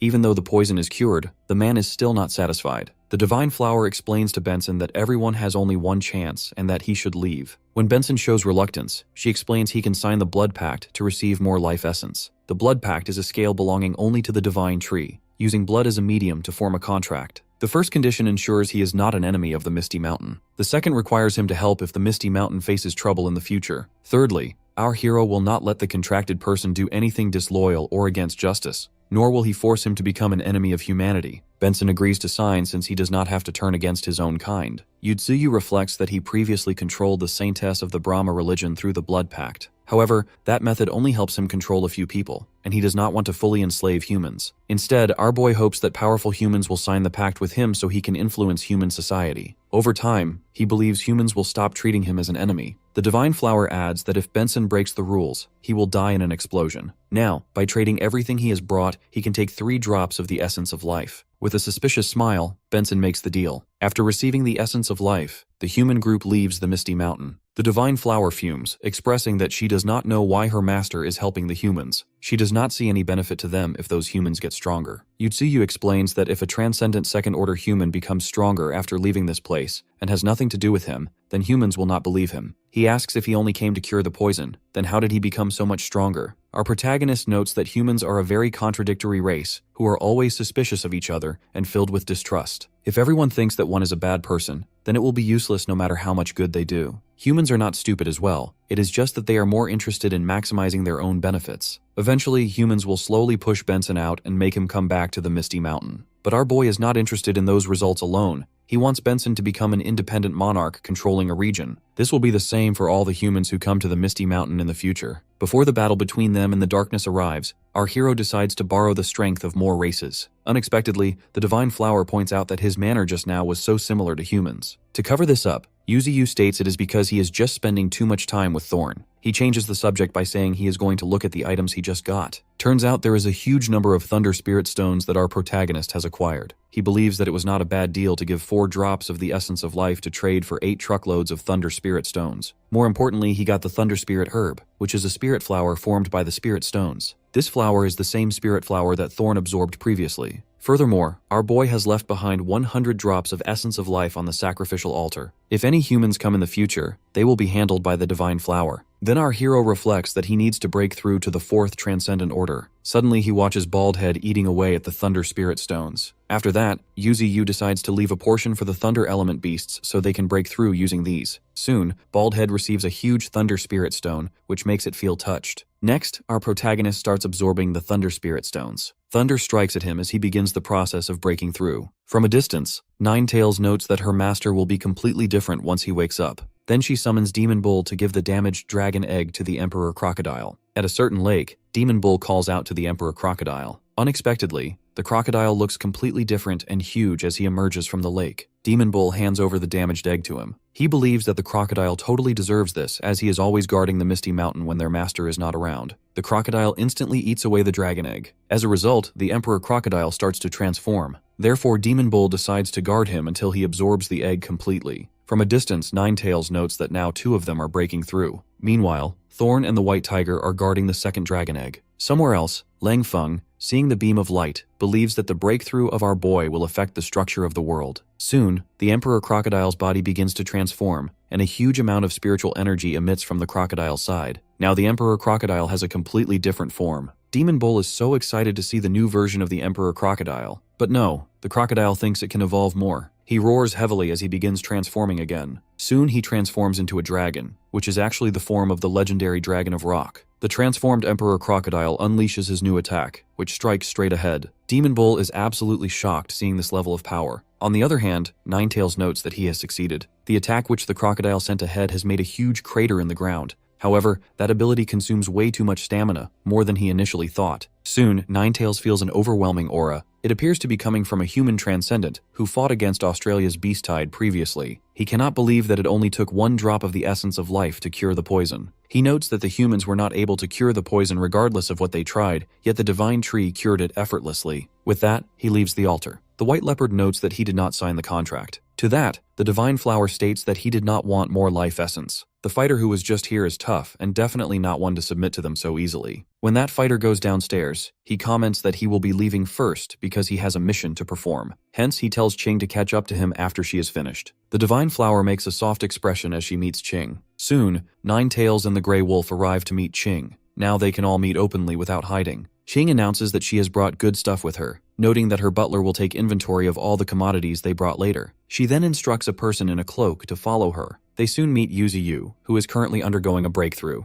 It turns out our boy has been in this state for almost 1 month. Meanwhile, the Snake Lady wonders who that girl is. Ninetails states that she is the biological daughter of their master and the one who is trusted by him the most. Noting that our protagonist is in a deep state of cultivation, Qing holds the essence of thunder, which is a great treasure formed by the assembly of countless thunder element treasures. This is far more powerful than the thunder spirit stones. She offers the essence to her master, and it soon fuses with his body. After that, Qing spots Lang Feng standing nearby. He strictly asks why she is staring at him. Qing then reveals that she has brought his sister along with her, and she is waiting for him in the bamboo forest. Lang Feng is super shocked, and he instantly leaves in a hurry to see her. With that, Qing decides to take her leave because many people are observing her this time, and she also has something she needs to look into. Our hero reacts by giving her a willow leaf. That leaf will protect her life once if she encounters any danger in the future, and she thanks him wholeheartedly. Meanwhile, somewhere else, that Benson guy is being countered by his own people. They believe that he has betrayed the human race. However, those people can clearly see that he has broken through his limits, which they relate to the Misty Mountain. One of his officials points out that if this strength is purely due to the curing of the poison, then why did the people from the Federation not get stronger? Therefore, they cannot trust Benson. In response, Benson shows them the essence of life which he acquired by trading for the cure. All the people grow confused seeing the essence of life. Benson offers it to them, telling them to take it and not bother him afterward. As soon as he throws 2 bottles of the essence at them, everyone starts competing with each other to get their hands on the essence of life. In the meantime, Benson leaves with a sly smile. On their way back to the Federation, Qing receives a report that Benson has exposed the essence of life to the public, which he obtained from the Divine Tree. With their cooperation, Benson has broken off from the Luo Kingdom's echelon and is now independent. Qing then hands a bottle of life essence to her assistant. She instructs him to use 5 drops for himself and use the other 10 to gather her powerhouses. Her sister gets excited for them to form their new group and give a name to it. She decides to name their group the Darkness Assembly. After the essence of life is revealed to the public, many more forces go to the Misty Mountain to seek an opportunity. However, the majority of the people who are too weak are unable to enter the Misty Mountains, as they are blocked by the Mist Beasts. From a distance, the Divine Flower notes those humans who are scared of them, yet are still rushing over to gain power. On the other hand,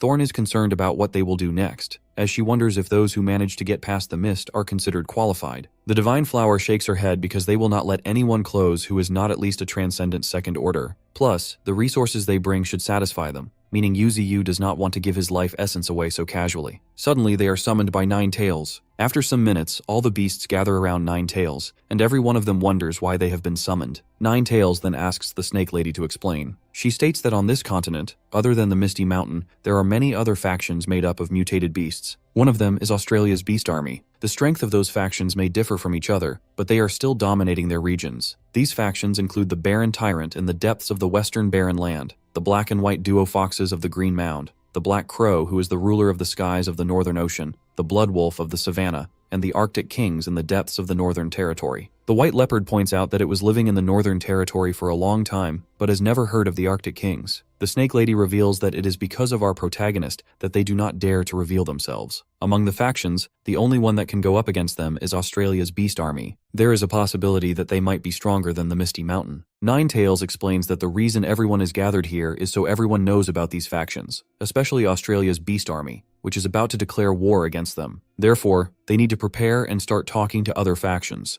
They cannot just sit doing nothing and wait for an attack. She insists that they cannot continue living under the protection of our boy forever. Understanding the situation, Glacier wants to know what they should do. A peregrine falcon reveals that it has discovered the Green Mound under the Fox tribe is going through a war where a high number of mutated beasts are eliminating each other. Nine Tails states that as they still do not know why they are killing each other, she is still thinking if they should help them or not. Demon Bull adds a point that fighting between these beasts is not always for territory or resources. He thinks there is a possibility of a treasure involved. Thorn reflects that it would be amazing if the Fox tribe of the Green Mound joined hands with them. However, the beasts of the Green Mound are pretty dangerous, and that way they will also get involved in their war. Unexpectedly, Flash comes forward as he decides to willingly go. He is confident he can deal with the issue clearly, whether it is for territorial rights or the ownership of a treasure. He believes he cannot forever live under the protection of our hero, which is why he wants to go. King Joe comes in as well, as it is bored of living peacefully. It has an itch for a battle and wants to make the enemy's bodies into tiny pieces. Meanwhile, Thorn comes forward as she wants to look after Flash, as he can be too rash at times. Listening to this, Ching Feng comes forward as well, yelling that he and Flash are actual partners. The White Tiger comes forward and wishes to go with them as well, using only the limited words he knows. Nine Tails simply asks if everyone knows the consequences of going out, and everyone nods confidently in unison. Looking at their resolute gazes, Nine Tails tells them to make a promise. They need to come back alive at any cost. With the whole team departing, Demon Bull shows his concerns from behind. However, Nine Tails is super relaxed because she expected this day to come. Plus, she believes they do not need to worry as Thorn is with them. Then she instructs Demon Bull to send those out. Demon Bull thinks internally that their big sister seems calm on the outside, but she is still worried about them. Even though their destination is a small mountain nest, it will be bad if a red demon appears there. On the other hand, the spider and the hedgehog console the White Tiger, who did not get permission to go because he cannot differentiate between friend and enemy. Now Demon Bull informs the gorilla tribe to finally make a move. Somewhere in an ocean, a group of aquatic beasts gathers in front of an island-sized whale. That whale announces that it does not have much time before it falls into a deep sleep. It hopes to see the glory of the sea tribe once it opens its eyes. It then instructs its beasts to do everything they can to take over the continents regardless of any sacrifices. With this, the island whale instructs them to declare war. Somewhere in a city, Ching's assistant and another woman monitor the progress of their powerhouse. It is the first time they have modified a powerhouse of the Transcendent Second Order. They are observing a warrior that they have roped in with the essence of life. This man has already gone through genetic modification to become powerful. The research they have used to modify him comes from high-grade teams within the Darkness Assembly. King's assistant does not want this project to fail. Suddenly, the energy of their powerhouse fluctuates as his cell fusion begins overloading. If this goes on, he will surely die. After a burst of immense energy, the powerhouse somehow manages to survive. Now his body has become super light, and his strength has improved as well. Suddenly, someone comes in and attacks him from the sky. He wonders if it is an enemy. However, it is none other than Ching, who has come there to spar with him. Both of them fight on par with each other. Seeing this, the pink-haired girl is shocked, as she did not expect him to be that strong after fusing with the genes of the blood-colored Skywolf. Meanwhile, the powerhouse skids back into fence. Standing above, Ching is greeted by both her assistant and the pink-haired girl. Observing how powerful that powerhouse has become, Ching orders him to follow her from now on. She then gives him her demonic sword, crafted from the bones of a transcendent second-order mutated blood wolf. The powerhouse gladly accepts the gift. Later, Ching receives a report that the Misty Mountain is selecting only one person to trade every 3 days. The top people of each country have realized that the Misty Mountain is taking precautions and preventing powerful entities from entering. However, Qing is not feeling worried at all. She comments that the Federation is not suitable for their development. Therefore, she has planned to move the Darkness Assembly to a small country near the border. Within 6 months, the scale of the Darkness Assembly will be expanded many times compared to the present. In the meantime, Yuzuyu has finally opened his eyes. He instantly asks how many days he has been cultivating. Ninetails states it has been 1 month and 30 days. Our boy reflects that he will be breaking through to the Transcendent Fourth Order soon, and he now plans to consume the Thunder Spirit Herb next. Seeing the dragon egg, he believes that it should be born soon as well. Our protagonist decides to split the spirit herb created from the trade with Benson of the Luo Kingdom. He will give half to the dragon egg and use the other half himself. A new innate ability is added to his talents, Thunder Gathering. Our hero strengthens it to level 4 directly. With this ability, he will be able to draw in heavenly thunder on a larger scale. He believes this may increase the efficiency of his cultivation. However, there is a risk of accidentally damaging everyone in the Misty Mountain. Therefore, Yuzuyu instructs the fox to lead everyone away from the area and stay clear for the time being. As soon as everyone goes away, our protagonist starts upgrading his ability as heavy thunder appears nearby. From a distance, Ninetails notes that this heavenly thunder can eliminate a transcendent first-order entity easily. Then, suddenly, Ninetails notices that the white tiger is not holding the dragon egg. However, the white tiger does not respond effectively. This prompts the fox to go and get the egg herself. The dragon egg remains near Yuzuyu while he is busy upgrading his thunder ability. The thunder striking down prevents Ninetails from approaching the egg, and she fears that if this continues, the dragon egg will be damaged. Unexpectedly, our protagonist tells the fox that she does not need to worry. He explains that it is good for the egg to borrow the power of the thunder to cleanse its bloodline. With this, it can become a true dragon and will be breaking out of its shell soon. Meanwhile, in the Green Mound, a powerful tiger from the tiger tribe named Fourth King Bawang, a transcendent second order, is busy eliminating beasts. He demands that the fox tribe hand over the spirit flower, claiming it hurts him to eliminate any more of their lives. The black fox states that the spirit flower is the greatest treasure of the fox tribe and they cannot give it to anyone. Consequently, the tiger tribe moves forward with killing intent. The fox tribe refuses to give up, and both tribes begin their fight against each other. Unfortunately, Bawang deals a heavy blow to the black fox. Seeking revenge, the white fox comes forward, but it also receives a heavy blow from Bawang. Now the tiger laughs crazily as he plans to eliminate both of them to settle everything. The rest of the tigers are busy dominating the remaining foxes. Bawang points out that they cannot win with their small bodies, because a fight between beasts depends on sharp claws and teeth. He squeezes the black fox's body while remarking that the main factor deciding the winner is the difference in their sizes. Before anything can go wrong, Bawang receives a strike out of nowhere. It is Flash, who has come to help the fox tribe. Our hero's subordinate repeats Bawang's words, mocking the idea that size is the main factor, and challenges him to win against his own tiny body. Bawang is in an absolute rage, believing the fox tribe has outside support. Noting the golden light coming from Flash, the black fox realizes that this is the golden ant from the Misty Mountain. As a couple of tigers prepare to attack Flash, Thorn comes in and takes care of them. When a tiger from behind tries to hurt her, King Joe smashes him under his foot. Now the three of them stand against Bawang. The black fox wonders why the beasts from the Misty Mountain have appeared here. Right then, Qing Feng states that they are here to expand their team.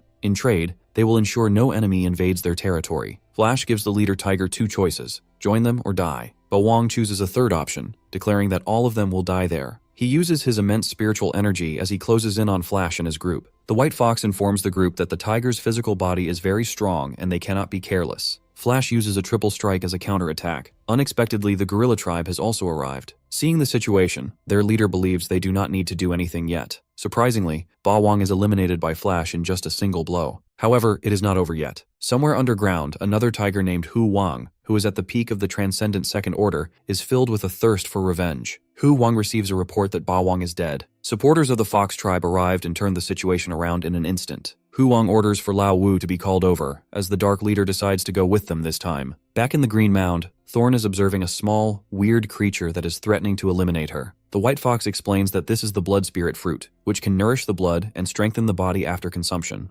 Observing how they have built houses, Thorn comments that they have picked up many things from human culture. The Fox tribe is not on good terms with humans, but they have indeed learned a lot from their ways. Thorn then decides to give her Blood Spirit fruit to Flash, as she cannot bring herself to eat it, and Qing Feng says the same thing. However, Flash refuses and tells them to eat it themselves. A flashback hits the Black Fox's mind, in which Flash asks him if they will join the Misty Mountain or die in the Green Mound. Thinking that it is better to join the Misty Mountain rather than surrender to the 5 tiger tribes, the Black Fox agrees. Back in the present, Flash asks the foxes about the power of the remaining Tiger Kings after the death of Bawang. The Black Fox states that, other than Ba Wang, there are 4 other tiger leaders. Among them, the most powerful are the Great Leader, the Dark Tiger, and Lao Wu, who has cultivated into a human form. Thorn comments that this should be similar to the Demon Bull. The Black Fox further adds that, at the moment, the Tiger tribe has more beasts than they do. If they start a full-scale war, it is hard to predict who will win. Cutting his speech short, Thorn plans to call for another helper to come over as well. Flash grows confused, but Thorn makes it clear that this person is more suitable for the task than the rest of them. Back in the Misty Mountain, the White Tiger is over the moon.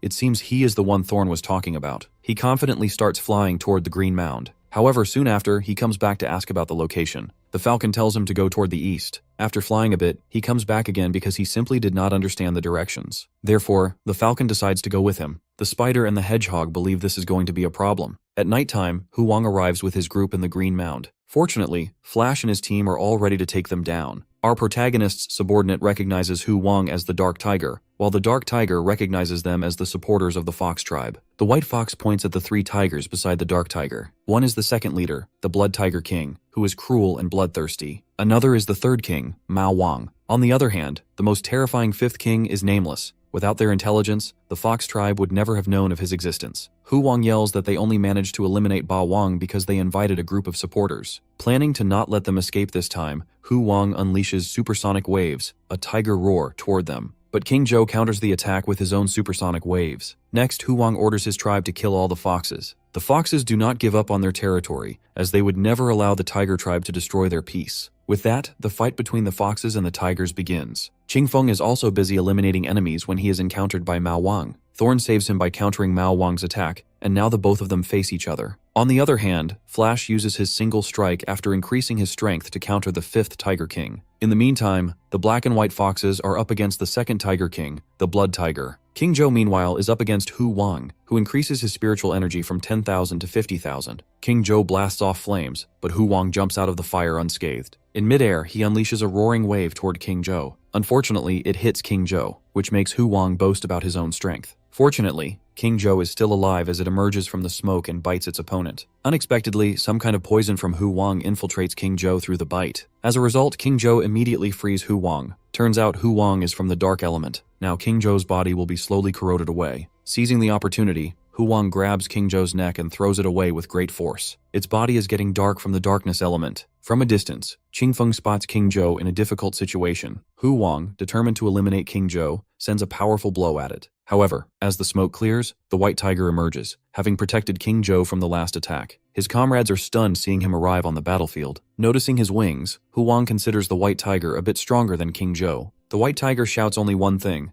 that everyone will die. With that, he fights Hu Wang head-on. After a brief moment, the White Tiger lands a powerful blow on his opponent. As a result, Hu Wang falls back, destroying trees on his way. In this way, Hu Wang is left injured and exhausted. He is in a great anger to be injured like that. But before he can do anything, the White Tiger disappears from ahead. The next moment, he appears above him and unleashes a powerful attack on his opponent. Seeing how much destruction his attack has made, a fox is shocked to see how powerful that White Tiger from Misty Mountain is. That blow makes a deep and huge crater in the ground. Shockingly, Hu Wang comes out of this alive, but he has been heavily injured. With that, he uses his special ability, Shadow Tiger, which allows him to make a shadow clone of himself possessing 70% of the main body's power. Hu Wang is confident that the White Tiger will not be able to handle 2 of him. In exchange, the White Tiger only yells that everyone will die. Hu Wang is pretty sure the tiger must be fully aware that his power is inadequate to tackle him now. On the other hand, the nameless tiger has received heavy blows from the golden ant and is injured badly, but still, he wants to eliminate Flash no matter what.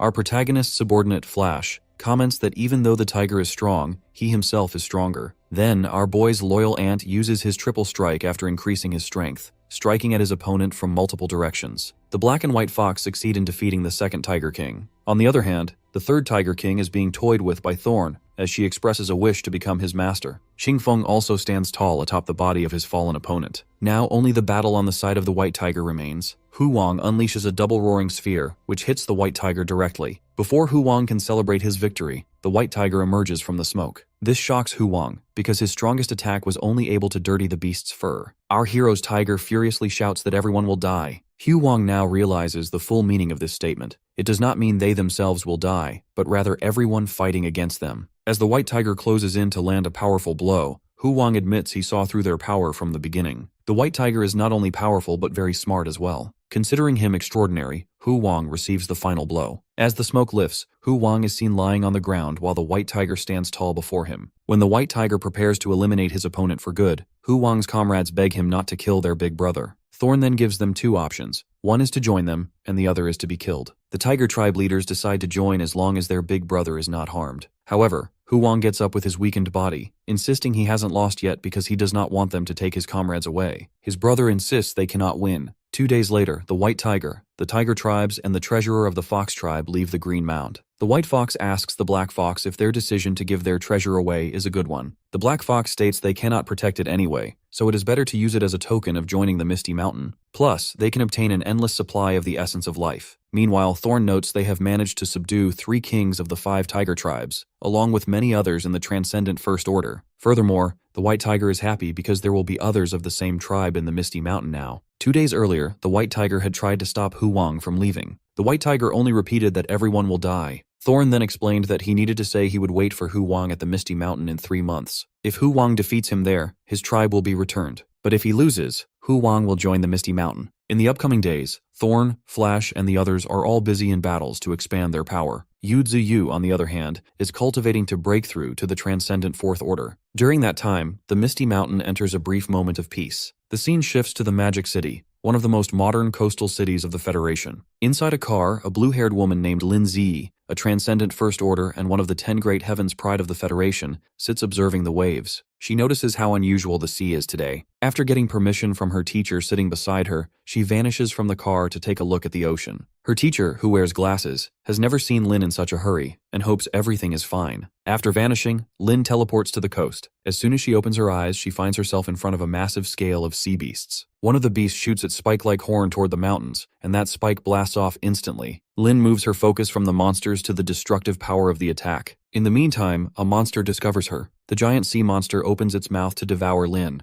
Luckily, she teleports back to the car just in time. Seeing her breathing heavily, her teacher asks if she is all right. Lin then yells that they need to leave this city as soon as possible, or else they will not make it out in time. Soon after, the civilians of the city are advised to evacuate immediately as a top-level alert is announced. A large-scale invasion is coming from the coast. In the Spirit Energy Monitoring Bureau, officials discover that a few transcendent third-order sea beasts are approaching. The total spiritual energy is calculated at up to 4 million. Soon, they notice another development that makes the bureau chief turn pale. It is not just them. Magic City is also under attack. The Seven Nations Alliance, the Luo Kingdom, coastal nations, and locations all over the world are being besieged by sea beasts. It appears the sea is declaring war against the land. In the northern region, Qingquan also receives the report regarding the crisis. The orca advises him to stay away from the coast, or they will be affected as well. It wants them to return to the Misty Mountain. Actually, the invasion by the sea beasts has been launched by a few kings in the deep sea. Hence, all sea beasts have been summoned for the attack, including the orca itself. Qingquan understands the situation and advises the orca to be careful. With that, Qingquan starts heading back while riding the Arctic bear. Australia's beast army is also going out to counter the sea beasts. In front of them stand the King of the Seven Seas, the Flood Dragon King, a transcendent Third Order Peak, the Vermilion Monarch, and the Azure Sea Serpent, both transcendent Third Order. The Flood Dragon King describes himself as one of the 7 kings of the deep sea. He demands that Australia's beast army give up and hand over their land to them. The kangaroo reveals that while he was worried about the deep sea, he did not expect such a massive invasion of the continent. He calls them reptiles of the deep sea, believing they will regret this later. Back in the city, a doctor wants to know about the situation, but his assistant informs him that they have not been able to establish a communication line yet. Both of them are standing in front of a giant dragon who hasn't reacted at all until now. The doctor believes this dragon will be their only hope for dealing with the sea beasts, as they have lost all coastal cities within just half a day. The doctor actually has an ability to communicate with mutant beasts. He believes that if they are somehow able to control this dragon, there will be hope for them. Shockingly, the dragon starts to speak. He gives them his answer, stating that he cannot defeat those beasts easily and that humans are fated to be destroyed. But the doctor does not believe that humanity will fall. According to him, the number of sea beasts and their energy levels are not at a stage where they have no chance of winning. The dragon in front of them is perfectly created from their research. Its bones are made of metal fibers, and its cells act as an electromagnetic coil, allowing it to create a large number of electromagnetic fields. Its body is something beyond human limitations. The doctor then shows the dragon an egg, stating that as long as it helps them in this crisis, the egg will not only replenish its expended energy, but also allow it to become much stronger. However, he reminds the dragon that it cannot destroy their country after chasing away the sea creatures. In the Luo Kingdom, sea beasts have already entered and are destroying the city. The same is happening in the Huaxia Federation, though at least the continental fighters there are trying to counter the monsters. However, they still struggle because the number of sea beasts increases with every passing moment. On the other hand, Inferno City is already underwater, and sea beasts roam freely. Meanwhile, a transcendent fighter spots a huge amount of mist rising from the heart of the city. Another fighter corrects him, saying it is not mist but steam. Actually, the steam is coming from the seawater, which is boiling. From a building, a beam of light emerges. It is none other than Qing, who is already busy eliminating a number of sea beasts. At Celestial Mountain, a huge white elephant also comes to learn about the present situation, which is causing the creatures of this world to suffer. Therefore, it decides to step forward to settle the dispute. The sea waves have also reached the continent of Africa. Sea beasts invade that continent and begin eliminating the creatures there. The people of Africa gather around their leader.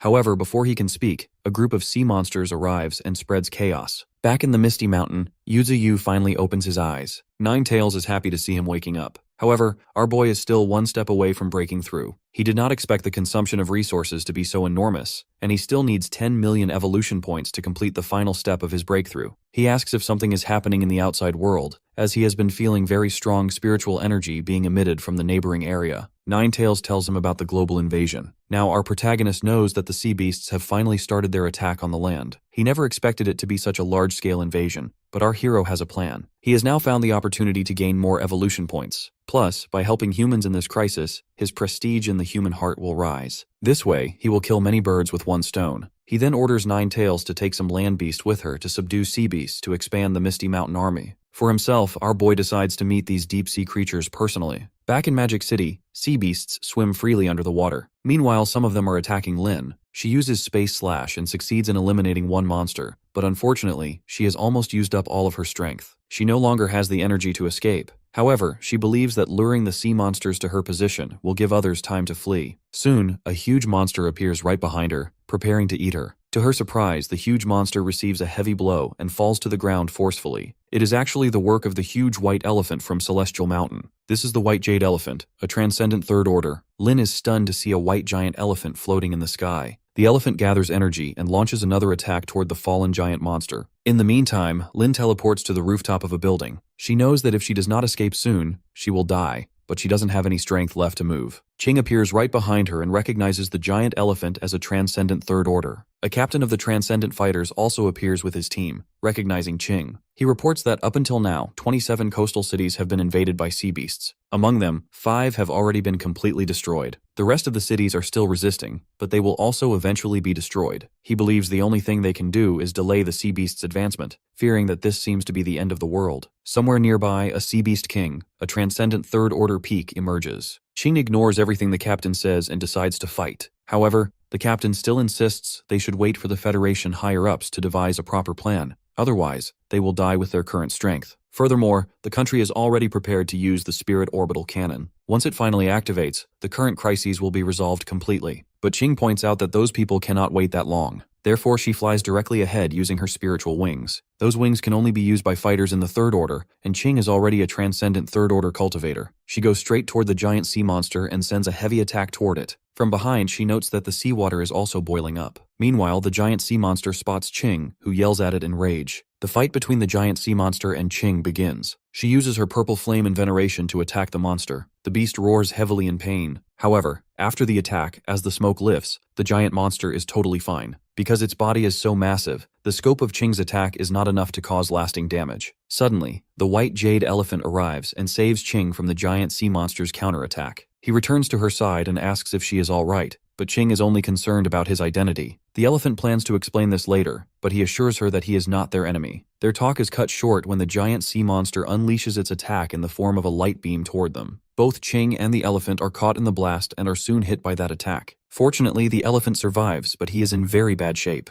He is confused as to how that sea monster knows his skill. Qing, on the other hand, has protected herself with a defense shield. She points out that the creature's appearance has become similar to the elephant's. Not only that, her own flames have also appeared on its body. The jade elephant then realizes that their opponent's ability must be absorbing the attacks of other creatures. This is not good at all. The giant sea monster roars heavily with confidence. In another place, sea beasts devour humans one after another. The humans try their best to save themselves. As soon as one monster is about to devour a mother and her child, mist monsters come in and save her. Actually, Yuzu has sent a number of mist monsters to take care of the sea beasts. All the humans there recognize the divine tree, as they believe our protagonist has come to save them. All of them start to cheer for our boy. On Yu's way here, our hero has seen how bad the invasions of the sea beasts nearby are. If the situation goes further, it will get even worse. Back in the Magic City, that giant sea monster launches an endless amount of thorns toward Qing, who protects herself with a shield. On the other hand, the white elephant goes near the sea monster and stomps on it heavily, causing fluid to burst from its mouth. In the meantime, Qing closes the distance and unleashes her purple flame sword.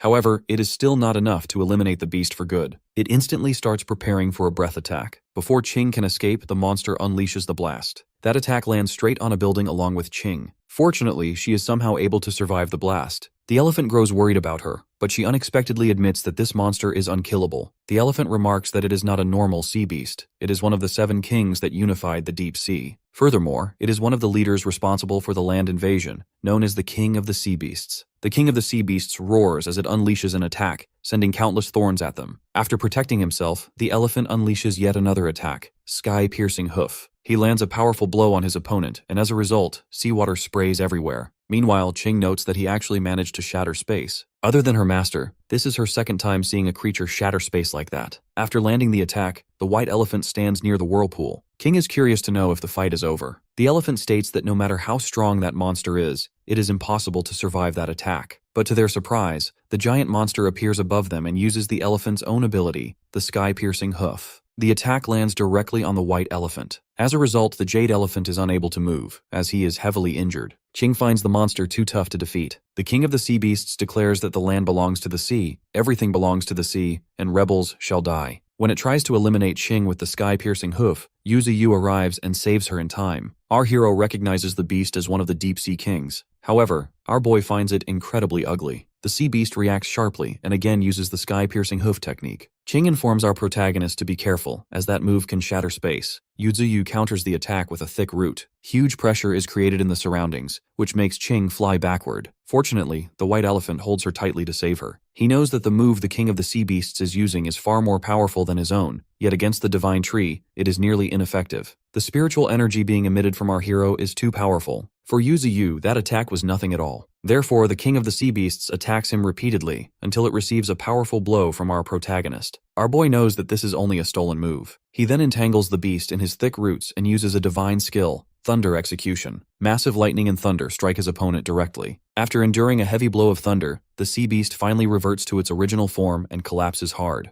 The white elephant and Qing are stunned to see that Yu has won. Our hero, on the other hand, notes that the destruction this coastal city has endured is much higher than the damage caused by Australith. He immediately fills the city with his trees. Naturally, the citizens gather around as they recognize the divine tree from Misty Mountain. Meanwhile, in the Freedom Federation, a giant octopus, the Octopus King, one of the 7 Sea Kings, is destroying buildings one after another. Seawater begins gathering inside the city. At the same time, in the Freedom Federation Military Command Center, the commander receives a report that 5 of their cities have already been destroyed. Furthermore, more sea monsters are currently advancing toward the inner cities. He then receives another report containing information from the White House. According to the intel, the Divine Tree has defeated one of the 7 Sea Kings. The Federation's allies are no longer in a critical situation because the Divine Tree is guarding the coastal city. However, there might be another wave of attacks. The commander knows that unlike those protected by our boy, they do not have such a powerful mutated beast to defend them. Given the situation, they are unsure of their chances of victory. Soon, a doctor enters and reveals they still have a chance to win because they have sent their dragon toward the battlefield. That dragon now stands in front of the Octopus King. The doctor says the battle is just beginning. Meanwhile, in Africa, the Twin King, another king of the 7 seas and a transcendent third-order peak,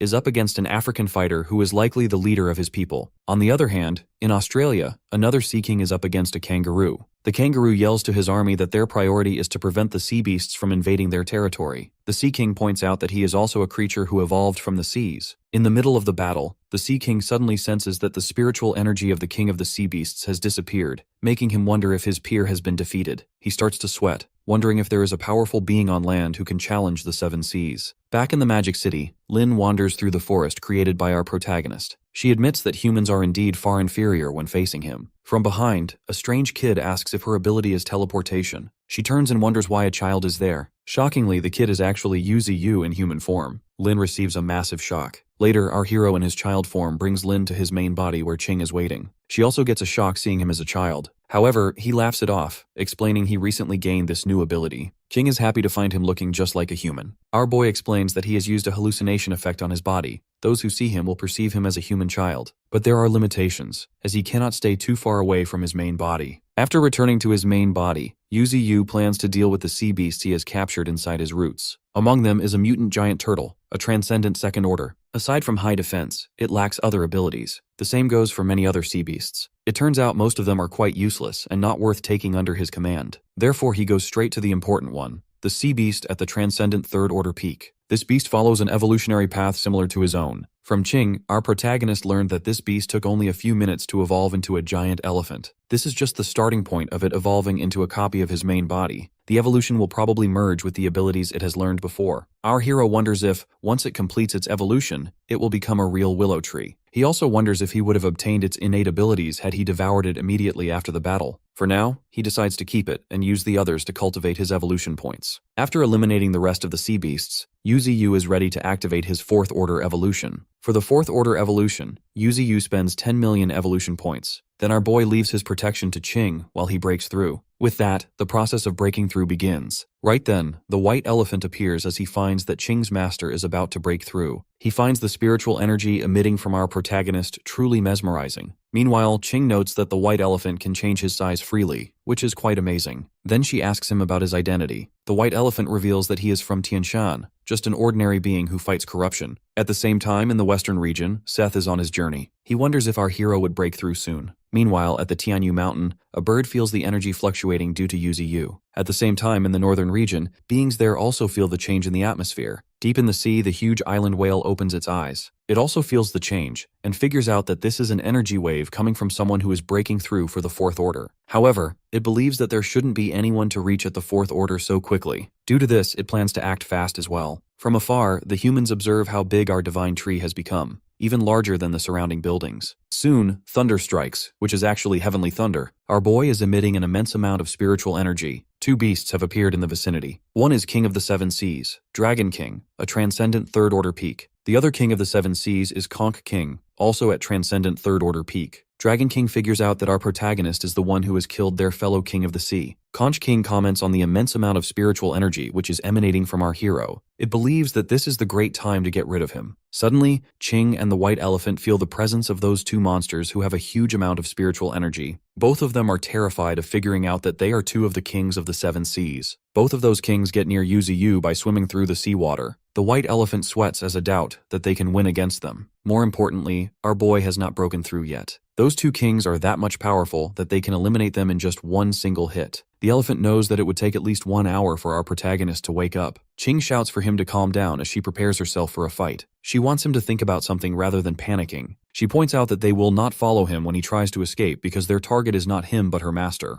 So she wants him to leave now, because if she dies in this fight, he won't get another chance to leave. The white elephant is stunned to see she has already decided to fight them. Therefore, he follows her, as he has also decided to join her in that fight. Suddenly, Dragon King launches a water whirlpool blow towards them, so Ching intercepts this with her flame ability. Dragon gets furious to see a human interfering with their work. Therefore, his fellow Conch King unleashes a poison-like liquid towards Ching to help out his fellow. However, Ching emerges through this and attacks Conch using Spiritual Flame Sword. Unfortunately, the Conch King has the strongest defense among all creatures, but still, Ching manages to damage him a bit. Right then, Dragon King appears behind her as he unleashes his decisive blow. Fortunately, the white elephant comes in and protects Ching by landing a blow on Dragon King. The elephant doesn't want a girl to fight alone. Officials from all around the world are gathered in a world conference. Everyone is pointing out important matters. Some say that they should give up on all the coastal cities, head to the inner lands, and prepare to counterattack. Others argue that the inner lands are not enough to accommodate this many people, adding that the lack of resources will cause internal conflicts. Someone points out that it is necessary to sacrifice some of the citizens because they believe they just need to ensure the continuation of human civilization. Some people get offended by this statement, as they point out that it will be in vain if they sacrifice their citizens only to be killed by those sea monsters anyway. Another participant adds that this is not a time to talk about ethics. The Prime Minister of the Federation is also present in the conference, but he is just taking in their remarks. Back in the Magic City, the chief from the Monitoring Bureau comes to know about the 2 transcendent sea monsters that have appeared in the city. She wonders why the Divine Tree has chosen this time to break through.